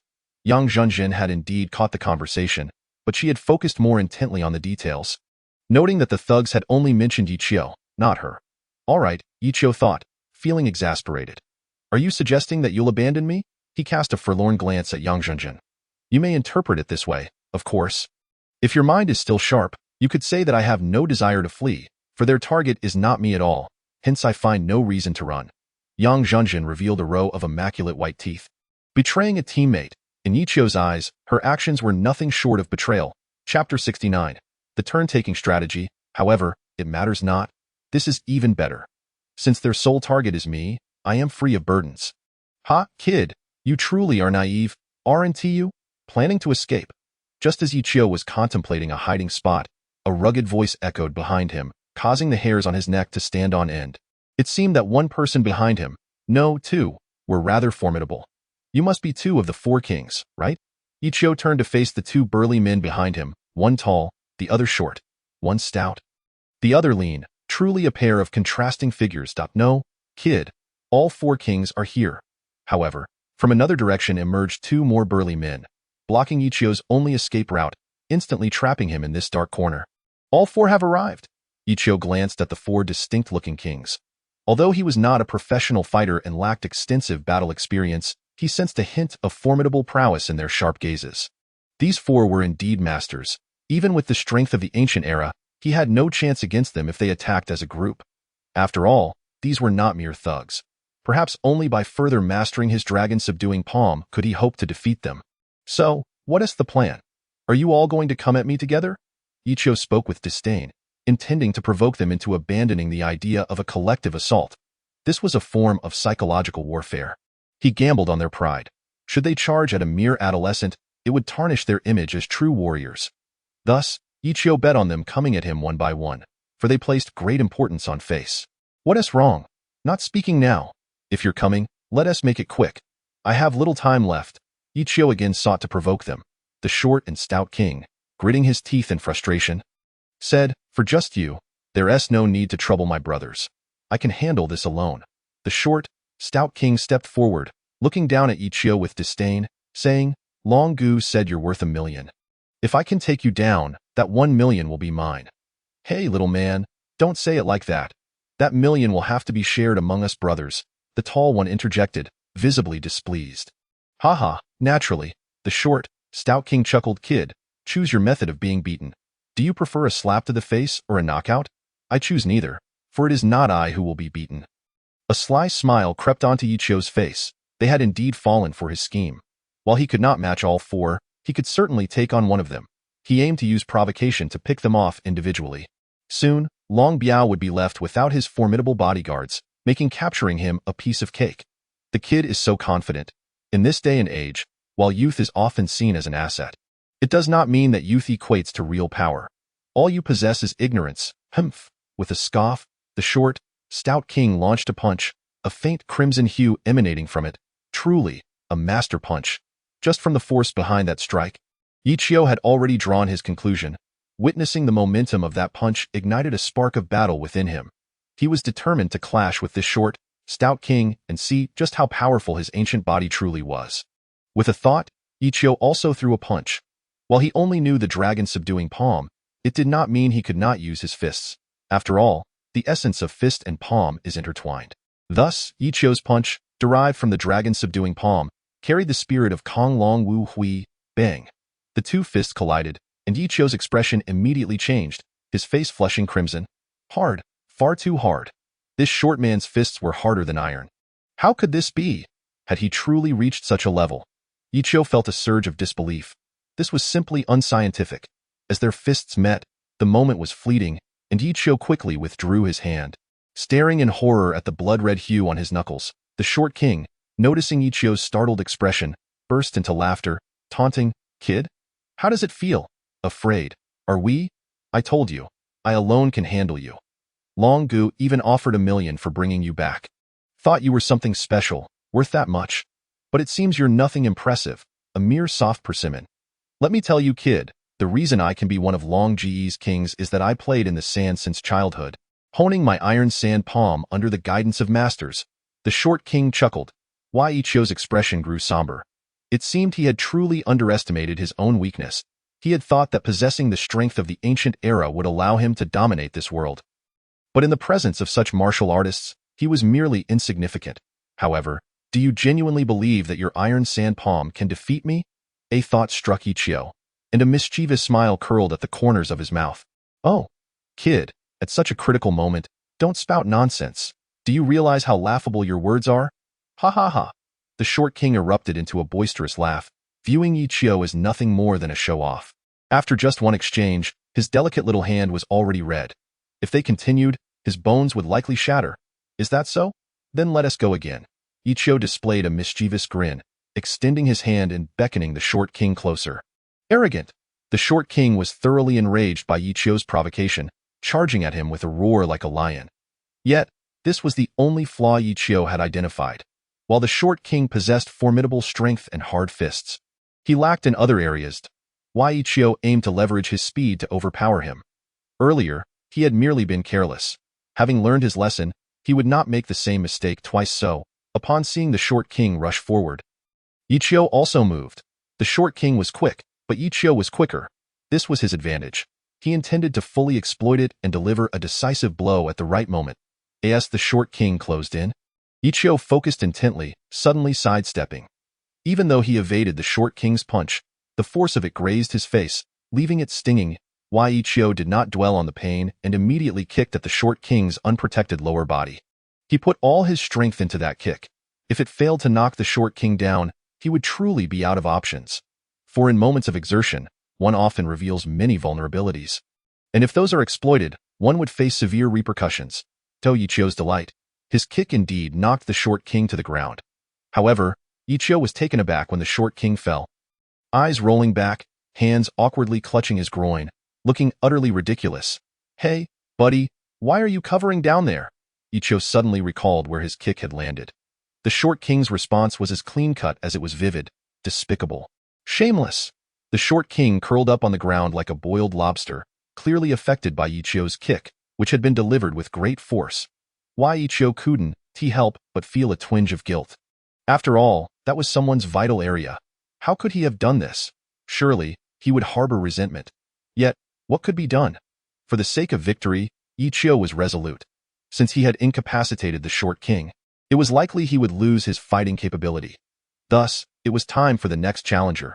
Ignoring the short king's curses, Yi Chou lifted his head to face the remaining time for the next. What a commanding statement, yet it grated on the ears of the 3 remaining men. Kid, don't think just because you can play tricks that you're impressive. The short king lacked intelligence. This time, it's my turn. If I don't leave you helpless, I'll kneel before you. Stepping forward was a tall, slender man who appeared fragile and easy to defeat. Yet, Yi Chou was cautious. Having learned from his previous encounter, he was now serious. Well, it's best not to speak too soon. Yi Chou cautioned. Enough chatter, let us fight. As he spoke, the tall man charged at Yi Chou, whose expression flickered with surprise. Bang! Yi Chou felt a momentary blur before his eyes, unable to fully discern the nature of the towering assailant's strike. In a state of urgency, he instinctively raised both hands before him to shield against the impending blow. Upon reopening his eyes, he was met with the sight of a size 42 shoe looming ominously before him. A kick. That was exceedingly swift. Yi Chou had only just managed to react in time to use his hands as a barrier. Yet even so, his arms throbbed with pain. He could not help but wonder if these 4 kings intended to employ a strategy of alternating assaults, one after the other, to deplete his stamina and inflict injuries. Chapter 70. The ethereal steps first. His wrist had been pummeled mercilessly, and now his arm was subjected to a painful kick. Absurd, truly absurd. This was hardly a display of martial prowess. Did he not know of Taekwondo? The formidable foot still hovered in midair, and then the assailant declared, "This foot has shattered countless wooden boards, unlike you, who can only resort to trickery and target others' weaknesses. Today, I shall demonstrate to you the pinnacle of leg techniques, Taekwondo." Yi Chou had indeed heard of Taekwondo, a martial art originating from the island nation, which, in his view, merely borrowed from the rich traditions of Chinese martial arts. Taekwondo emphasizes leg techniques, boasting remarkable skill in this area.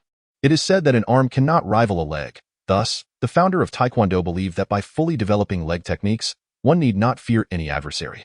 Are you from the island nation? Yi Chou hesitated before asking. He was well aware that, under normal circumstances, a Chinese person would not study Taekwondo, and if they did, it was merely for fitness rather than combat.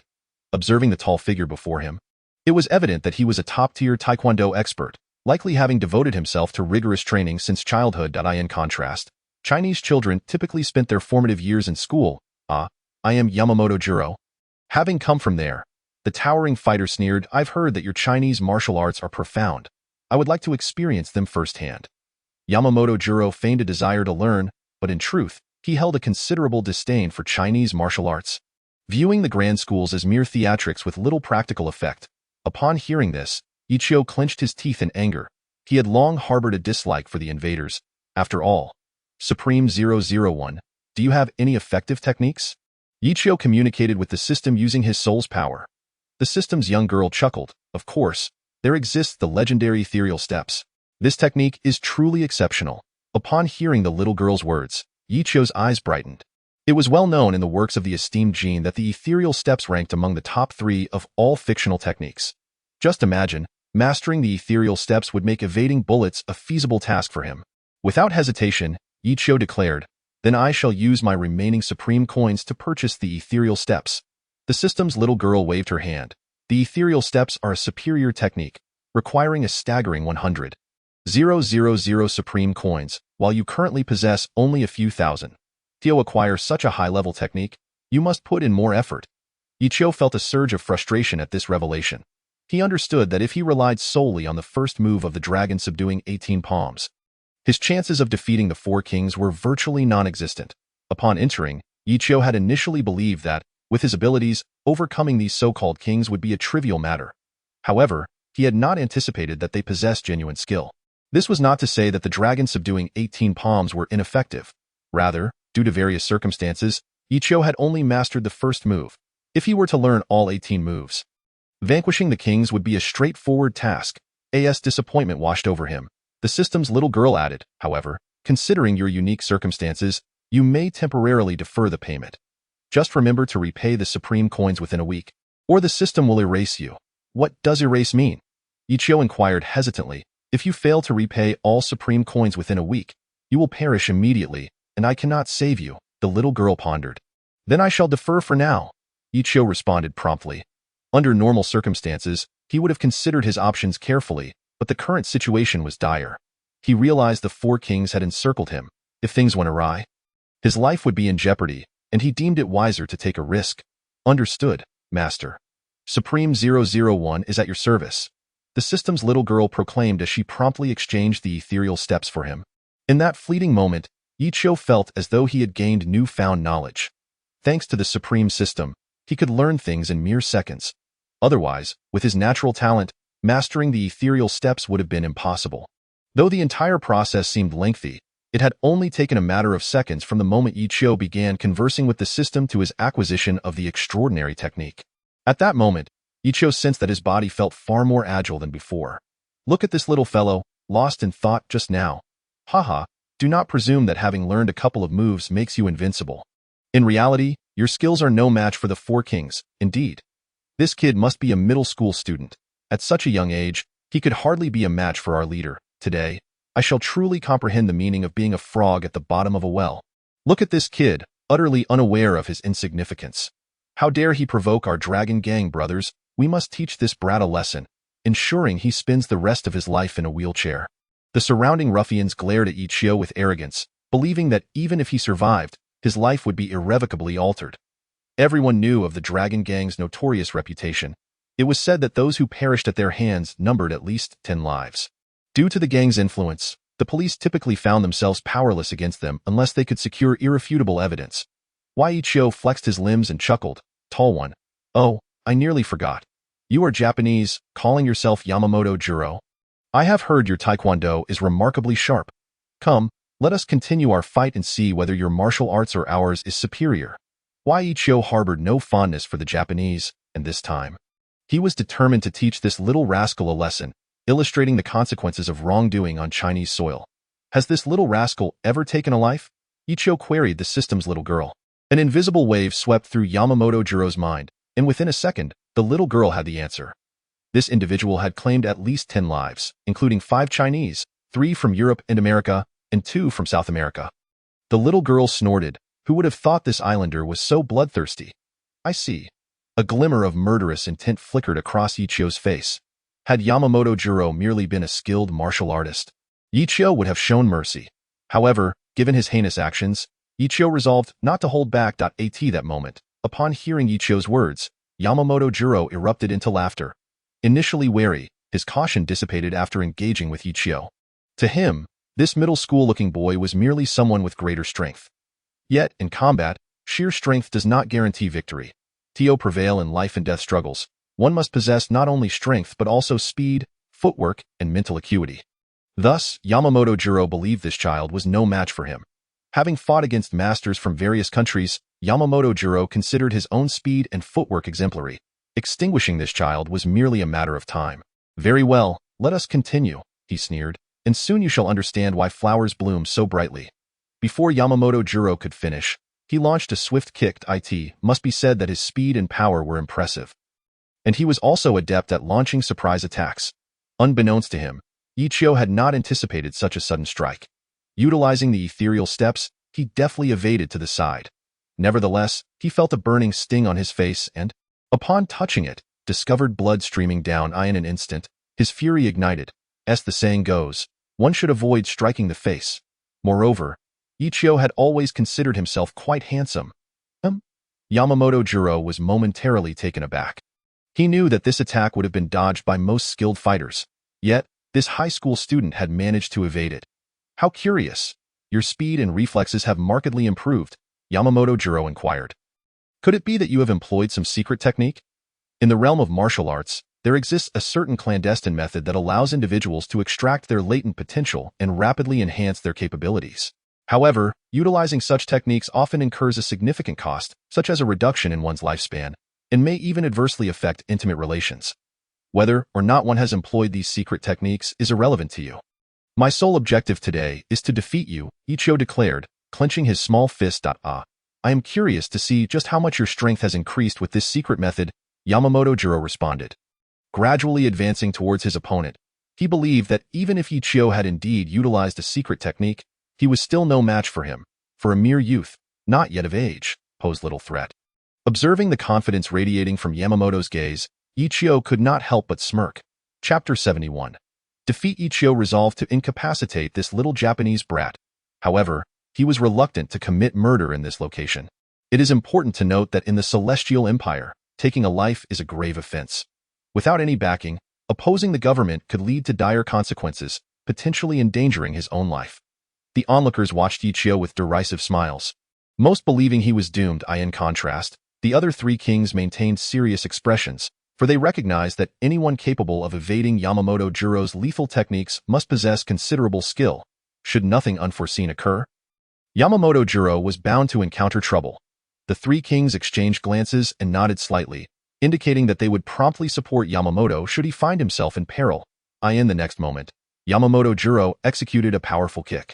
The crowd distinctly heard a sharp crack as his foot struck, a sound reminiscent of the legendary explosive force.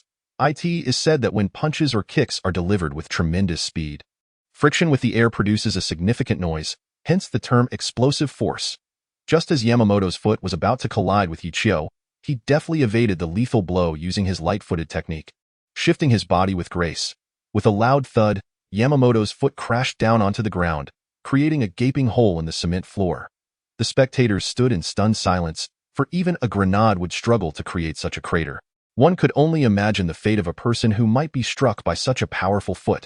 Even a being forged of steel would likely meet a grim end. Be cautious. This individual emanates a palpable aura of deadly intent. It appears he is intent on killing you. The system's petite assistant warned. Who is to say who shall perish? Ichio retorted with a cold laugh. When Yamamoto's lethal technique failed once more, he suddenly realized he had underestimated his opponent. Child, your ability to dodge my strike indicates you possess some skill. Let us consider a truce, Yamamoto Jiro exclaimed. Laughing heartily, we hold great respect for those with power, and you two appear formidable. Perhaps we could sit down for a proper discussion. There is an old saying in China, having one more friend is far better than having one more enemy. Yamamoto was a pragmatic individual and valued life. If he could not eliminate Ichio swiftly, he would prefer to have a friend instead.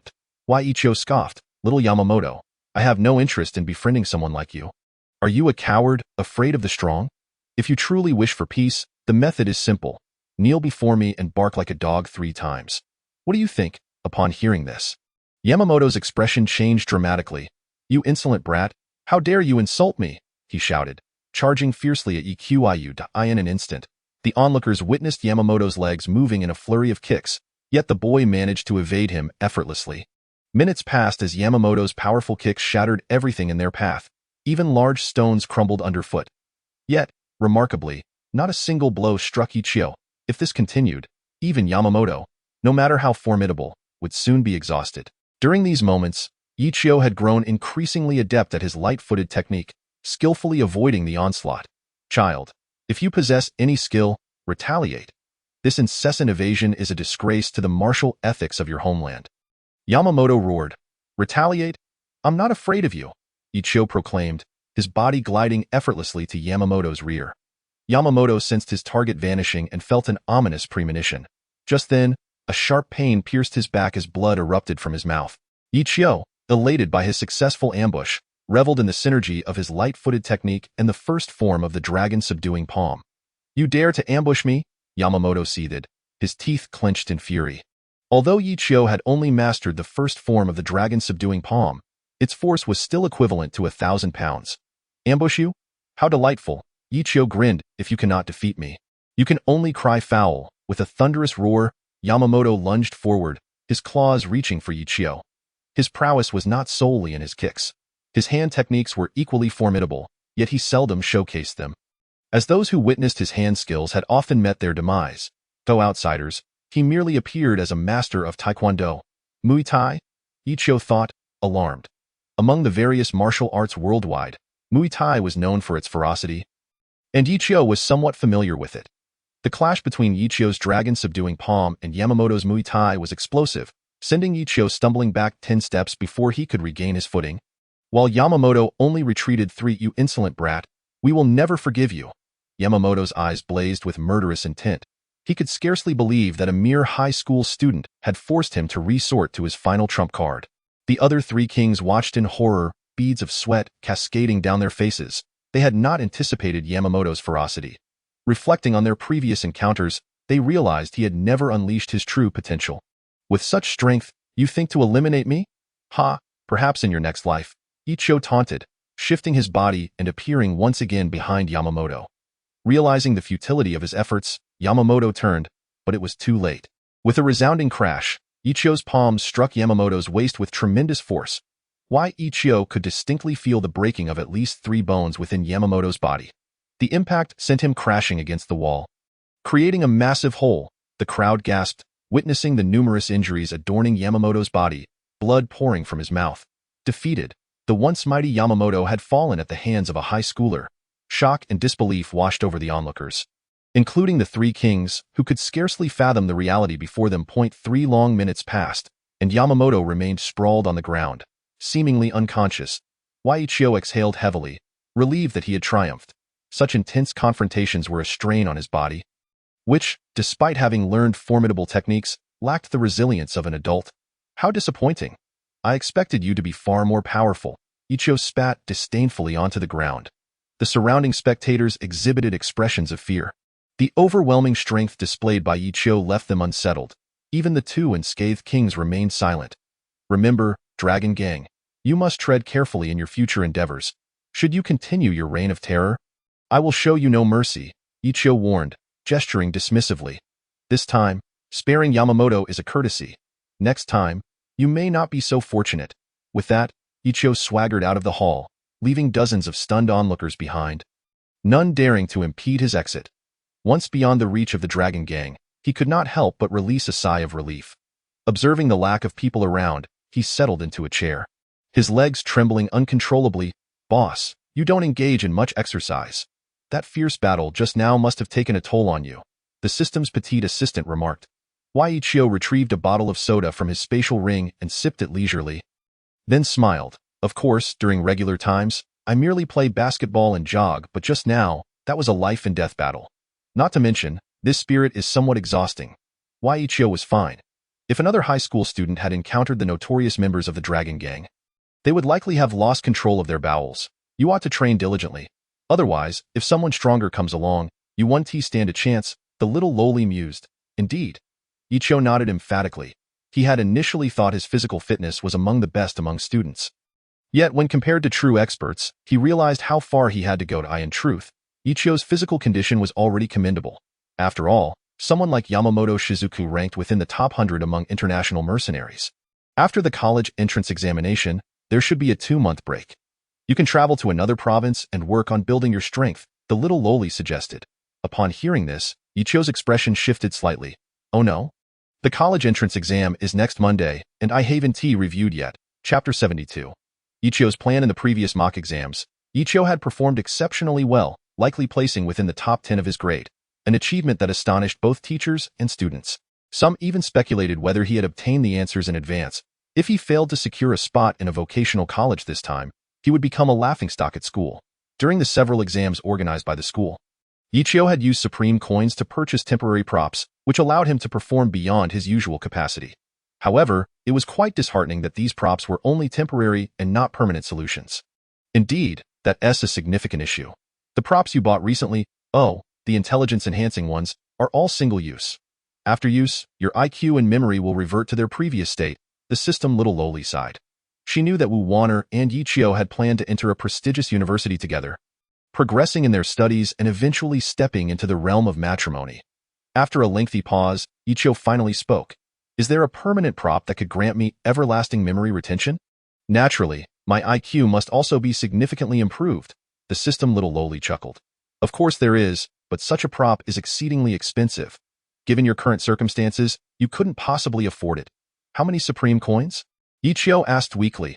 About the same price as the Lingbo Weibu, she replied. Why Yi Qiu was momentarily stunned. No way, it costs a staggering 100,000 supreme coins.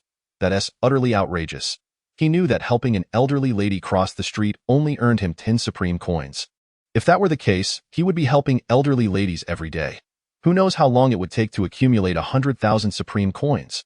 Furthermore, it was unlikely that elderly ladies required assistance every day. At their age, most would typically travel by car, and many remained at home. Is it possible to go into debt? Yi Qiu inquired. Of course, but can you repay 200,000 supreme coins within 7 days? Otherwise, you will be erased, the system little lowly said with a hint of sadness. Yi Qiu paced back and forth for quite some time, and after a good half hour, he conceived a brilliant idea. If I eliminate the Dragon Gang, how many supreme coins could I earn? Yi Qiu asked. One had to admit, Yi Qiu's idea was audacious. In the past, he would never have dared to voice such a thought. The system little lowly was momentarily taken aback by his words. To be frank, under the system's guidance, Yi Qiu's worldview, values, and personality had undergone a remarkable transformation. However, to challenge the entire Dragon Gang single-handedly was indeed astonishing. After all, the gang comprised at least 500 members, several of whom were armed. Am I incapable of executing this plan? Yi Qiu pressed. The system little lowly nodded solemnly. Of course you can. The Dragon Gang is filled with villains, which aligns perfectly with the system's objectives. However, their strength is formidable, and relying solely on your own power, you would hardly stand a chance. A single misstep could lead to your demise. Yi Qiu scoffed. Are you suggesting that if I don't eliminate the Dragon Gang, I won't face death? The system little lowly sighed slightly. Since you have made your decision, I will certainly support you. I calculated that if you were to eradicate the Dragon Gang, you would receive 300,000 supreme coins. Upon hearing this, Yi Qiu felt a surge of excitement. If that were the case, not only could he repay the 200,000 he owed, but he would also have an additional 100,000 left over. Then it's settled. After the college entrance exam, I will wipe out these societal pests, Yi Qiu declared, clenching his fist. Today was Saturday, with the exams commencing next Monday, meaning he had only 2 days to eliminate the Dragon Gang after the tests. 2 days? Yi Qiu murmured to himself. That should be enough. With the assistance of Lingbo Weibu, assassination should be effortless. Very well. The system little lowly nodded. The system is currently concocting a wisdom elixir, which will be completed in no more than half an hour. Yi Qiu nodded, then stood up. Having rested for a while, his strength had nearly fully recovered. Even if 2 of the other great kings came, he felt prepared to contend with them. Yi Qiu glanced at the sky and decided to return to school immediately. In his view, no matter how high one's IQ, it was futile without reviewing books. He hailed a ride and soon arrived at school, just in time for the evening self-study session. Before entering the classroom, Yi Qiu consumed the wisdom elixir. After swallowing it, he felt warmth coursing through his body. How do you feel?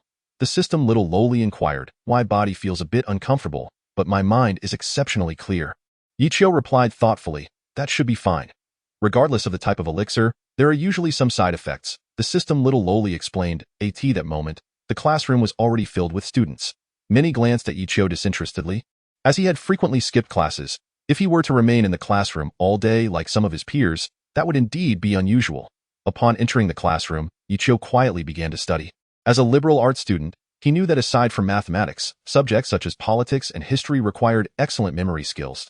Yi Qiu discreetly picked up a book on ancient Chinese history. Under normal circumstances, it would take him at least 10 minutes to read a page, but now, with his memory and comprehension drastically enhanced, his fingers flew through the pages. In merely 5 minutes, he had completed the thick tome, prompting the class monitor to shake her head disdainfully.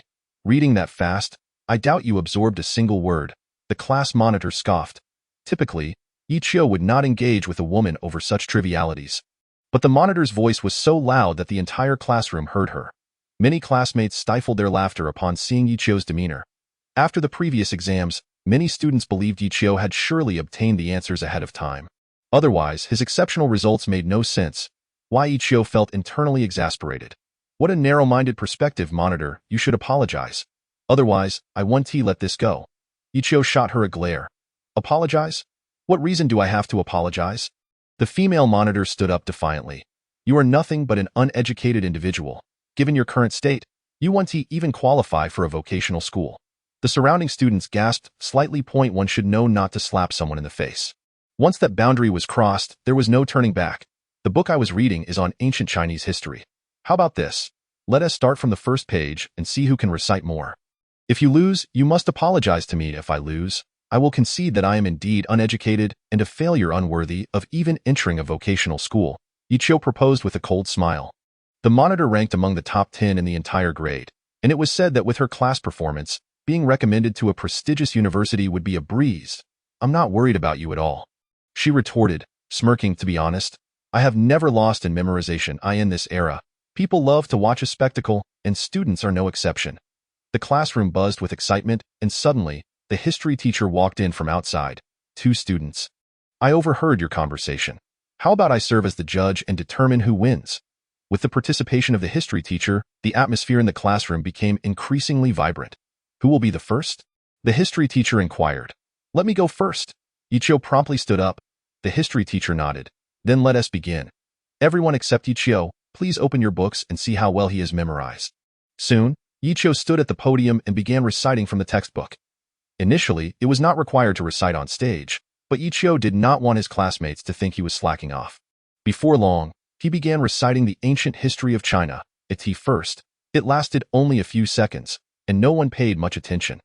However, gradually, the expressions of all the classmates, as well as the history teachers, transformed into one of astonishment. Why Yichio's memory was remarkably formidable. His recitation was word for word identical to the text. After 20 minutes, he had recited at least several tens of thousands of words, and admiration shone in the eyes of everyone present. Meanwhile, the class monitor's face grew increasingly flushed. Although her memory was also quite good, it paled in comparison to Yichio's. As the class was nearing its end, the history teacher allowed Yichio to step down from the podium. Casting a deep glance at him, I never anticipated that your memory would be so exceptional. Yichio, I have been teaching for over a decade, and this is the first time I have encountered a student with such outstanding memory. Oh, by the way, Lu Weiwei, didn't you just have a wager with Yichio? He has recited tens of thousands of words, and now it's your turn. Chapter 73. The college entrance examination. The class monitor called out Lu Weiwei, who excelled academically but harbored a disdainful attitude towards those who struggled in their studies. This disparity was understandable, as high-achieving students and those who struggled were worlds apart, rarely mingling even on their way home. Except in special circumstances. Lu Weiwei's face reddened slightly. Teacher, I concede. Faced with the harsh reality, she had no choice but to admit defeat. Lu Weiwei had a commendable memory, but it was still within the realm of normalcy. While Yichio's memory seemed almost supernatural, since you have conceded, it is time to apologize. I hope my students are individuals of their word, regardless of gender, the history teacher stated meaningfully. This. Lu Weiwei's complexion turned a deep crimson.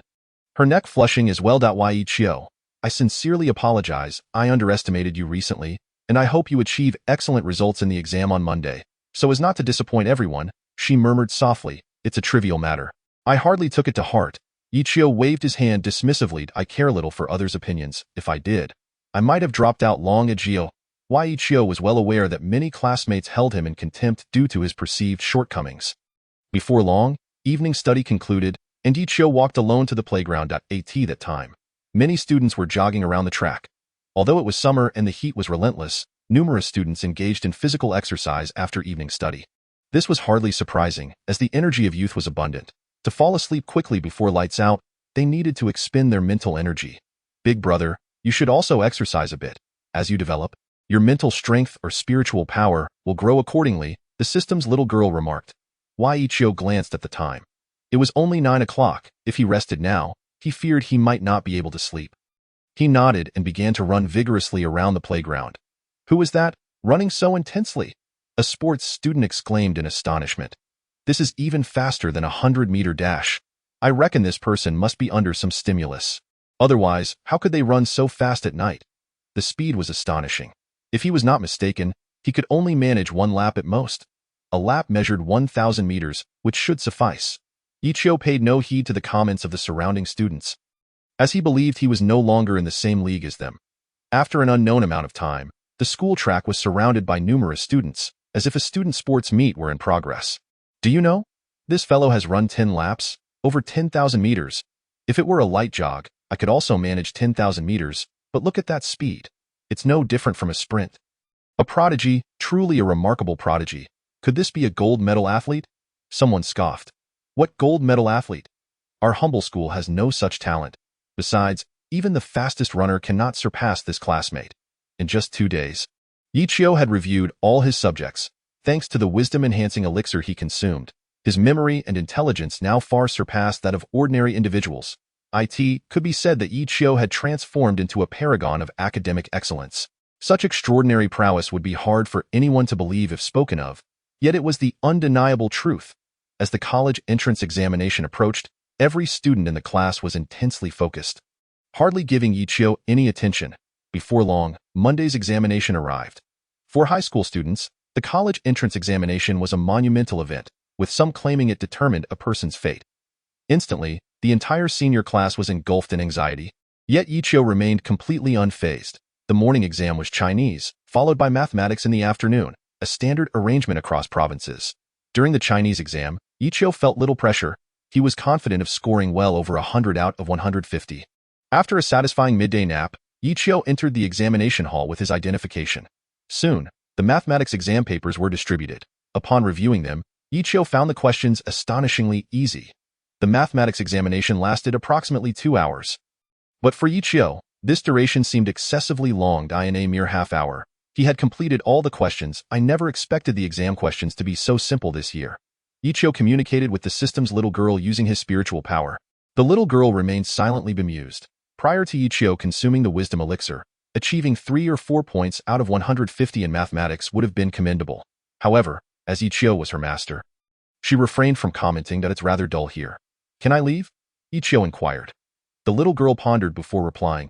In principle, you can only leave after half the exam time has elapsed, but big brother, rules are made by people. If you insist on leaving, the supervising teacher will likely not object, especially since you have finished your exam. While Ichio conversed with the little girl, to outsiders, it appeared as though he was gazing out the window, seemingly captivated by something outside. Student, this is the college entrance examination. Do not be distracted, or you may regret it for a lifetime. The supervising teacher approached, his tone significant. It seemed that Ichio's wandering gaze had caught the teacher's attention. Teacher, I have completed my exam. May I submit my paper? Ichio smiled. The supervising teacher, taken aback by the request, quickly assessed Ichio's paper and realized he had indeed finished. However, the real surprise was that not a single answer was incorrect. As the supervising teacher was also a mathematics instructor, he had attempted a portion of the questions earlier. After what felt like an eternity, the supervising teacher finally regained his composure, studying Ichio intently before nodding firmly. Yes. Absolutely no problem. It's truly remarkable. At such a young age, you are already so adept. With your answers, entering a top-tier university should pose no challenge. Ichio chuckled softly, opting for silence. Thus, after submitting his paper, he left without uttering another word. Who was that? Submitting their paper just half an hour in? This student is either a genius or a madman. Personally, I believe he must be a madman. After all, few exist who can finish an exam in under half an hour. Even if they do, they are typically prodigies. Isn't that Ichio from our school? How could he submit so quickly? As Ichio exited, several exam takers in the classroom began to whisper among themselves. Leaving the school, Ichio made his way to the villa he rented. He was no longer the same person as before. Once impoverished, his bank account now boasted at least 7 figures. With such an abundance of wealth, Ichio naturally aspired to a more refined lifestyle. During the days of the college entrance examination, he chose not to reside in his dormitory. Although the dormitory was lively, Ichio felt that prolonged exposure would inevitably lead to the revelation of his secrets. As dusk descended, he deliberately donned a complete black attire and made his way towards the headquarters of the Dragon Gang. After several days of exploration, he finally discerned the whereabouts of Long Biao, the gang leader. Long Biao was a notably cautious individual, owning multiple properties throughout the city, a necessity born from the numerous enemies he had accumulated. Recently, however, he had been residing at the Tianhe Hotel board. Ichio resolved to confront Long Biao, contemplating the immense reward in supreme coins should he successfully dismantle the dragon gang. With such wealth, he could easily repay the 200,000 supreme coins he owed. Conversely, if he waited and failed to accumulate the coins, the consequences would be dire. Ichio's combat prowess had significantly increased, yet he understood that contending with the system was a near impossible task. Over the past few months, he had felt the relentless pressure of the system. Even with a century of effort, overcoming such power seemed unlikely. Clad in his nocturnal garb, Ichio swiftly reached the main street. To avoid drawing attention, he employed the Lingbo Weibo technique, enhancing his speed tenfold. Suddenly, a group of men and women approached him. Observing this, Ichio gritted his teeth and quickened his pace by 30%. Strange, isn't it? I feel a gust of wind, yet it's oppressively hot here. How can there be wind? Muttered several individuals with trepidation. Is it possible we've encountered a ghost? I heard someone died around here. Ichio paid no heed to their superstitions and continued his rapid advance towards the Tianhe Hotel. Shortly thereafter, he arrived at the Tianhe Hotel, the sole five-star establishment in this second-tier city. In a particular room, Long Biao was conversing with his subordinates. Have you confirmed the identity of the high school student who dealt with Yamamoto Shirley? Long Biao inquired. Yes, he is indeed a high school student from our city. And I hear he is taking the college entrance examination today, replied a portly man. If that is the case, this should be quite simple, Long Biao mused, momentarily hesitant. Does this student have a master? How could he possess such formidable strength on his own? Long Biao harbored a significant doubt. If the student was so powerful, then his master must be extraordinary. Yet, despite extensive inquiries, Long Biao's men had failed to ascertain the identity of Ichio's master. If Ichio had no master, it was hard for Long Biao to accept that a mere student could pose such a threat. We've exhausted all our connections and still can't determine if this person has a master. The portly man admitted. Useless. You are all worthless. Long Biao seethed, his frustration palpable. After all this time, you cannot accomplish a simple task. Following the injuries sustained by the Dragon Gang's two top enforcers, Long Biao felt a grave sense of peril. If that high school student sought to kill, it would be alarmingly easy for him. Long Biao, a man deeply afraid of death, concocted various schemes to eliminate threats to his safety. He perceived the high school student as manageable. But the true fear lay in the forces behind him. Upon hearing Long Biao's words, his subordinates lowered their heads in silence, unable to explain that Ichio acted independently, with the system being his sole support. Even the most arduous martial arts could be mastered in mere minutes with the system's assistance, leaving Ichio with scant practical experience. Just as Long Biao contemplated further investigation, the iron door to his room was forcefully kicked open. The heavy door crashed to the ground, leaving all present in stunned silence, for they knew the door weighed a staggering 1,000 pounds. Who is Long Biao? Ichio declared as he entered.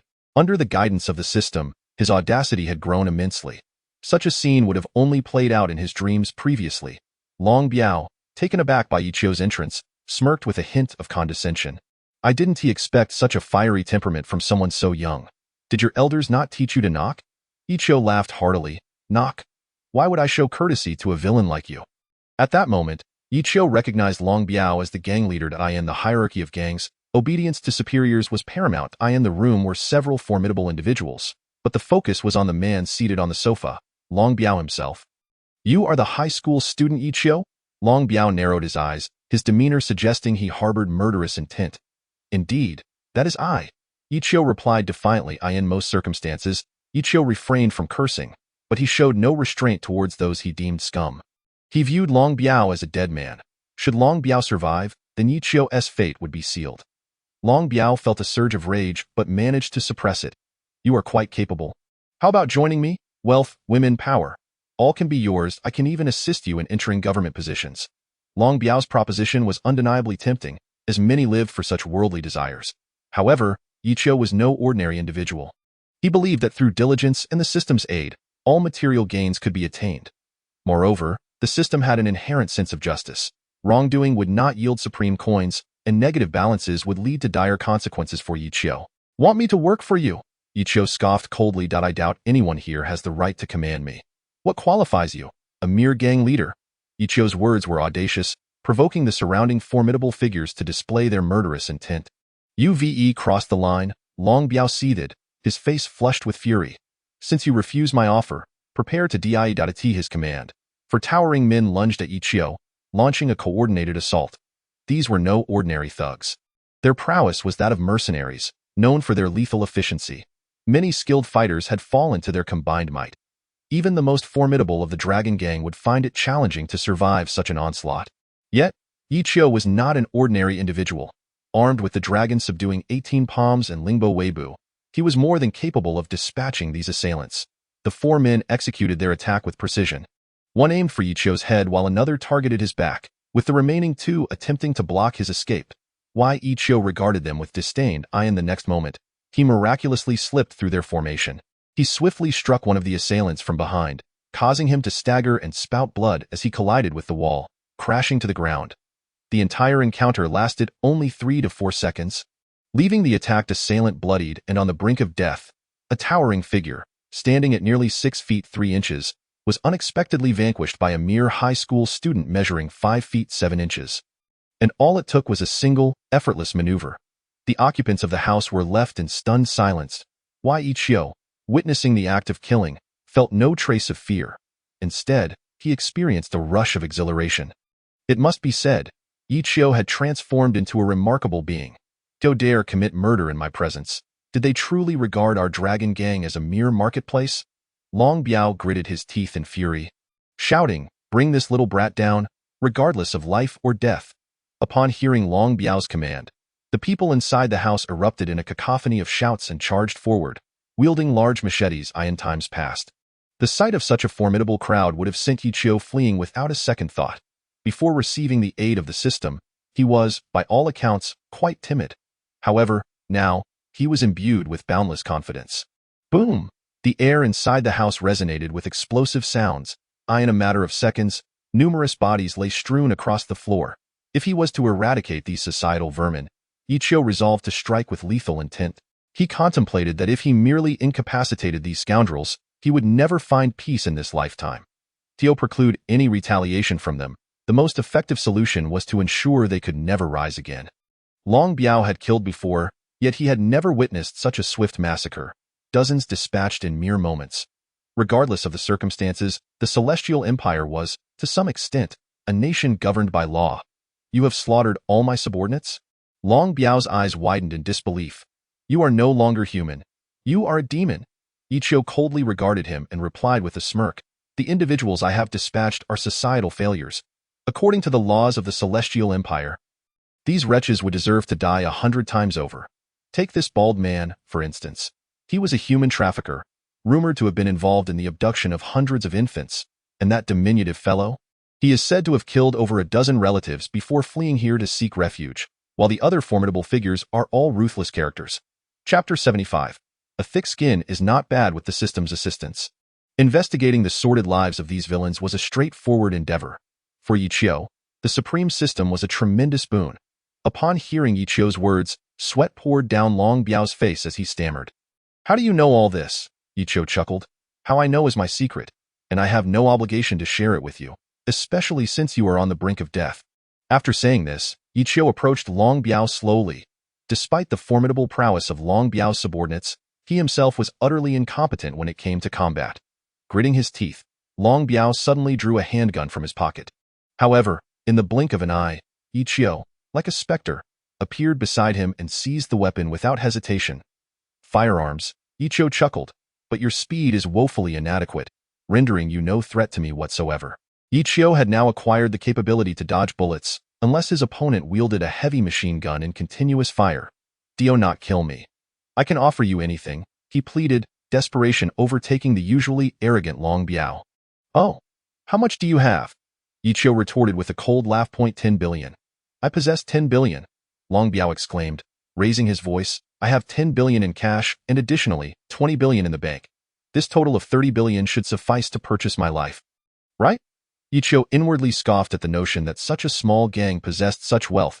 It seemed unfair in contrast to the street cleaners who likely would never earn even a fraction of that sum in their lifetimes. Where is the money? Yi Qiu pressed, placing his hand firmly on Long Biao's throat. If you do not speak, your neck shall snap, and even divine intervention will not save you then. Sweat streamed down Long Biao's face as he replied. The gold is in a safe, and the password is, he immediately divulged the code without hesitation, valuing his life far more than any material possession. Yi Qiu chuckled as he approached the massive safe. opening it with ease. Inside lay a treasure trove of cash, Chinese currency, euros, dollars, and even several gold bars. Yi Qiu was momentarily taken aback by the sheer amount of wealth before him, though he no longer lacked for money. The sight of 10 billion in cash astonished him. Without further ado, Yi Qiu stowed the bills and gold bars into his spatial ring, leaving Long Biao gaping in disbelief as the contents of the safe mysteriously vanished before his eyes. "Brother, you've secured 10 billion. Can you spare my life?" Long Biao asked weakly. Before ordinary citizens, he exuded an air of dominance. Yet in the face of a formidable opponent, he trembled in fear. An embodiment of the adage that he who bullies the weak fears the strong. "I have claimed the money, yet I also demand your life," Yi Qiu replied coldly, casting a disdainful glance at him. "No? You are a man of no honor," Long Biao shouted, panicking. Yi Qiu simply smiled. "Did I ever promise you mercy? I believe I did not." Reflecting on the recent exchange, Long Biao realized that Yi Qiu had indeed made no such promise. "Do not kill me. I am a member of the Purple Garment sect." Long Biao shouted desperately. "The power of the Purple Garment sect is unimaginable. Even 10 of you could not stand against them. If you kill me, the Purple Guard will hunt you down, and you will surely perish." The mention of the Purple Garment sect elicited laughter from Yi Qiu. "I fear no petty sect. Should they come, I shall welcome them. Regardless of what the Purple Garment sect may be, you shall die today." With that, Yi Qiu delivered a powerful kick to Long Biao's head, resulting in a sound akin to a watermelon bursting. It must be noted that the soundproofing within the room was extraordinary. Despite the chaos, those outside remained oblivious to the events unfolding within. That moment, Yi Qiu noticed his supreme coins rapidly increasing, and within a short span, he amassed 360,000 coins. "Big brother, you have completed the task. As you finished several days ahead of schedule, the system rewards you with an additional 50,000 supreme coins." The voice of the little girl echoed in Yi Qiu's mind. "Do you wish to repay the 200,000 supreme coins you owe?" "Yes, I shall repay it all." Yi Qiu nodded firmly. It was no jest. Failing to repay would result in his obliteration by the system. Yi Qiu now cherished his life more than ever. Half an hour later, Yi Qiu departed from the Tianhe Grand Hotel. Not long after his exit, the entire establishment was engulfed in flames. If all went according to plan, the Tianhe Grand Hotel would be reduced to ash. Before leaving, Yi Qiu had employed the true fire of the sun, which consumed everything in its path, leaving nothing but blackened remains. To acquire the true fire of the sun, he had expended 100,000 supreme coins. Having completed his tasks, Yi Qiu returned to his villa, indulging in a long, refreshing bath before resting. Approximately 500 miles away from Yi Qiu's city lay a secretive sect known as the Purple Garment sect. This was no ordinary gang. It was a powerful faction said to have existed since the pre-Qin era. Even during the 8-year War of Resistance, the Japanese could not subdue the Purple Garment sect, which was among the 10 foremost cultivation sects in the Celestial Empire. That night, Zhang Yuan, the 13th elder of the Purple Garment sect, received a directive from the sect leader to investigate the cause of Long Biao's demise. On the surface, Long Biao appeared to be merely the head of a small, gang-like organization. However, his identity was far more complex. Notably, he was the illegitimate son of the sect leader, which granted him a level of immunity in the secular world. Furthermore, Long Biao's mother was the owner of a significant corporation, and his social connections were equally intricate. Consequently, numerous complaints from ordinary citizens often bore no fruit in the secret chamber of the Purple Robe sect. Long Biao's life token suddenly shattered, which unequivocally indicated his demise in the mortal realm. Did the sect master say anything? Zhang Yuan hesitated before asking. The sect master was infuriated and ordered Elder 13 to investigate the matter thoroughly. Regardless of who the perpetrator was, they would be executed without mercy, the messenger replied after a moment of contemplation. Upon hearing this, Zhang Yuan let out a faint sigh. After a lengthy pause of several seconds, he finally spoke softly. "Please reply to the sect master, informing him that Elder 13 will set out immediately and will clarify the situation within 3 days at most." The messenger nodded and departed. Once the messenger's figure faded into oblivion, Zhang Yuan murmured to himself, "It appears the rumors are indeed true. That seemingly useless Long Biao is, in fact, the sect master's illegitimate son. One would never have guessed. The sect master was quite the dandy in his youth.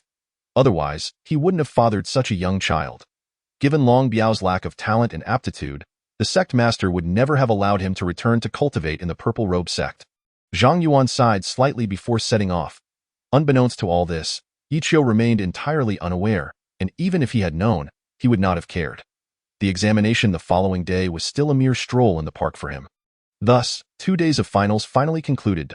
As Zhang Yuan exited the examination hall, Wu Wan'er had been waiting for quite some time. Yi Qiu, how did you fare? Wu Wan'er inquired. It should be fine. Yi Qiu smiled and replied, not to mention Peking University or Tsinghua University. I should certainly qualify for a regular prestigious institution. Wu Wan'er chuckled. I hope we end up in the same city. Haha, I think the same, Yi Qiu said, gazing deeply into her eyes. Come, let's go have a nice meal at a hotel. As he spoke, he grasped Wu Wan'er's hand and led her in a particular direction. At that moment, numerous classmates turned their gazes toward them.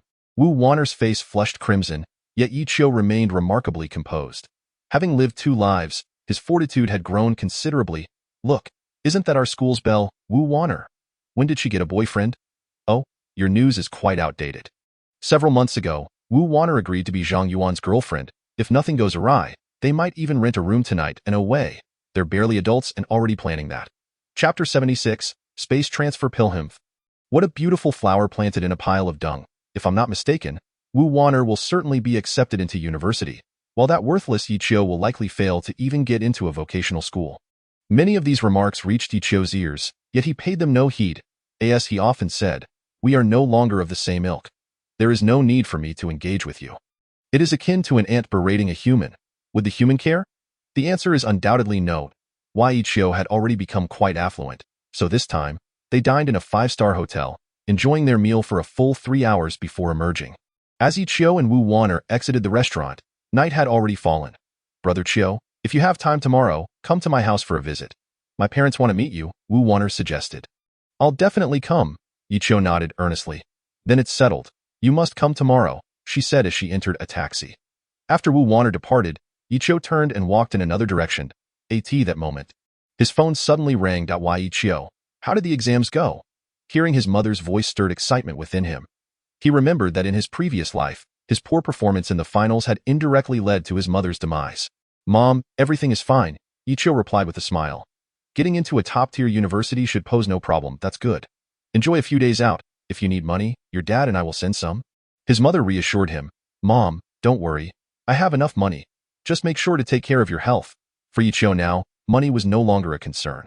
After a considerable half hour, Yi Qiu concluded the call. In his previous life, he could never comprehend his parents. To him, others' parents were wealthy, while his were impoverished. In a word, he deemed his parents utterly useless.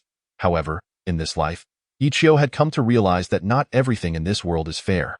Some people can earn millions effortlessly while sitting at home, like Long Biao, while others labor their entire lives and still struggle to meet their basic needs.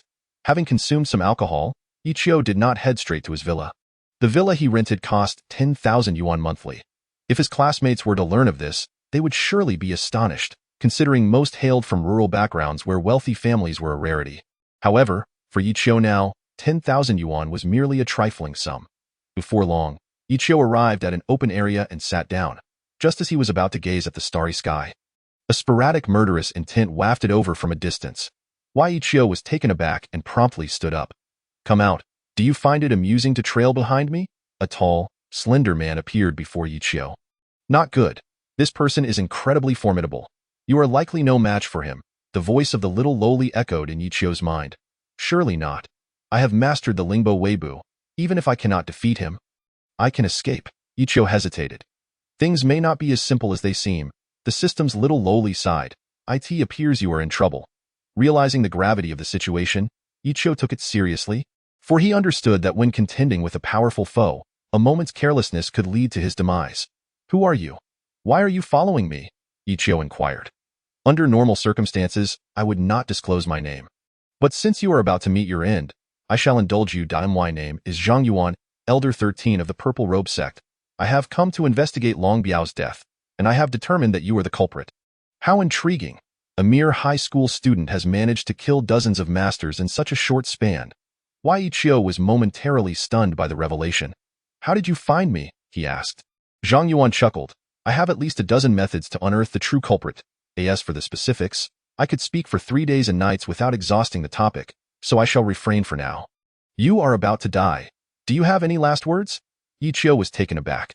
The fire had obliterated all evidence. Otherwise, the police would have long since arrived. With a cold smile, he retorted, Long Biao was a great villain. He got what he deserved. If such scum were to live, it would defy the heavens. Zhang Yuan sighed slightly. Whether Long Biao deserved to die is not my concern. I am here to eliminate you and report back. You have two choices. The first is to take your own life. The second is for me to personally execute you. Naturally, Ichio was indignant upon hearing this. Since mastering his ultimate technique, he had never suffered defeat. He waved his hand dismissively.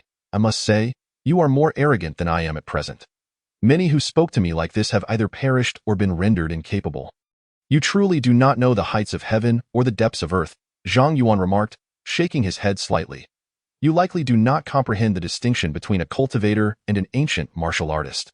In Zhang Yuan's view, Ichio was merely an ancient martial artist. No matter how powerful, an ancient martial artist could never surpass a cultivator. Though Zhang Yuan was merely a minor figure in the cultivation world, he believed extinguishing Ichio would be a simple task. Make your move. I will grant you 3 strikes, Zhang Yuan said nonchalantly.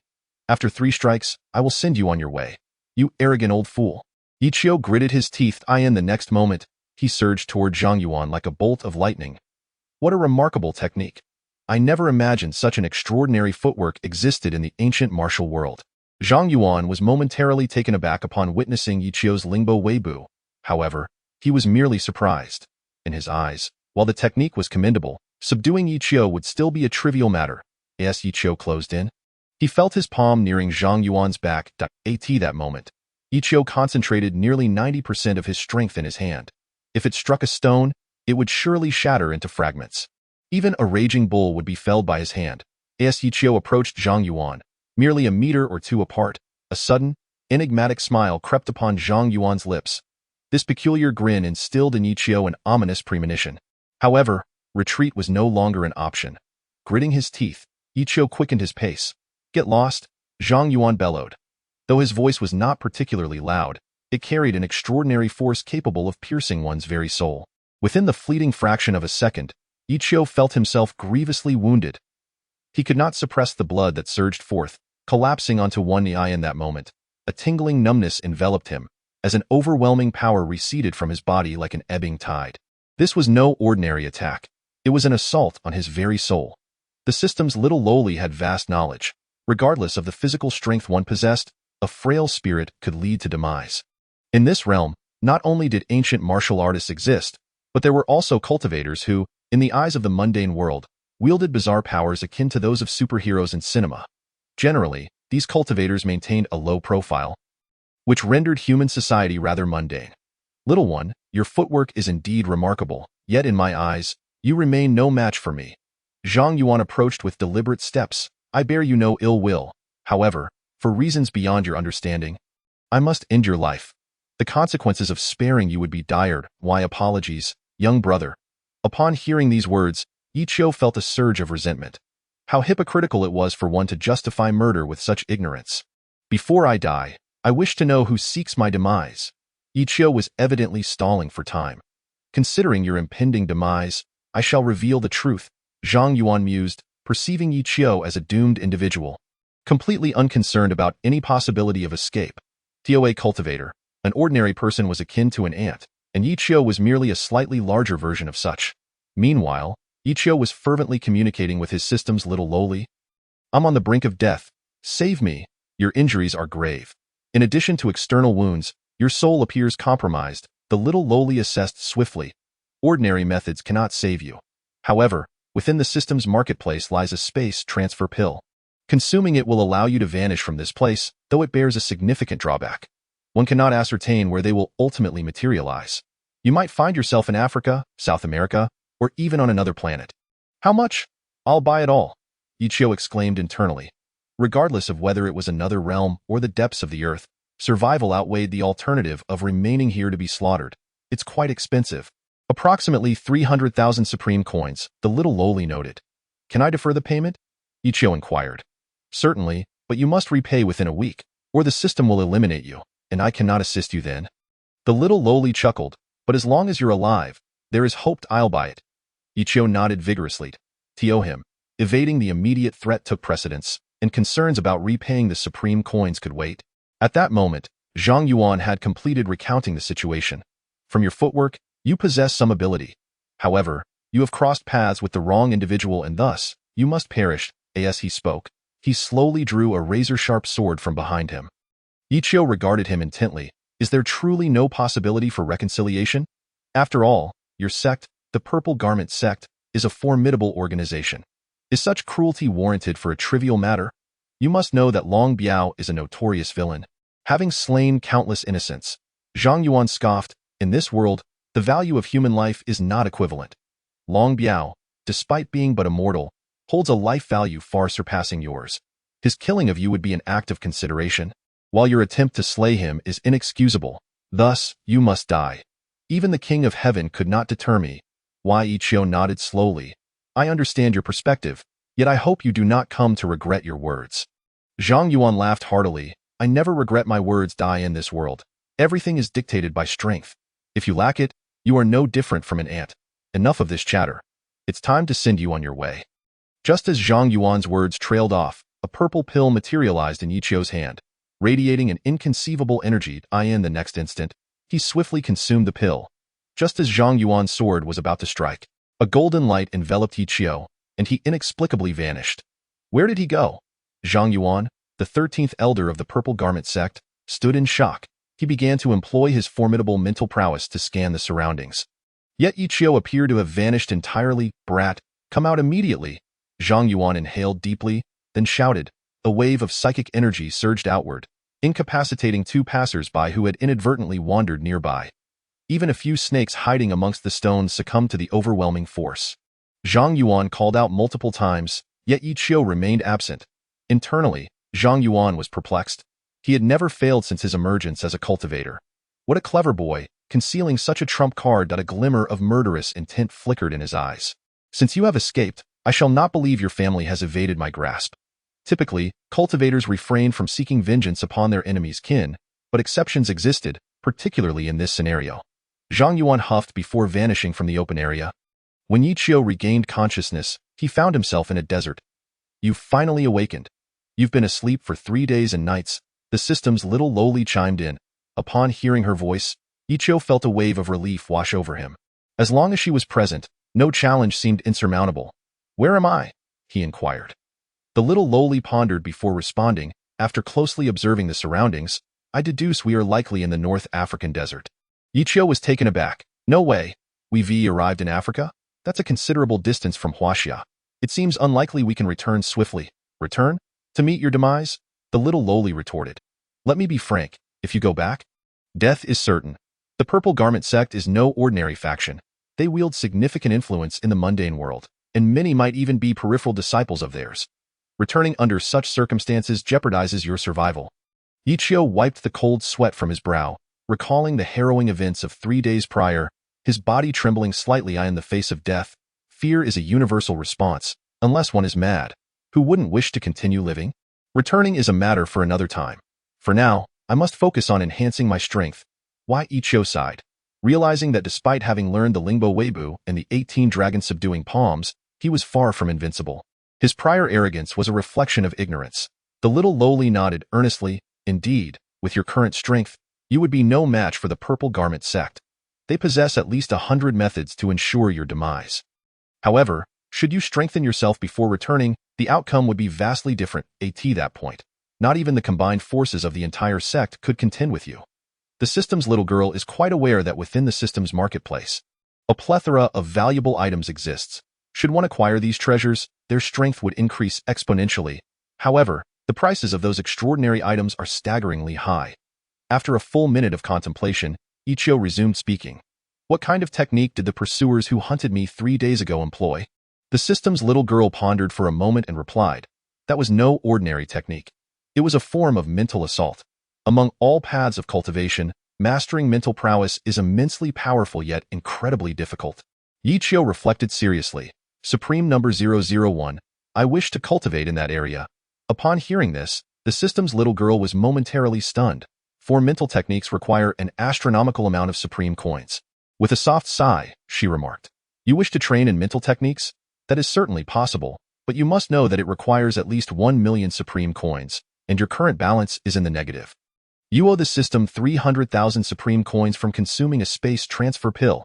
If you fail to repay this debt, The system will erase you. Why Ichio slapped his forehead in realization. How could I forget that? By the way, can I borrow another 1,000,000 Supreme coins? The little girl quickly shook her head. The system allows a maximum overdraft of only 500,000. Hearing this, Ichio silently lamented. It seemed that increasing his spending was not an option. After much deliberation with the system's little girl, he devised a plan. To repay the owed Supreme coins swiftly while also earning an additional 1,000,000. Only then would he have the possibility to cultivate mental techniques. In North Africa, earning over 1,000,000 Supreme coins is said to be simple yet deceptively complex. The region is rich in oil and rife with numerous terrorist organizations. If he could eliminate these nefarious groups, Ichio would undoubtedly earn the system's approval and amass a fortune in Supreme coins. Inspired by this thought, Ichio stood up and retrieved ample food and water from his spatial ring. Having gone days without sustenance during his unconsciousness, he felt his stomach protesting. After satisfying his hunger, he set off promptly. Just then, 2 cars approached from a distance, startling Ichio, who instinctively sought a hiding place. Yet, the desert offered little in terms of concealment. Big brother, there's no need to hide. If I am not mistaken, they have already spotted you, the little girl's voice echoed in his mind. Taken aback, Ichio stood his ground. I cannot speak the local language. This is quite troublesome. He furrowed his brow. If they are British, I could manage a few phrases. But this is Africa, with dozens of languages. Fear not, big brother. The system's marketplace offers a universal language software. If you purchase it, you will be able to communicate in nearly all languages on Earth, the little girl explained. Chapter 78. Incredibly suitable. Upon hearing this, Ichio was astonished. If this were true, becoming a translator could be a viable option, provided he could safely return home. How many Supreme coins does it cost? He inquired. Not much, just about 13,000 Supreme coins. Given your current debt of 300,000, you can still buy it on credit. The little girl smiled. I'll buy it. Ichio thought to himself. In that instant, a golden light surged into his mind. Shortly after, 2 trucks encircled Ichio, initially appearing to be ordinary vehicles. However, 2 men emerged from one truck, armed with semi-automatic rifles. Wow, an Asian. Let's capture this Asian monkey. We can demand a hefty ransom, one of the men exclaimed. Damn it, we're lucky. After raiding a village, we stumbled upon a fat sheep. To the eyes of these Arab men, Ichio was nothing less than a prime target. As they approached to bind him, Ichio sprang into action, swiftly snapping the necks of the 2 terrorists in the blink of an eye. Not good. This Asian monkey is a master. Someone shouted from the truck. In a flash, Ichio seized a semi-automatic rifle from the ground and began shooting at the armed men within. A cacophony of screams erupted as the remaining terrorists finally regained their composure. In this arid desert, the sounds of gunfire echoed relentlessly. In the past, Ichio might have sustained grave injuries, but now, having mastered the floating step technique, he floated gracefully while firing. Within 3 minutes, at least 30 enemies lay dead across the 2 trucks. Heavens, this man is no ordinary being. He is a demon, someone exclaimed in panic. The captain is dead. We must flee or face certain death. In a mere 3 minutes, 2/3 of the terrorists were slain, while the remaining third suffered severe injuries. The truck driver finally managed to start the vehicle, allowing the surviving few to breathe a sigh of relief. Since you're here, you might as well stay, Ichio said coldly. The next moment, he aimed his semi-automatic rifle at the fuel tanks of the 2 trucks. With 2 deafening explosions, the trucks erupted into flames. Unexpectedly, several individuals emerged from the inferno, and Ichio sighed lightly before taking aim at the flaming figures. Thus, over 50 terrorists met their demise, including 2 hostages. Upon annihilating this band of villains, Ichio noticed his Supreme coins rapidly increasing within the system, swiftly surpassing 200,000.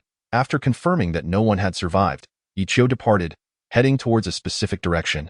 As night fell, he arrived at a peculiar village. This village was notable because over half of its inhabitants belonged to a terrorist organization or were affiliated with one. Essentially, it served as a stronghold for such groups. As Ichio approached, the little girl warned, "Be cautious. There are lookout posts." Ichio focused his gaze and spotted 2 men guarding the village entrance with rifles. These were the obvious sentries. He scanned the surroundings meticulously but failed to identify any hidden lookouts. "Where are the hidden sentries?" Ichio inquired. "Big brother, you are being foolish. There is someone in that tall tree," the little girl retorted. Indeed, 50 meters ahead, he spotted a tall figure wielding a submachine gun. Why, Ichio felt a bead of sweat form. It seemed his mental acuity required enhancement. Minutes later, he stealthily approached the tree, stopping 50 meters away. Taking cover behind a large rock, Ichio retrieved a semi-automatic rifle from his spatial ring. Pulling the bolt back, he aimed at the figure in the tree. Suddenly, the gunfire rang out, and within seconds, he had dispatched the terrorist. Simultaneously, he swiftly moved from his position. Just 1 or 2 seconds later, a barrage of bullets rained down on the spot where he had stood. Ichio scoffed and quickly dashed towards the two lookouts. Despite the hail of gunfire, none could strike him. The floating step technique was indeed exceptional. In just 3 seconds, he was upon the two terrorists. Die! Ichio shouted as his hands struck their chests with force, sending them crashing to the ground, lifeless. At that moment, a horde of enemies rushed to their aid. Seeing this, Ichio smirked and made his escape. He understood that alone, he could not eliminate hundreds of terrorists simultaneously. However, if he could take down a dozen each day, then in 10 days or half a month, he could eradicate them entirely. As a multitude of terrorists exceeded their anticipated numbers, all that remained was a ground strewn with lifeless bodies. With not a single glimpse of what the enemy appeared like on the following day, Ichio concealed several landmines at an intersection. When a few cars passed by, he gently pressed a remote control, and with a series of thunderous explosions, the leaders within those vehicles were sent to their demise. The day after, Ichio poisoned a well, resulting in the tragic demise of nearly 300 terrorists and over 1,000 of their family members in that small village. By the fourth day, the remaining terrorists, now gripped by fear, attempted to escape from the village, only to be buried alive under a sudden avalanche of massive boulders cascading down from the mountains. Throughout this ordeal, Ichio maintained an overwhelming advantage over his adversaries. At this juncture, due to his successful military endeavors, Ichio amassed an astonishing sum of 1.5 million supreme coins, not including the over 300,000 he had previously accrued with the system. After purchasing mental cultivation techniques, he still retained more than 10 supreme coins. The system's little girl had mentioned that there were numerous paths in cultivation. Some focused on fire techniques, others on ice, spatial abilities, and even dark arts. However, Ichio chose the path of mental cultivation. In his own words, he vowed that one day he would employ similar means to eliminate the master of the Purple Garment sect. Whether he could indeed achieve this, however, remained a question for the future. While the mental cultivation techniques were immensely powerful, they also posed the highest degree of difficulty. The system's little girl sighed softly, noting that without any innate talent in the mental realm, some individuals might remain at a rudimentary level throughout their lives. Yet, since Ichio had chosen his path, she refrained from further commentary and wished him success. From her perspective, Ichio had no need to undertake such arduous techniques. Paths like those of fire or water were far simpler. Thus, equipped with ample food and water, Ichio commenced his training in the vast Sahara Desert of North Africa. An old adage holds true: time spent in cultivation is timeless. Unbeknownst to him, a decade slipped by. For an ordinary person, 10 years might seem an eternity, but for Ichio, it felt as recent as yesterday. Occasionally, he would sit in contemplation for months on end, a common occurrence for practitioners. On a particularly sweltering day, Ichio suddenly emerged from his secret chamber and bellowed at the sky. Instantly, the clouds above began to churn violently, and the sands beneath twisted into various shapes. Witnessing this spectacle, the system's little girl stood in shocked silence. "Little Yi, I never would have imagined you would succeed. Your mental prowess has reached at least semi-divine levels." She murmured to herself. In the world of practitioners on Earth, there exists a hierarchy of levels. From the highest to the lowest, these are celestial, earth, profound, and yellow levels, with semi-divine being a legendary tier above celestial. Ichio had attained the rank of semi-divine expert. Within every sect and clan, there are ancient beings, yet most of their strength resides at the earth level, with very few at celestial, and divine beings are merely tales of lore. "Am I now a match for the 13th elder of the Purple Garment sect?" Ichio inquired. "That 13th elder is merely a yellow level 9 practitioner. With your current strength, dispatching him would be a trivial matter." The system's little girl replied with a smile. "Little Yi, I truly did not anticipate you reaching such heights. I must say, mental cultivation techniques suit you perfectly. For others, it might take a century to reach your level." Upon observing the time on his phone, Ichio sighed, realizing he had been in this place for a full decade. "I wonder how my parents are faring. Fear not.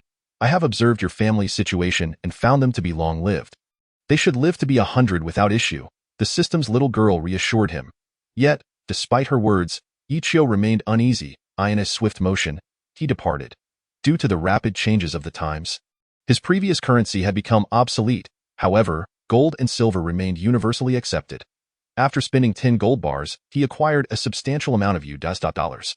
With this newfound wealth, Ichio purchased a new phone and promptly attempted to call his parents, only to find himself unable to connect. Hesitating, he dialed the number of his ex-girlfriend, Wu Wanner, from 10 years prior. "Hello, who is this?" came a woman's voice. "This is Ichio. May I speak with Wu Wanner?" he inquired. After a long silence of 5 minutes, just as he was about to hang up, a voice finally responded, "Ichio, is that really you? This is Wu Wanner." Hearing this, Ichio felt a surge of joy. "Old classmate, it truly is you. How have you been? I remember you were an excellent student in high school," Wu Wanner sighed. "Ichio, where have you been for the past decade? I've tried calling you countless times, but you never responded." Why Ichio felt a pang of regret, recalling that his phone had been destroyed during his battle with Zhang Yuan. "It's a long story. I'm currently not in the country. I'll explain everything when I return. By the way, how are my parents doing?" Wu Wanner paused before responding. "Ichio, your parents." After uttering this, she fell silent, and an ominous feeling washed over Ichio. "Please, tell me what has happened to my parents," he urged. "Why Ichio, please don't be angry when I tell you this. Let us discuss it when you get back," she suggested. Suppressing his anger, Ichio pressed, "What has happened to my parents? Please don't tell me they are gone." Wu Wanner exhaled deeply. 10 years ago, a fire broke out at your home, and tragically, your parents perished in the flames. However, many believe they were not merely burned. They were murdered first before the fire was set. Why Ichio clenched his teeth, realization dawning upon him regarding the identity of the perpetrator. "I understand now." He nodded gravely. "Why Ichio, you must not act recklessly. Many common folks have gone to the provincial government to lodge complaints, only to meet dire fates upon their return. If I am not mistaken, the opposing forces are immensely powerful, perhaps even beyond the governor's capabilities." Wu Wanner cautioned. "I understand," Ichio replied before abruptly ending the call. He could hardly believe the darkness that engulfed the current world of cultivation. Not only had the Purple Garment sect targeted him, but they had also attacked his parents. How despicable! The system's little girl seethed, her fists clenched tightly. Over the past decade, Ichio had grown from a height of 1.7 meters to 1.8 meters, and his appearance had undergone a significant transformation. Once merely a high school student, he now resembled an uncle in the eyes of younger children. During these 10 years, he had dispatched tens of thousands of terrorists from the 10 major terrorist organizations in North Africa. As Ichio would say, true cultivation arises from real combat, which expedites the enhancement of one's abilities. Consequently, his aura had undergone a monumental shift. The Purple Garment sect, this time, I shall single-handedly eradicate your entire clan," Ichio murmured, vowing to make them aware of the consequences of crossing him. "Not just the Purple Garment sect. I shall leave no one associated with this matter unscathed." The system's little girl nodded in agreement. Indeed, such vile individuals must not be spared. The following day, Ichio boarded a plane from Cairo to Jinling City in Huaxia. Upon arriving, he refrained from visiting Wu Wanner, knowing she was an ordinary person and that any ill-intentioned individuals could easily harm her, akin to squashing an ant. Furthermore, he would find a way to erase any records of their conversation. The battles among practitioners were not suitable for her involvement. Should she become entangled, her family would likely face dire consequences. Upon reaching Jinling City, Ichio made his way directly to Province A, where his parents resided. He sought to uncover who had set the fire and who within the government was connected to the Purple Garment sect. All of this was of paramount importance. In today's society, having financial resources significantly eased the process of gathering information. Within a mere half-month, Ichio had unraveled the truth. The culprit behind the fire was Qianzong of Province A, and the vice-governor served as Qianzong's backing, which explained why the Public Security Bureau had neglected the matter. After that, the Tongtian group maintained a remarkably close relationship with the Z sect. If nothing unexpected occurs, the mastermind behind the Tongtian group should be a core figure within the Z sect. Although the Z sect is a cultivation sect, they are not immortals, like ordinary people. They require sustenance and clothing. The sect's annual expenses amount to billions. Under such circumstances, they must possess their own enterprises. The Tongtian group is no ordinary business. It is rumored to have developed a cancer treatment drug that prevents any type of cancer from spreading within 5 years of consumption. When this drug emerged, it quickly spread across the globe.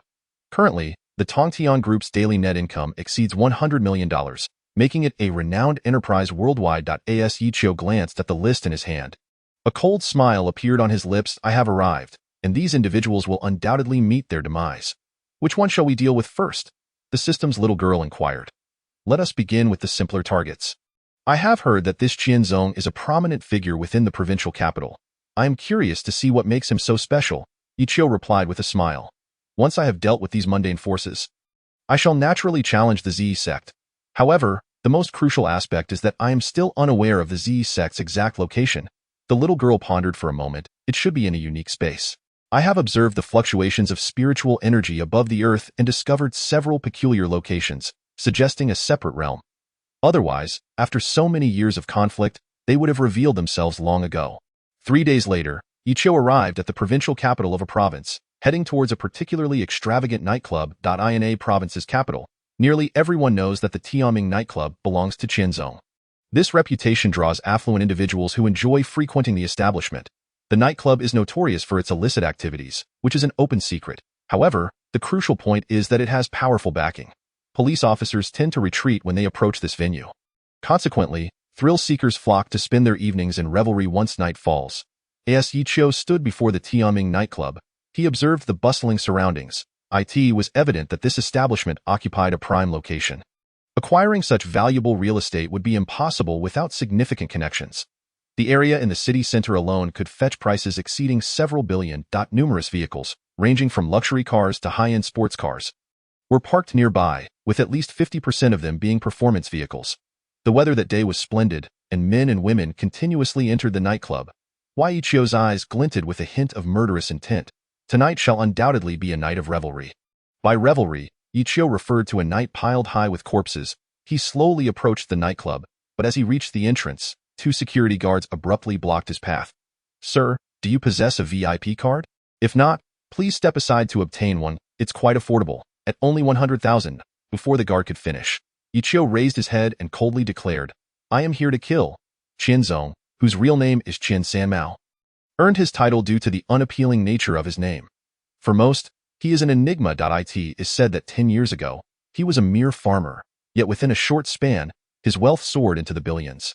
An individual with only a primary school education now owns multiple enterprises, a feat almost unimaginable in the entire realm of China. However, the focus lies not on his wealth, but rather on the numerous misdeeds he has committed without facing repercussions.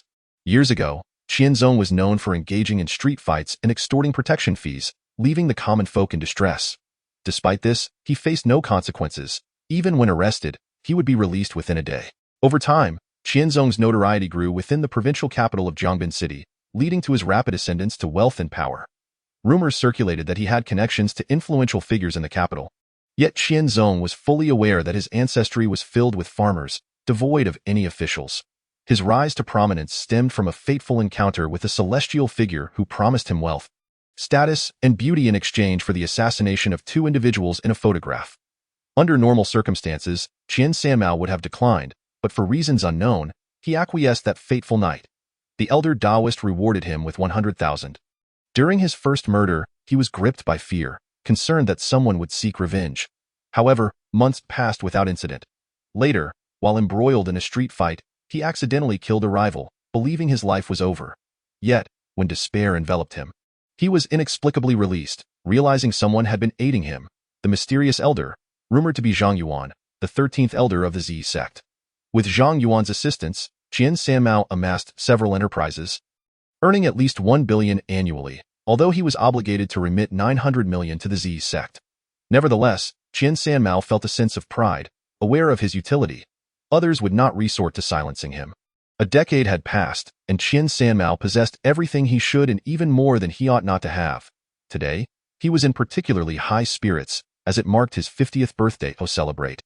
Qian Sanmao spared no expense, gathering nearly 1,000 guests, including several influential figures.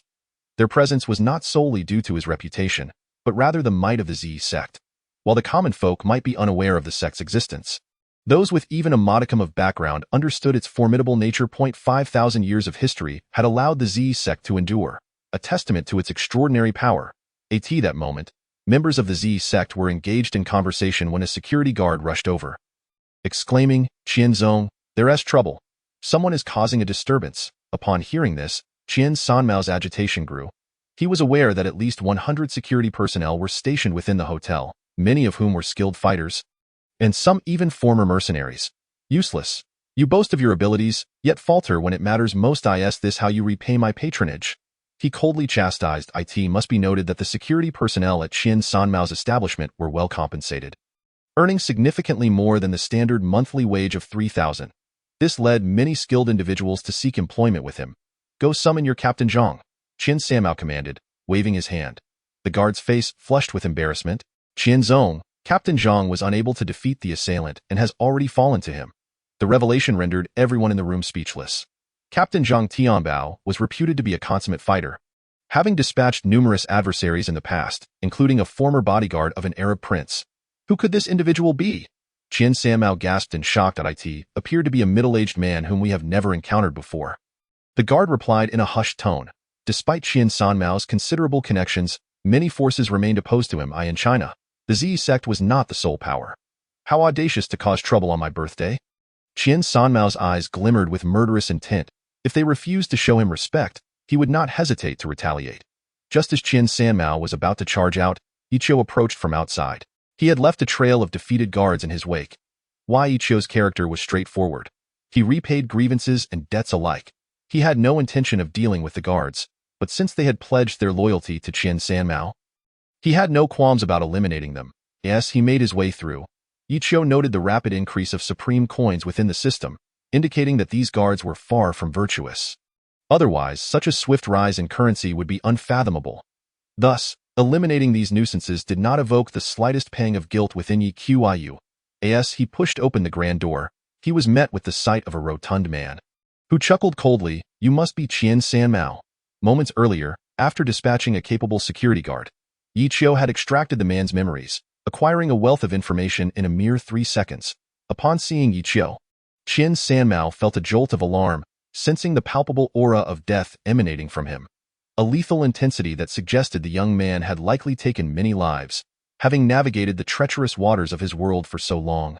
Qian Sanmao was acutely aware of whom he could offend and whom he could not. Taking a deep breath to quell the anger bubbling within, he forced a smile and said, Indeed, I am Qian. May I ask what brings you here, young brother? If I have wronged you in any way, I shall apologize in person. The dozen or so individuals in the room were momentarily struck dumb by his words. In this provincial capital, everyone knew of Qian's notorious arrogance, often dismissing even certain government officials.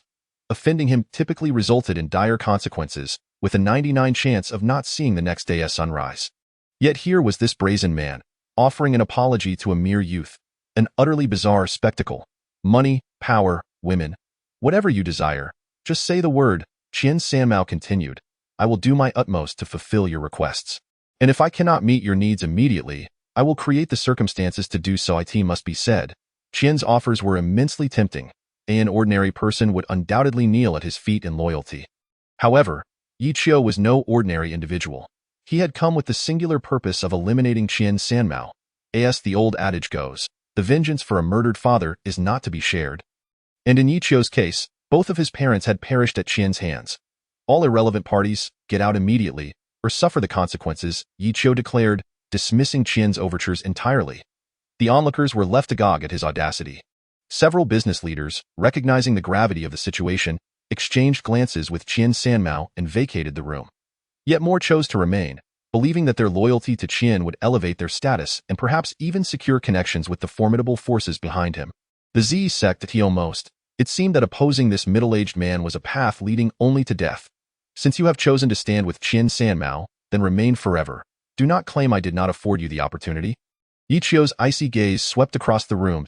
That moment, beads of sweat cascaded down Qian Sanmao's forehead as he subtly signaled his security personnel, my friend. I genuinely do not recall having offended you. He murmured. Truth be told, prior to this encounter, Qian Sanmao had never laid eyes on Yiqiu.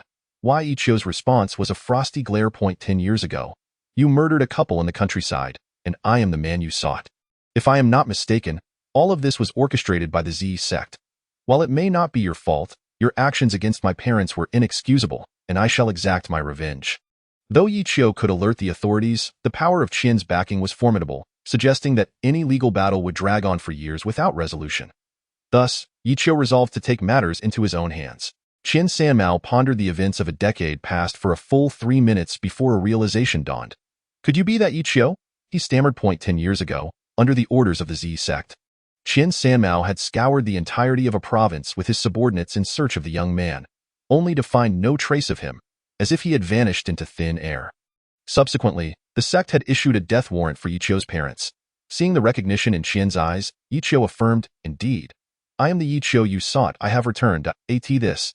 Qian Sanmao's face grew slick with sweat. Chapter 81. The Zi sect's response. Qian Sanmao understood well that the targets of the Zi sect were not ordinary individuals. Otherwise, they would not have dispatched numerous skilled members to assist in the search. He recognized that this middle-aged man was no typical foe, and the pressure he exerted was extraordinary. Even facing the elders of the Zi sect would not instill such trepidation in him. Despite his fear, Qian Sanmao was unwilling to meet his end. He had amassed power, reputation, wealth, and luxuries.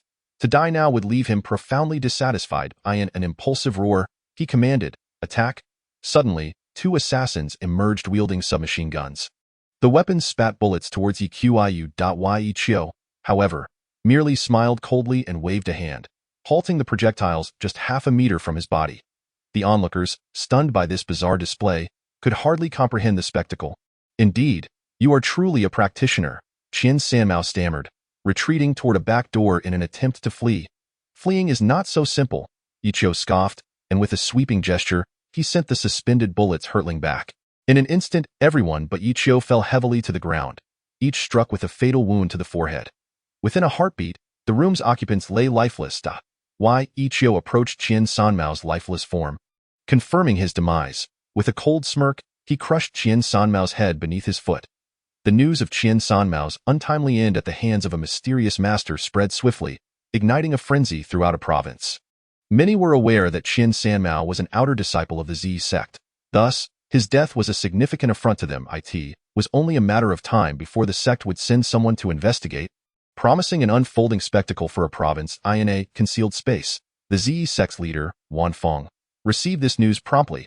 He convened a meeting with the elders, and soon 13 of them gathered in the council hall. Such audacity to assault an outer disciple of the Zi sect. This is a declaration of war against us. Wan Feng seethed. "Elders, what are your thoughts?" Within the Zi sect, Wan Feng held the highest authority. Yet he could not unilaterally decide on significant matters. He often collaborated with the other leaders. The eldest elder stepped forward. "We must eradicate anyone who dares oppose the Zi sect. Qian Sanmao was one of our own, and the fact that he and his subordinates were brutally slain in his own quarters is unacceptable. We must act decisively. Otherwise, other factions may perceive us as weak." The second elder added, "Each elder oversees a portion of territory, and a province falls under the purview of Elder 13, suggests that he leads the investigation. His psychic abilities are formidable, making him a match for any ordinary practitioner." Upon hearing this, Wan Feng nodded in agreement. "Is Elder Zhang available?" he inquired, casting a thoughtful glance at the elder before him. Although Zhang Yuan was Wan Feng's junior, the power of his cultivation instilled a degree of apprehension in Wan Feng. Upon being summoned, Elder 13 Zhang Yuan stepped forward. "Since this incident occurred in a province, I shall take charge of the investigation." "Very well. I trust you to handle this matter, 13th brother," Wan Feng affirmed with a firm nod. Thus, Zhang Yuan departed the secluded space to confront the world of mortals alone. While he had many direct disciples, he chose not to bring any along, believing he could resolve the situation within a day or two. Zhang Yuan's confidence in his abilities was palpable, yet he was unaware that Yiqiu had evolved significantly since their last encounter a decade prior. After eliminating Qian Sanmao, Yiqiu did not flee but instead remained quietly in the provincial capital of A. He anticipated that the Zi sect would dispatch agents for an investigation. Should they mishandle the situation, it would severely tarnish their reputation. Yiqiu had once contemplated personally visiting the stronghold of the Zi sect. However, various pieces of evidence indicated that the Zi sect was not located on Earth, but rather in a separate dimension. Yiqiu was not adept in spatial manipulation, and with his current strength, he could not breach that independent space. More importantly, he did not even know which direction to head towards. As for another adversary, Qian Sanmao's earthly ally, Deputy Yu in Province A, Yiqiu believed dealing with him would be a mere trifle. Meanwhile, upon hearing of Qian Sanmao's demise, Deputy Yu had remained in a state of panic within his office. Having committed numerous misdeeds before attaining his high position, he had several lives on his conscience. The primary reason he had not been apprehended was due to the backing of the Zi sect. Qian Sanmao's death instilled in Deputy Yu a sense of formidable enemies looming, which posed a significant threat given his close ties with Qian Sanmao. Deputy Yu lingered in his office, seemingly awaiting someone's arrival. or more precisely, a phone call. Suddenly, his mobile phone vibrated. Filled with joy, he hastily answered the call, and upon seeing the caller ID, a weight lifted from his heart. Xiao Yu, this is Elder 13, I have arrived at the airport, came the voice of Elder Zhang Yuan. All right, I shall come to fetch you immediately, Deputy Yu replied cautiously. After uttering that phrase, Zhang Yuan hung up, demonstrating his disdain for the mundane world. If Deputy Yu held any value, he would not have bothered to contact him. Deputy Yu gathered his documents and exited his office. Shortly thereafter, he drove away in his car. While Yi Qiu emerged from an inconspicuous corner, just as Deputy Yu's vehicle was about to vanish from Yi Qiu's sight, he abruptly extended his hands and made a swift gesture. An astonishing event unfolded as Deputy Yu's car unexpectedly accelerated. Hurtling towards a nearby truck, with a deafening crash, the luxury Toyota exploded. Yi Qiu's mental prowess swept over, revealing that Deputy Yu was beyond saving. Once assured of the target's demise, Yi Qiu departed, leaving behind a subtle inscription. I am responsible for all of this. Seek me at Ziyuan Mountain. Ziyuan Mountain was not within the provincial capital but rather 50 miles away, a locale sparsely populated. Half an hour later, Yi Qiu found himself aboard a bus heading towards Ziyuan Mountain. Are you not afraid of them seeking assistance? Inquired the system's little girl. A decade had passed, yet she appeared unchanged. While Yi Qiu had transitioned from youth to middle age 10 years ago, I would have been terrified. But now, I fear nothing. My parents were slain by these people. I shall avenge them. I only wonder who the Z sect has dispatched this time. Yi Qiu mused. The little girl chuckled. Yi Qiu, the supreme coins you possess are quite substantial. 3 million in total. Yi Qiu shook his head in disbelief. This is what I earned over the past decade. Fortunately, the turmoil in North Africa allowed me to accumulate such wealth. Otherwise, I doubt I could have even reached 1 million. In this system shop, one could only purchase items with supreme coins. No other currency would suffice. Thus, Yi Qiu communicated with the little girl, and time passed. 2 to 3 hours later, Yi Qiu finally alighted at the foot of Ziyuan Mountain. Observing the dimming sky, he realized that if no enemies appeared tonight, he might have to spend the night there. However, Yi Qiu was confident that his opponents would come, having slain 2 significant outer disciples of the Z sect, an affront no one could easily overlook. After several hours, footsteps finally approached. Are you the person we of the Z sect seek? Elder 13 inched closer to Yi Qiu. Indeed, I was the one who dealt with Qian Sanmao and Deputy Yu. Yi Qiu affirmed with a nod. Who are you? Why do you oppose the Z sect? If you refuse to answer, I shall kill you immediately. The glint of malice flickered in Elder 13's eyes. Have you forgotten me? Yi Qiu smirked. We crossed paths a decade ago. That moment. Yi Qiu recalled the Elder's visage. Chapter 82. Absolute advantage. Hearing this, Elder 13 was momentarily taken aback, scrutinizing Yi Qiu closely. 10 years ago. Oh, I remember now. You escaped when I attempted to kill you. It must be noted that Elder Zhang Yuan had a commendable memory. You failed to eliminate me then, and I have returned now for vengeance. Yi Qiu declared, gazing intently at him. Vengeance? You? Elder 13 erupted into laughter. Today's youth, having acquired a smattering of ancient martial arts, mistakenly believe themselves invincible. Let me be clear. Killing you is as effortless as squashing an ant. Yi Qiu scoffed, without a trial. How would you know? Zhang Yuan chuckled. I must admit, you are an exceptionally arrogant young man. Yet, I have seen many like you perish in my hands. They no longer walk this earth. Perhaps you are the exception, Yi Qiu retorted. You dare? Zhang Yuan suddenly shrieked. Die. Just as his words fell, a powerful mental storm surged towards Yi Qiu. Yi Qiu smirked, unleashing his own formidable mental tempest. When their forces collided, an earth-shattering roar reverberated through the air. Surrounding flora and fauna were decimated by the invisible force, and even nearby boulders crumbled into dust. Zhang Yuan's mental prowess was indeed formidable, yet Yi Qiu's was threefold stronger. Zhang Yuan's tempest faltered within 3 seconds, collapsing under the pressure. Witnessing this, Zhang Yuan stood in shock. He had not faced defeat in many years. When Yi Qiu's wave struck him, he could not suppress the blood that spurted from his mouth. You have become a practitioner of the mental arts, Zhang Yuan gasped, struggling to remain upright. Indeed, I am of the mental discipline. Though my power far surpasses yours, Yi Qiu advanced step by step. What level have you attained? Xin level or D level? It cannot be Tian level. Zhang Yuan retreated a step. In the world of cultivation, practitioners were classified by rank. Tian level, D level, Xin level, and Huang level. Legend spoke of demigods and deities beyond Tian level. Yet such tales remained mere myth, as Earth's spiritual energy was too scarce for anyone to ascend to such heights. Tian level? Ha! Allow me to enlighten you. I have reached the demigod level. Ichio scoffed. Demigod? That is impossible. For millennia, no demigod has emerged on Earth, Zhang Yuan shouted in disbelief. The failure of others to become demigods is their folly. Ichio smiled. I, however, am a bit more astute. Hence my achievement. Speak. Do you have any last words? If so, utter them now. Otherwise, you shall have no further opportunity. Upon hearing this, Zhang Yuan gritted his teeth, for such words were typically his own. Go die, he bellowed. With that, massive stones from nearby hurled toward Ichio, if calculated. These rocks weighed hundreds of tons collectively. Knowing he was outmatched, Zhang Yuan's struggle was futile.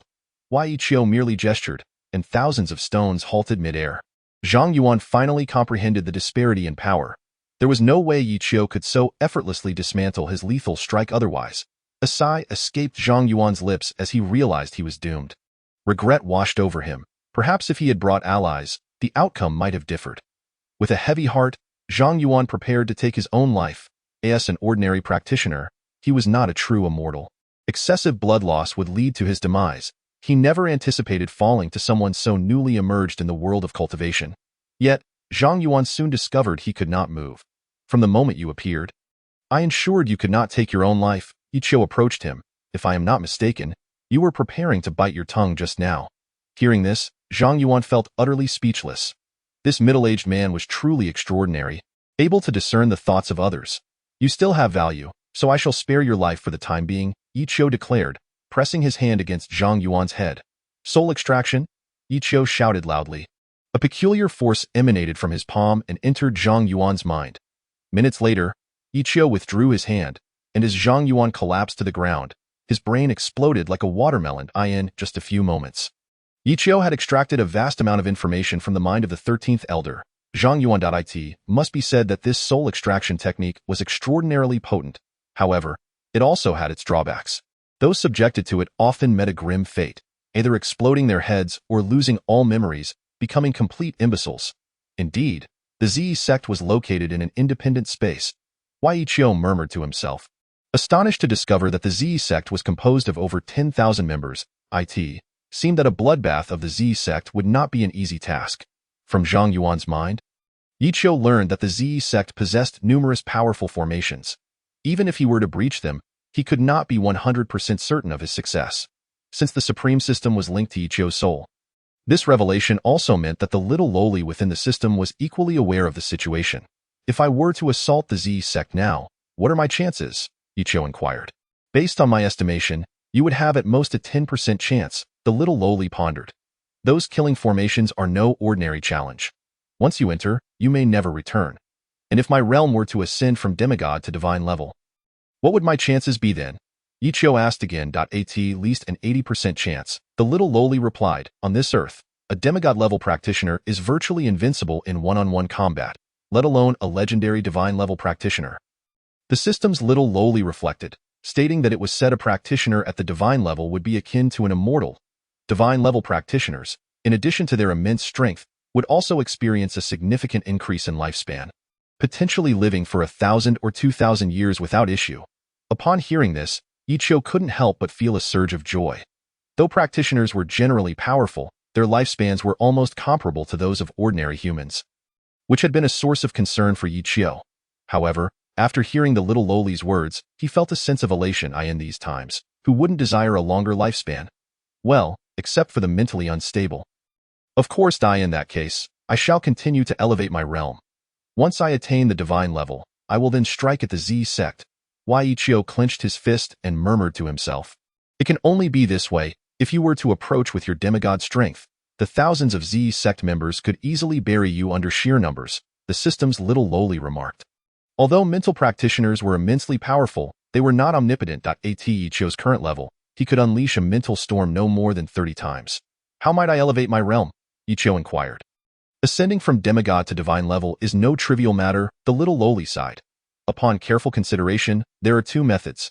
The first is to purchase ascension items from the system shop, but I noticed the price is a staggering 1 billion supreme coins. 8 billion supreme coins? Ichio was left utterly dumbfounded. He recalled that during his 10 years of cultivation in North Africa, He had only managed to earn a few million supreme coins. Earning 1 billion seemed impossible, even over a lifetime. After several seconds, Yichio took a deep breath. Let's discard the first method. What is the second? The little lowly contemplated. Compared to the first method, the second is relatively simpler. However, it may not be an easy task either. The second method involves gathering a substantial number of spiritually infused treasures on Earth. By absorbing sufficient energy, you will naturally grow stronger. Upon hearing this, Yichio paced back and forth. Truth be told, neither method appeared to be straightforward. The spiritual energy on Earth had become exceedingly scarce. Otherwise, cultivation sects would not confine themselves to their independent spaces. As for the second method, it seemed quite cumbersome. I'll have to search for spiritually infused treasures. Yichio sighed. Don't be so disheartened. With the supreme system at your disposal, how could you possibly fail to find treasures on Earth? The little lowly retorted. Chapter 83. The kill order. At that moment, when the 13th elder Zhang Yuan fell, his life token shattered. In every major cultivation sect, significant figures would leave behind a life token imbued with a trace of their soul's essence. When the owner of the life token perished, it would inevitably shatter. Report to the sect master. Something terrible has occurred. The 13th elder's life token has suddenly shattered. An elder hurried into the sect master's chamber. Upon hearing this, the sect master, Wan Fong, was taken aback. The 13th elder was undoubtedly among the top 5 strongest individuals. It appeared that the 13th elder had indeed perished. Wan Fong paced back and forth. Realizing that there were indeed formidable characters in the secular world, did not all major cultivation sects sign a peace treaty? How could those ancient monsters seek to instigate war? Wan Fong deduced that the enemy capable of annihilating the 13th elder Zhang Yuan must be one of those ancient beings who had lived for centuries. An elder pondered and said, when the 13th elder perished, an image was transmitted. From the footage, it appears a young man was responsible for Zhang Yuan's demise. As the elder spoke, he handed over a jade slip. Wan Fong took the jade slip and waved his hand. It magically activated, revealing that its functionality surpassed that of any mobile device or computer in the secular world. Within the jade slip were 2 figures. One was the 13th elder Zhang Yuan, and the other was Yichio. After exchanging some words, they engaged in battle, and within mere seconds, Zhang Yuan was utterly defeated. So it is. The 13th elder's adversary is a master of the mental arts. Wan Fong murmured. It seems that dealing with this young man will not be an ordinary challenge. Wan Fong paced again, contemplating carefully. Elder 13 was a pinnacle yellow level master. Even so, he was easily vanquished by that young man. It seems this young man's strength must be at least that of an earth level master. Wan Fong mused. On Earth, the hierarchy of practitioners ranged from low to high. Yellow level masters, mysterious level masters, earth level masters, heavenly level masters, and divine level masters. Above divine level practitioners were the foundational stages: foundation building, golden core, nascent soul, tribulation crossing, and true immortals. It was said that only upon reaching the foundation building stage could one be considered a true practitioner of great capability. Due to the severe lack of spiritual energy on Earth, practitioners' levels were generally low. For instance, yellow level practitioners were as common as dogs, while earth level and heavenly level practitioners were exceedingly rare. As for foundation level masters, they remain the stuff of legends. When will our ancestor return? Wan Fong inquired. A trusted aide stepped forward and replied, according to the sect master, our ancestor will take at least a year to return from the secret realm. Many mysterious locations still existed on Earth, filled with both opportunities and challenges. However, ordinary individuals would face certain death if they entered. Several years prior, a few ancestors of the Zi sect had ventured into a prehistoric civilization's ruins. Within the Zi sect, Wan Fong was not the strongest. That title belonged to those ancestors, who were said to be ancient beings living for over 1,000 years, having achieved the foundation building stage or above. I see. Wan Fong furrowed his brow. Based on the information transmitted from the jade slip, the young man named Yichio was formidable in both combat prowess and cultivation level, surpassing the elders. If they were to send more people, it would likely yield little result unless the ancestors intervened personally. Then we shall endure this affront. The major cultivation sects would surely find amusement in our plight. One elder huffed. Let it be known in the name of the Zi sect that a kill order is to be issued against this individual. Whoever slays that fellow shall be rewarded with 10 heavenly great restoration pills. Wan Fong contemplated, realizing that the heavenly great restoration pill was a prized item. It was said that consuming one would elevate a practitioner's realm and strength by a level. Certainly, consuming a single heavenly great restoration pill yields significant effects. However, Ingesting a second one would render it ineffective. Otherwise, the experts within the Purple Garment sect would all likely be formidable tribulation transcenders by now. Upon hearing this, the elder present secretly chuckled, acknowledging it as an astute observation. Indeed, the heavenly Great Restoration pill from the Purple Garment sect is renowned throughout the cultivation community, particularly among solitary cultivators who, upon learning of this extermination order, would likely go into a frenzy. Compared to the various major sects, solitary cultivators lead a rather arduous existence, lacking established techniques and cultivation resources, rendering progress nearly impossible. However, should solitary cultivators persist and seize certain opportunities, they could still experience rapid growth. Thus, the extermination order from the Purple Garment sect spread swiftly. A very ancient building located in the far north of Siberia, a group of vampires scrutinized the extermination order inscribed on a jade tablet. They were astonished by the generosity of the Purple Garment sect. An ancient vampire elder, who had lived for over 1,000 years, smiled sardonically, recalling how 3 years prior, their attempt to procure the heavenly Great Restoration pill from the sect had ended in failure. My lord, this heavenly Great Restoration pill holds immense significance for our vampire clan. Therefore, we must eliminate this young man. Indeed, acquiring the heavenly Great Restoration pill would elevate the strength of the Maria vampire clan to a new level, enabling them to withstand assaults from the werewolf clan. Very well, once the snow ceases, I shall dispatch several elites to Huaxia. Barring any unforeseen circumstances, it should pose no significant issue. In a particular location in northwest Huaxia, an oasis concealed within the desert served as the stronghold of the Heavenly Blade clan. Notably, this oasis is absent from any maps of Huaxia, surrounded by layers of prohibitions that prevent those without sufficient cultivation from discovering it. Should an ordinary person wander near, the consequences would be dire, likely being buried by the desert storms. Who would have thought that those little devils from the Purple Garment sect could be so generous? A striking woman chuckled with a hint of sarcasm. Indeed, the Purple Garment sect is remarkably generous this time. By eliminating this middle-aged man, one could obtain 10 heavenly Great Restoration pills. A man wielding a large blade scoffed. In my opinion, this middle-aged man's strength is formidable. Otherwise, the Purple Garment sect would not offer such a price. It is said that a single heavenly Great Restoration pill fetched a staggering $50 billion. And even so, it remained in high demand. It is no wonder the practitioners from various sects were visibly excited upon hearing this astounding news. Elder Nanaya, Elder Bapalo, this mission is entrusted to you. I hope you do not disappoint me, a masked man declared. Understood, replied the previously playful man and woman, now standing seriously. If you succeed in this mission, your ranks will be elevated, and each of you shall receive a technique and a heavenly Great Restoration pill. The masked man gazed deeply at them. Naturally, Nanaya and Bapalo felt elated upon hearing this. Simultaneously, the other 3 major families in Huaxia and many solitary cultivators received specific news regarding this extermination order. Even the hidden families in Europe and America were promptly informed. Not only did these practitioners and sects receive the extermination order, Ichio, by fortunate coincidence, also came into possession of a jade tablet. He was astonished by the existence of such a device in the cultivation world. As Ichio examined the jade tablet, he noted its remarkable nature. It certainly surpassed the capabilities of his mobile phone. Could it be that communication among these cultivators relied on this object? The system's little girl nodded vigorously, confirming, indeed. This jade tablet is equipped with a small formation said to transcend the constraints of time and space. Even if you were on the moon, as long as you possessed this jade tablet, you could communicate with someone on Earth. Upon hearing this, Ichio couldn't help but sweat nervously. It seemed that the cultivation world possessed its own high technology. It appears you are in trouble now, the system's little girl remarked, somewhat exasperated. I never imagined that the people from the Purple Garment sect held such influence, merely by offering this minor condition.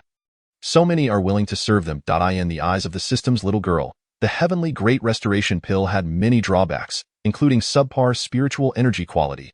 She could easily list numerous flaws.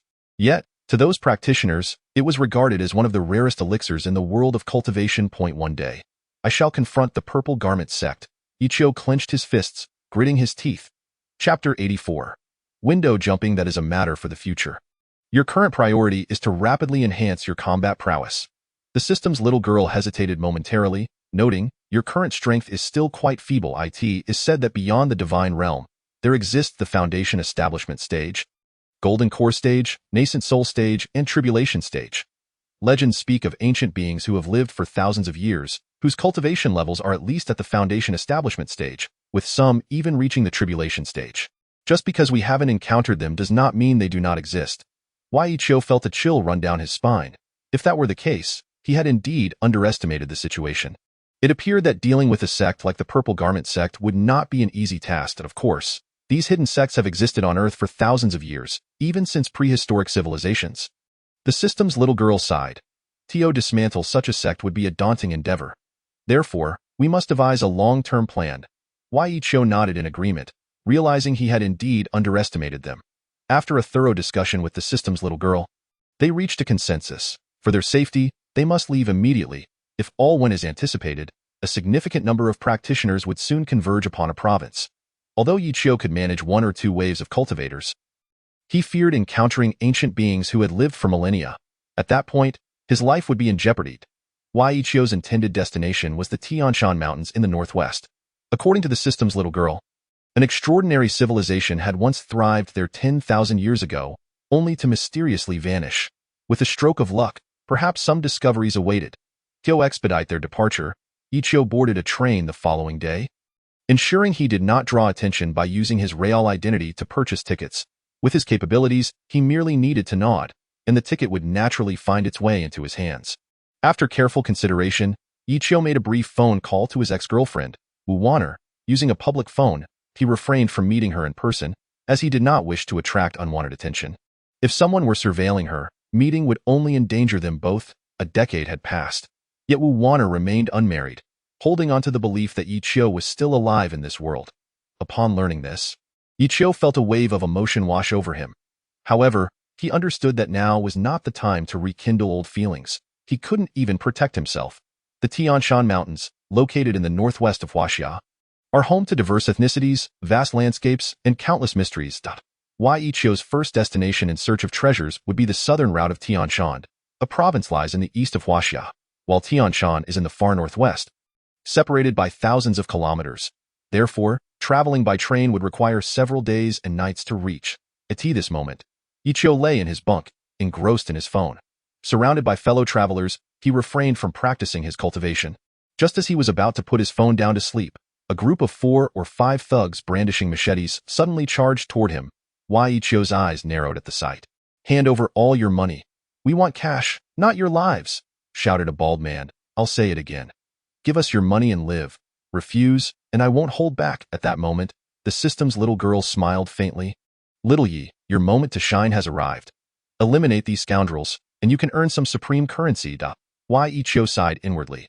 While he could earn 2,000 or 3,000 units of supreme currency, acquiring high-quality techniques seemed a distant goal. In the system's marketplace, those superior techniques typically cost at least several hundred thousand, if not millions or even tens of millions of supreme coins. Such circumstances are exceedingly common. Wai Ichio cast a cold gaze at the nefarious individuals before him, contemplating that if they refrained from troubling him, he would let them be. Having come to terms with his understanding, Ichio realized that striving to be a saint in this world would not necessarily earn him the favor of others. Moreover, wherever there are people, there will inevitably be wrongdoers. It can be said that no matter how hard one endeavors, one cannot eradicate all the evildoers in this realm. However, should Ichio find their actions intolerable, he would not hesitate to intervene. Those who could afford to sleep in sleeper cars on a train were generally not impoverished. In an instant, a considerable amount of cash was laid out on the table. 4 or 5 thugs, upon seeing such wealth, couldn't help but feel elated. "You, and you, hand over your belongings immediately. If you have bank cards, hand them over too. We brought a computer and can transfer money online," shouted the bald man, pointing at EQIU. Wai Ichio replied with a sneer. "I possess billions, but the problem is, you lack the qualifications to demand my money." The bald man was momentarily taken aback by this statement, pondering whether he had encountered someone extraordinary. Although he hesitated, it was nearly impossible for him to relent based solely on Ichio's words. "Brother Jun, search this guy to see if he has anything of value." The bald man commanded one of his lackeys. "Damn it, this guy dares to defy us. According to our temperament, we should just kill him." Lu Jun scoffed, walking over to Ichio. "Kid, get down here and take off everything you have. If you don't comply in 5 seconds, I'll kill you." For some unknown reason, several minutes passed without the train security appearing. Perhaps they were too frightened to approach. "Get lost, Ichio barked. Lu Jun's anger flared at this. Kid, I'm giving you face, yet you dare to be disrespectful. Lu Jun's loud voice attracted the attention of the other thugs, who quickly surrounded Ichio. Who is this little brat? How dare he insult Brother Jun? Is he seeking death? One thug exclaimed. Damn it, does this kid think he can look down on all of us by himself? Another chimed in. Several villains advanced, ready to teach Ichio a harsh lesson. If Ichio were merely an ordinary person, even if he survived, he would likely be severely injured. If you all vanish from my sight right now, I will pretend nothing happened. Otherwise, I will not hold back. Ichio stated calmly, he intended to remain low-key and did not wish to kill anyone on the train. Brothers, let us give this arrogant guy a taste of pain, so he understands why flowers bloom so beautifully. The bald man roared to at that moment.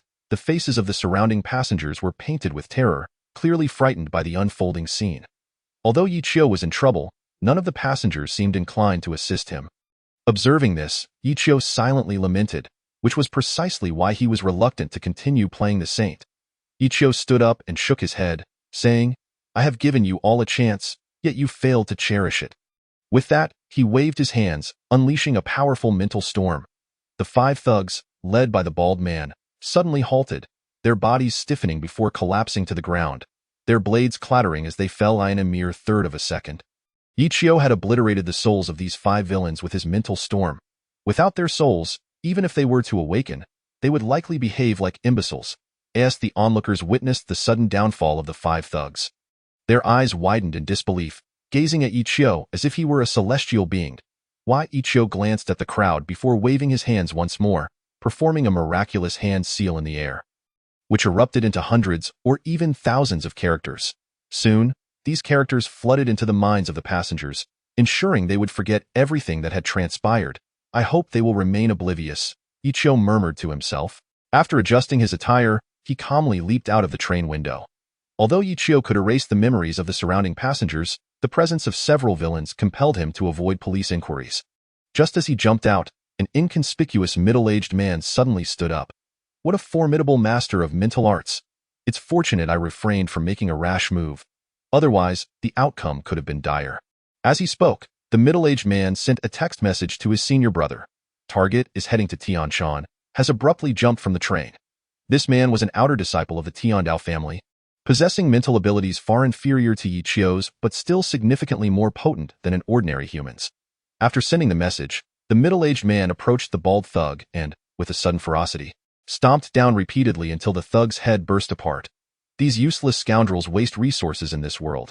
I might as well send you on your way, the middle-aged man declared before leaping out of the train window himself. Upon landing, Ichio felt quite displeased, as rain began to fall from the sky. With his capabilities, flying was a simple task. However, he wished to avoid attracting the attention of other practitioners. There appears to be a temple ahead where I could take shelter from the rain. The system's little girl detected through Ichio's mental prowess. Why? Ichio quickly scanned the area with his soul energy and indeed found an ancient temple not far ahead. Since he was in no rush, there was no need for him to fly, as it would only attract unnecessary trouble and deplete his energy reserves. Without hesitation, Ichio swiftly entered the temple. Upon entering, he was greeted by a strong aroma of meat, leading him to wonder if monks had begun consuming meat. As he pushed the door open, he found a dozen monks feasting heartily. Their surprise at Ichio's sudden entrance took them several seconds to recover from. May I ask, esteemed guest, what brings you to our temple? An elderly monk inquired. It's raining outside, and I seek shelter. Ichio replied with a smile. In this world, encountering difficulties is not uncommon.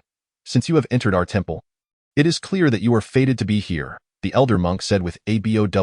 By the way, I noticed you have begun eating meat, Ichio casually remarked. The elder monk blinked in surprise before chuckling. There is an old saying, wine and meat pass through the intestines, yet the Buddha remains in the heart. By the way, where has Monk Wuyuan gone? Ichio took a few steps forward to inquire further. Wuyuan? He has returned to his hometown. The elder monk hesitated before answering. Oh, I see. Ichio smiled. Is there a place where I can rest properly? At this moment, Ichio was certain that these monks were all impostors, as he had merely fabricated the name Wuyuan. With that, he pulled out several bills from his pocket. Of course, I will pay for my accommodation. The elder fake monk's eyes lit up upon seeing the money. Rest assured, we will ensure your satisfaction. You two, please escort this guest to a clean room. Thus, under the guidance of 2 monks, Ichio proceeded to a very tidy room. After taking a hot shower, he prepared to rest, when suddenly a young monk entered. Esteemed guest, I have brought you some tea. Please enjoy it at your leisure. After delivering his message, the young monk exited. Aha, if I am not mistaken. This tea must be laced with something, the system's little girl remarked with a smile. Humans have only a handful of methods to harm others: ambush, poison, or direct confrontation.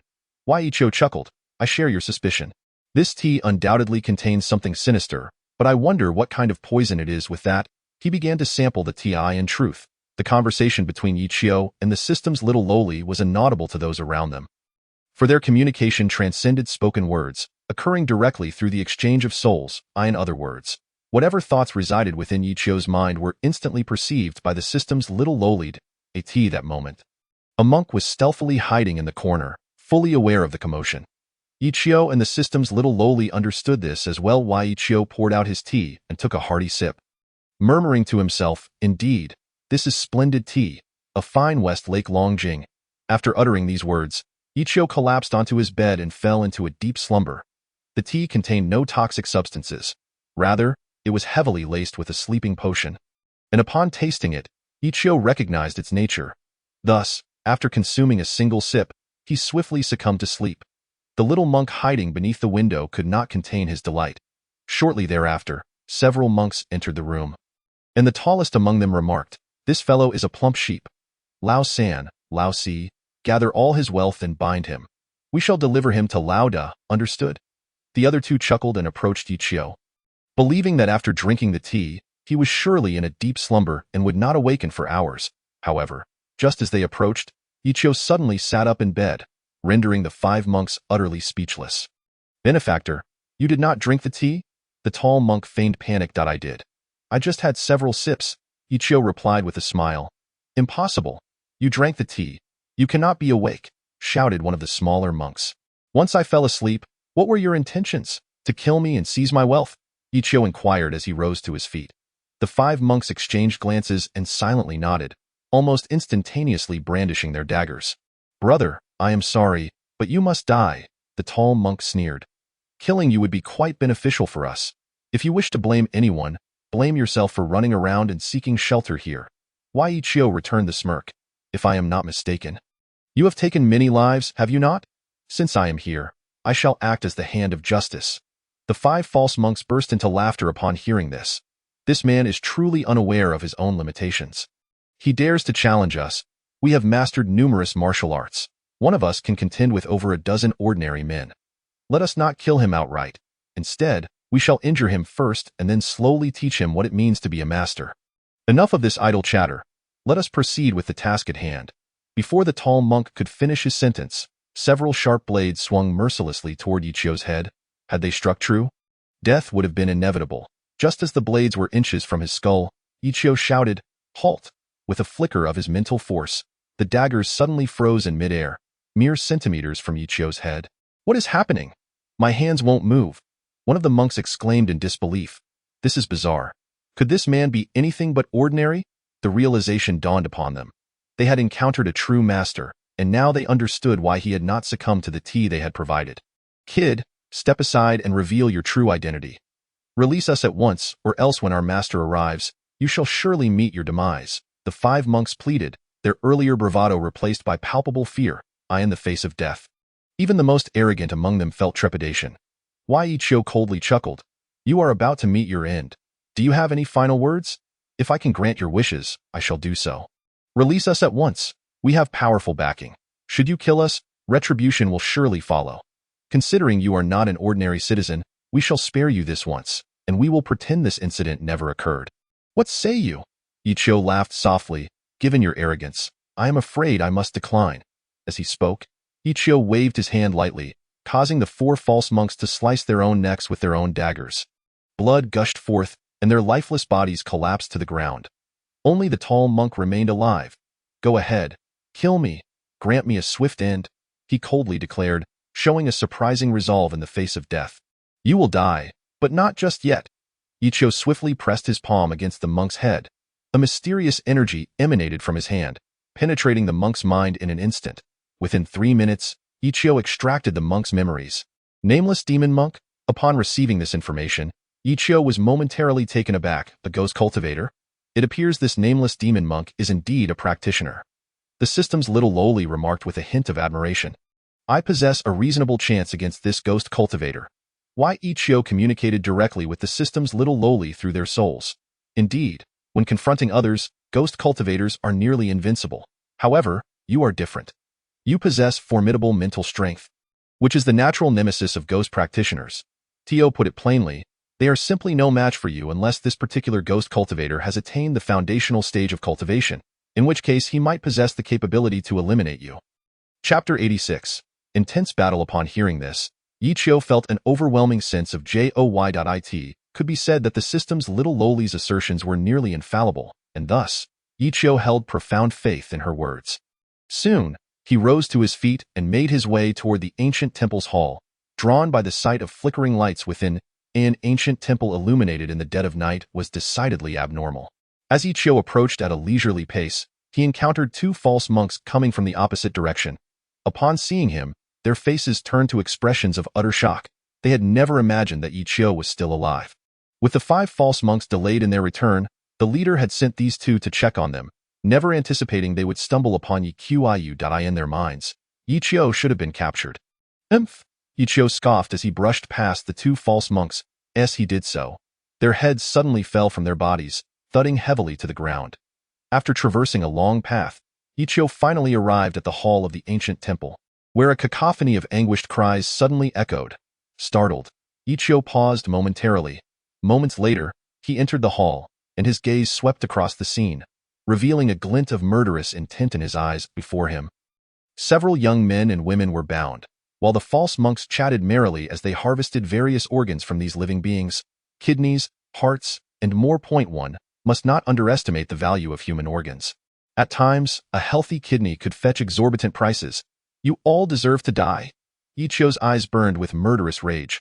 Among humanity, such despicable wretches existed. The system's little lowly expressed her disdain, noting that such human refuse deserved to die 1,000 times over. What is happening? How is this fellow unharmed? How did he arrive here? Are our 3 disciples nothing but useless fools, unable to capture this brat? No wonder they have gone off to gamble. Since he has come, we ought to capture him. The monks, having learned numerous ancient martial arts, believed that dealing with Ichio would be a trivial task. Yet, they failed to consider a crucial question. Why had none of their dispatched members returned alive? At least 30 false monks encircled Ichio, each wielding sharp blades, some still stained with the blood of their recent victims. 33 Heaven's Blade Formation. Someone shouted. In an instant, the false monks surrounded Ichio, taking their positions with precision. As the formation solidified, Ichio could distinctly sense their collective aura intensifying significantly. Such formidable blade energy, this formation could contend even against practitioners of the Xian level without falling short. The system's little lowly let out a faint sigh. However, given your current cultivation level, which is at the semi-divine rank, this 33 Heaven's Blade Formation poses no threat to you whatsoever. Kill! Someone shouted loudly. In an instant, 33 sharp blades struck towards Ichio from various angles. Why? Ichio coldly smiled and waved his hands. Mental storm. A formidable mental storm surged towards each of the false monks, and almost all of them displayed expressions of extreme agony. Some of the weaker ones even bled profusely from their eyes, mouths, and ears. Weren't you all quite arrogant just now? Ichio stepped forward a few paces and said, Come, let us continue this battle and see what formidable power your so-called 33 Heaven's Blade Formation possesses. At this moment, many of the false monks rolled on the ground, unable to respond to Ichio's words. All right, time is running out. I shall send you on your way, Ichio sneered. Just then, a false monk clad in red appeared at the entrance. He cast a deep glance at Ichio and said, I truly have been blind. I never expected that you would be a practitioner. Here's the deal. Release my disciples, and we will treat this as if nothing has happened. What do you say? The red-robed false monk had been observing from the entrance since Ichio made his move, waiting to see what kind of technique this young man employed. Although the Buddhist sect has declined from its former purity, they would never resort to the vile act of dismembering living beings. For this reason alone, the red-robed monk was undoubtedly a false monk. At this moment, Ichio regarded him intently and smiled. What if I choose not to give you face?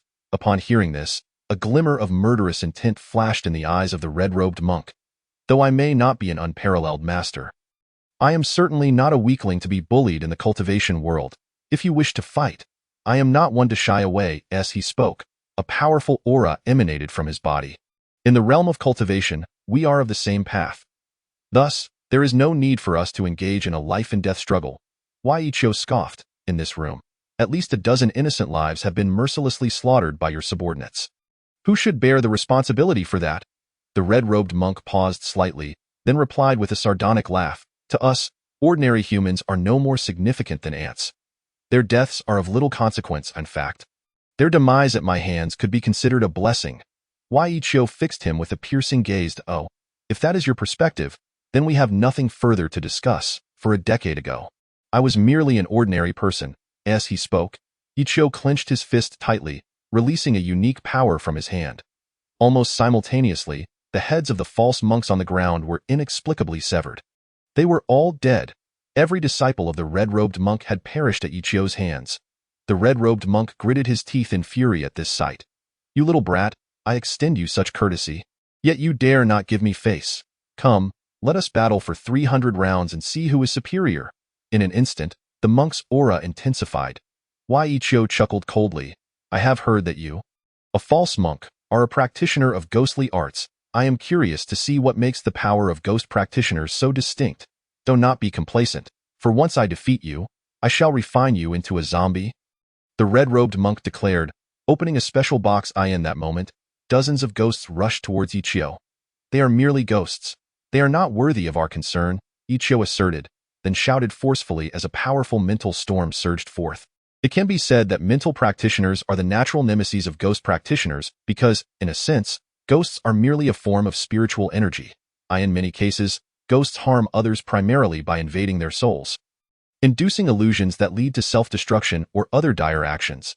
It's fair to say that the majority of ghosts lack the direct capacity to kill. When the powerful mental storm struck, a significant number of ghosts were instantly obliterated. The red-robed monk was taken aback, realizing, so you are a mental adept. No wonder you are so arrogant. In the cultivation world, mental practitioners are exceptionally formidable. Even a practitioner of the yellow level possesses terrifying abilities. Indeed, I am a mental adept. Ichio smiled and said, if you are wise, you will take the initiative to end your own life. Perhaps if I am in a good mood, I may leave you with a complete corpse. Do not be so confident. I have many tricks up my sleeve, the red-robed monk retorted, suddenly swallowing a black pill. In that instant, his appearance transformed, elevating his rank from earth tier to heaven tier. Crimson Sand Palm, the monk bellowed, charging forward with lightning speed. Ichio scrutinized the red-robed monk and noticed that his hands glowed a fiery red. What an overwhelming heat! The system's little lowly quickly warned. This monk must have used some secret technique. If I am not mistaken, that red palm could likely melt iron upon contact. Had it not been for the little lowly's timely warning, Ichio would have attempted to counter with the 18 dragon-subduing palms. After 10 years of effort in the vast Sahara Desert, Ichio had mastered the 18 dragon-subduing palms to perfection. He had previously only learned one palm, but now he had acquired all 18. It is worth noting that few protagonists in novels ever fully master this technique. The 18 dragon-subduing palms possess extraordinary power, yet they seem to pale in comparison to the Crimson Sand Palm, which appears to be a form of true cultivation technique, making any comparison nearly futile. Heeding the little lowly's advice, Ichio swiftly dodged to the side. Boom! The red-robed monk's hands crashed down upon a massive stone, producing a deafening sound.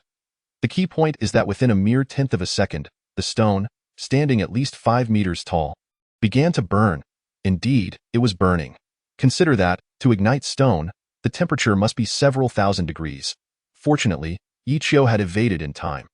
Otherwise, should this bizarre technique have struck him, he would have either perished instantly or been rendered incapacitated.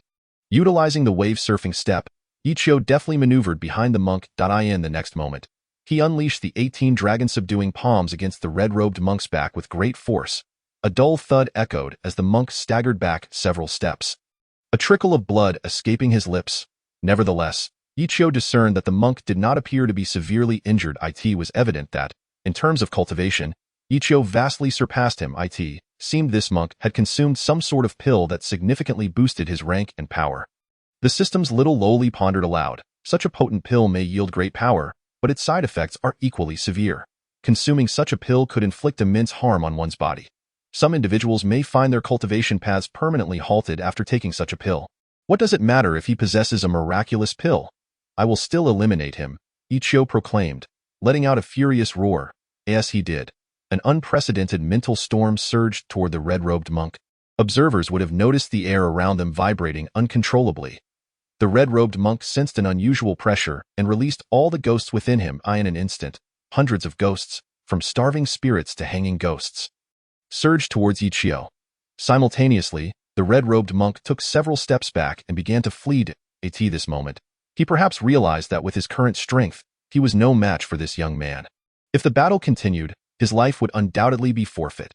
The red-robed monk finally understood that ghost practitioners could never triumph over mental adept practitioners unless their ranks were vastly disparate. Though Ichio's mental storm was tremendously powerful, those hundreds of ghosts were not to be underestimated. Why Ichio unleashed 3 consecutive mental storms before finally annihilating the horde of ghosts. Damn it, that monk got away. Ichio gritted his teeth in frustration. He couldn't help but wonder what kind of miraculous substance the monk had consumed that allowed him to ascend multiple tiers in such a short time. Surely, the legendary celestial pill could not compare to whatever the monk had ingested. The system's little lowly sighed softly. If I encounter that wicked monk again, I shall make him understand why the flowers bloom. So are why Ichio clenched his fist tightly. Soon, he returned to the ancient temple, where he beheld the bodies or the mutilated forms suspended in midair. And he could not help but let out a faint sigh. It took Ichio a considerable amount of time to lower all the individuals. At least 2/3 had bled to death, while among the remaining third, at least half were severely injured. Whether they would survive now rested in the hands of fate. Those who could move, you may return. I have already driven that wicked monk away. Ichio cast a deep glance at the people on the ground. After uttering these words, he departed from the scene. Big brother, may I stay by your side? Suddenly, a 10-year-old girl approached him. Upon seeing her, Ichio frowned slightly. Although the girl was exceedingly beautiful, having her follow him would be a significant hindrance. The places Ichio traversed were fraught with peril, and he could not guarantee his own survival. The girl, perceptive as she was, understood his hesitation as she witnessed his frown. Big brother, I am not an ordinary person. I possess special abilities, she exclaimed. Within the realm of practitioners, there must be those with extraordinary powers, yet not all endowed with such abilities are cultivators. It is said that among 10 million individuals, one may naturally evolve into a person with special powers. And among these, without a specific cultivation method, one cannot truly practice. Oh, do tell me, what abilities do you possess? Ichio inquired, opening his mouth, though the surrounding survivors could not hear him. Only the girl comprehended. After glancing back at the crowd, she hurried to Ichio's side. Big brother, from a young age, I have had a unique sense that allows me to detect treasures around me, treasures imbued with incredible energy, a kind of energy difficult to articulate. Given your strength, you should understand what I mean. Hearing this, Ichio felt a surge of joy. It seemed the girl's abilities were related to treasure hunting. While such powers may lack formidable combat prowess, whoever possessed this girl would hold the key to vast riches. The system's little girl could sense the presence of treasures, but only knew their general direction. All right, I shall take you along. Your safety will be my responsibility, Ichio declared, taking the girl's hand as they made their way outside. That moment, many individuals from the remaining crowd reacted immediately. Brother, could you do me a favor and call a taxi? If you help me with this small task, I will give you $10,000. Hey, the big brother in front, please don't leave. Could you lend me a hand? My family is not ordinary. We have both power and wealth. If you assist me, my family could offer you a position as a department head. How does that sound? I am from the Zhao family, one of the 10 prominent families in the capital. If you help me contact my family, I will give you 10 million. The remaining individuals in the temple clamored towards in the past. Ichio would have gladly assisted them, for before acquiring the supreme system, he was undeniably a mere nobody. Even $10,000 would have seemed like a fortune to him. However, now, he found such offers beneath his notice, as his bank account boasted at least several hundred million. What is your name? Ichio asked, glancing at the girl. My name is Vivian. I am 11 years old, she replied after a moment's thought. What an unusual name, Ichio remarked, slightly taken aback. In our land, I don't think there are any surnames like Wei. In my entire life, I have never encountered such a surname. The girl stuck out her tongue. I chose this name for myself because I am an orphan. I have not seen my parents since I became aware of my surroundings. At this moment, A hint of sadness crossed her face. Ichio smiled gently. Perhaps one day, your parents will suddenly appear before you. Upon hearing this, the girl scoffed. If that day were to come, I would not recognize such parents. Why did they give birth to me if they were not going to raise me? Ichio sighed inwardly, choosing not to elaborate further. The more he spoke, the more it might hurt the girl. By the way, my name is Ichio. Just call me Brother Yi from now on. He pondered for a moment, noticing that despite the rain having ceased, there were hardly any households around. The girl, somewhat shy, added, I am not very familiar with this area either. I have heard that the further one goes northwest. The fewer people there is not like the eastern part of our land, where one can encounter people anywhere. It must be said that the girl's sense of direction was quite impressive. For despite the darkness and the light rain, she was able to discern the way. Continuing down this path, it was uncertain how long it would take to reach civilization. Ichio furrowed his brow. Vivian, hold on tightly. I will be running fast. In Ichio's view, his notion of running was not merely running but flying. If the girl were an ordinary human, he would indeed worry that his speed might frighten her. Yet, she was also a person of extraordinary abilities, having grown up alone, suggesting her inner strength was far beyond that of an average child. Vivian blinked in surprise, but then nodded vigorously. The next moment, she clung tightly to Ichio. Taking a deep breath, he shouted, releasing a powerful mental force from his body. In a mere 3 seconds, Ichio found himself floating in midair. Vivian looked down and paled. Perhaps this was her first encounter with such a phenomenon. We are flying, Ichio exclaimed, embracing the girl as he soared upwards. At his current speed, he was almost on par with an aircraft. And in no time, the scenery around them rapidly receded. Initially, Vivian worried about falling, but after several minutes, her courage grew, and she began to explore her surroundings with keen interest. Big brother, are you also a person with special abilities? Vivian asked. You easily defeated so many fake monks. You must be extraordinary. Ichio pondered for a moment. In terms of my strength, I would say I am a practitioner who has mastered extraordinary abilities. Vivian's heart leaped with joy upon hearing this. Big brother, I have heard that practitioners possess immense strength, and their lifespans are far greater than those of ordinary people. Ichio smiled. That seems to be the case. After a moment of silence, Vivian asked again, Brother Yi, can I also cultivate? If you encounter enemies in the future, I could be a little helper. Ichio considered her question. It should not pose a significant problem. But the path of cultivation is fraught with hardship. If you are not accustomed to enduring suffering, it may be best to refrain from pursuing it. Vivian smiled. If it were about other matters, I might find it difficult to answer, but when it comes to enduring hardship, I have been quite resilient. At the very least, I have not starved in the past 11 years. No other child can compare. Ichio sighed inwardly, recognizing the unfortunate circumstances some endure. With a little assistance, perhaps their childhoods could be improved. Despite the significant contributions made by organizations like the Red Cross, it is likely that those in true need receive nothing in return. Rest assured, as long as you are with Big Brother, you will never go hungry again, he assured her, gently stroking the girl's hair as they flew. After half an hour, they finally spotted lights ahead, indicating human activity. Indeed, Ichio had arrived in a small county town. He did not know the name of the county, but his sole desire at that moment was to enjoy a good night's rest. Though small and sparsely populated, the town possessed the essentials, such as hotels and car dealerships. Ichio led Vivian to a hotel. One premium room, please. Sir, may I see your identification? The hesitant owner, who had been watching television, glanced at EQIU.in. This day and age, everyone carried identification when going out, whether to purchase train tickets, check into hotels, or even during police inspections. I forgot mine. May I bring it next time? Ichio chuckled. Look at me. I have a girl with me. I cannot be a bad person, can I? Ichio was nearing 30 years of age, making it plausible to claim that an 11-year-old girl was his daughter. I apologize, but individuals without identification are not permitted to stay at our hotel. This is a strict policy. The owner gestured dismissively. The police conduct random inspections, and if you lack ID, we could face penalties. In truth, Ichio did possess identification but was reluctant to present it, knowing that the Z sect would be alerted immediately.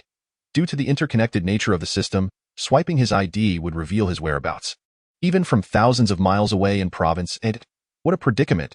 Ichio frowned. I said it's not possible. The owner retorted sharply. Ichio scoffed, waving his hand, and in an instant, the owner's gaze became dazed. Can I stay here? Ichio inquired once more. Of course you can. The owner nodded emphatically. Very well. Take me to the finest room. I wish to rest well tonight. Ichio commanded. It must be noted that Ichio's mental hypnosis was extraordinarily potent. Within a mere tenth of a second, he had the owner under his control. It could be said that if Ichio commanded the owner to end his own life, he would comply without hesitation. Master, this is room 503, the best accommodation we offer, the hotel owner said politely. Please rest. Do not disturb us unless necessary, understood? Ichio waved his hand dismissively. I understand perfectly, the owner replied, carefully exiting the room. Once the owner departed, Vivian gasped, Brother Yi, what power do you possess? You made that insufferable man obedient to us. In truth, Vivian wished to add that the owner seemed to have forgotten to ask for payment. Such a splendid room would undoubtedly cost at least 1,000 yuan for the night. While 1,000 yuan was a trifling sum for Ichio, it represented a significant amount for Vivian. I'm a practitioner of mentalism, Ichio chuckled. Thus, controlling the minds of ordinary individuals is quite straightforward. Upon hearing this, Vivian inhaled sharply.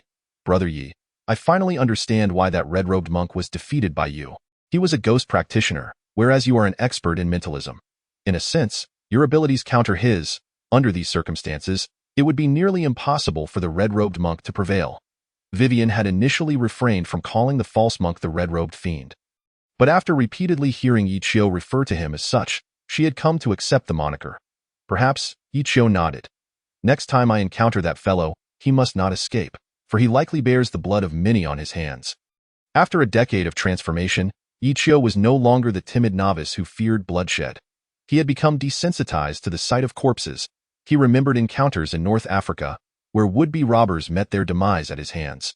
Brother Yi, when can I begin my training? Vivian asked, having just taken a hot shower and settled beside him. Why, Ichio pondered. Let us start tomorrow. For now, we must rest. Vivian was not particularly tired, but Ichio was utterly exhausted after his fierce battle with the red-robed monk and more than 2 hours of flight. His spiritual energy and soul power were nearly depleted. In his own words, he felt as if he lacked the strength to even stand. Soon, Ichio drifted into slumber, while Vivian, after a moment as thought, leaned against him. When Ichio awoke, it was already midday. Big brother, you're finally awake? Vivian exclaimed, munching on snacks as she approached him. Did you go out? Ichio asked. Yes, I stepped out at 8 this morning. I was feeling a bit hungry, she replied. Brother Yi, it's now 1 in the afternoon. You've slept nearly 12 hours. Ichio felt a bead of sweat form on his brow. It seemed he had been rather negligent during his slumber. He realized that if enemies had come for him during that time, the consequences could have been dire. Perhaps I was simply too fatigued yesterday, he mused.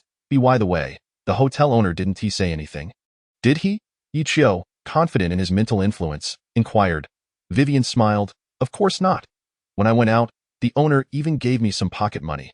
The hotel owner was indeed astute. Had he dared to confront them?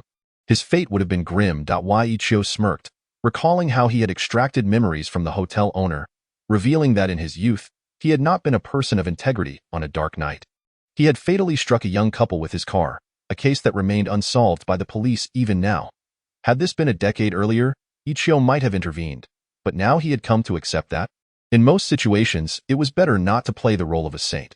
Since the owner had shown himself to be sensible, Ichio saw no reason to pursue the matter further. With that, he took Vivian's hand and headed downstairs. Although the hotel had an elevator, Ichio chose to walk. Upon reaching the ground floor, the hotel owner approached him. Sir, I truly failed to recognize your stature. I apologize for last night's incident. The hotel owner was no fool. Upon reflecting on the previous night's events, he realized he had encountered a practitioner of formidable skill. The realization sent beads of sweat rolling down his brow. For he understood that in the presence of such an adept, he was akin to an ant. If the practitioner wished to eliminate him, it would be an effortless task. Sir, I offer you 50,000 yuan in cash as a reasonable compensation for last night. The hotel owner grinned, submissively extending the money. Ichio, now possessing wealth beyond measure, regarded the sum as inconsequential, yet Vivian's eyes gleamed with avarice. Seeing her reaction, Ichio sighed inwardly, aware that Vivian viewed the 50,000 yuan as a small fortune. Since you have offered your apology, let bygones be bygones, he stated, casting a deep glance at the hotel owner. In the next moment, with a flick of his hand, the money floated from the owner's grasp and into Vivian's pocket. Ichio's display of power left the hotel owner bowing deeply in submission. Soon, Ichio grasped Vivian's hand and walked towards the exit. Do not speak of my visit here to anyone. Otherwise, you will bear the consequences. Do you understand? Ichio turned abruptly at the door. Understood. I will not mention this to anyone, the hotel owner assured, recognizing that this practitioner was not one to be trifled with. With that, Ichio and Vivian finally departed. Once their figures faded from sight, the hotel owner felt a weight lift from his chest. Boss, who were those two individuals? A young attendant approached and asked. They seemed so ordinary. Surely they aren't wealthy, so why did you treat them with such deference? The hotel owner snapped back to reality. Xiao Wang, this matter must remain confidential. Do you understand? If you divulge anything, do not blame me for being ruthless. The young attendant trembled at the owner's words, acutely aware of his boss's influential background, which allegedly included a brother in a high-ranking position. Ichio paid little mind to the happenings behind him. To him, both the hotel owner and the attendant were mere minor characters. It was likely that he would never set foot in that hotel again. Vivian, what is your current range of perception for treasures? Ichio inquired. Vivian thought carefully. As long as the weather is clear, I can sense any treasures within a 30-kilometer radius. After hearing this, Ichio felt a quiet astonishment. It is important to note that the sensory range of the system's little lowly is merely 500 meters. Clearly, extraordinary matters are best entrusted to extraordinary individuals. However, if the aura of a rare treasure is exceptionally potent, I can sense it from over 100 kilometers away. At this point, Vivian suddenly directed her gaze towards the southwest. Oh, there is a trace of purple aura. Could it be that some heavenly material or earthly treasure has emerged? Purple? Ichio was momentarily taken aback by her words. Following Vivian's gaze, he observed that there appeared to be nothing in that southwestern direction. Vivian chuckled and said, most people cannot see the purple aura. Unless they possess special abilities like mine, if purple aura is present in the southwest, it indicates that an extraordinary being is likely there. How far is that from this county? Ichio inquired. Approximately 20 li, perhaps just on the outskirts. Vivian estimated the distance. Let us go.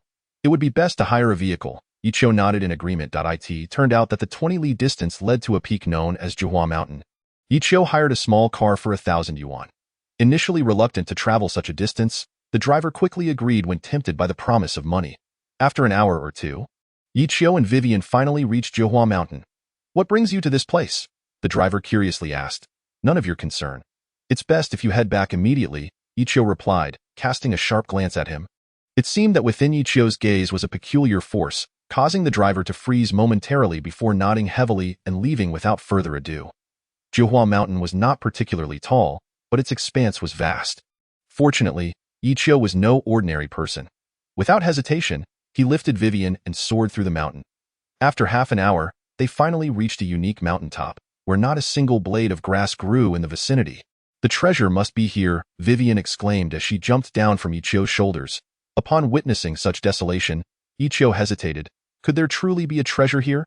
To his astonishment, within a 500-meter radius centered around him, not a single plant could be found, not even resilient weeds. Vivian giggled.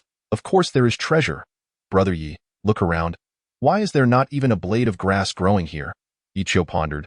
Perhaps the soil here is unsuitable for weeds? Vivian shook her head. Look just beyond this 500 meters. There are plants everywhere. If I am not mistaken, the soil quality should be quite similar. Why? Ichio, torn with uncertainty, asked. Then what is the reason? Because right where we stand lies a heavenly material or earthly treasure, which has absorbed all the spiritual energy and rainwater from the surroundings, making it impossible for any weeds or plants to thrive here. In other words, this treasure has monopolized the nutrients from other plants, Vivian explained. Why? Ichio nodded inwardly, realizing that Vivian's analysis was quite accurate. Brother Yi, can you break the large stone beneath us? Vivian pointed at a boulder. Ichio inspected the stone, furrowing his brow. This stone is at least 20 meters thick. It may be a challenge, but how will I know unless I try? With that, Ichio unleashed the dragon, subduing 18 palms and struck fiercely at the stone below. The sound reverberated through Jihua Mountain. This noise is too loud. If I attract other cultivators, it could spell trouble. Ichio frowned. By the way, System Supreme 001. Do you have any special tools? Ichio communicated with the system's little lowly using his spiritual energy. This supreme system was Ichio's greatest secret, and even to those closest to him, he had never revealed such a monumental secret. In the system's shop, there is a giant axe known as the mountain-cleaving axe. The little lowly said. Using the mountain-cleaving axe will significantly enhance your strength, and most importantly, it is specifically designed for breaking mountains. Why? Ichio couldn't help but break into a sweat. He had never anticipated the existence of such a specialized axe. "How much does this weapon cost?" he inquired, genuinely curious about the price. Supreme coins are not equivalent to real-world currency. Even hundreds of billions of dollars cannot be exchanged for a single Supreme coin. The little lowly chuckled. "Initially, you possessed only a few 100,000 Supreme coins, but due to your recent significant achievement, killing all the disciples of the red-robed demon monk, the system has rewarded you with 1 million Supreme coins. It's unfortunate that the red-robed demon monk escaped. Otherwise, you could have earned at least 5 million Supreme coins." "How many Supreme coins do I have now?" Ichio inquired. "The mountain-cleaving axe costs 1 million Supreme coins, and you currently have 150,000 Supreme coins," the little lowly explained. "Although the mountain-cleaving axe is a bit pricey, given your current status, acquiring it should not be overly difficult." Ichio felt a sense of exasperation. Despite his efforts, he could never seem to accumulate Supreme coins. While doing good deeds could yield considerable rewards, it appeared he would soon spend them all. He remained undeterred, hesitantly asking, "Is the mountain-cleaving axe solely for breaking mountains? Or is it also effective in combat?" Considering the passage of time, Ichio was no novice. Over the years, he had yet to possess a truly exceptional weapon. Though the swords and sabers of the mundane world were of good quality, Ichio felt they lacked something essential. The little lowly meticulously searched the shop and then smiled. "I did not expect that the shop also has the mountain-cleaving axe technique, which is rumored to be a heavenly level skill. In the realm of cultivation, skills are classified by rank, from high to low: heavenly level, earthly level, mysterious level, and yellow level." The little lowly had previously mentioned this. Ichio's eyes brightened. "How many Supreme coins does it cost?" "The mountain-cleaving axe technique requires 50,000 Supreme coins. And combined with the mountain-cleaving axe, it totals 150,000 Supreme coins," the little lowly said with a smile. "Since you have 150,000 Supreme coins, you can purchase them if you wish." Ichio felt a profound sense of resignation. Despite his efforts over the years, he could never manage to save up 2 million Supreme coins.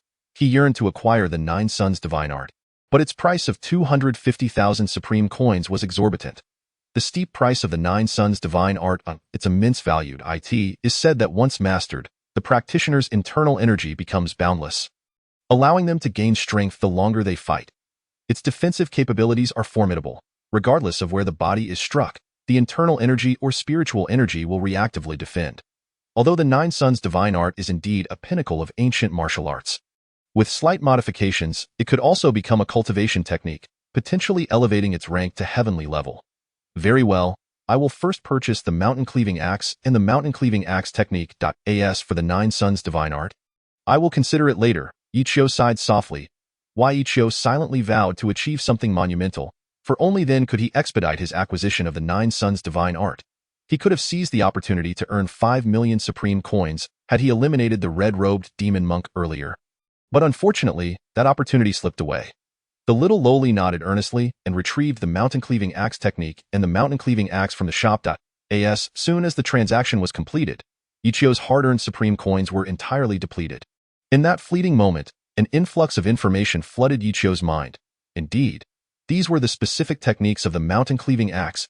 If a cultivator were to practice this technique independently, it would conservatively take them at least 30 years. However, with the system's assistance, once Ichio's physical condition is ready, he could master the mountain-cleaving axe in just a few days. Of course, if the technique is exceedingly difficult to cultivate, it may still require significant time. For instance, when Ichio practiced a spiritual technique, it took him a full decade. Nevertheless, with the system's help, Ichio's training time is considerably shorter than what others would require. It must be said that this is one of the benefits conferred upon him by the Supreme System. Despite the seemingly lengthy conversation between the system's little girl and the protagonist, Ichio, it was merely a matter of seconds. Ichio closed his eyes, diligently immersing himself in the techniques of the mountain-cleaving axe method. Given the limitations of his physical condition, he realized that he could only master the first form of the technique. Unless his body underwent further enhancement, he would not be able to learn the subsequent 8 forms. Vivian, observing Ichio's demeanor, couldn't help but feel a surge of curiosity. She was acutely aware that this elder brother of hers harbored countless secrets. Otherwise, he wouldn't have dispatched so many demonic monks in such a short span of time. However, Vivian had no intention of prying into Ichio's mysteries. Having spent some time in the martial world, she understood well what questions were appropriate to ask and which were best left unspoken. Thus, Ichio sat on the ground, eyes closed, contemplating the mountain-cleaving axe method. while Vivian leaned against a large rock, taking a well-deserved rest. Although her mind was quite mature for her age, she was still merely an 11-year-old girl, and her physical capabilities could not be compared to those of an adult.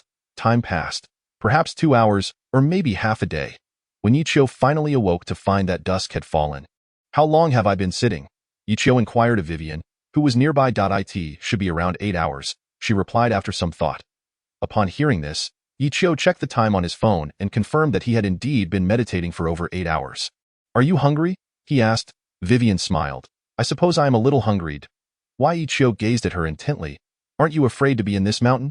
Vivian laughed again. "If I were alone, I would certainly be afraid. But with you here, big brother, I believe that even if there were a horde of wolves in this mountain, they would not stand a chance against you." Although Vivian was not a practitioner, she understood Ichio's prowess.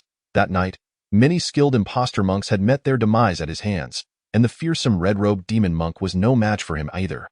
Thus, she firmly believed that her elder brother must be an exceptionally powerful practitioner. Ichio nodded.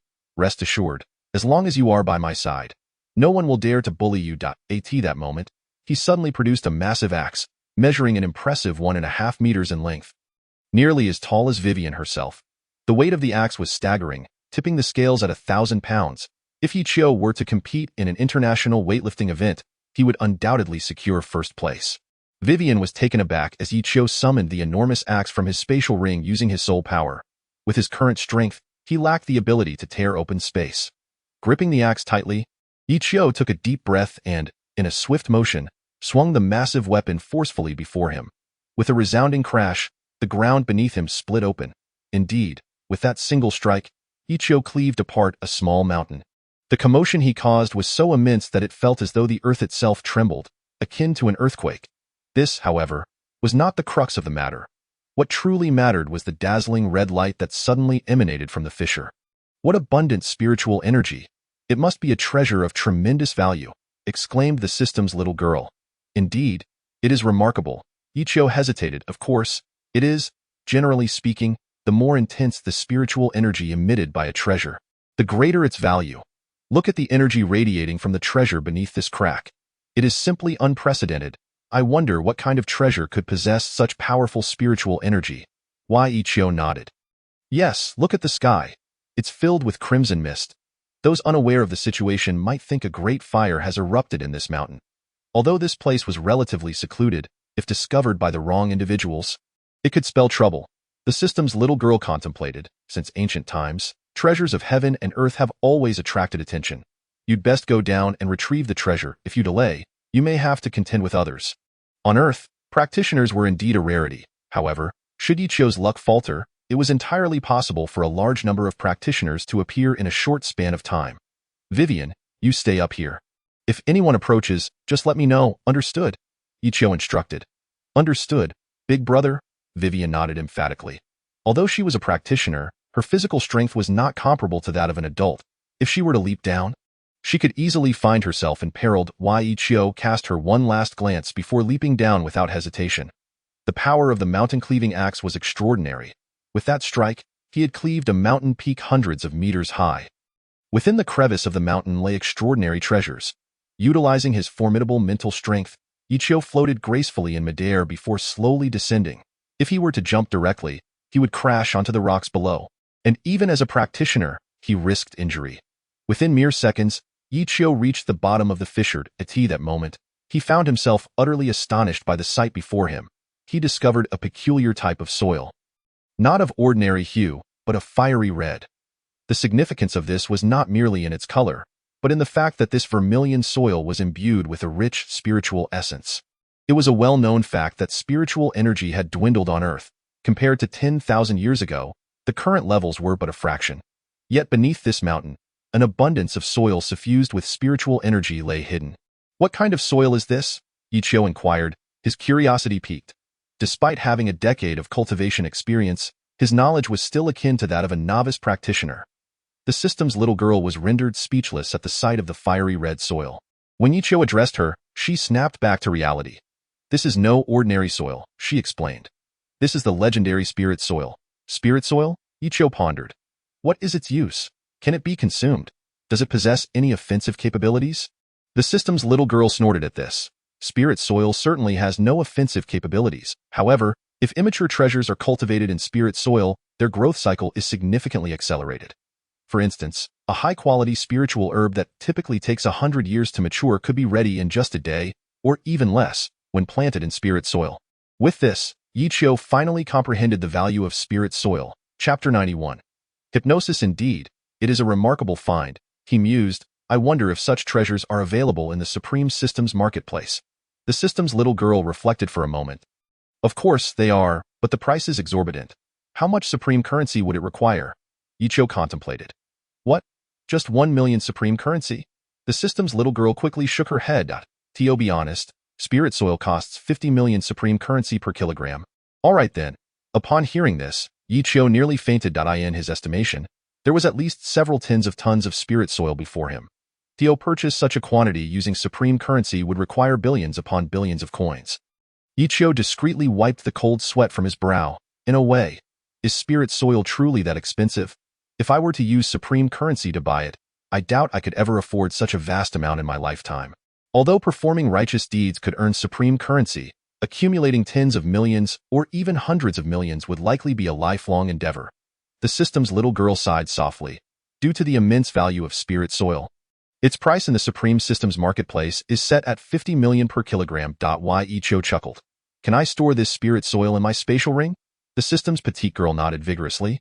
Of course, it's possible. To be frank, if you conceal the spirit soil within your spatial ring and later discover rare treasures, you can plant them directly in the spirit soil in due time.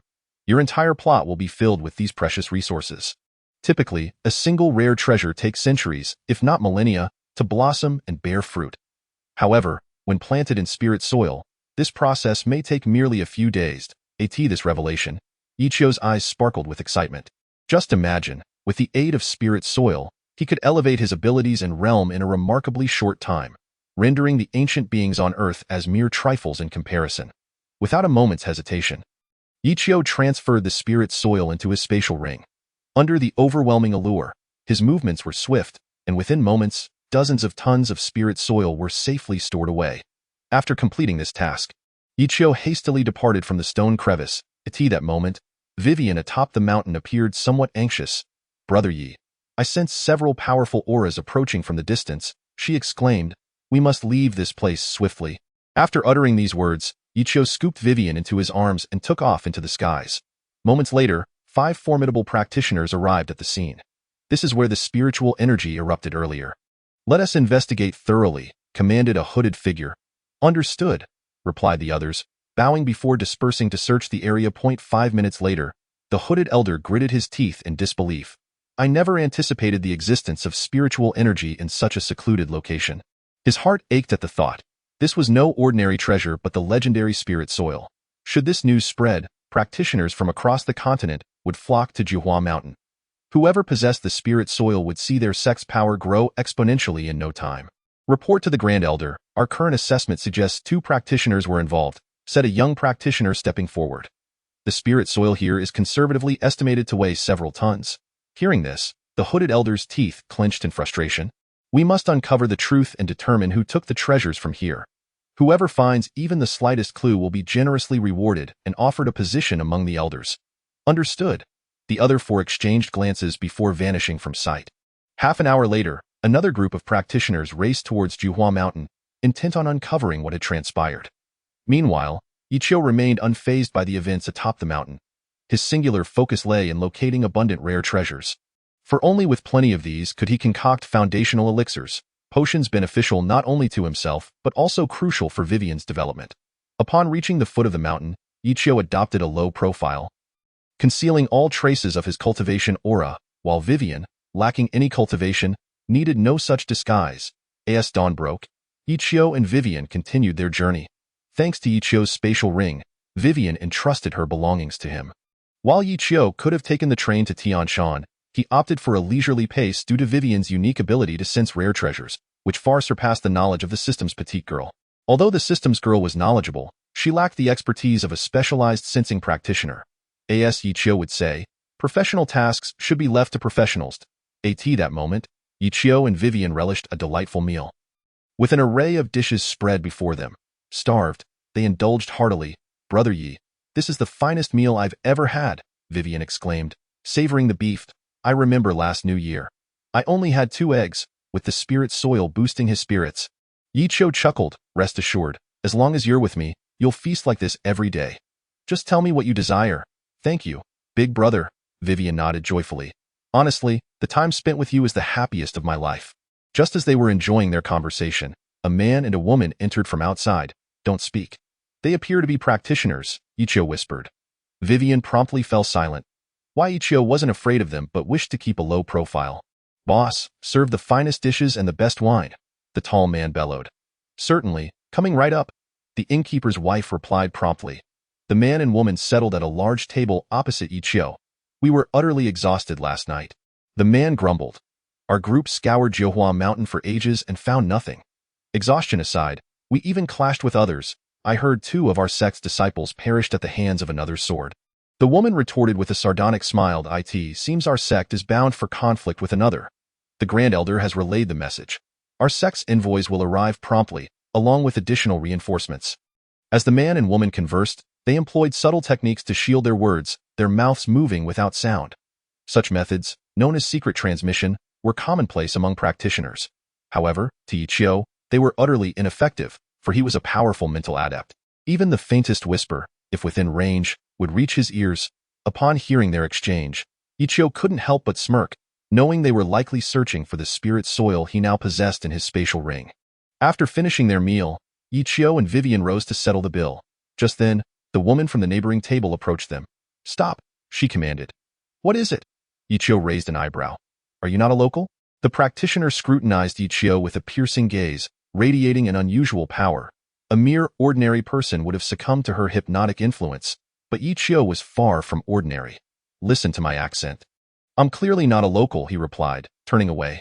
Meanwhile, Vivian cleverly hid behind Yi Qiu, sensing an impending conflict. Strange, my hypnosis has no effect on you? The practitioner was taken aback. Could it be that you are also a practitioner? At that moment, her companion regained focus and stepped forward, seemingly intent on preventing Yi Qiu and Vivian from leaving. What? Just because you're practitioners, we aren't allowed to be? Yi Qiu's eyes glinted with menace. Ah, a fellow practitioner, the man scoffed. We are investigating a matter. May we search you? Look at your shoes. They're caked with mud. If I'm not mistaken, you must have come from Jiuhua Mountain, the woman remarked. Drawing her sword slowly, Yi Qiu glanced at his shoes, realizing they were indeed muddy. A cold sweat broke out as he recognized he might have underestimated these practitioners. After a tense 10 seconds, Yi Qiu coolly replied, Why should I allow you to search me? The man and woman burst into laughter. Just because of the swords in our hands. If you're wise, cooperate immediately, or your lives may be forfeit. Both possessed celestial-level power, giving them a sense of arrogance. Yet, it was unfortunate for them that there were still practitioners far stronger than mere celestial beings. Then do not blame me for being ruthless.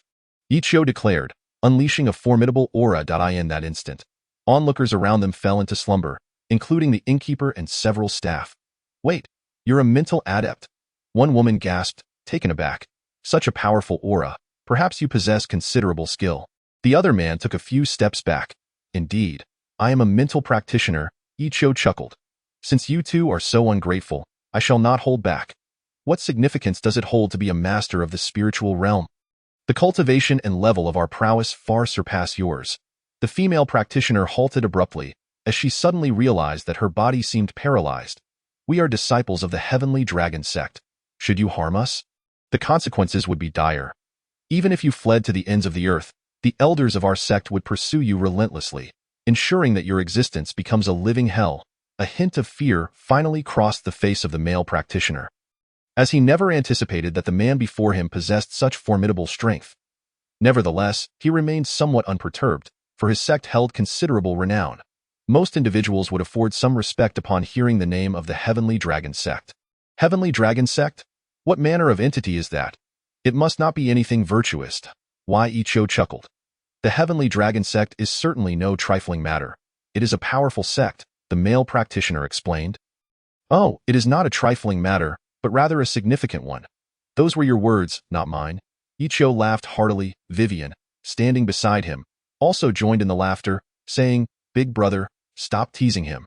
Let us depart from this place at once. Indeed, we must leave. However, before we do, I shall claim the lives of these two. As he spoke, Ichio waved his hands. In an instant, the heads of the man and woman fell to the ground, their eyes reflecting disbelief, for they had never imagined that their adversary would actually kill them. Go be frank. The Heavenly Dragon sect is not on par with the Purple Robe sect. The former is merely a small local sect, while the latter stands as the foremost of the four great sects of the Celestial Empire. Upon witnessing the two corpses, Vivian did not appear particularly flustered.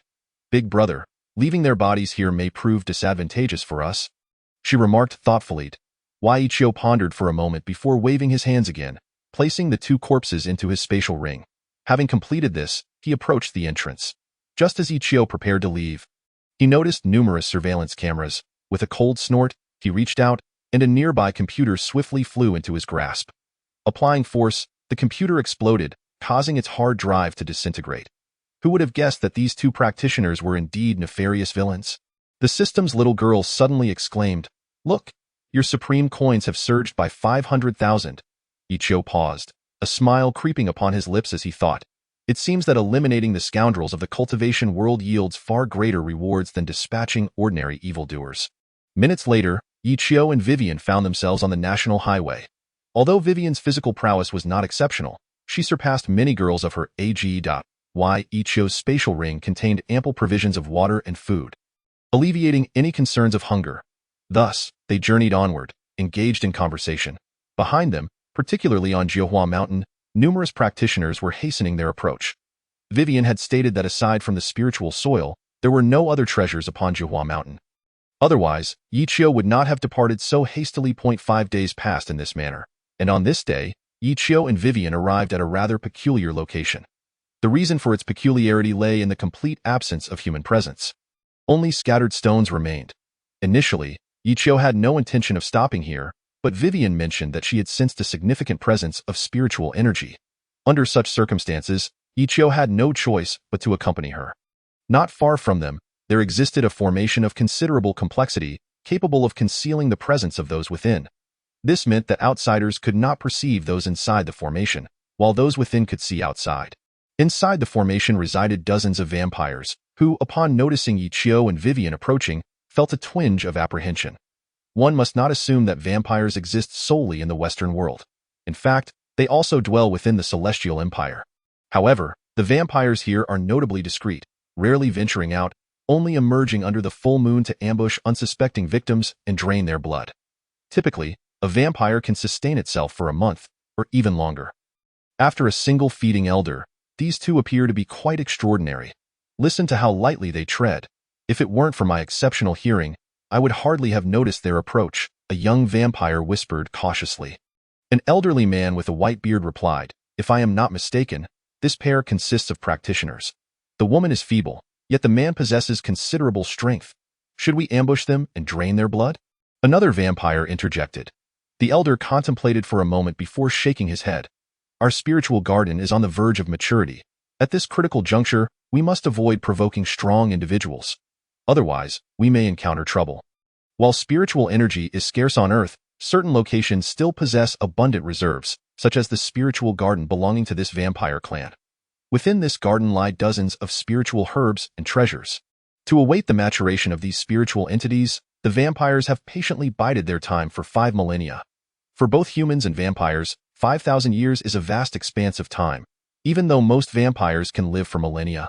Upon hearing the elder's words, the younger vampires felt a sense of discontent. However, respecting the elder's authority, they refrained from challenging his decision. Meanwhile, Ichio and Vivian drew ever closer to the mysterious formation. "Is it merely your imagination?" Ichio inquired further. "It should not be. Ever since I discovered my abilities at the age of 6, I have never been mistaken. Although the spiritual energy only manifested for a brief moment, I managed to capture it," Vivian replied. "One must commend her sensitivity to spiritual energy." At that moment, the system's little girl finally spoke up. "I detect a peculiar energy presence. Little leaf, there exists an invisible formation just ahead, designed specifically for concealment." Upon hearing this, Ichio's spirits lifted. "How can we dismantle such a formation?" he queried. The system's little girl contemplated briefly. "There are at least dozens of methods to dismantle a formation. However, the quickest way is to locate its core. Are you able to find the core?" Ichio asked again. Himph, a mere ordinary formation cannot challenge me. The system's little girl scoffed. Do you see those two massive stones to your right? They are specifically designed to absorb solar energy, which serves to power the formation. As long as these towering stones remain intact, the formation shall endure indefinitely. What a fascinating formation, Ichio mused, nodding in agreement. Indeed, it held a certain enchantment. The system's little girl nodded emphatically, indicating that the individual capable of setting such a formation was undoubtedly a person of renown. However, I sense a dangerous aura nearby. A dangerous aura? Ichio's vigilance heightened. Destroying these two massive stones will yield the answer, the system's little girl stated. Why? Ichio snorted and retrieved a colossal axe from his spatial ring, in a swift motion.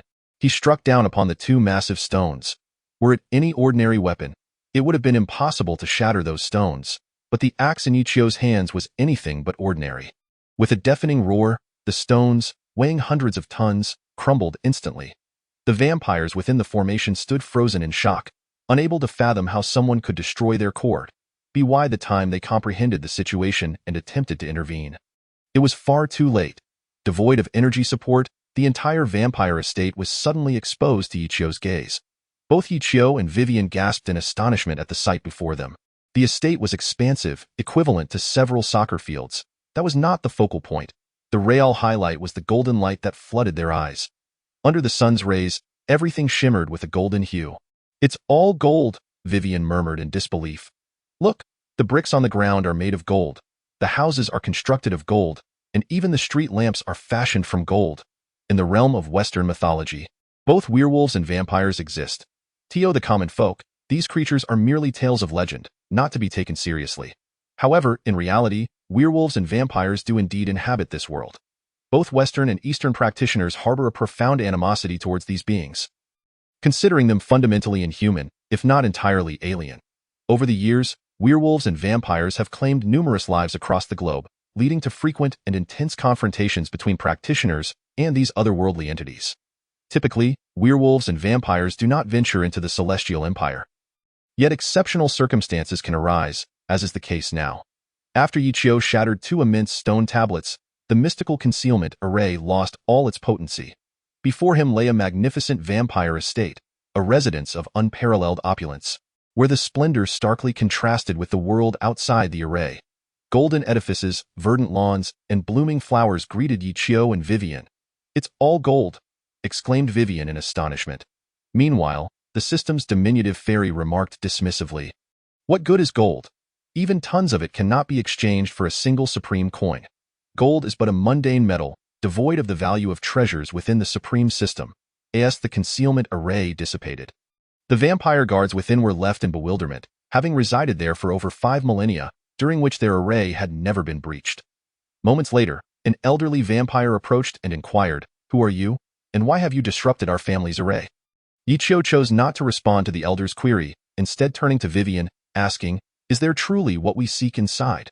Vivian nodded emphatically. Indeed, the spiritual energy is palpable. If all goes well, we shall find numerous rare treasures within. Ichio smiled in satisfaction, recalling his recent collection of spiritual soil. Such soil would naturally yield precious materials, lest his efforts be in vain. He cast a penetrating gaze at the gathering of vampires, declaring, Depart at once. All that lies here is now mine, or I shall not be merciful. Sensing their malevolence, Ichio detected a significant aura of bloodlust emanating from them, suggesting they had fed on ample human blood. On the surface, vampires appeared little different from ordinary humans, yet their true forms were grotesquely transformed upon revealing their nature. As anticipated, the vampire's ire flared at Ichio's words. Young man, if you seek death, we shall oblige.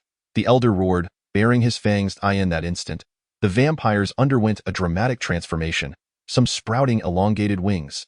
A chilling wind swept through the air, freezing everything in sight at a visible pace. It was autumn, and snow was still 2 months away. Any mundane observer would be petrified by such an eerie sight. Indeed, vampires were born sorcerers, as was evident. Ichio chuckled coldly. The freezing power emanating from them was likely colder than the Antarctic. Yet it posed little threat to him. With a slight movement, he shattered the frost encasing him. The vampires gazed at him in disbelief. The ice attack they had unleashed would have sent even heavenly-level practitioners fleeing. Receive my strike. the elder cried, hurling a glowing orb from his hand. In an instant, Ichio utilized his swift movement technique, evading the attack with Vivian in his arms, just as a deafening explosion erupted where he had stood moments before. What was that? Ichio mused, perspiring. That had been an electric attack. Vampires were indeed innate wielders of such power. The system's little fairy explained, the force of that lightning is formidable. It was akin to a bolt from the sky. If I had been struck, would I have perished? Ichio inquired, tapping into his soul's power to converse with the fairy. You would certainly die. Though your cultivation has significantly improved, you are not invincible. Even if you did not die immediately, you would likely lose the ability to move, she replied thoughtfully. Why Ichio felt a surge of anger. Had he not employed his swift movements, he could very well have become a corpse. The elder, realizing his attack had missed, was momentarily stunned. His strike had approached the speed of light and rarely failed against other practitioners. At that moment, Ichio bellowed, "Mental storm." In an instant, a powerful mental tempest surged forth. While the vampires were indeed born sorcerers, their spiritual fortitude paled in comparison to Ichio's, who had dedicated a decade to honing his mental prowess in North Africa in terms of soul strength. He was unparalleled on Earth. Although the speed of the mental storm could not rival that of lightning, its attack was formless and imperceptible, catching opponents off guard in mere tenths of a second. Many vampires displayed expressions of sheer terror. Soon, all but the strongest elder collapsed, meeting their demise. The mental storm's assault primarily targeted the soul. Without a soul, a being could not continue to exist, and even if they did, they would be akin to a mindless husk. The elder, though still standing, was bleeding from his ears and eyes. You are a master of the mental arts, and of such high caliber, he stammered, extending a pale finger. Indeed, I am a master of the mental arts. But what does that knowledge avail you? Ichio replied with a smile. Regardless of the situation, your vampire clan is doomed. Previously, Ichio had inquired of the system's little fairy whether these vampires were malevolent. She had confirmed that over 5 millennia, countless innocents had perished at the hands of this vampire clan. As their primary sustenance was human blood, in modern times, they resorted to stealing blood bags from hospitals. But in ancient times, they would directly drain the life from the necks of their victims. Knowing these vampires were no virtuous beings, Ichio resolved to show no mercy. Had they been righteous, he would have refrained from striking, for killing innocents would cost him supreme coins. Given his scarcity of such coins, the thought of losing them pained him. If you spare us, we will offer you vast treasures and abundant spiritual herbs and fruits. The elder pleaded, blood spilling from his lips. Why? Ichio laughed coldly. Spare you? Ha! If I slay you all, everything here will belong to me. With that, he extended his hand, sensing a powerful force tugging at the elder's body. The elder, reluctant to meet his end, felt the weight of his 5 millennia of life pressing upon him. As the old saying goes, fear of death only grows with a giant. The next moment, the elder's body disintegrated, transforming into swarms of bats that soared into the sky. Think you can escape? Not so easily, Ichio scoffed, unleashing a powerful mental storm that ensnared the thousands of bats in its grasp.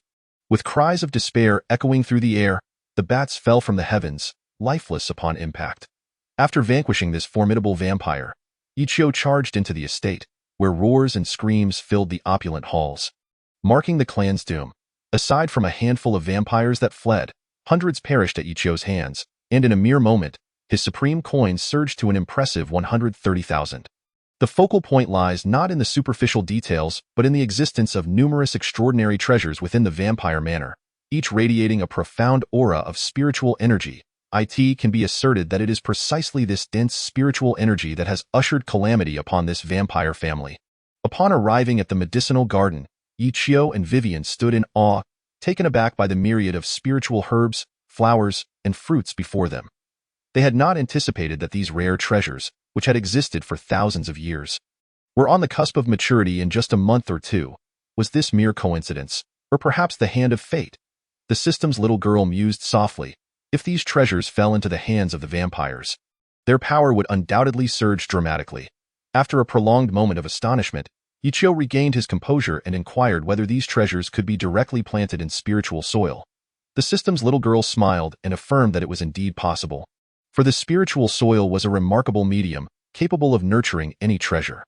Conversely, if these living treasures were transplanted into ordinary soil, they would wither and cease to grow within mere minutes. Upon hearing this, Ichio wasted no time and proceeded to uproot every type of treasure in the garden, storing them within his spatial ring. Under the influence of his mental force, these treasures remained nestled in the spiritual soil. After some time, Ichio departed, and all the treasures seamlessly transitioned into his spatial ring, leaving behind a vast amount of gold that he chose not to take. For cultivators, gold was merely an external possession. In the past, Ichio might have hoarded all the gold he could find, but now, he had grown indifferent to such mundane matters. Nevertheless, for practicality's sake, he did pocket a modest gold brick. Although he found no value in such trivialities, he preferred not to attract unwanted attention, hence burying the resplendent vampire manor beneath a mound of earth. Having concluded these matters, Ichio and Vivian continued their journey northwest. Days passed, and the various treasures within the spatial ring finally matured. When Ichio utilized his mental force to explore the contents of the ring, he was met with an overwhelming surge of spiritual energy. 5-leaf clovers, golden fruits, fire spirit trees, dragon head flowers. Upon witnessing the bountiful harvest, Ichio's heart soared with joy. 4 days, he had been preparing for a significant endeavor, the crafting of foundation establishment pills. The purpose of these pills is to enhance a cultivator's innate abilities. Without a strong foundation, a cultivator's progress could be severely hampered, potentially leading to stagnation after only a minor advancement in rank. Furthermore, the foundation establishment pill holds immense potential for both the soul and the body. Vivian, being merely a psychic, would require decades of arduous cultivation to achieve any substantial growth. However, should she consume a foundation establishment pill, her realm and strength would multiply in a remarkably short time. Though the earth lacked abundant spiritual energy, and the recipes for crafting these pills had long been lost, the absence of foundation establishment pills in the cultivation world was palpable. Only in ancient ruins might one hope to find remnants of such potions. Yet, given the vast expanse of time, the efficacy of any ancient pills discovered would likely be significantly diminished. In a desolate region devoid of modern conveniences, Ichio retrieved a purple alchemy furnace along with various rare materials, which were among the few on Earth. Had it not been for his recent windfall, gathering these treasures would have proven to be an insurmountable challenge. These treasures had been safeguarded by the vampire family for 5 millennia, only to be plucked at the moment of their ripeness by Ichio. The thought alone filled him with exhilaration. Crafting foundation establishment pills is no simple feat, although he possessed the necessary materials. The essence of the Earth's core fire, and the methodology for concocting the pills, Ichio felt a twinge of anxiety. He recalled the system's little girl mentioning that the success rate for crafting foundation establishment pills typically hovered below 50%. And the likelihood of failing entirely during a first attempt was not negligible. To prevent any interruptions, Ichio set up a minor formation within an 800-meter radius, ensuring he would sense any intruders immediately. As time slowly passed, 3 days went by, and Ichio finally ceased his manipulation of the core fire. "Brother Yi, did your alchemical endeavor succeed?" Vivian inquired, her voice tinged with impatience. Over those 3 days, she had found the wait unbearably tedious, yearning for adventure but suppressing her desires given the current circumstances. "It should have succeeded," Ichio replied hesitantly, his mind filled with uncertainty about the outcome. As this was indeed his first attempt at crafting such a pill, when the temperature began to drop further, Ichio opened the purple alchemy furnace, and a brilliant purple light burst forth, accompanied by an intoxicating fragrance that wafted toward both him and Vivian. "How delightful!" Ichio exclaimed, moving closer to inspect the contents. To his astonishment, 13 pills lay within the furnace. Could it be that his first attempt at crafting foundation establishment pills had yielded a success rate of 100%? The sight of 13 purple foundation establishment pills, exuding a potent aura, confirmed that Ichio had achieved an unprecedented success. It was safe to say that his luck was nothing short of extraordinary. The system's little girl, witnessing the scene, could only shake her head in disbelief. She alone understood the immense difficulty of crafting these pills. Even the ancient masters of the Celestial Empire would consider a 100% success rate to be nothing short of miraculous. Just as Ichio basked in his triumph, Vivian suddenly pointed skyward, exclaiming, "Brother Yi, there's a purple cloud above you. You think it might attract unwanted attention?" Ichio followed her gaze, and his heart sank. The moment he had opened the alchemy furnace, a surge of potent purple spiritual energy had ascended into the sky, forming a vast purple cloud. This cloud, distinct from ordinary white clouds, would surely draw the attention of powerful cultivators nearby. Realizing the potential danger, Ichio swiftly gathered all nearby items into his spatial ring. Here, Take a foundation establishment pill. It will greatly benefit your cultivation, he offered, placing one pill in Vivian's hand. Naturally, he too consumed a pill without delay. As the effects began to surge within him, he felt a tremendous force filling his dantian, almost overwhelming his body. Fortunately, Ichio's strength allowed him to endure this sensation, though Vivian's experience was markedly different. Her entire being ignited with heat, her face flushed as if about to burst. However, Ichio was unconcerned, for the system's little girl had assured him of Vivian's exceptional innate talent, indicating her ability to absorb the pill's energy. In the next moment, Ichio swiftly lifted Vivian into his arms and fled. 10 minutes later, dozens of individuals rushed toward them. That purple cloud above us isn't ordinary. It seems to be composed of spiritual energy, remarked a scholarly figure. If I'm not mistaken, this is either an exceedingly rare treasure or a divine weapon making its appearance, declared an elderly man with a white beard, sniffing the air. Look closely. There's a complex formation here. It appears someone has recently been present, he continued. If this is the case, the treasures or divine weapons must be in the possession of the individual who set up the formation. Of course, what exactly it is remains uncertain. I can only speculate. Chapter 95. Night Ambush. What do you all propose we do next? An elder inquired. A well-known saying in the cultivation world goes, he who sees treasures or divine weapons shall have a share, a captivating woman interjected. In my opinion, we should capture the one who set up the formation and seize the treasures they hold. Upon hearing the words of the enchanting woman, the surrounding practitioners fell into a deep contemplation. What shall we do if the one who set up the formation belongs to a prominent family? A delicate youth inquired cautiously. What else can we do? We fight, the alluring woman replied with a sardonic smile. For years, our loose cultivator alliance has endured oppression from these influential families. I've had my fill of their disdain. In the realm of cultivation in Huaxia, the most formidable entities are undoubtedly the four great families. In contrast, there exists the loose cultivator alliance, which has been plagued by disunity over the years, making it an easy target for the four great families. Before long, dozens of practitioners reached a consensus to first investigate the individual who had set up the formation to ascertain whether they belonged to a prominent family. If so, they would devise a plan. If not, they would, of course, seize the opponent's treasures and share them equally.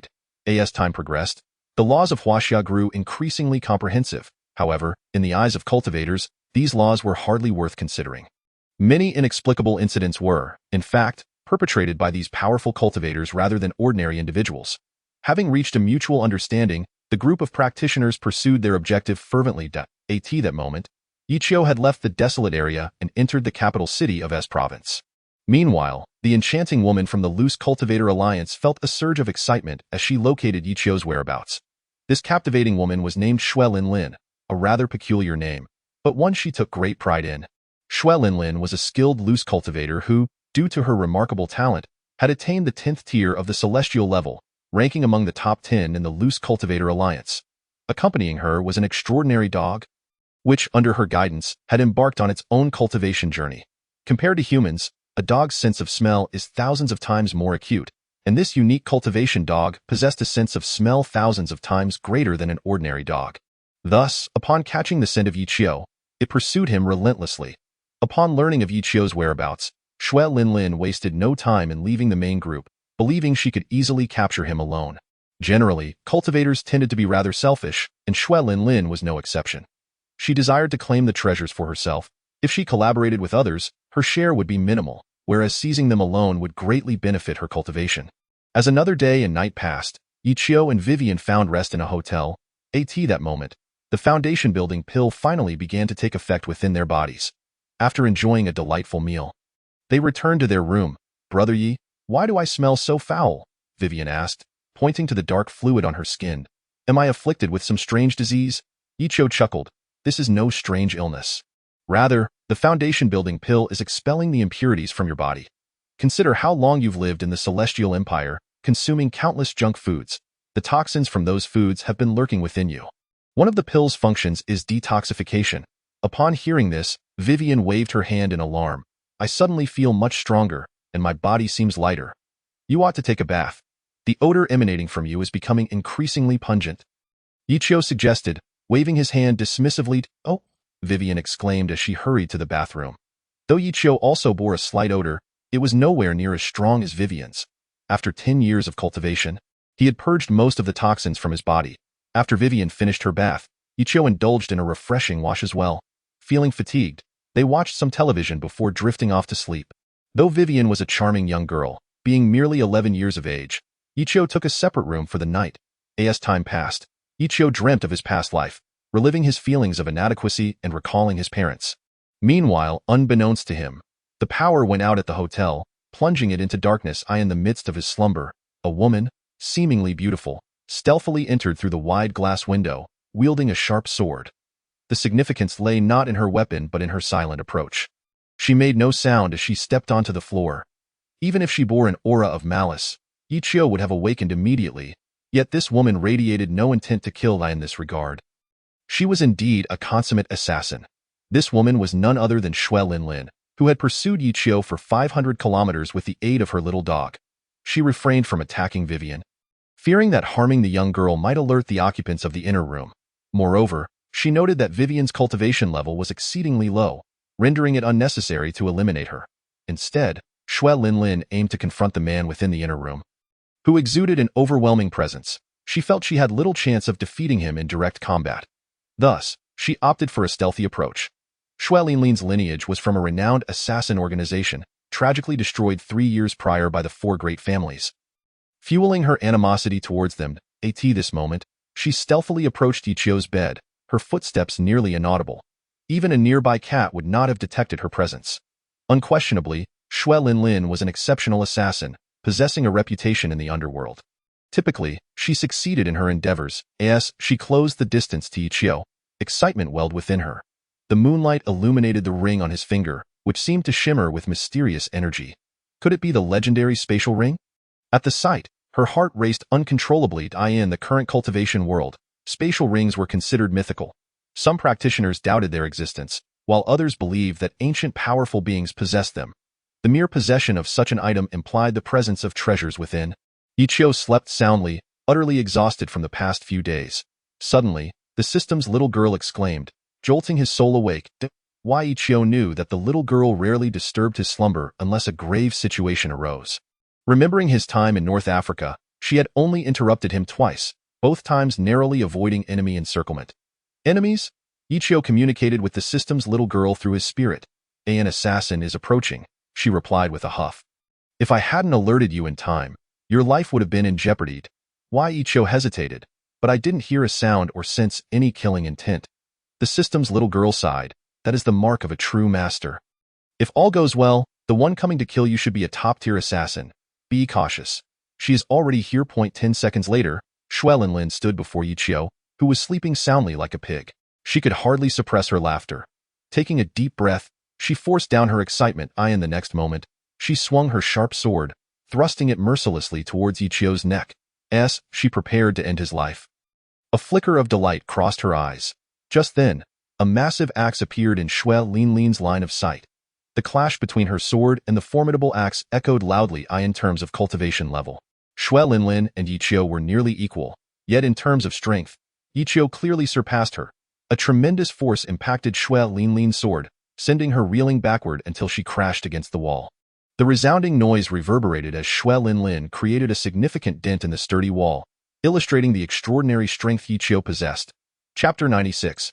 Mental shock. The bloodied figure paused for merely half a second. Yet for Ichio, that moment was sufficient. With a powerful strike, he unleashed the great tragedy palm against the bloodied back. To his surprise, the target did not perish but instead fled. Ichio's mental energy swiftly detected the enemy's movements. It seemed that coming and going at will was not as effortless as it appeared. With a cold snort, Ichio pursued relentlessly. Ichio's residence was on the 10th floor.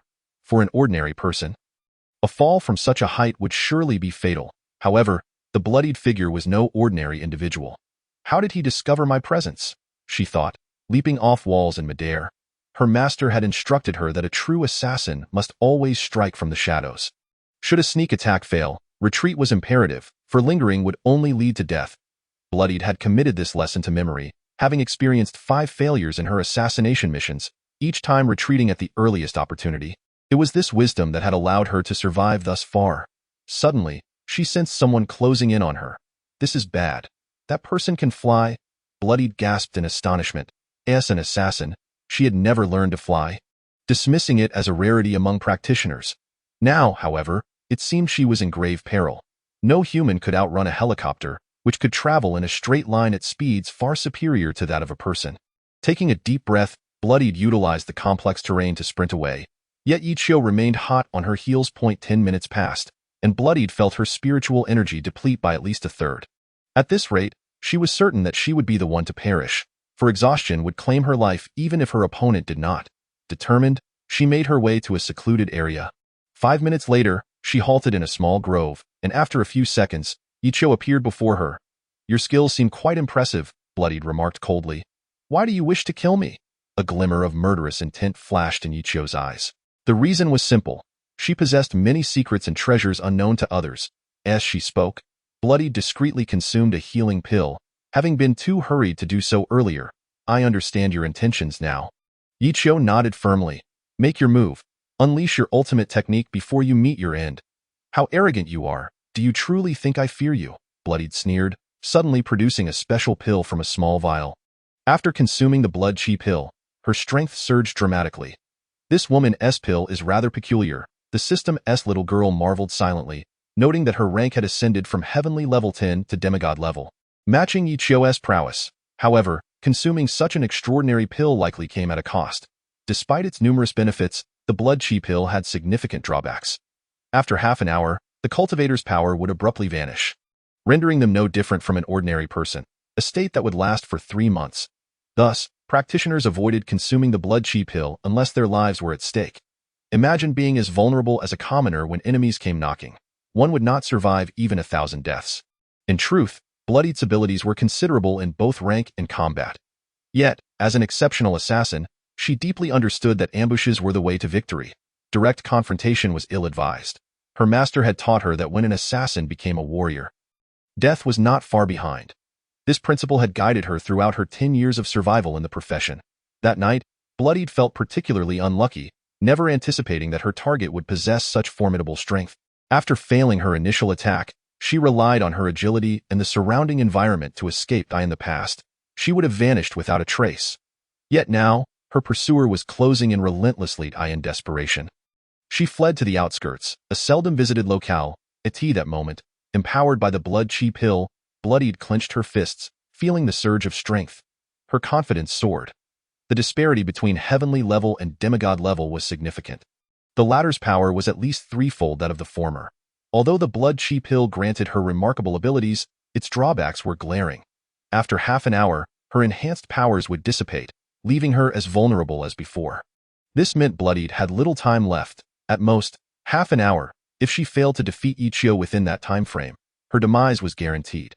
Even if she triumphed, trouble awaited her. Should any practitioners witness her diminished strength, they would surely take advantage of her vulnerability. At that moment, Bloodied advanced step by step. "You seek death, and I shall oblige," she spat at Ichio. Many have uttered such words, yet they have all met a gruesome fate. Ichio replied with a cold smile, "Let us see what you can do. I will not deny you the chance to fight for your life." Bloodied's anger flared at his words. Having lived nearly 30 years, none had dared speak to her so brazenly, not even the ancient members of the 4 great families. Slowly, she brandished her longsword and shouted, "Swift kill." In that instant, her speed multiplied unnaturally, covering 100 meters in merely a third of a second. An astounding feat. As a highly skilled assassin, Bloodied still had her trump cards. Before Ichio could react, she was upon him. "Die!" she roared, thrusting her sword toward his heart. In that critical moment, Ichio utilized the ripple step to sidestep slightly, narrowly evading a fatal blow. Nevertheless, a deep gash appeared on his right arm, blood gushing forth. He staggered back several steps, applying pressure to staunch the bleeding. What remarkable agility! Ichio marveled inwardly. Had he not moved in time, that sharp blade would have surely pierced his heart. Despite possessing the supreme system, he was not invincible. A fatal injury would spell his demise. "Little leaf, how careless you are!" The system's little girl fretted upon seeing Ichio wounded. Should he fall, the supreme system would vanish, along with her existence. Though she appeared merely as a service-oriented software, she possessed a soul and consciousness, making her, in a sense, akin to a living being. Naturally, she wished for Ichio's survival. For his death would mean her OW end. Why Ichio offered no response, as Bloodied, the elite assassin, continued her relentless assault. Her movements resembled a ghost flitting around him, striking with fury in a mere 10 seconds. She had stabbed him at least 100 times. Though his shoulder bore 2 wounds, they were not fatal. Nonetheless, he experienced a piercing pain. Bloodied's footwork was undeniably elusive, and Ichio struggled to keep pace with her speed, indicating that she was a formidable opponent. Why? Ichio hastily shouted. Mental shock? This technique, which Ichio had recently mastered, was a powerful skill tailored for a single target, contrasting with the broader range of the mental storm attack. A formidable surge of soul energy locked onto Bloodied, who felt a slight pang in her head, yet within moments, her mind cleared. Chapter 97. Rich and powerful Bloodied quickly retreated, but she could not escape the reach of Ichio's power. With a dull thud, Ichio's right hand struck heavily against her back. Wow! Bloodied could not help but spit out blood. Seizing the opportunity, Ichio charged forward, intent on delivering a fatal blow. However, at that moment, Bloodied had already retreated several paces, eluding his attack range.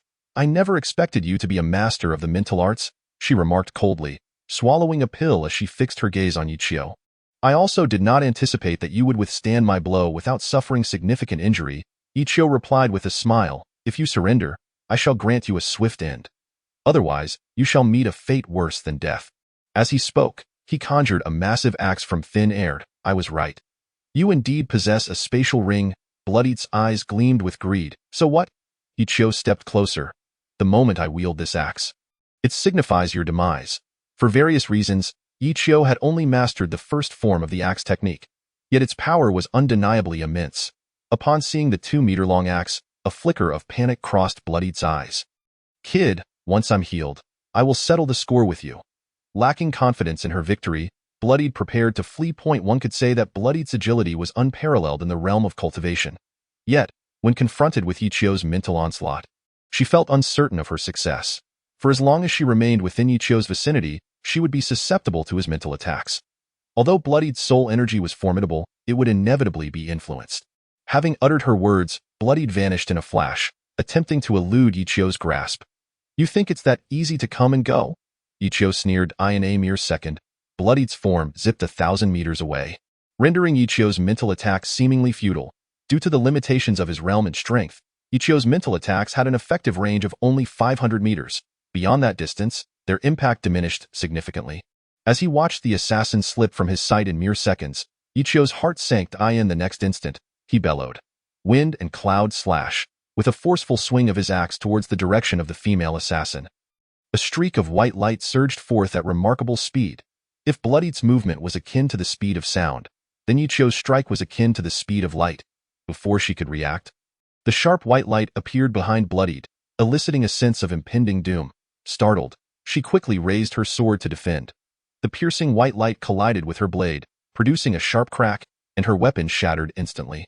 Following that, the white light struck her body with tremendous force, jolting her to a standstill. Bloodied coughed violently, spewing blood, some of which contained fragments of her internal organs.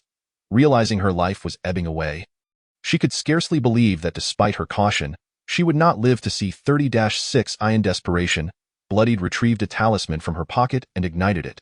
A mysterious power swiftly whisked her away. Moments later, Ichio approached Bloodied's side. Kid, you have won, she grimaced. Truth be told, I did not wish to kill you, but if I spared you, I fear I would never find peace in my next life. Ichio understood all too well that one must show no mercy to assassins. Otherwise, they would resort to countless methods to end his life. Once I am gone, my elder brother will avenge me. Bloodied glared at Ichio menacingly. He is a foundational level expert, and when the time comes, killing you will be as simple as squashing an ant. Why waste your breath with such talk when you are on the brink of death? Ichio's gaze was icy as he appraised her. In the next moment, he delivered a powerful kick, and with a dull thud, Bloodied's head exploded like a watermelon. At that point, even a deity could not save her. To avoid unnecessary complications, Ichio sprinkled corpse-dissolving powder over her remains, and within minutes, her body had transformed into a pool of black water. The powder was inexpensive, costing only a few supreme coins in the Supreme Mall. After Bloodied's demise, Ichio's supreme coins surged dramatically. Unbelievable. You killed this assassin and instantly gained 5 million supreme coins. The system's little girl was astounded. I know you earned only a few million during your years in North Africa. Ichio pondered for a moment, Perhaps this assassin's sins were innumerable, and her strength was relatively formidable. Thus, eliminating her was akin to defeating the most powerful monster in a game, yielding vast experience. Once all was settled, Ichio returned to his hotel. Upon seeing him, Vivian felt a weight lift from her heart. "Brother Yi, are you all right?" she inquired. "With your prowess, what could possibly go wrong?" Ichio affectionately ruffled her hair. "By the way, what time is it?" Vivian glanced at her watch. "It's nearly 5 o'clock. In 2 hours, the sun will rise." Why, Ichio considered Vivian. "Do you wish to continue sleeping? Or shall we head downstairs for a bite to eat before resuming our journey?" Vivian reflected for a moment. "It's almost morning. If I sleep now, it won't be for long. We might as well go down and stretch our legs." Since taking the foundational pill, Vivian's physical constitution had improved rapidly. She could run for hours without feeling fatigued. With her decision made, Ichio and she resumed their journey. Their destination was South Tianshan Road. According to the system's little girl, a millennia ago, a powerful ancient clan resided in the southern Tianshan region, likely a formidable cultivation family. However, for reasons unknown, that ancient clan seemed to have perished. As they ventured north, the temperature dropped, but fortunately, their strong physiques allowed them to manage with just a woolen sweater. That day, they reached the banks of the Yellow River. Ichio gazed at the river, feeling a sense of nostalgia. It was his first time seeing the Yellow River, having grown up in the south and never having left his province. Suddenly, a voice cried out nearby, "Oh no, someone has jumped in." Vivian and Ichio rushed over to find a very young man had plunged into the Yellow River. Vivian prepared to jump in to save him, but Ichio quickly pulled her back. "That person is surrounded by dark energy. If you save him today, he might attempt to take his life again in a few days." Vivian paused upon hearing this. "Let us go," Ichio said, taking her hand as they departed. There is an old saying, "If you do not court disaster, you will not meet it." If that young man wished to take his own life, there was nothing they could do. During his decade in North Africa, Ichio witnessed numerous tragedies. Initially, he would extend a helping hand to marginalized individuals, but he soon realized that his efforts were limited. And sometimes, helping others could lead to harm against oneself. Thus, in many situations, Ichio chose not to act as a savior. Before long, Ichio and Vivian left the area and entered the Lust Plateau. Had it been thousands of years ago, this land would have been lush with forests, but now, only yellow earth and various mounds remained. The wind swept through, stirring clouds of dust. Ichio sighed at the sight, contemplating that in a few hundred years, the environment of the Lust Plateau might worsen. As they sped along, a peculiar sound reached them. "Help! Someone is calling for help from the hillside," Vivian exclaimed. "You heard that too?" Ichio hesitated. His soul energy far exceeded Vivian's, and he had indeed heard a strange voice moments ago. Vivian nodded earnestly. "Brother Yi, should we check it out?" It sounded like a woman's voice, initially reluctant. Ichio could see Vivian's eagerness to investigate. "Very well, let us today engage in an act of bravery." Ichio chuckled lightly. "Did I in truth?" Ichio's act of eliminating the bloody killer was also a form of indirect heroism. For it is known that every year, countless lives fall victim to such merciless individuals. In the eyes of this mercenary, only profit and wealth mattered. For the sake of gain, she would not hesitate to slay dozens of strangers. This was one of the reasons why, upon vanquishing this wicked figure, the system rewarded Ichio with 5 million supreme coins, instantly inflating his wealth. Chapter 98. Step aside. The source of the commotion was a nearby earthen mound, which, though not particularly tall, merely a few dozen meters, could easily conceal a few individuals. Moments later, Ichio and Vivian appeared behind the mound. Ichio noticed 3 men surrounding a young woman, whose face was etched with sheer terror. The critical point was that the young woman's clothing appeared to have been nearly stripped away. Upon witnessing this scene, Vivian's expression shifted to one of anger as she shouted, "Have you no humanity?" 3 grown men bullying a defenseless woman. The woman lying on the ground caught sight of the 2 unfamiliar men and felt a flicker of hope. "Save me, they are bad people." Under ordinary circumstances, it would be the police who eliminate evildoers. However, this was no ordinary situation. If the police were summoned, it would take them nearly an entire day to arrive. As the saying goes in the Lust Plateau, a glance at the mountain can tire a horse, indicating that what seems a short distance can take an inordinate amount of time to traverse. When the 3 men noticed Ichio and Vivian approaching silently, they were momentarily startled. However, their expressions soon morphed into delight, particularly when one of the men recognized Vivian, whose beauty was undeniable. "Boy, leave that girl with us, or we will kill you," they threatened, surrounding Ichio. Brandishing long sabers, an all-too-common sight in the rugged northwest of the country. The woman on the ground, seeing the glint of the sharp blades, felt her hope extinguished. To her, this young man seemed no match for the three brutes. Ichio had initially come merely to observe, but upon witnessing their unreasonable behavior, not only attempting to assault the young woman but also planning to kidnap Vivian, a surge of murderous intent flickered in his eyes.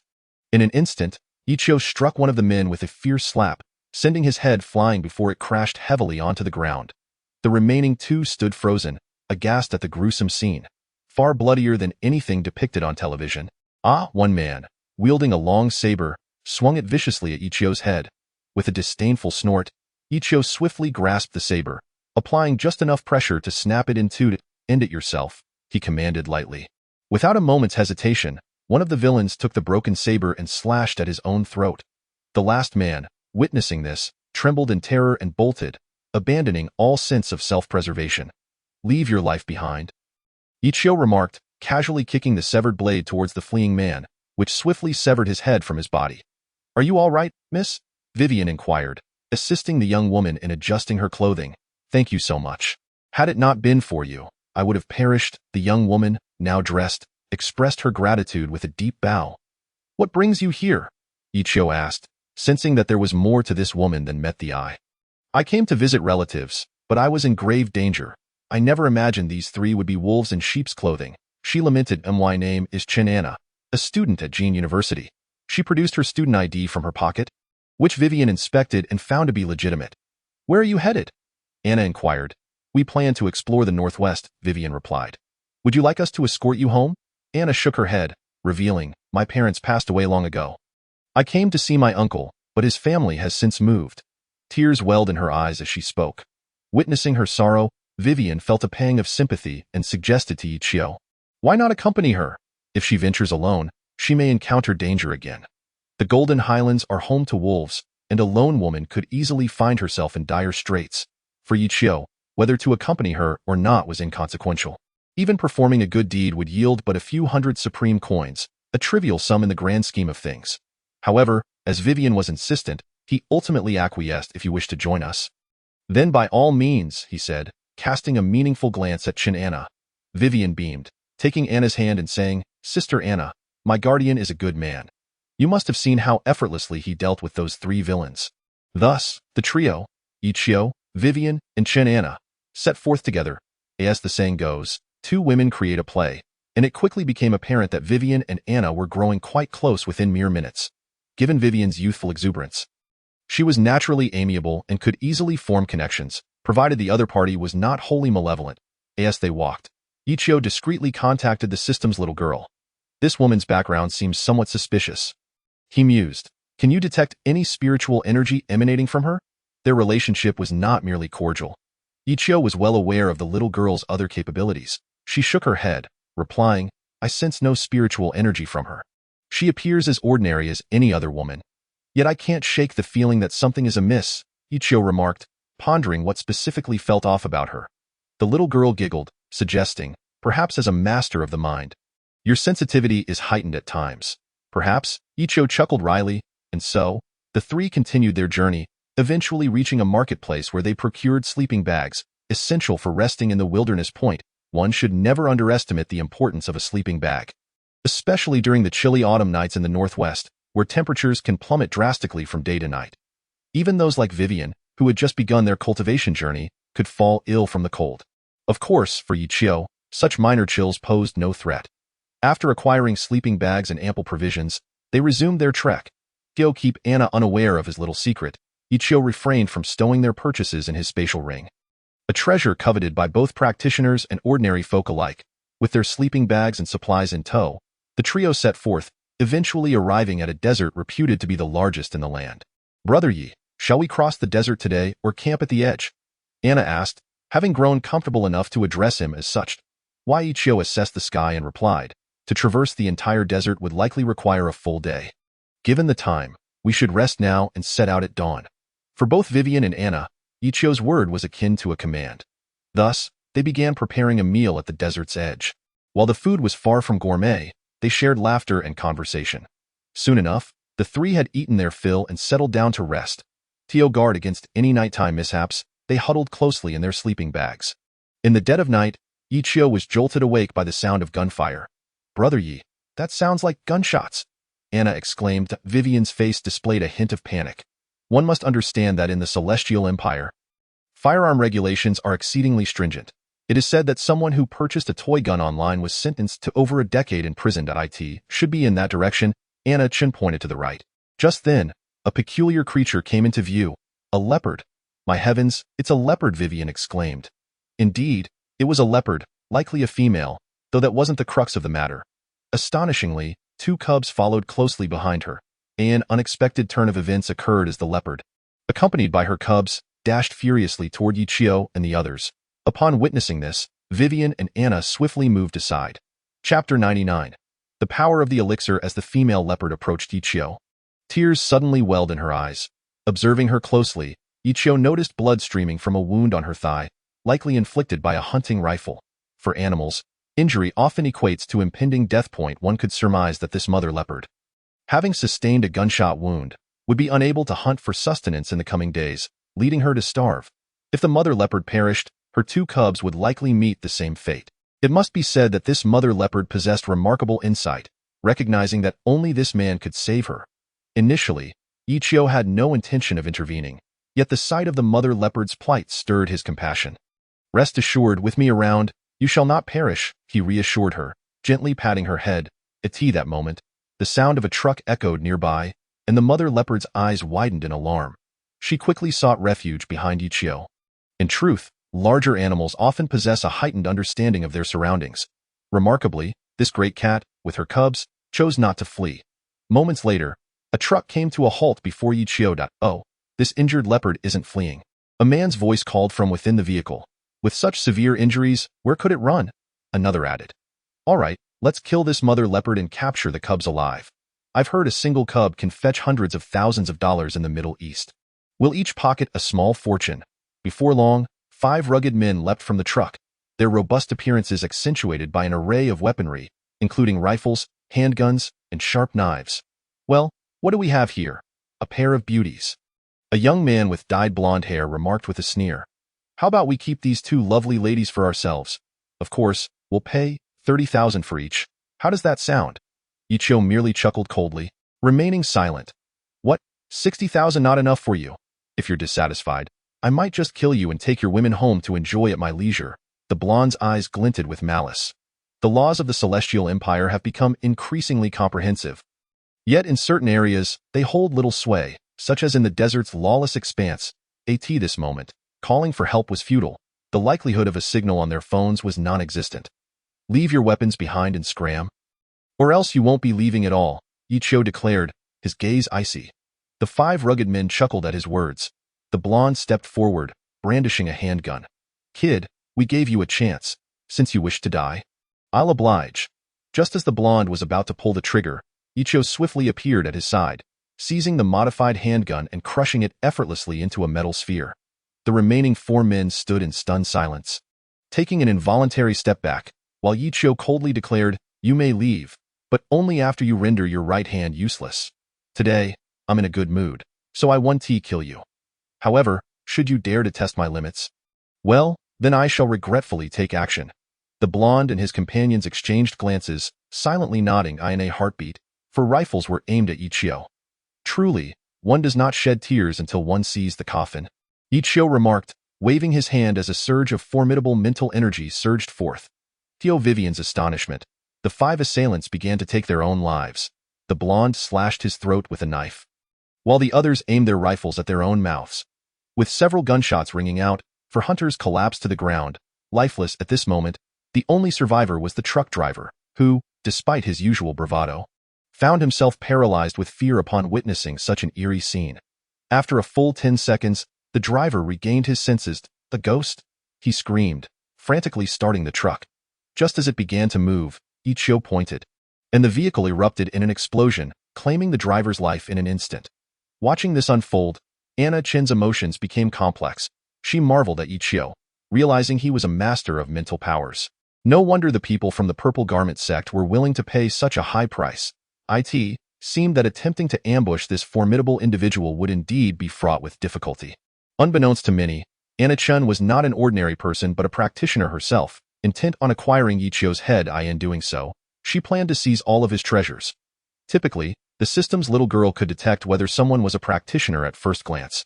Yet Anna possessed a peculiar talisman that suppressed her realm and strength, making her appear as an ordinary person to others. Although she was aware of the practitioner's secrets, she had to maintain her facade. "Brother Yi, what just happened? How did those 5 villains perish so suddenly?" Anna's face revealed her astonishment.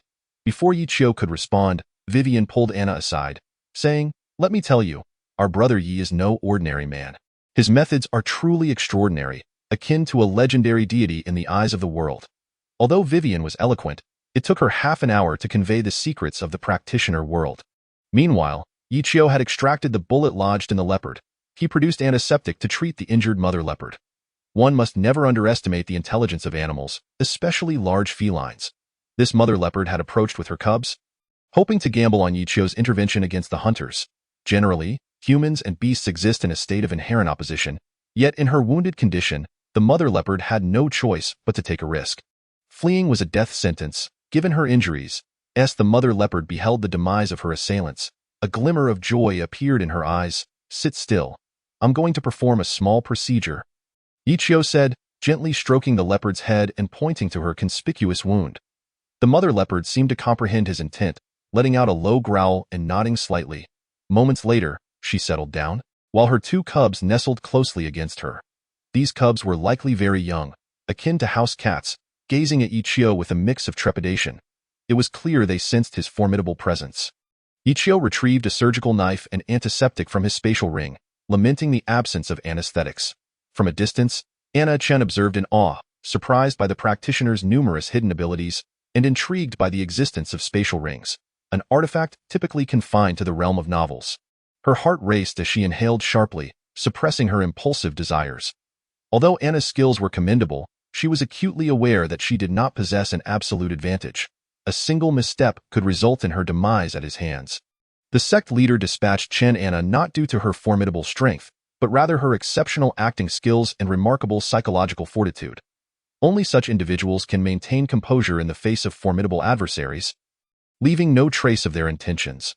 More importantly, Chen Anna is an adept in the art of poison, employing a toxin that is both invisible and colorless, truly formidable in its nature. She inhaled sharply once more, then lowered her head to attend to her tasks. Meanwhile, Ichio approached the mother leopard, whispering a few words.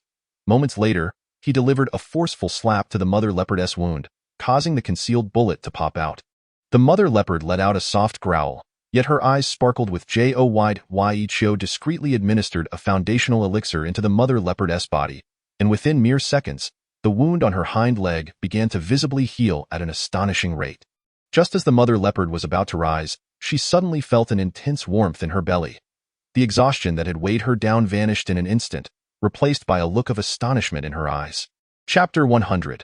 The Desert City of Illusions. The mother leopard, baffled by her sudden recovery, particularly given the severity of her injury, seemed to instinctively understand that this miraculous change was due to the assistance of this human. Otherwise, her family would surely have perished in the wilderness. For many felines, injury often equates to death. Gently, the mother leopard nudged Ichio's arm with her head. He sighed softly and retrieved nearly 100 pounds of beef from his spatial ring. In no time, the 3 leopards devoured the entire amount. As the sun rose, the mother leopard reluctantly departed with her 2 cubs. In truth, she wished to remain by Ichio's side, but he declined her offer. Aware that his numerous enemies posed a grave danger to the leopards, ordinary humans, wild beasts possess extraordinary strength. Yet, to practitioners, they are as insignificant as ants. Vivian couldn't help but exclaim, "Brother Yi, those 3 leopards are simply adorable." Ichio nodded. At times, some humans can be less admirable than leopards, in the world of mankind. For the sake of gain, even brothers may turn against each other. Now, the sun is up. Let us continue our journey. Ichio surveyed the desert path ahead, keen to traverse the expanse before nightfall. With Ichio's abilities, he could easily soar over the desert. A flight would require but 1 or 2 hours at most. However, carrying 2 women would significantly drain his energy, complicating matters should they encounter enemies. Hence, he resolved to proceed on foot. Ichio's pace was not particularly swift, primarily due to Vivian and Chen Anna's slower speed. This desert harbors considerable peril. Perhaps you should return, Yichio suggested. While I may not possess your prowess, I am inclined towards adventure. My father once took me to the seaside. Chen Anna replied with a smile. Rest assured, I am quite capable. Though I am a frail woman, my physical conditioning ranks among the best at school, consistently securing a top 3 finish in long distance, running at the annual sports meet with her words. Yichio felt compelled to allow her to stay, particularly for Vivian's sake, given the strong bond that had formed between the two women over the past days. The desert's weather was harsh. Moments ago, it had been calm, but now a fierce wind roared. Reaching at least a force of six in an instant, the sky was filled with swirling sands. Though Yichio possessed immense strength, he was cautious not to challenge nature. Unable to proceed, he halted. Brother Yi, there's a large rock ahead. Let us take shelter there, Chen Anna called out, her voice raised to be heard above the howling wind. Yichio glanced at Vivian and nodded silently. The three hastily made their way toward the boulder 50 meters ahead, but the fierce headwind made the journey arduous for all, except EQIU.IT, took them a full 10 minutes to cover that distance. I am exhausted, Vivian lamented. Suddenly, Vivian vanished from Yichio's sight. Startled, he looked closely and discovered a sizable hole had appeared where she had stood. One must never underestimate the complexity of the desert environment. At times, it can be even more treacherous than a marshland. Without a moment's hesitation, Yichio leaped into the hole, and Chen Anna, seeing no alternative, followed suit. Minutes later, Yichio reached the underground level. Vivian, where are you? He called, amplifying his voice with mental force. Brother Yi, you've come down. I'm over here, Vivian's voice echoed from a distance. Upon hearing her, Yichio hurried toward her. Are you injured? He inquired, examining her closely. I fell face first, so it hurt a bit, but I can still move, Vivian replied. Her cheeks suddenly tinged with color for reasons she couldn't quite grasp, as long as you're unhurt. Chen Anna approached, exclaiming, this underground chamber seems unnatural. Look, there's a house in here. Upon hearing Chen Anna's words, Yichio and Vivian quickly scanned their surroundings, and indeed, they discovered a town in this subterranean realm. Astonishingly, the town bore a striking resemblance to ancient China.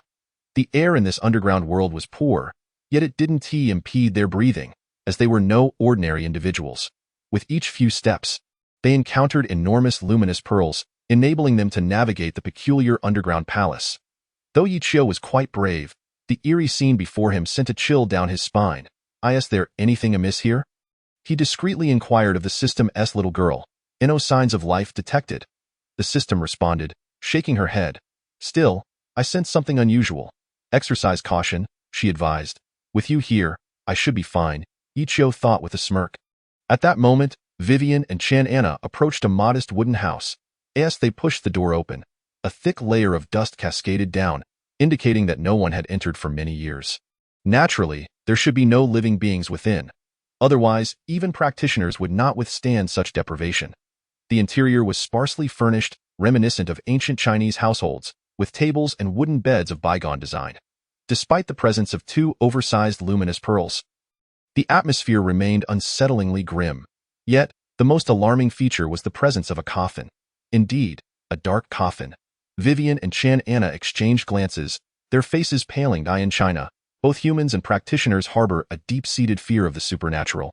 Even ordinary practitioners would not seek trouble with ghosts. Is there any fluctuation of spiritual energy? Yichio inquired once more. None detected for the time being. The system hesitated before responding. Brother Yi, let us leave. I find this place extremely eerie, Vivian urged, tugging at Yichio's arms. Yichio smiled. Since we're here, let us see what lies within this coffin. With that, Yichio approached the coffin, scrutinizing its dimensions. Remarkably, it resembled the size of coffins in the human world, yet astonishingly, it bore no nails. In rural China, most coffins are secured with nails upon burial. Taking a deep breath, Yichio pushed forcefully, and the black coffin creaked open. Inside lay what appeared to be a human, yet this figure was bound with strips of cloth. Instantly, the word mummy sprang to Yichio's mind. Legend has it that mummies hail from ancient Egypt, and thus he couldn't help but feel a twinge of surprise. Vivian and Chen Anna, after witnessing Yichio open the coffin, hesitated momentarily before stepping forward to take a closer look. How terrifying! Is this a mummy or a zombie? Vivian's voice trembled, clearly shaken. If a living person were to perish in such bindings, it would indeed be an extraordinary cruelty. Chen Anna sighed softly. Having discerned no signs of life, the system's little lowly communicated with Ichio through soul power. Why? Ichio pondered for a moment and examined the coffin closely, regrettably discovering that the black coffin contained no accompanying artifacts. After several seconds, he replaced the lid of the coffin. As the three of them departed from the dwelling, the black coffin inexplicably stirred, and a withered hand emerged from the edge of the lid. In the span of mere minutes, Ichio ventured into several households, each harboring a black coffin. Some smaller abodes possessed only one coffin, while larger ones contained multiple. The number of coffins appeared to correlate with the number of inhabitants. However, Ichio refrained from opening any other coffins, deeming it highly unethical and ominously disrespectful to disturb the resting dead. Subsequently, he ceased his explorations of these ordinary homes, beneath the dim glow of the luminous pearl. The trio continued their journey. After half an hour, they unexpectedly encountered a staircase, meticulously constructed from stone. Ichio took the lead, cautiously ascending several steps. Finding no traps or mechanisms present, it took them several minutes to ascend the towering staircase. At its apex, they beheld 6 grand stone sarcophagi, surrounded by an array of gemstones. Clearly, the individuals interred within these stone coffins held significant status, in both slave and feudal societies. The hierarchy among individuals was rigidly defined. Ichio's curiosity about the occupant of one of these sarcophagi prompted him to pry open its lid. Inside, he found a body unbound by cloth, yet not merely a skeleton. If the eyes had not been closed, they would surely have belonged to a noble. How peculiar! The body appeared preserved despite the passage of countless years. Strange indeed, remarked Chen Anna, taken aback. Even cultivators would perish from starvation after years without sustenance, let alone without water. Ichio sighed softly. Let us close the lid and not disturb the peace of others. The stone lid was exceedingly heavy, weighing over 1,000 pounds, yet for Ichio, it posed no challenge. With a wave of his hand, the massive lid slowly descended. With 6 sarcophagi present, the trio navigated carefully around them. Suddenly, upon casting their gaze towards the 6th sarcophagus, they stood frozen in shock. The lid lay aside, and the body within had vanished. After 3 long minutes, they regained their composure. This is illogical. There should be a body within, Ichio murmured. Brother Yi, let us depart. This place is far too terrifying, more so than any horror film. Vivian exclaimed, grasping Ichio's hand. Afraid? Ichio smiled gently. Vivian shot him a playful glare. I am not afraid, with you here. No villain can prevail. Is that so? A woman's voice suddenly resonated behind Ichio. He turned, startled. Chen Anna, was that you speaking? Chen Anna approached. No, I was merely examining the runes inside the coffin and did not utter a word. Who goes there? Show yourself. Ichio called out fiercely. He had heard the voice. Yet Vivian and Chen Anna had not. It was evident that Ichio's mental fortitude was extraordinary. If a brutish man dares enter our tomb, a young woman clad in red approached. She was strikingly beautiful. Yet her eyes glimmered with an unsettling light. Who are you? Ichio inquired. My identity is inconsequential. What matters is that we play together. The woman in red beckoned towards the trio. A strange force surged towards them.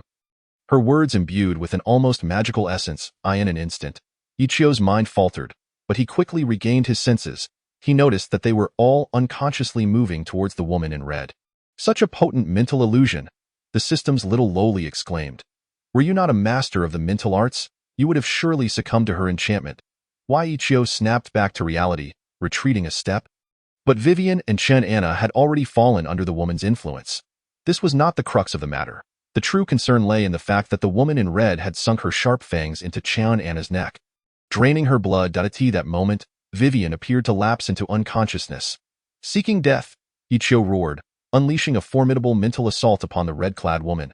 She paused momentarily, then laughed mockingly. Your little trick is of no use to me. Ah, these two must be your beloveds. I shall drain their blood dry. It's been over 1,000 years since I've savored such exquisite blood. The woman's spirit was formidable, skilled in mental assaults herself, rendering Ichio's attack utterly ineffective. In the next moment, he seized a massive axe from the void, declaring, Cloak of the Slash. A brilliant wave of light surged towards the woman. She hesitated, then released Vivian and Chen Anna, fleeing in haste. Mere seconds later, her figure vanished entirely. The wave struck the surrounding walls with a deafening crash. Ichio rushed forward, channeling spiritual energy into Vivian's mind. After several tense seconds, she finally awoke. Brother Yi, what happened? Why did I fall asleep? She asked, springing to her feet. What about Sister Anna? Ichio approached Cheon Anna's lifeless form, examining the wound on her neck, shaking his head gently. There is no saving her. All her blood has been drained. Even a foundational elixir cannot save her now. Though the foundational elixir is a miraculous remedy, it is not omnipotent. It holds little power against fatal wounds. Tears streamed down Vivian's face. For she and Cheon Anna had formed a bond during their time together. Just then, Cheon Anna stirred, finally regaining consciousness. Ichio observed her pallor and shook his head once more. She was merely experiencing a fleeting moment of clarity. Sister Chin, Vivian rushed to support her. You should take some foundational elixir. It may help your condition. Cheon Anna smiled ruefully. I am aware that my time is short. With injuries like these, not even a celestial being could save me. In truth, she had kept a secret from them. She was affiliated with the Purple Garment sect. I was taken in by them at a young age, and my purpose among you was to relay your movements back to them. Ichio was taken aback. He had never suspected that Cheon Anna was not an ordinary individual, but rather a spy sent by the Purple Garment sect. I apologize, Yigu, Vivian. Tears welled in her eyes. Vivian quickly shook her head. Sister Chin, this is not your fault. If blame is to be laid, it should be at the feet of the higher-ups of the Purple Garment sect. Had they not ordered you, you would never have become an infiltrator, nor would you be facing death here. Cheon Anna smiled faintly. Regardless, I hope you can forgive me. There are members of the Purple Garment sect lying in wait at the foot of Tianshan Mountain. If you truly intend to venture there, you may face grave danger. With those final words, she tilted her head and succumbed to death. After a prolonged silence, Vivian laid Cheon Anna's body upon the stone slab. Let us depart, Ichio sighed softly. This place is exceedingly eerie. We must leave lest the woman in red returns, and that would spell trouble. Want to leave? Ha! Now that you have entered, you shall serve as our sustenance. A sinister voice echoed around them. Ichio swiftly scanned his surroundings with his mental prowess. Despite his formidable abilities, he could not pinpoint the source of the threat, suggesting that their adversary was equally skilled in the realm of mental arts. As Ichio inquired of the system's petite assistant, a multitude of mummies emerged from the adjoining chambers. Ichio, scanning the area with his mental prowess, was taken aback by the sheer number of mummies. There must be at least 10,000. Let us go, he exclaimed, grasping Vivian's hand as they fled. Confronted with such an overwhelming horde, Ichio doubted his ability to prevail, especially with a formidable red-clad woman nearby. What kind of place was this ancient tomb in the depths of the desert? Was it a refuge for the aberrant or a remnant of an ancient civilization? Even the most renowned archaeologists from the Celestial Empire might struggle to uncover the truth. For now, Ichio's sole objective was to escape. Engaging in battle with these zombie-like mummies was out of the question. Even if he could hold his own, he would be utterly exhausted. With a burst of speed, he swiftly distanced himself from the seemingly endless legion of mummies. Just as he felt a moment of pride, another mummy appeared directly in his path. Gritting his teeth, he turned to Vivian. Vivian, it seems we must fight for our lives now. Are you afraid? Vivian, with a determined huff, replied, I am not afraid. Even if I were to die in battle, I would not falter. Ichio nodded approvingly and retrieved a flexible sword from his spatial ring. Vivian, you have trained diligently these past few days. Now is the time to test your skills. As he spoke, he handed the sword to her. Since consuming the Foundation Establishment pill, her physical capabilities had improved significantly, and during their spare moments, Ichio had taught her a sword technique. Thus, armed with a massive axe in one hand and a sharp sword in the other, the duo charged into the throng of mummies. The axe, exceptionally sharp, cleaved through the mummies, leaving behind a gruesome scene of dismemberment. Meanwhile, Vivian expertly targeted the mummies' necks with her sword, resulting in a staggering number of mummies falling to their blades, over 100 within minutes. After several intense moments, they finally broke through the encirclement and collapsed behind a large boulder. Panting heavily, Are you hurt? Ichio asked. No injuries, Vivian replied, a hint of shyness in her voice. Thanks to Brother Ye's cover, I would have surely perished otherwise. It turned out that during their skirmish, several mummies had attempted to ambush Vivian, but Ichio had thwarted them in time. By the way, why didn't you use your mental attacks earlier? Vivian inquired. Ichio shook his head. It would have been futile. These mummies lack souls. My mental assaults would be ineffective. Although mental attacks were formidable, they required a target with at least some awareness. Regrettably, his attempts to affect the mummies had been in vain. As they conversed, the horde of mummies resumed their pursuit. Seemingly fixated on the scent of human flesh, Yi Qiu sighed in exasperation, likening the relentless mummies to vengeful spirits. He rose to his feet, suddenly struck by an idea upon observing the surrounding walls. If he could demolish the stone walls, the falling debris might impede the advancing mummies. With a surge of inspiration, Yi Qiu wielded his axe against the stones, and within seconds, the surrounding rocks were shattered. A thunderous sound reverberated through the tomb, indicating the effectiveness of his actions. Soon, hundreds of boulders had obstructed their path, providing a temporary reprieve. After ensuring their escape route was secure, Yi Qiu and Vivian continued onward. After what felt like an eternity, they finally glimpsed light. Following it, they emerged from the desert after a grueling half-day. Breathing in the fresh air, a weight lifted from their hearts. "Shall we continue to the heavenly mountain?" Vivian asked after consuming some cold meat. While there may be ambushes nearby, Yi Qiu assured her, "I am not concerned. Didn't Sister Qin mention that the Purple Robe sect had laid traps around the heavenly mountain?" Vivian pondered aloud. "And so what?" Yi Qiu's eyes glinted with determination. "I have no desire to provoke them, but if they come to me, I will not hold back." The death of Yi Qiu's parents at the hands of the Purple Robe sect fueled his desire for vengeance. He had sworn to eradicate them in his lifetime. Yi Qiu explained, "As practitioners, we challenge the heavens. If we shy away from challenges, our cultivation will become exceedingly arduous. Those who achieve greatness possess unwavering resolve. Since Brother Yi fears nothing, let us proceed," Vivian chirped, her laughter ringing with optimism. "I hope to assist you when the time comes." Thus, Yi Qiu and Vivian pressed on. Initially believing they could traverse the vast desert in half a day, they ultimately took 3.5 days, highlighting the arduous nature of their journey. During this time, they mastered the art of disguise, a skill that cost Yi Qiu 30,000 supreme coins. Now, aged several years in appearance, Yi Qiu found his newfound skills in disguise to be far superior to the traditional techniques of ancient sections, while conventional techniques altered only physical features. Yi Qiu's ability transformed not only appearances but also demeanor, voice, and stature, achieving remarkable results. Exhausted, they emerged into the evening as the sun dipped below the horizon.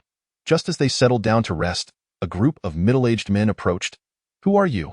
One man, wielding a large knife, demanded. "We are travelers who inadvertently lost our way in the desert," Yi Qiu quickly replied. "Search them to see if they are the ones we seek," the armed man ordered. After a few tense minutes, Yi Qiu and Vivian managed to leave the area. Once they were a safe distance away, Vivian asked, "Who were they? Why were they so aggressive?" Yi Qiu sighed. "To be frank, they belong to the Purple Robe sect, the most powerful of the 4 ancient sects in our celestial empire. Their arrogance is hardly surprising. Brother Yi, I've heard about your deep-seated enmity with the Purple Robe sect. Why didn't you take revenge just now?" Vivian asked, curiosity piqued. She knew her elder brother was fearless and would typically confront adversaries without hesitation. Yi Qiu acknowledged her point. Under normal circumstances, those men would have faced dire consequences. However, the system's petite assistant had warned him of 2 exceptionally powerful practitioners nearby. Given the circumstances, Yi Qiu realized he would be outmatched and chose to retreat for now, but he would inevitably reclaim this debt. After another 2 hours of travel, Yi Qiu finally rested behind a large stone as the sun set. Inside a massive tent, Vivian had already fallen asleep while Yi Qiu conversed with the system's assistant. "Didn't you mention a great treasure in the vicinity?" he inquired, puzzled that Vivian had sensed nothing despite her abilities to detect treasures within 100 kilometers. Yi Qiu was left with a significant question mark in his mind, pondering the whereabouts of this elusive treasure. That treasure is no ordinary treasure.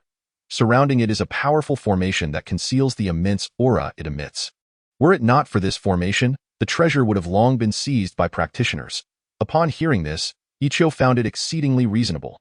Without such a formation, the treasure would have been plundered long ago, leaving them with no share. "Where is the formation?"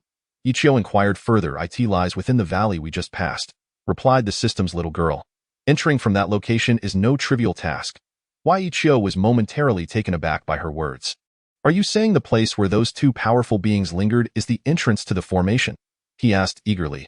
"Indeed, that is the case," the system's little girl confirmed with a serious nod. "To enter in the shortest time possible, they must proceed from there. Forcing entry from another location could lead to unforeseen consequences."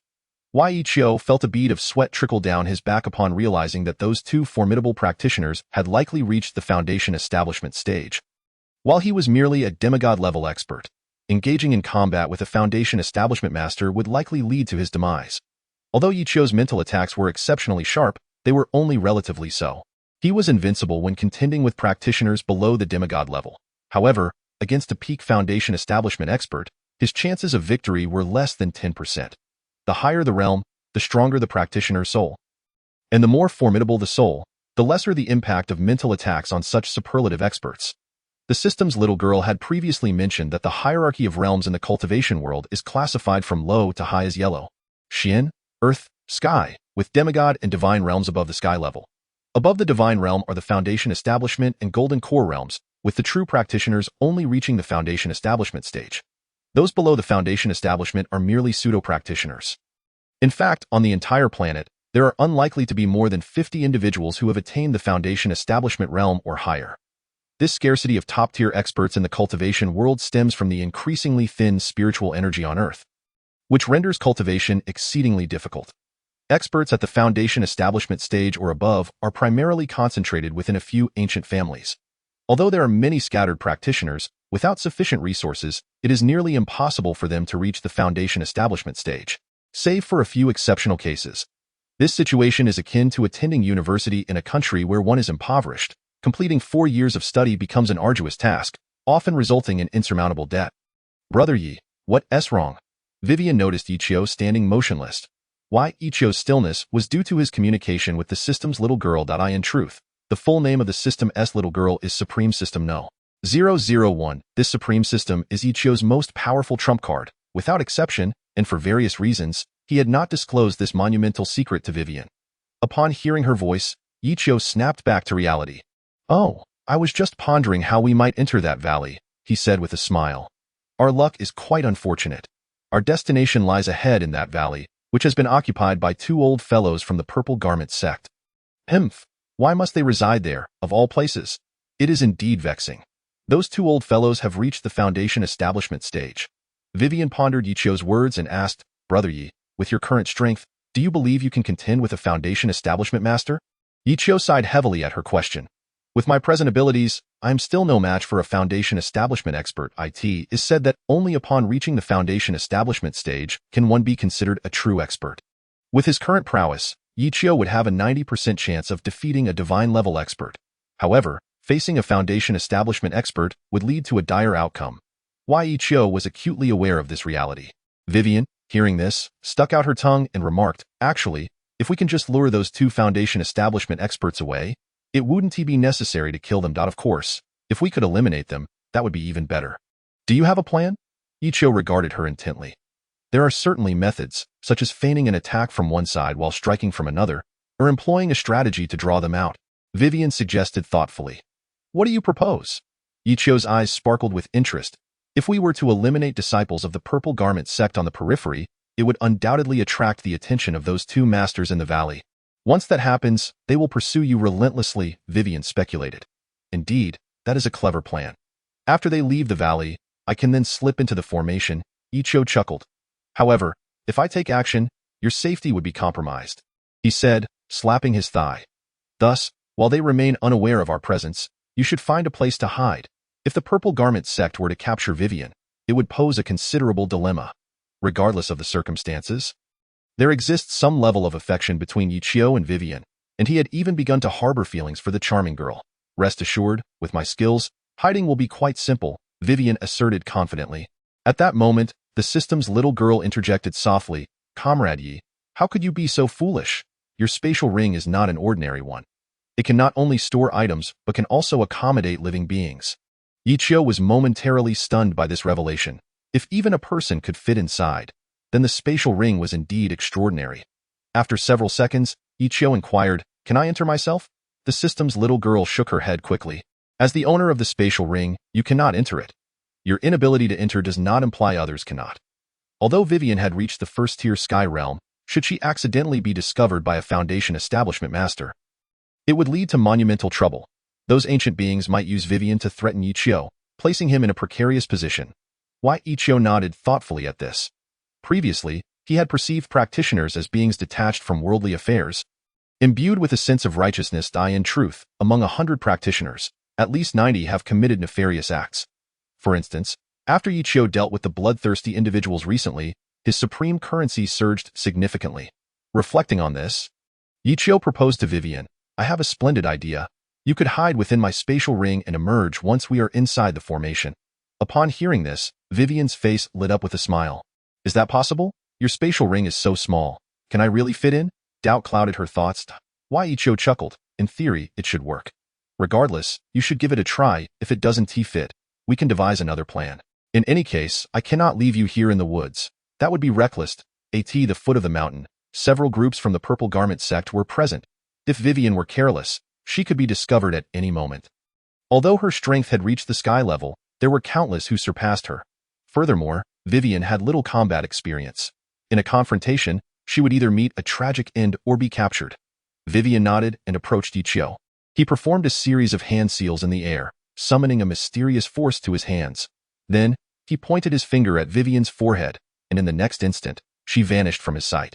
Ichio quickly scanned the interior of the spatial ring with his spiritual power and discovered that Vivian had indeed taken refuge within. Wow, Brother Yi, is this your spatial ring? The spiritual energy here is exceptionally abundant. Vivian marveled as she surveyed her surroundings, realizing the space within the ring was far larger than she had anticipated. Look over there are fruits. If you're thirsty, you can have some. Ichio's voice echoed within the spatial ring. The fruits growing in the spiritual soil were not ordinary. They were renowned treasures. The purpose of the spiritual soil is to significantly shorten the growth cycle of various precious materials. For example, a treasure that typically requires 100 years to mature could potentially be ready in just 3 days when planted in spiritual soil. Vivian nodded vigorously and then picked up a red fruit to consume. In that moment, she felt an overwhelming surge of power coursing through her body. Quickly meditate and absorb this spiritual energy, Ichio's voice echoed within the spatial ring. The benefits of rare materials are manifold. They can be used to concoct elixirs, among other things. Some fruits derived from these materials can be consumed directly, but it is imperative to absorb the energy immediately, or it will dissipate in vain. Vivian nodded, then seated herself and began to swiftly absorb the energy from the spiritual fruit within her. At that moment, Ichio set his plan into motion. Before long, he resumed his true form and strode boldly into the forest. As it was already late autumn, the flora of the heavenly mountain had long since vanished, and the trees had shed their leaves. Thus, when Ichio appeared at the forest's edge, he was quickly spotted. Who goes there? 3 individuals clad in purple approached. Members of the Purple Garment sect invariably wear purple, unless tasked with a significant mission requiring a change of attire. Pray tell, what brings you here? Ichio inquired. Hmph, we seek a villain named Ichio, who has slain our elder. This vendetta must be avenged, one of the taller men retorted. Wait, this person looks familiar. He seems to be the one we seek. Another said, scrutinizing Ichio closely and then exclaiming loudly, surely, we did not pursue him. Yet he has come to us willingly. The third hesitated. Indeed, I am the one you seek. Ichio replied with a scoff. If you possess any sense, kneel before me at once. Otherwise, your lives are forfeit. He cast a cold glance at them. The 3 members of the Purple Garment sect exchanged astonished looks, their expressions a mix of shock and delight. They were astonished by the audacity of this Ichio, who had delivered himself into their hands. Perhaps he was not quite right in the head? Yet, they were elated at the prospect of capturing him, for it would earn them tremendous merit, undoubtedly leading to substantial rewards from the sect's higher dash-ups. It was rumored that capturing Ichio would yield 10 earthly revival pills as a reward. As this thought crossed their minds, they couldn't help but share knowing smiles. We are on the brink of prosperity. Capturing this brat will elevate us to the status of heroes within the Purple Garment sect. And thereafter, we shall ascend to greatness. Who could disagree? Dividing the earthly revival pills among us will usher in days of bliss. Brothers, draw your weapons and seize this Ichio, delivering him to the elder. One commanded. In their eyes, Ichio appeared as an easy target, oblivious to the fact that his abilities far surpassed theirs. Why Ichio shook his head in disbelief. In the next instant, with a mere wave of his hand, the heads of 2 members of the Purple Garment sect abruptly fell. The remaining disciple, witnessing this shocking spectacle, screamed in terror and fled toward the valley. Within a mere 10 minutes, news of Ichio's arrival at the heavenly mountain spread swiftly. The 2 elders, who had been waiting in the valley, took flight without hesitation. For those at the foundation establishment stage, flying was an effortless endeavor that barely consumed their spiritual energy. Why Ichio could also fly. Yet the farther he went, the more energy he expended. It was undeniable that the strength of a foundation establishment practitioner far exceeded that of a demigod-level cultivator. Upon noticing the two experts racing through the air, Ichio felt a surge of excitement. It appeared that his ploy to draw them out had succeeded. In an instant, he activated the wave-gliding steps, propelling himself forward, aware that time was of the essence.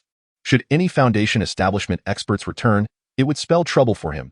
Ichio could not be certain whether they could forcibly breach the formidable barriers, and he was determined to keep his entry into the isolated space a secret. Ichio's speed was remarkable, nearly reaching the velocity of sound. 5 minutes later, he arrived at the valley. In contrast to the outside world, this valley boasted a pleasant environment, with streams and an abundance of wild fruits. And most importantly, it was shielded from the biting northern winds. Who goes there? 4 or 5 purple-clad figures suddenly leapt down from the trees. They have sentinels. Ichio chuckled coldly. In truth, he had already detected their presence, but knew that apprehending all of them at once would not be an easy feat. As the sentinels were camouflaged high in the treetops, simultaneous spiritual strikes against all of them were nearly impossible. I am Ichio, he declared, thumping his chest. Come at me together. I wish to see whether your purple garment sect is truly formidable or merely a facade. The 5 disciples exchanged glances, then silently nodded. In the next moment, they scattered. Think you can come and go as you please? It won't be so simple, Ichio shouted, spiritual storm. In that instant, all living beings within a 500-meter radius were engulfed by the onslaught of the spiritual storm. Terrified cries erupted as the 5 inner disciples of the purple garment sect collapsed to the ground, writhing in agony.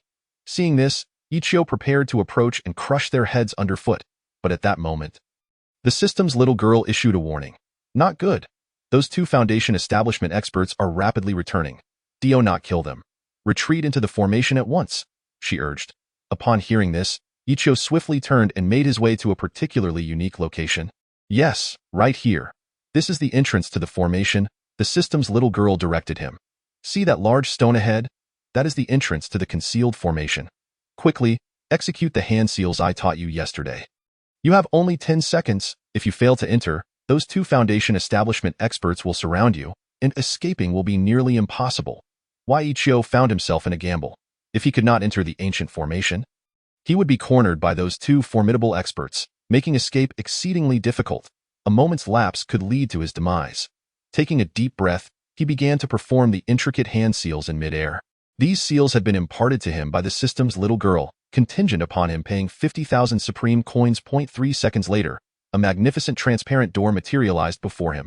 Quickly, step inside, the system's little girl urged. Nodding resolutely, Ichio swiftly entered through the transparent door. As his form vanished, the door gradually faded from existence. Though the process felt lengthy, it transpired in a matter of only 7 or 8 seconds. At that moment, several loud sounds echoed through the air.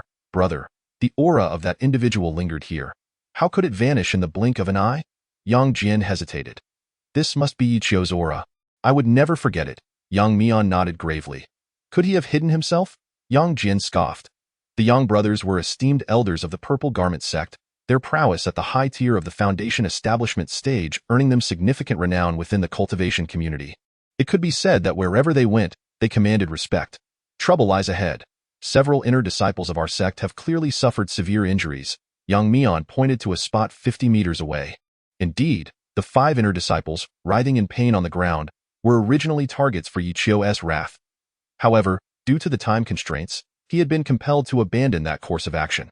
Upon returning from North Africa, Ichio discovered that his parents had met a tragic end at the hands of the Purple Garment sect. Thus, he vowed to eradicate every last member, ensuring they would vanish from the world forever.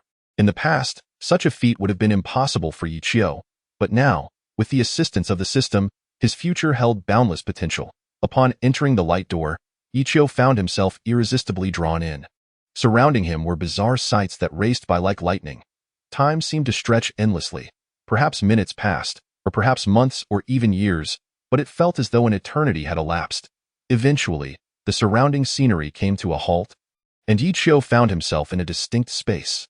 Indeed, it was a truly unique independent realm, akin to a celestial abode, a sanctuary for immortals. In this realm, where mountains meet water and the sun shines brightly, Ichio realized that this sun could not possibly be the same one that hangs in the sky above Earth.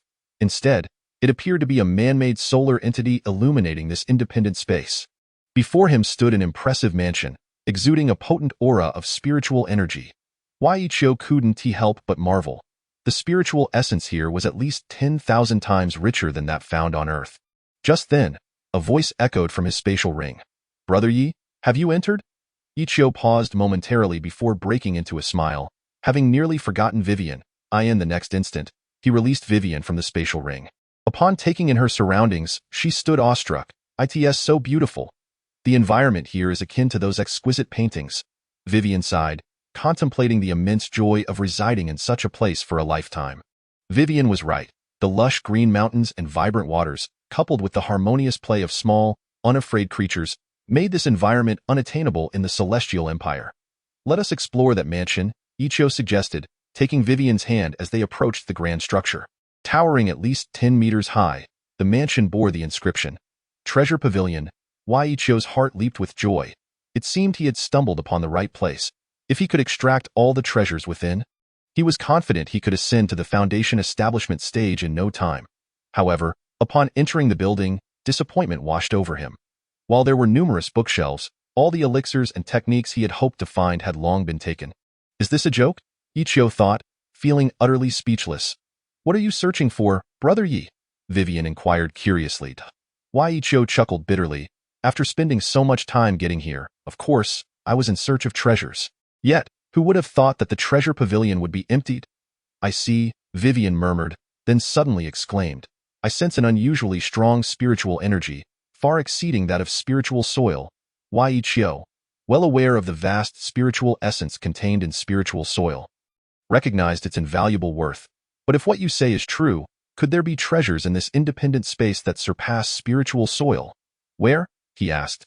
"Just beyond the mountain's rear," Vivian replied, closing her eyes and pointing ahead.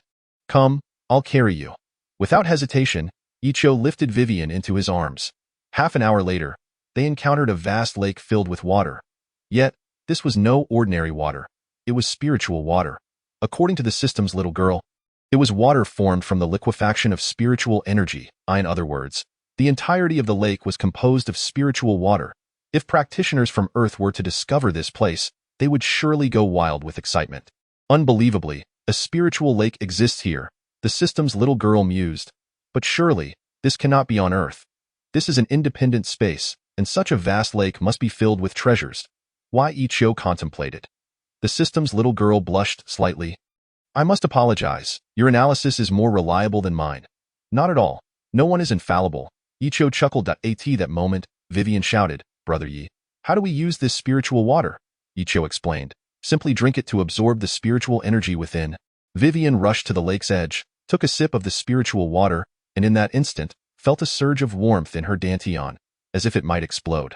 Startled, she hadn't anticipated the potency of the spiritual energy contained in such a small sip.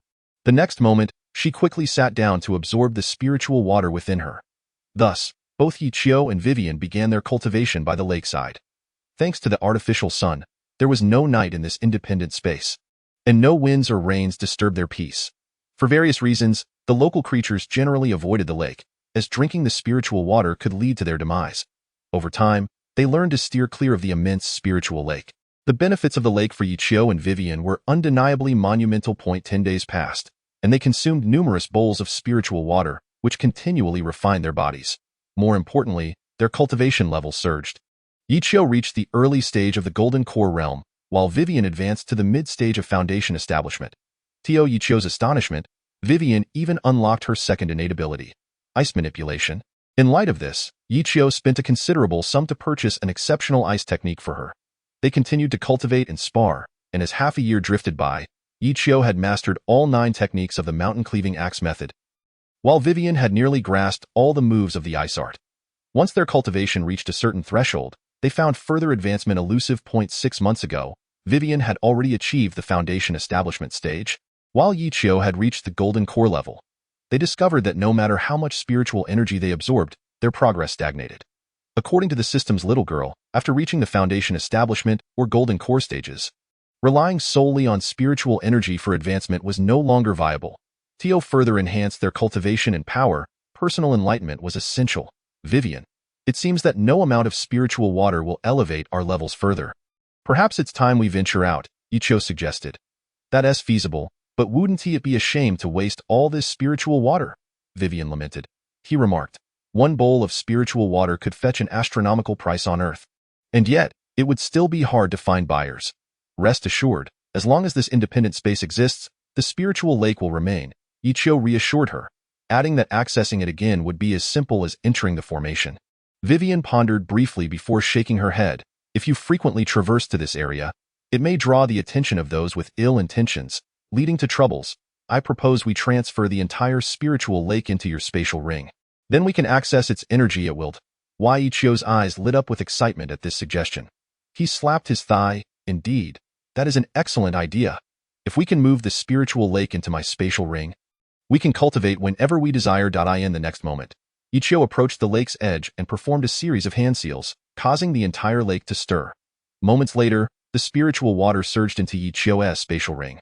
It was no ordinary quantity of water, and it took him at least 10 hours to absorb the entire lake's contents. After completing this task, he felt a significant drain on his spiritual energy, losing about 1/3 of it. After resting for a night in the independent space, Ichio and Vivian finally emerged. Upon their exit, they encountered the two elderly figures from the Purple Robe sect. Could it be? Vivian murmured. Has it really been over half a year, and they remain here? Their patience is remarkable. Ichio examined the surroundings and shook his head. They haven't been here for that long. If I'm not mistaken, time in that independent space does not equate to time here. He gestured towards a small grove, noting that the 5 disciples of the Purple Robe sect were still writhing in agony. In other words, while we spent half a year in that space, not a second has passed here. Vivian, being astute, quickly grasped the implications of Ichio's words. It's astonishing that such miraculous phenomena exist in this vast world. She mused. Just then, the brothers Yang Jian and Yang Mian finally spotted Ichio and Vivian. Unfazed by their sudden appearance, the Yang brothers exchanged glances before bursting into laughter. In their view, Ichio was incredibly audacious to return in the presence of Foundation establishment experts. If they were in his position, they would have fled far away. In the following moment, Yang Jian and Yang Mian approached, each determined to prevent Vivian and Ichio from escaping. You are the arrogant Ichio? Yang Jian coldly glared at him, viewing Ichio as a mere corpse. The sect leader had proclaimed that whether Ichio was killed or captured alive was inconsequential. This young girl is exceptionally beautiful. How about it, little lady, become my concubine? Yang Mian, a lecherous cultivator, immediately recognized Vivian's allure. Get lost, you shameless old fool. You could be my ancestor. The 12-year-old Vivian, emboldened by her growing power and confidence, was no longer intimidated. Such a bold girl, daring to speak to me in such a manner. It has been a long time since I encountered someone with such spirit. I must admit, I find you quite appealing. As Yang Mian spoke, he reached out to caress Vivian's cheek. Perverted old man, begone.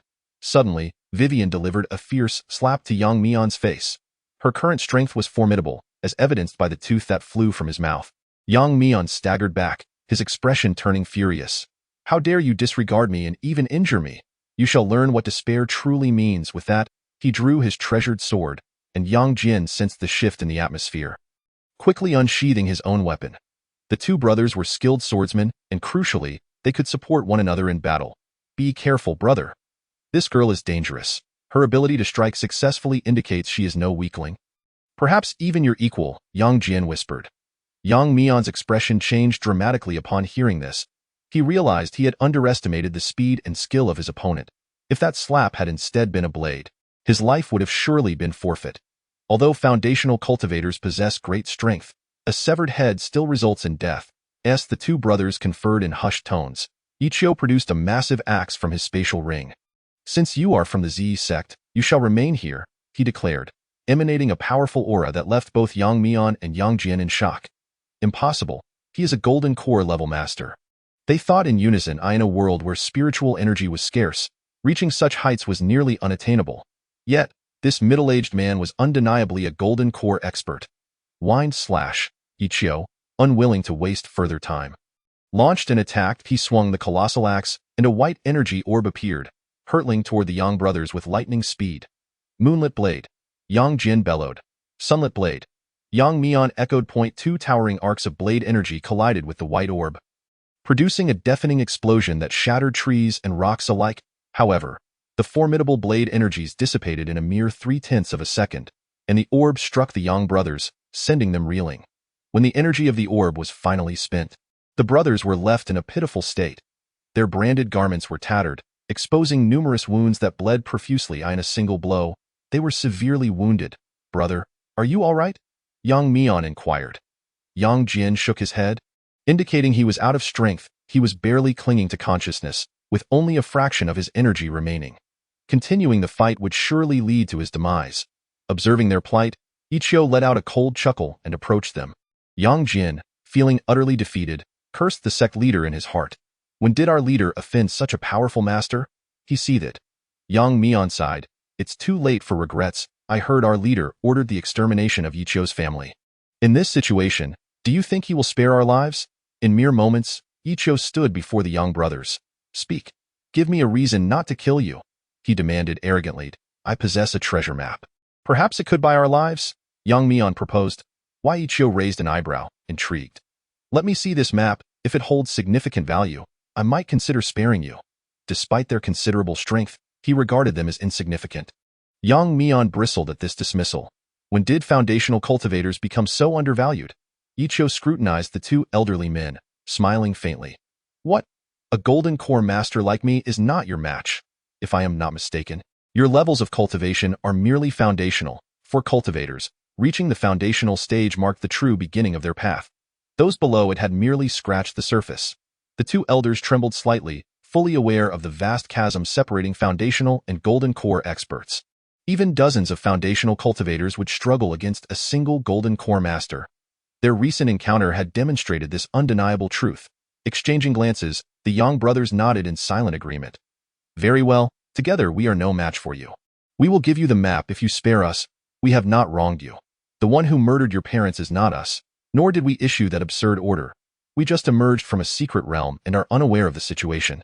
Yang Mian explained. In truth, they were reluctant to engage, yet the sect had pressed them multiple times, insisting they eliminate Ichio.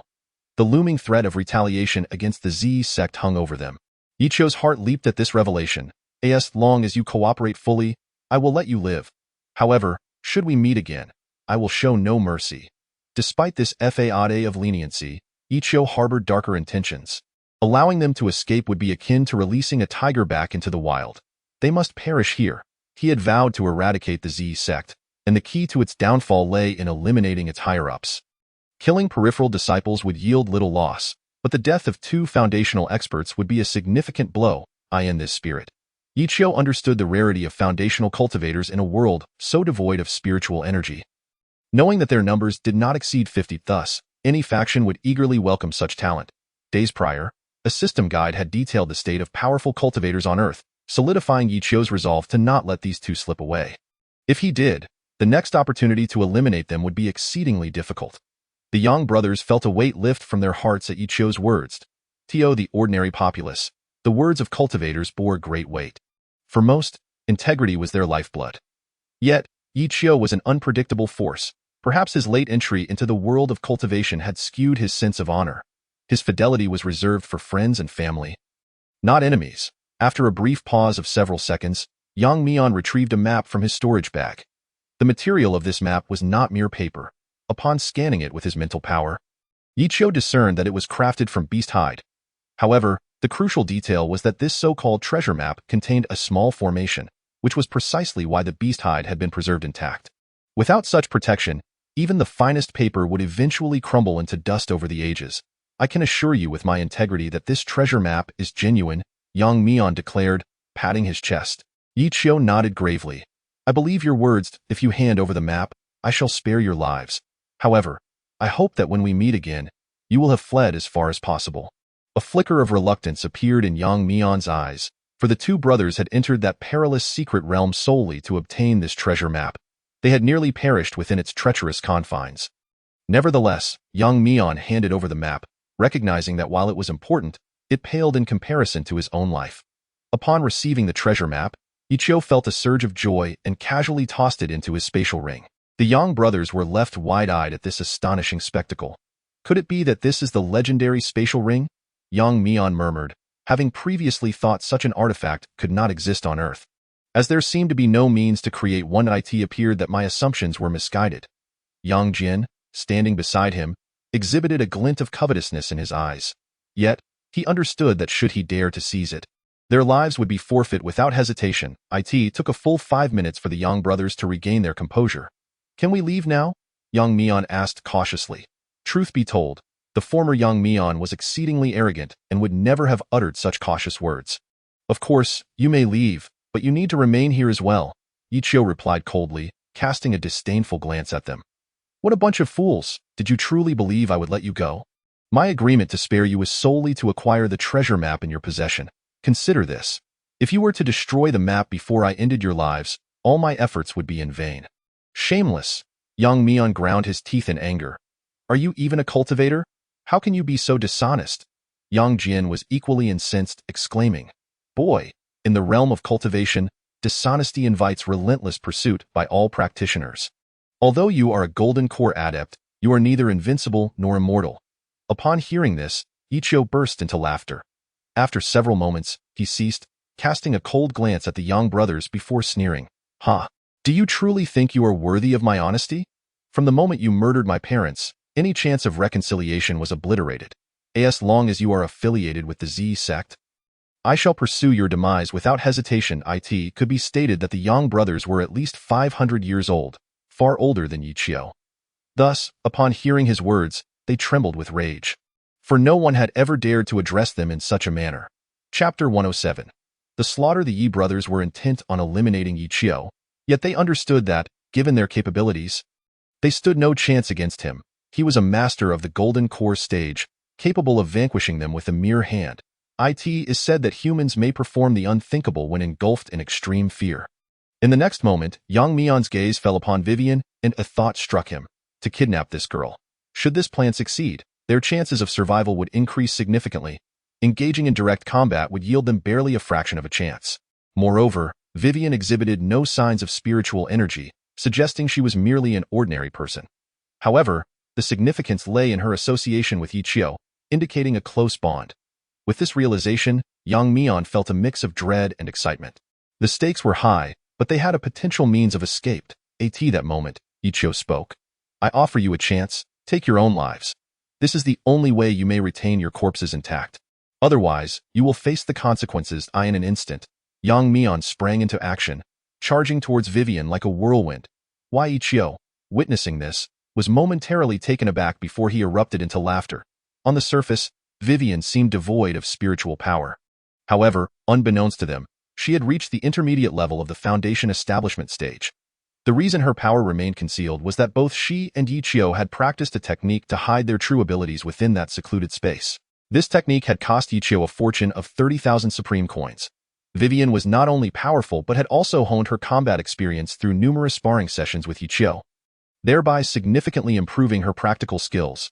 As Yang Mian closed the distance, he felt exhilarated at the prospect of capturing her. In the realm of cultivation, practitioners held life in far greater esteem than ordinary folk.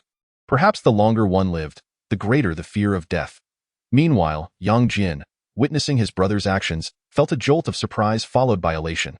Yang Mian roared, lunging for Vivian's neck. In a split second, she unsheathed her massive sword, severing Yang Jian's hand with a swift motion. Yang Mian screamed, staggering back several steps. Brother, how are you injured? Yang Jian exclaimed, horrified by the sight of blood. This girl possesses strength at the Foundation establishment level, and not merely at the initial stage. She must have reached the intermediate stage. Yang Mian's eyes widened in disbelief. He had never anticipated that such a young girl could attain such power. Especially considering the scarcity of spiritual energy on Earth, it is evident that both talent and abundant cultivation resources are essential for a practitioner to elevate their strength and rank. Lacking either would hinder progress. This explains why the vast majority of rogue cultivators fail to reach the Foundation establishment stage, exceptions aside. Indeed, I have achieved the Foundation establishment level, Vivian declared, approaching with her sword drawn. Since you are enemies of Yichio, I shall not hold back with that. Vivian prepared to strike, confident that her strength would easily subdue the two severely wounded Foundation establishment cultivators. Yichio interjected, stepping in front of Vivian.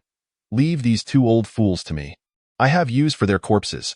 Yang Mian and Yang Jian exchanged glances filled with despair. Having lived for nearly 1,000 years, they had weathered countless storms and faced numerous adversities.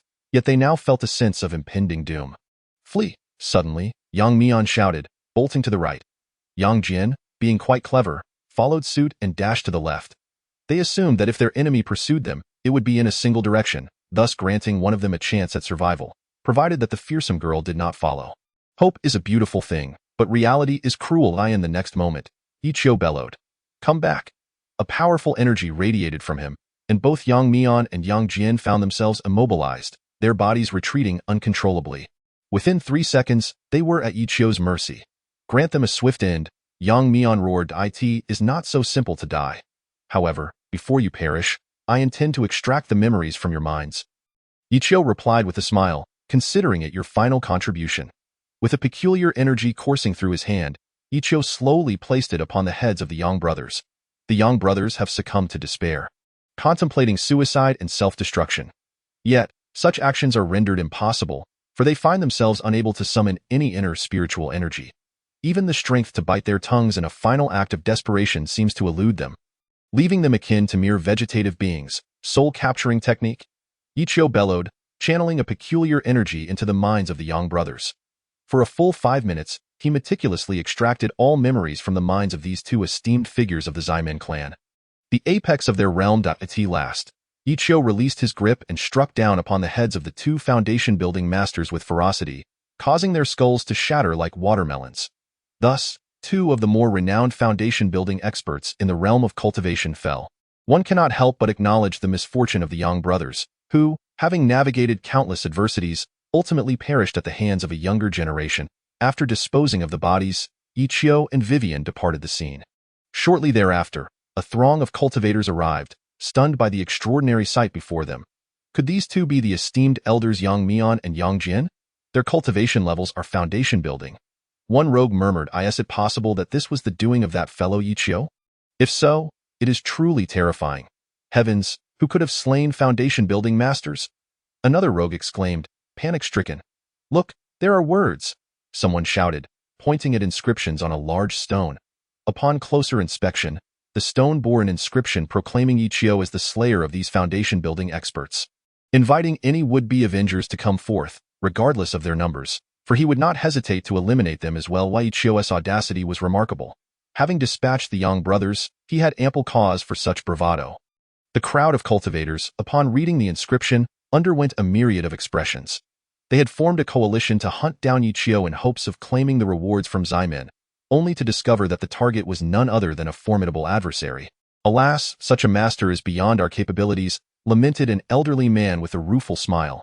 Even if our numbers increased tenfold, we would still be no match for Yi Qiu. Indeed, our strength pales in comparison. We would merely be offering our lives. A stout man nodded gravely. Let us disperse. While the celestial great rejuvenation pill is enticing, it pales in significance to our lives. After all, what good is a bounty of pills if we are not alive to enjoy them? Hearing this, the surrounding crowd nodded in agreement, and the group that had intended to pursue Yi Qiu abruptly disbanded. In the world of cultivation, strength dictates the course of action. Should an opponent appear weak, many would dare to strike, but against a powerful foe, the rogues would not dare to engage. Although the allure of the celestial great rejuvenation pill was considerable, it was not indispensable. That day, the news of the fall of 2 foundation-building masters from the Ximen clan spread rapidly among cultivators, prompting numerous factions to take notice of the enigmatic Yi Qiu. Some even dispatched elite forces to investigate his background. Meanwhile, the Ximen clan found itself in a state of heightened anxiety, summoning experts from all corners, including ancient beings long hidden from the world. Chapter 108. The Thunder Tribulation. Unbeknownst to Yi Qiu, or if he were to know, he would merely chuckle at the unfolding events. 3 days later, aboard a train, Yi Qiu and Vivian engaged in hushed conversation in their sleeper cabin.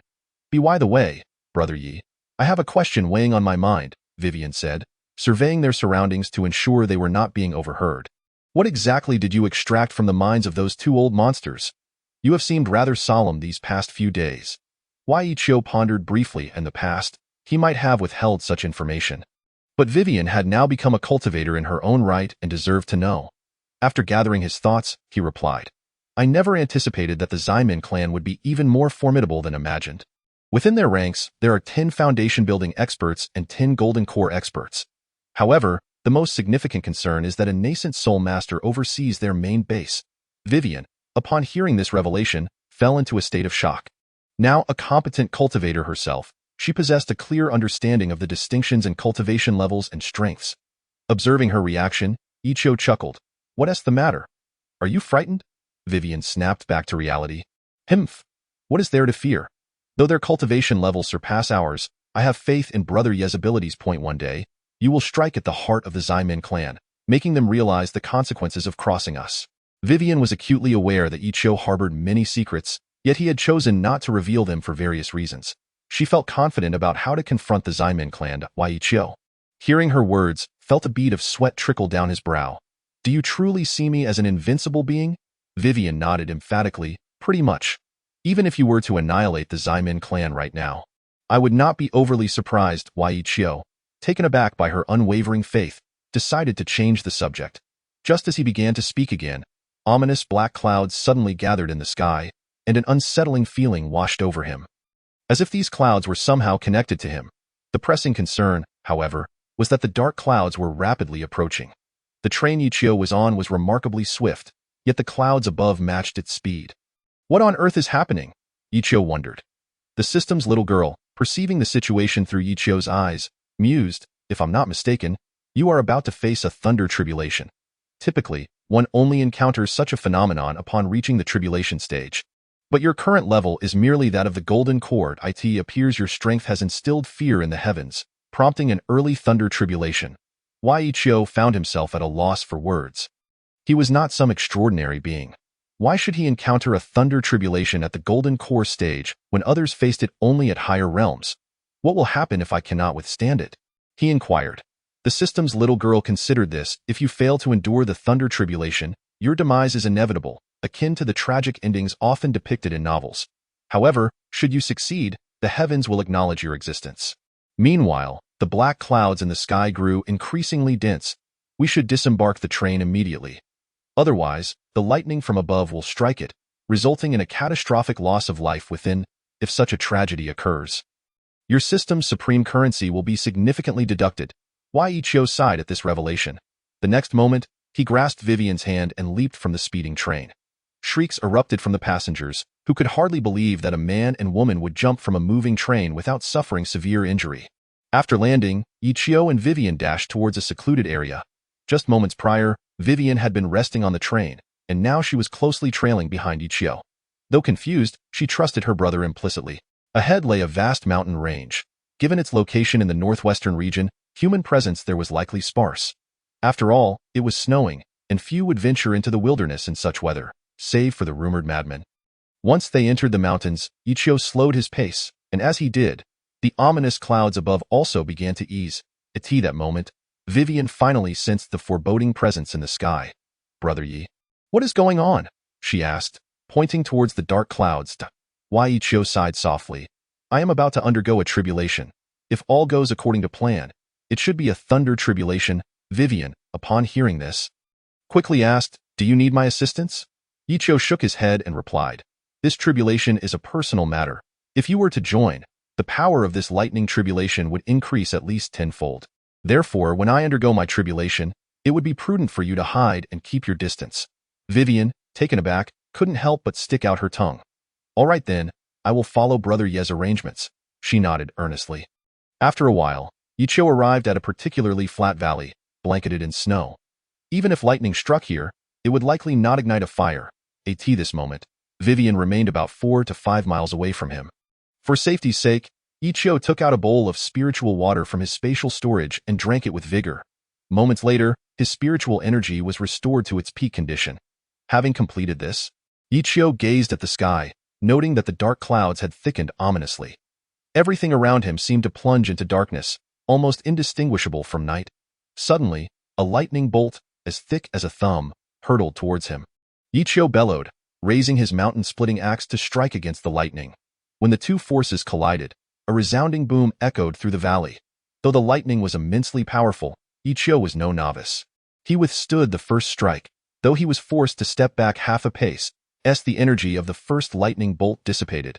He couldn't help but exclaim, "Heh, the legendary tribulation is nothing extraordinary." Yet, He cautioned himself not to underestimate it, sensing that today's lightning tribulation felt unusually formidable. The system's little girl detected something peculiar in the energy above. Ichio smiled, remaining silent. In his eyes, even if 10 bolts of lightning were to descend, he still had ways to endure. The little girl from the system had mentioned that typically, cultivators faced only 10 bolts of lightning, as the second bolt had yet to appear. Ichio scrutinized his mountain-splitting axe, noting its exceptional craftsmanship. Not even the previous lightning strike had left a mark upon it. Minutes later, dozens of thumb-thick lightning bolts began to rain down like torrential rain. Ichio stood dumbfounded. Had the system's little girl not said that under normal circumstances, there were at most 10 bolts? Looking at the sky, it seemed there were hundreds. Veil slash, Ichio shouted. The white energy sphere surged from the tip of his axe, hurtling towards the lightning. Though the energy sphere was formidable, it was no match for the multitude of lightning bolts. In a mere breath, the sphere was obliterated alongside 10 bolts, while the remaining lightning struck Ichio's body with ferocity. In an instant, he felt unprecedented impacts upon his form. Simultaneously, Ichio desperately mobilized his inner spiritual energy to counter the onslaught of lightning. Yet dozens of glaring wounds marred his body. It was a lengthy ordeal to recount. But in reality, it lasted only seconds. After all, the speed of lightning's attack on Earth is unparalleled. Ichio sensed his spiritual energy depleting rapidly. If it were to be completely exhausted, he would be reduced to ashes. Had he not entered that ancient independent space, he would have perished by now, regardless of the little girl's help from the system.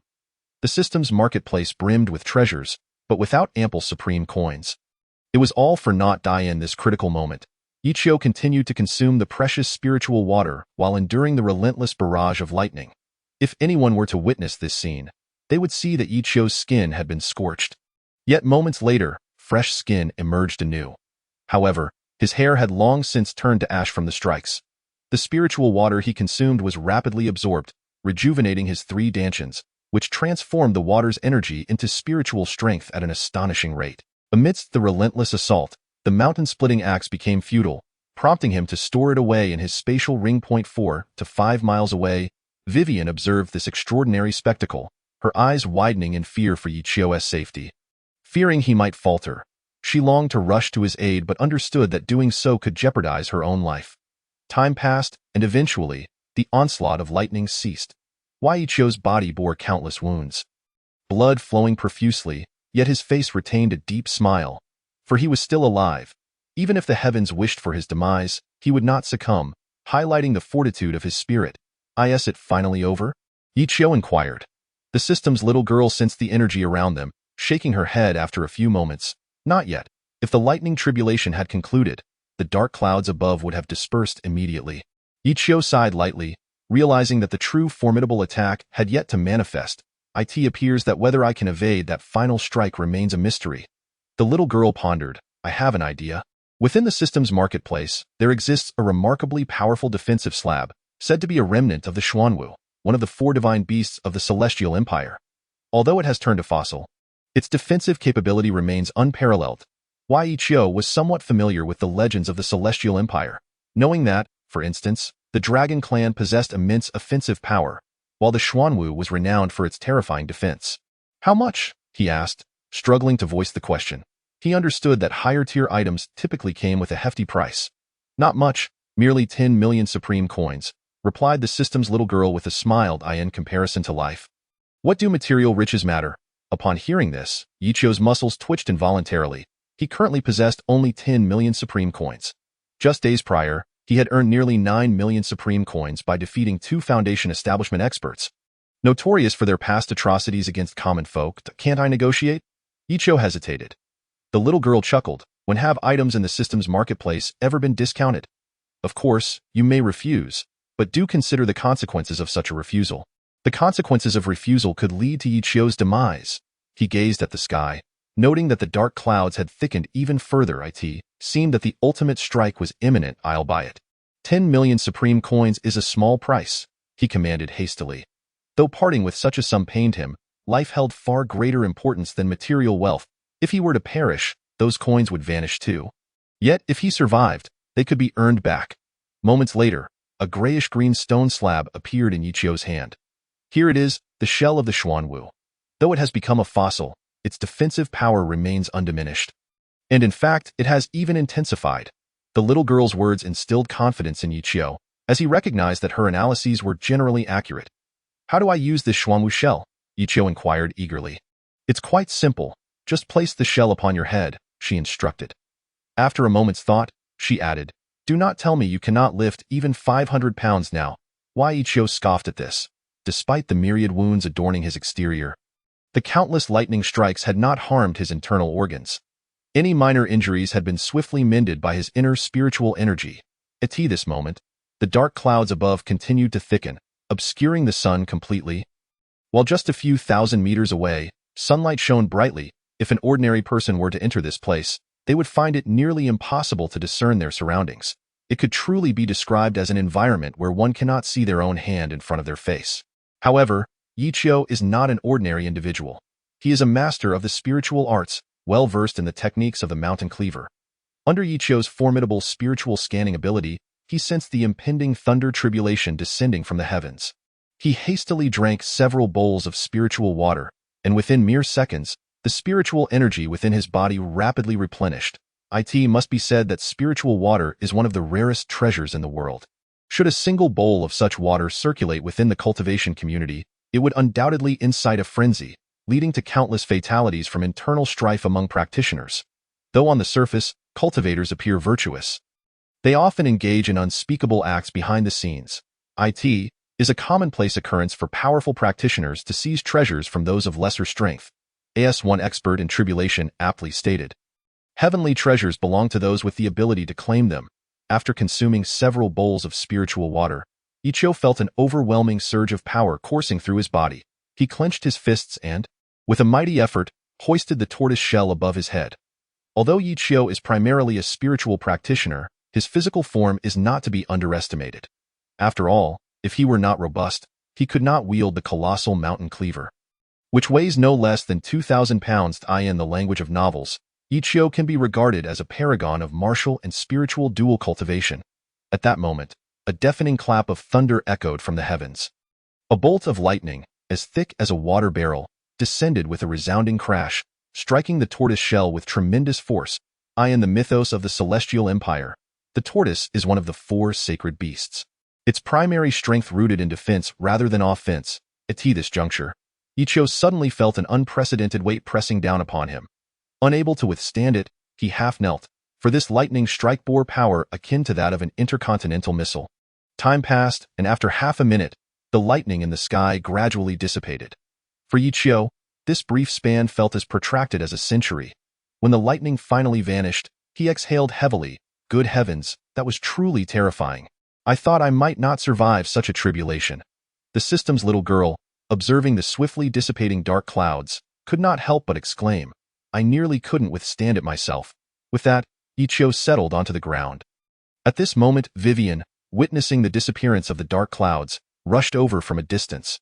"Brother Yi, are you hurt?" she exclaimed, startled by the gruesome wounds on him. "It's merely a scratch," Yichio replied, setting the tortoise shell aside. Just then, a crisp sound echoed as the tortoise shell shattered in his hands. The little girl from the system gasped, fully aware of the protective power of the tortoise shell. Even a nuclear explosion nearby might not suffice to destroy it. Understanding the astonishing might of the last lightning strike, the commotion we just made was far too loud. We must leave this place immediately. If other cultivators arrive, we may find ourselves in a predicament. Yichio contemplated. Vivian promptly assisted him, and they hurried towards the mountainside. That moment, the snow that had accumulated during the tribulation had entirely vanished, the stones beneath reduced to dust, while the surrounding trees had seemingly fled. It must be said, the destructive force of the recent lightning tribulation was nothing short of ferocious. By the way, did you gain any benefits after the tribulation? The little girl from the system inquired, utilizing her soul power to communicate with Yichio. Hearing this, Yichio shook his head. "No, aside from the external injuries, I received nothing else." Chapter 110. The emergence of malice. The little girl from the system hesitated upon hearing this. After a long pause, she remarked, "This doesn't seem right. Typically, regardless of the type of cultivator, if they successfully endure a tribulation, the heavens bestow some form of reward, whether it be energy or unexpected talents. Why, after enduring such a significant tribulation, Did the heavens not grant you any benefits? She made a valid point. For cultivators on earth, enduring a heavenly tribulation is not solely a calamity but also an opportunity for gain. Successfully overcoming such a trial often elevates at least 90% of cultivators to new heights, with some even gaining insights during the process. In short, those who survive a tribulation are invariably rewarded with unforeseen benefits. It is said that individuals who have endured tribulation earn the heavens' recognition, marking them as favored children of the universe. Yet, why did Ichio not receive any gifts from the heavens after such a thunderous ordeal? Ichio shook his head in exasperation. How should I know? Given the circumstances, it seemed as if the heavens were intent on striking me down. Truth be told, recalling the events that transpired not long ago, Ichio felt a twinge of anxiety. Had he not purchased a defensive item from the system, he might have very well been obliterated by that lightning strike. After what felt like an eternity, the little girl from the system finally spoke. During that time, I was researching information.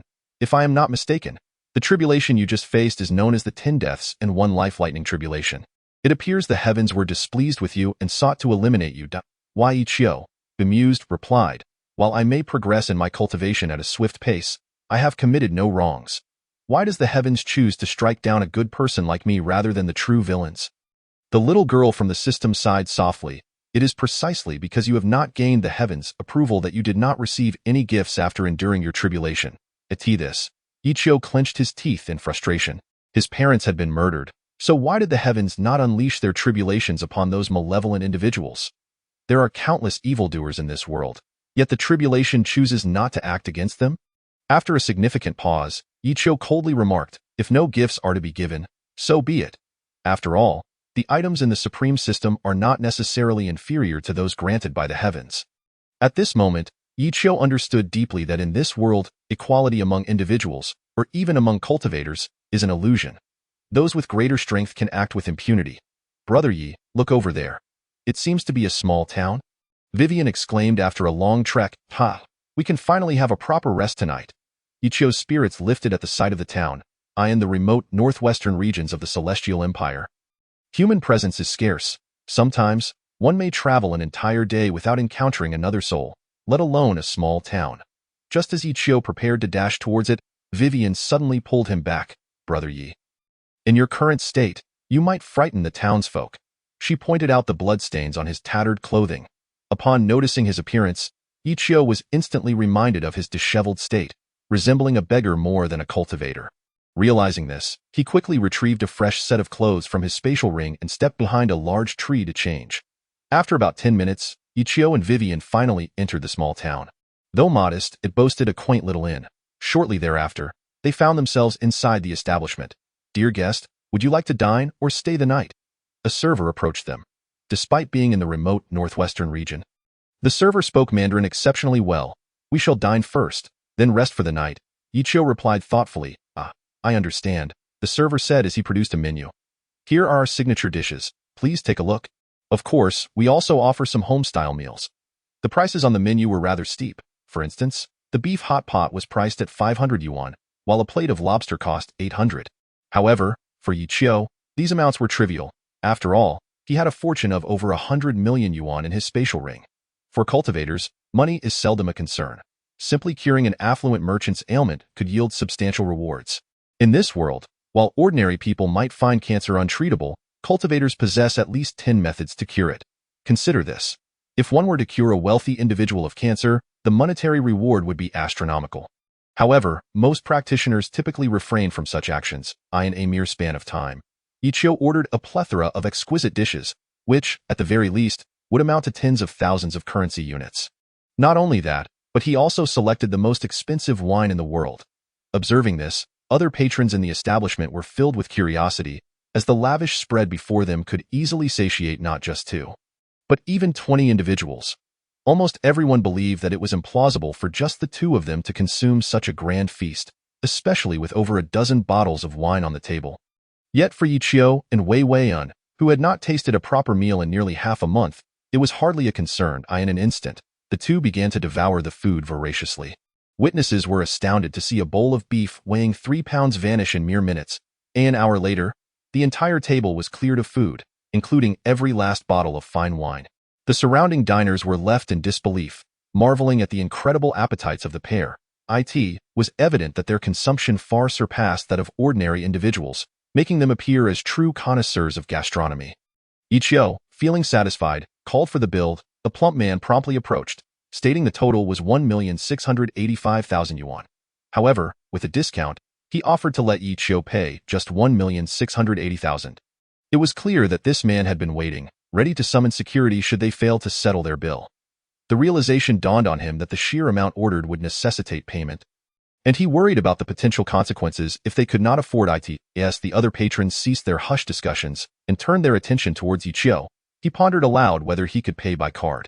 Although he possessed a wealth of cash within his spatial ring, producing a large sum of money in such a public setting might provoke alarm, as spatial rings were considered extraordinary by ordinary standards. The plump man, momentarily taken aback, nodded vigorously, assuring him that while their establishment was not comparable to five-star hotels, they did indeed have the necessary facilities. Ichio then produced a bank card and processed a transaction exceeding 1 million yuan. Gasps filled the air as onlookers were astonished to witness two seemingly ordinary individuals spending such a fortune on a single meal. Many could hardly fathom that their entire lives might not yield such an amount. At that moment, a group of men in a corner fixated their gaze on Ichio, their eyes glinting with malicious intent. Ichio, fully aware of the surrounding tensions, feigned indifference. Should anyone dare to challenge him, he would not hesitate to retaliate. The world is rife with malevolence, and while one cannot eradicate all evildoers, good and bad will always coexist. Ichio's focus remained on eliminating the nefarious among practitioners, such as the two elders from the Purple Garment clan. Soon, he took Wei Weian's hand, leading her to their room on the third floor. Though they shared the same accommodations, they did not share a bed, as Ichio deemed it inappropriate given Wei Weian's youth. After both had refreshed themselves, they enjoyed a restful slumber. The following day, they awoke around noon, had a light meal, and resumed their journey.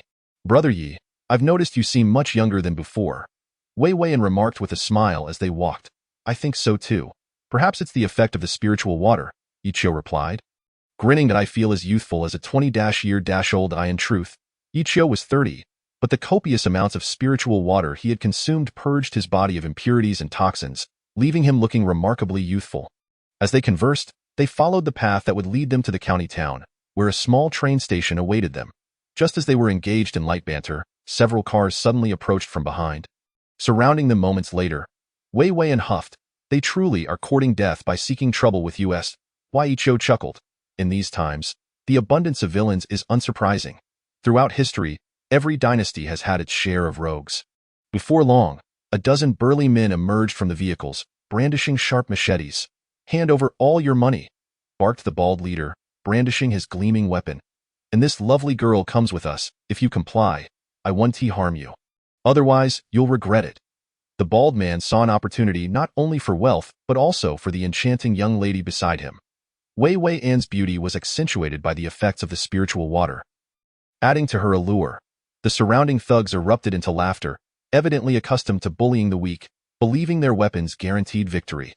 Not long ago, Ichio would have felt apprehensive, but now he was devoid of fear. "You have 3 minutes to vanish from my sight, or you will bear the consequences," he warned coldly. "Oh, not say I did not give you a chance. If you squander it, you may never see the sun again." The gang erupted in laughter, as if he had told an outrageous joke. After moments of mirth, the bald leader finally managed to stifle his laughter. "You lot, cut off this guy's hands and feet so he understands the repercussions of being arrogant in our presence." Instantly, 4 men with machetes lunged toward Ichio. Though the blades were indeed sharp and their strength considerable, to Ichio, they were little more than ants scurrying about. Several large machetes struck Ichio's body. Yet he remained unscathed, while the blades shattered into pieces. Although Ichio was a practitioner of spiritual cultivation, his physical form was remarkably resilient. Ordinary weapons posed no threat to him. The men wielding the machetes were left in stunned disbelief. Not far away, a bald man finally lost his composure, his eyes betraying a flicker of sheer terror. Unlike ordinary individuals, he was aware of the existence of cultivators on this planet, whose powers were extraordinarily formidable. Could it be that this man and woman were both practitioners? This thought flashed through the bald man's mind. If that were true, then collectively they stood no chance against these two. As this realization dawned on him, beads of sweat began to pour down his brow. "My apologies, my brother," the bald man hastily said. "To express our contrition, we will gift you a car." We have 5 luxury vehicles here for you to choose from. Upon hearing this, Ichio could not help but burst into laughter. If you can defeat me, you seek to bring about my demise. If you cannot, you offer a car as compensation? How could such a delightful arrangement exist in this world? What do you intend to do? A red-faced man shouted defiantly. Though you possess some skill, we are not to be trifled with. We can always perish together. In the next moment, the bald man struck the red-faced man sharply across the ear before turning to Ichio and bowing deeply. This is our cousin. He often speaks without thinking. How about you tell us how we might be spared? Ichio smiled faintly and replied, each of you must sever one of your hands. Should you comply, I may grant you mercy. The surrounding men erupted in fury, for they were notorious tyrants within a radius of hundreds of kilometers. When had anyone dared to speak to them in such a manner? The bald man's brow furrowed at this proposition. He understood the immense implications of losing a limb for an ordinary person. How could one continue their reign of terror across towns without a hand? Taking a deep breath, the bald man quietly remarked, my young brother, one must leave a way out for others. Although you are a practitioner, I am not an ordinary man either. Allow me to be frank. I am an outer disciple of the Tianshan sect.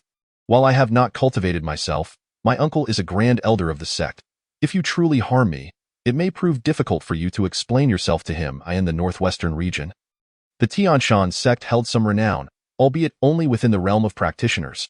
Ordinary folk had never heard of such a sect.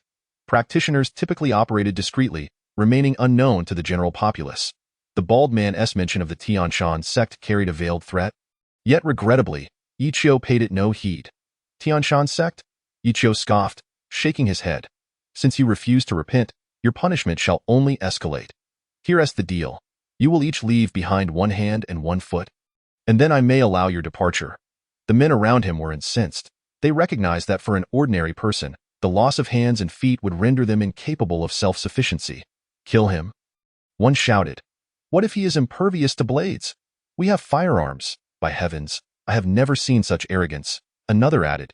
He is more brazen than we are. We struck him in the chest. Now let us strike his head. I refuse to believe he is invulnerable throughout. The bald man discreetly waved his hand, and from within one of the luxury vehicles emerged a gunman, wielding a submachine gun. Rapidly, the gun fired a torrent of bullets. In mere seconds, 30 rounds were discharged. Yet, miraculously, as the bullets approached Ichio, they halted mid-air, mere inches from his body. The surrounding thugs stood in stunned silence, unable to comprehend the absurdity of the scene before them. Run! Someone shouted in panic. In an instant, the group scattered in various directions. However, Ichio interjected, You think it is so easy to come and go as you please? With a swift motion of his hand, he directed the suspended bullets back toward the fleeing thugs. Each bullet found its mark, striking either the heart or shattering skulls, ensuring that none of these wretches would rise again. Chapter 112. Annihilation. The only survivor at the scene was the bald man, who suddenly dropped to his knees. Please, do not kill me. I will serve you like a beast. Ichio regarded him with a slight shake of his head. I am sorry, but to me, you hold no value whatsoever. Before Ichio could finish his statement, the bald man lunged forward, clutching Ichio tightly. If you will not spare me, then let us perish together. In his hand, he grasped a grenade. One could not deny the bald man's audacity. Faced with certain death, he chose to take his adversary with him. Had Ichio's strength still been at the semi-divine level, the grenade might have posed a threat, but now, having attained the early stage of the golden core, he had no fear of such a trivial explosive. A deafening explosion erupted. The grenade detonated in the bald man's hand, leaving him with numerous wounds, the most grievous being a gaping hole in his neck from which blood poured forth. As shards of metal hurtled toward Ichio, a radiant barrier enveloped him, deflecting the shrapnel away. In his final moments, the bald man's eyes widened in disbelief as he muttered, Impossible, this cannot be happening. With those words, an engulfing darkness descended upon him, leading him into eternal slumber. The thunderous blast startled Vivian, who had been watching from a distance, but her anxiety subsided upon seeing Ichio unharmed. Oh my, that truly frightened me. With submachine guns and grenades, is this fellow involved in arms dealing? Vivian exclaimed, patting her chest. Why? Ichio chuckled softly. These are merely street thugs. While our country maintains stringent firearm regulations, they still find ways to procure weapons from abroad. Soon, Ichio and Vivian departed from the scene, leaving the bodies by the roadside, as he had no desire to deal with them, if all went according to plan. The authorities would soon be alerted. 3 days later, Ichio and Vivian arrived in Binhai City, a coastal metropolis. According to the map, the treasure was located on a certain small island. Over the past few days, Ichio had been diligently studying this so-called treasure map. It was originally not his, but belonged to two elders of the Z sect, who had given it to him in exchange for their lives. Yet, Ichio, untrustworthy as he was, had ultimately slain those two masters, of course. While the two elders viewed him as deceitful, Ichio was more concerned about the potential repercussions of letting a tiger return to the mountain. Although Vivian was clever and capable, after days of scrutinizing the map, she still could not decipher its contents. Thus, this matter rested solely upon Ichio's shoulders. The system's little girl observed the map and remarked, "Such script appears to be prehistoric. I never anticipated that it could still be preserved. Frankly, this writing is incomprehensible to any human on Earth." Why? Ichio pondered momentarily. Am I unable to comprehend it as well? I thought you were all-knowing. The system's little girl blushed slightly at his words. In this world, no being or system could claim to be omniscient. With a sigh, she admitted, to be honest, I only recognize about 1/3 of the text on this map. The gist is that there exists a floating small island in the Pacific Ocean that is our destination. Why? Ichio felt a jolt of surprise at this revelation. Could it be? How can an island float?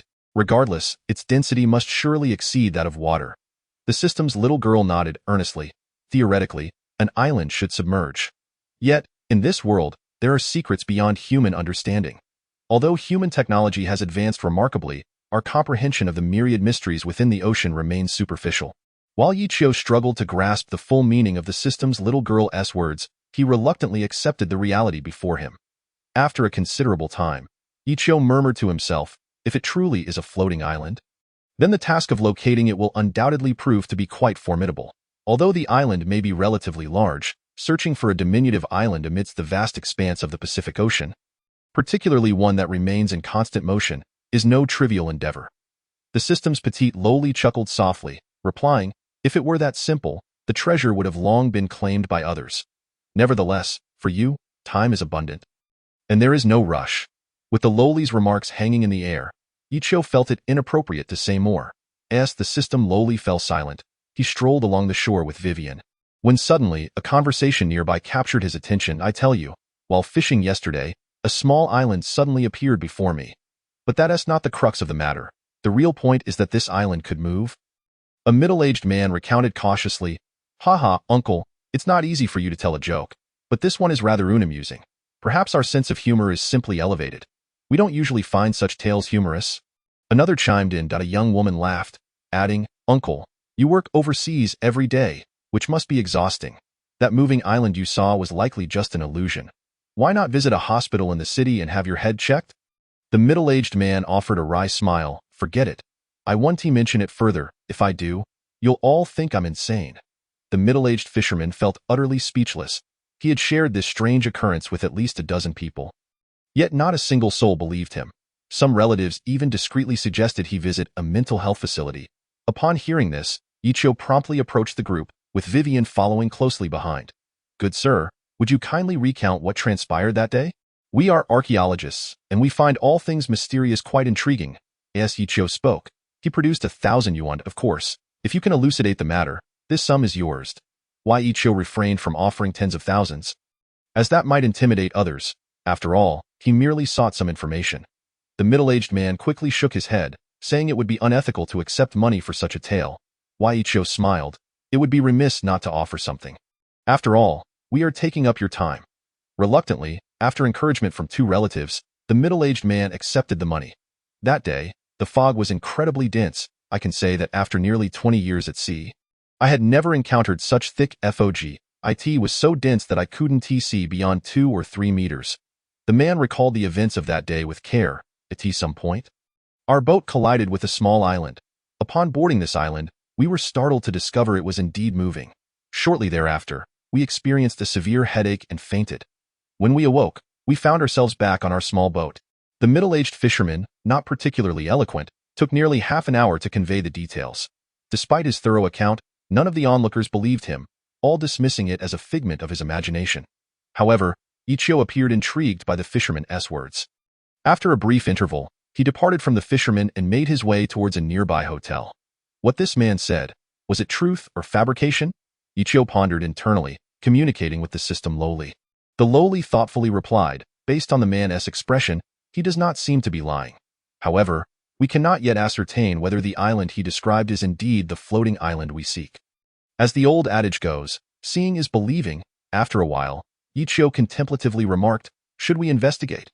Perhaps we might truly uncover treasures on that island. Given that such a treasure map has fallen into the hands of practitioners, the treasures on that island are likely far more than mere gold and silver. For practitioners, material wealth holds little allure. They are far more interested in cultivation techniques, elixirs, and rare natural treasures. This explains why the vast majority of practitioners remain indifferent to worldly affairs. Those managing large corporations in the secular world are merely outer disciples who lack the ability to cultivate. The system lowly smiled. Since you have made your decision, I shall certainly support you.